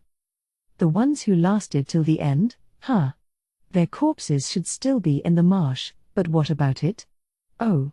Should we recover the bodies and try using them as fodder for undead creation that doesn't use my skills? I feel that would be regrettable. What do you mean? Are they that valuable? From what Ainz was able to tell watching on the mirror of remote viewing, there hadn't been anything noteworthy about them. Cocytus had won a crushing victory. It's true they were weak. But I saw the spark of a warrior in them, in how they didn't fear my power. I think it would be a waste to use them as fodder. It is possible that they might become stronger than we could imagine. And I don't think you've performed resurrection experiments yet. How about using them for that? Could it be that he's taken a liking to those reptiles? Honestly, Ainz didn't get what spark of a warrior meant. There was that word bloodlust that came up a lot in manga and books, but like when he warned Nabril, he didn't really understand. In the same way, empathy between warriors made no sense to him. That was because although his current self was quite different, he was originally just a normal member of society. It was probably dangerous for the average citizen of Japan to feel an affinity for concepts like a thirst for battle and the spark of a warrior. He would have understood the spark of a brilliant salesman better, albeit still vaguely. I see. A waste, huh? Cocytus answered in the affirmative, but Ainz still wondered, even if it's a waste, who cares? But if he really thought about it, Cocytus sounded absolutely right. He did want to do resurrection experiments at some point. There was plenty for Nazarick to gain from it, from Ainz's point of view. And unlike the incoherent Cocytus in the throne room, now he was making a proposal with the pros accurately presented. If this was proof of progress, he'd passed this exercise with flying colors. Ainz thought for a moment and remembered that he had excellent subordinates. There they were, lined up in postures befitting their status, silent, straight, and stock-still. Albedo, let's hear your opinion. Things should be as you wish, Lord Ainz. Demiurge, what do you think? I believe what you say is most correct, Lord Ainz. Shaltir, how about you? The same as Demiurge. I defer to your judgment. Aura. My lord. I agree with everyone else. Mayor. You are, yes, sir. Me, too. These aren't answers. Ainz racked his brain. After thinking over various things, he arrived at the conclusion that this matter must just not be a very big issue for the Guardians. In other words, they must have decided that there weren't any huge pros or cons either way. Of course, that opinion could be a problem depending on where they were coming from. It was the issue of how far you could trust someone saying, "It's not a lot of money," if they thought of 100 million yen as peanuts, basically, a gap in values. There was no point in asking. So does that mean it's fine if I resurrect them? I keep thinking I've thought things through before acting, but I've been making a lot of mistakes lately. Since he had no choice, he considered the pros and cons himself. So we've conquered the Lizard Man village. Is there someone representing them? Any way of organizing themselves? Yes, there is a representative. Oh? What's he like? A white lizard man who didn't participate in the battle. It seems she has druid powers. Oh, that one. I see. So we can use her, thought Ainz.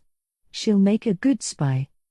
But if they implemented the idea in his mind right now, it might cause trouble for Cocytus when he had to govern them. So what should we do? Then he realized something with a start: it'd be faster to just ask, even though asking before was pointless. Ainz explained his plan to Cocytus. Cocytus's response was affirmative. Ainz couldn't be completely sure Cocytus wasn't holding back out of respect, but when he glanced at Albedo and Demiurge and saw no change in their expressions, he figured there was probably nothing wrong with his idea. Okay. How long will it take you to bring her here? Please forgive me, but I thought you might ask, so I already have her in a nearby room. Ainz instinctively looked at Demiurge and saw him shaking his head slightly. Crazy. He did something without being asked. It doesn't seem like anyone gave him the idea, either. This must be how a boss feels seeing one of their subordinates grow, he thought, and his face warped in satisfaction, not that the bony exterior moved at all. No, that's good, Cocytus. It's foolish to waste time. Your judgment was correct. Okay, bring her here. Please wait a minute. What is it, Aura? I don't think this distasteful place is suitable for you to meet someone, Lord Ainz, even a subordinate. It would be better to meet her in the throne room at Nazarick. All the other guardians besides Mare made slight nods of agreement. My humble apologies, I didn't consider that. Do forgive me. I wasn't even thinking about that. Ainz wondered what to do next. Then he remembered what he'd said earlier. In that case, Aura. My lord. This place you made, into which you put so much thought, I told you I think it's equal to Nazarick, right? I wasn't lying. Cocytus, bring her in. We'll meet her here. Lord Ainz. Aura, step down. Albedo. Aura responded fiercely, blushing. Why are you stopping me? Albedo just shot one glance at her and then fixed her attention on the door. The one who answered angry Aura was Demiurge. Lord Ainz's words are correct in every instance. Thus, if he says he considers this place equal to Nazarick, then that is correct. Shaltir finished his sentence. I don't think my words are always correct, nor do I really want them thinking so, but in this case I guess it's convenient if they do. Aura. I'll tell you one more time. I think this place that you, one of my most trusted servants, a guardian, are working hard to build is equivalent to Nazarick, even if it's still under construction. Do you understand? Lord Ines. Thank you. Aura bowed deeply. The other guardians followed suit. You don't have to be so emotional. You're gonna make me blush. Then Cocytus, bring her here. Yes, sir. Cocytus immediately brought the snow-white lizard man into the room. She kneeled and bowed her head before Ines. Let's hear your name. Most Supreme of the Great, King of Death, Lord Ines Ulgaun, I am the representative of the lizardmen, Crush Lulu. What an exaggerated title. Who came up with that? Ines wondered, acting the composed king. Good of you to come. My lord. Please accept the lizardman's absolute loyalty. Ines took a good look at Crush. Her scales were extremely beautiful. They sparkled stunningly in the magic light. Ines was seized by a bit of intellectual curiosity regarding how they would feel if he touched them. As he gazed at her, he noticed her shoulders were trembling slightly. He didn't think Cocytus's chill skill was activated, so there had to be some other reason. After mulling it over, he arrived at the obvious answer. If Ines said he didn't care for them, all the lizardmen would be killed, so she had to pay careful attention to her each and every word. Under that mental stress, his silence must have been terrifying for her. Ines wasn't the sort to derive pleasure from tormenting the weak. He could be incredibly brutal if it profited Nazarick, but his mind wasn't so twisted that he would act that way all the time. From now on, you lizardmen will be under my rule. That said, Cocytus will govern you as my proxy. Any objections? No. Very well, then, that will be all. You may go home. What? Are you sure?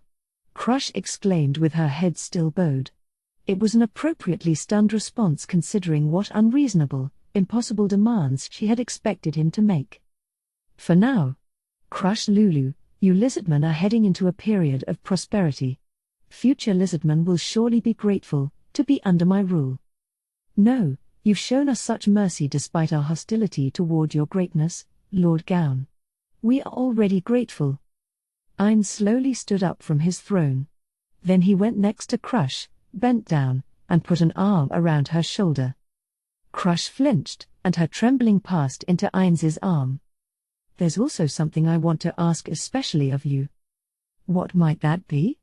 I, your devoted servant, will do anything in my power for you, Lord Gaun. I want to ask you a personal favor. In exchange, I'll resurrect Zarasu. At the mention of the name he'd heard from Cocytus, her head shot up. Her expression was twisted in shock. Feeling triumphant, Ines continued to observe her. She was probably trying to hide the flurry of changes whirling through her expression.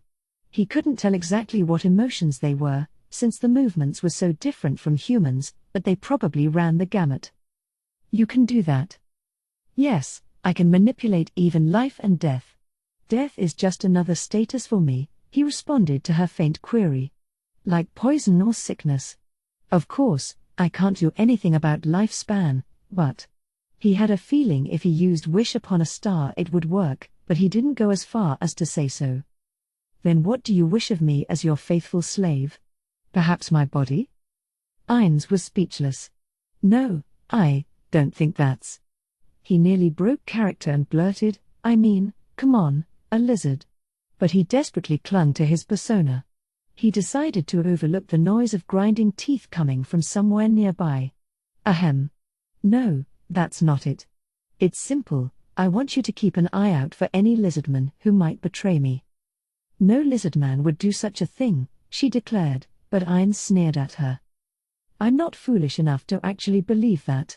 I'm no expert in lizardman thought, but for example, in the race of humans, betrayal wouldn't be a rare occurrence.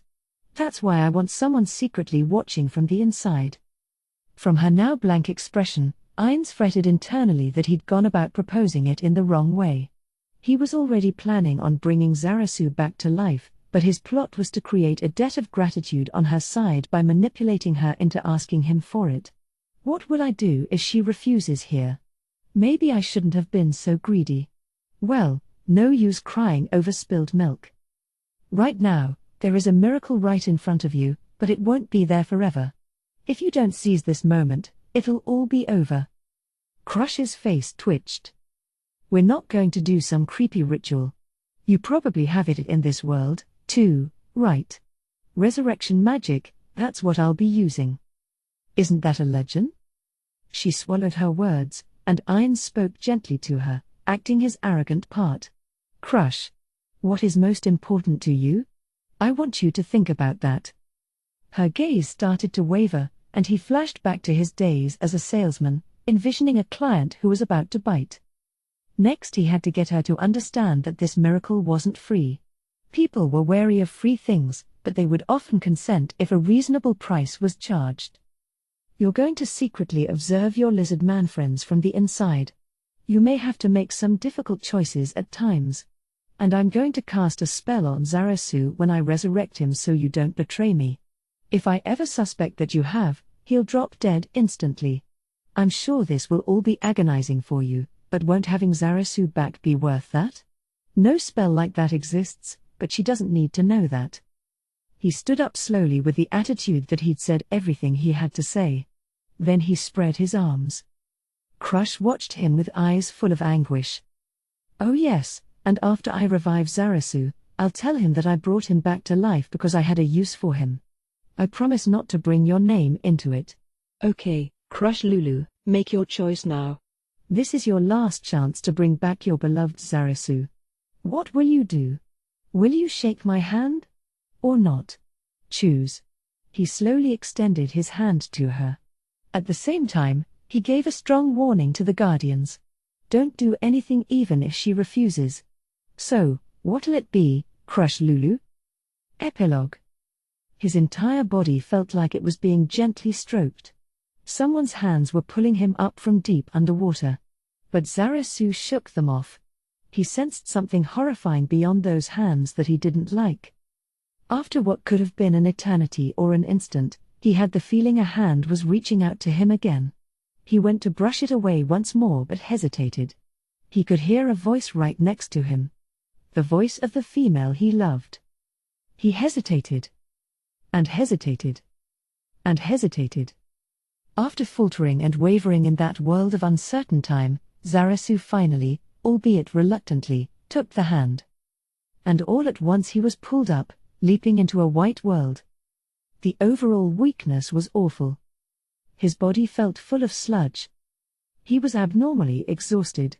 No matter how hard he'd trained, he'd never felt as awful as this.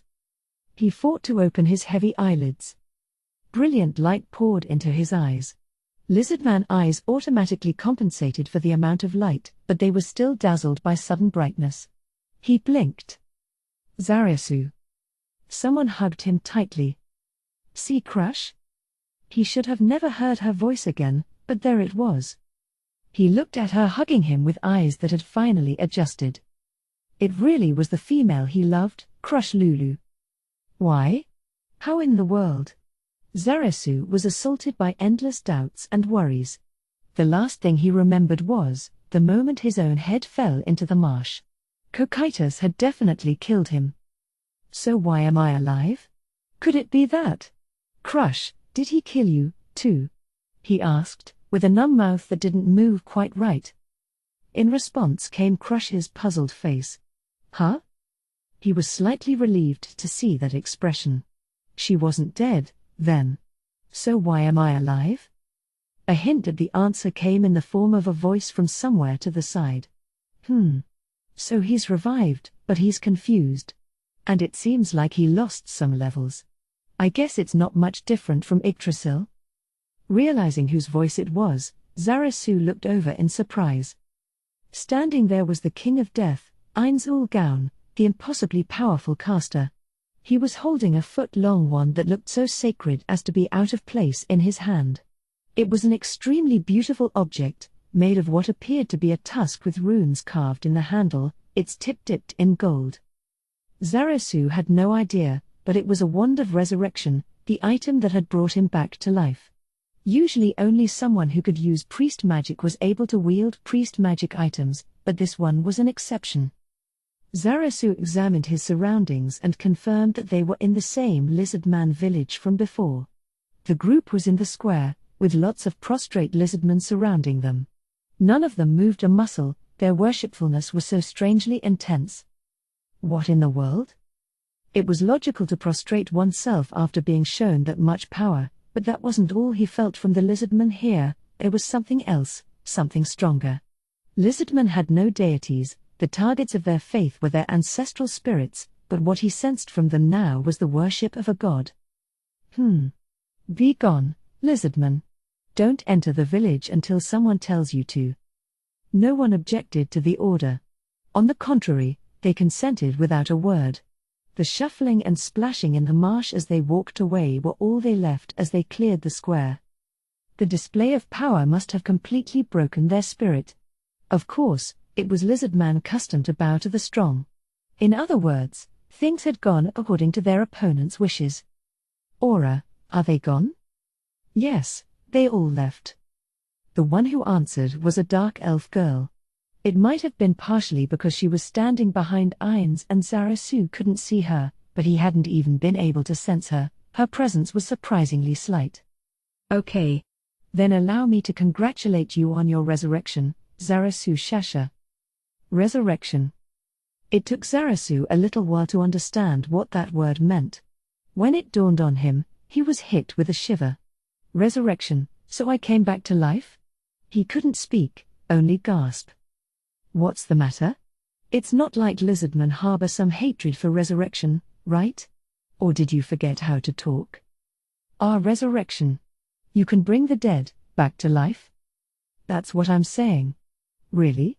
You thought I couldn't do something so simple as that? Did you hold a big ritual? A big ritual? Why would I need that? I can do it fine by myself. Zarasu had nothing else to say. Resurrection magic was a miracle performed by the legendary lizardman with Dragonlord blood in him. But here was a being who said he could do it by himself. A monster? No. A caster with immense power? No. Zarasu had figured it out completely. Leading a mythical army, attended by devils. In other words, the being before him was on par with a god. Zarasu sat up, wobbling, and prostrated himself before Ainz. Crush hurriedly bowed in the same way. Great One. The being looking down at him seemed confused for a moment, but Zarasu judged that to be just his imagination. I devote myself to you. Good. I'll make you a promise on my honor as Ainz ul Gaun. Allow the lizardman to flourish. That's what you want? I promise anyone under my rule will flourish. I thank you. Well, your mouth still isn't working quite right, is it? If you rest a bit, you'll get back up to speed. Rest for now. Later there are a lot of things we have to decide. First, we need to make sure this village, now under my rule, has proper security. Well, please discuss it with Cocytus. Saying that, Ainz readied himself to leave, but Zarasu had something he needed to ask first. It had to be now. Please wait. What about Zunbel and my brother? Their corpses should be over there somewhere. Ainz had begun walking away with Aura, but he stopped and gestured casually with his jaw toward the edge of the village. You won't bring them back to life? I don't sense anything in it for me. Then why resurrect only me? Zunbel and my brother are strong. They would definitely be useful to you. Ainz took a good look at Zarasu and shrugged. I'll think about it. Keep the bodies of those two safe. I'll consider it. Ainz walked off, robe flapping, as if to say the conversation was over. As the pair retreated, Zarasu heard Aura's fading voice say, "That Hydra's pretty cute, huh?" He finally broke his submissive posture and relaxed. I survived. Or I guess I came back to life. He didn't know what kind of rule they were in for, but if they could prove themselves useful, he figured it couldn't be that bad. Crush, my brother. It's okay. Let's worry about it later. Right now you need to rest and get back on your feet. Don't worry, I can carry you. Okay, thanks. Zarasu crumpled to one side and closed his eyes. The moment his lids fell, he was hit by a wave of sleep, like the deep sleep that awaited him after a day of straining his body beyond its limit. Sensing the gentle arms around him, Zarasu sank back into darkness.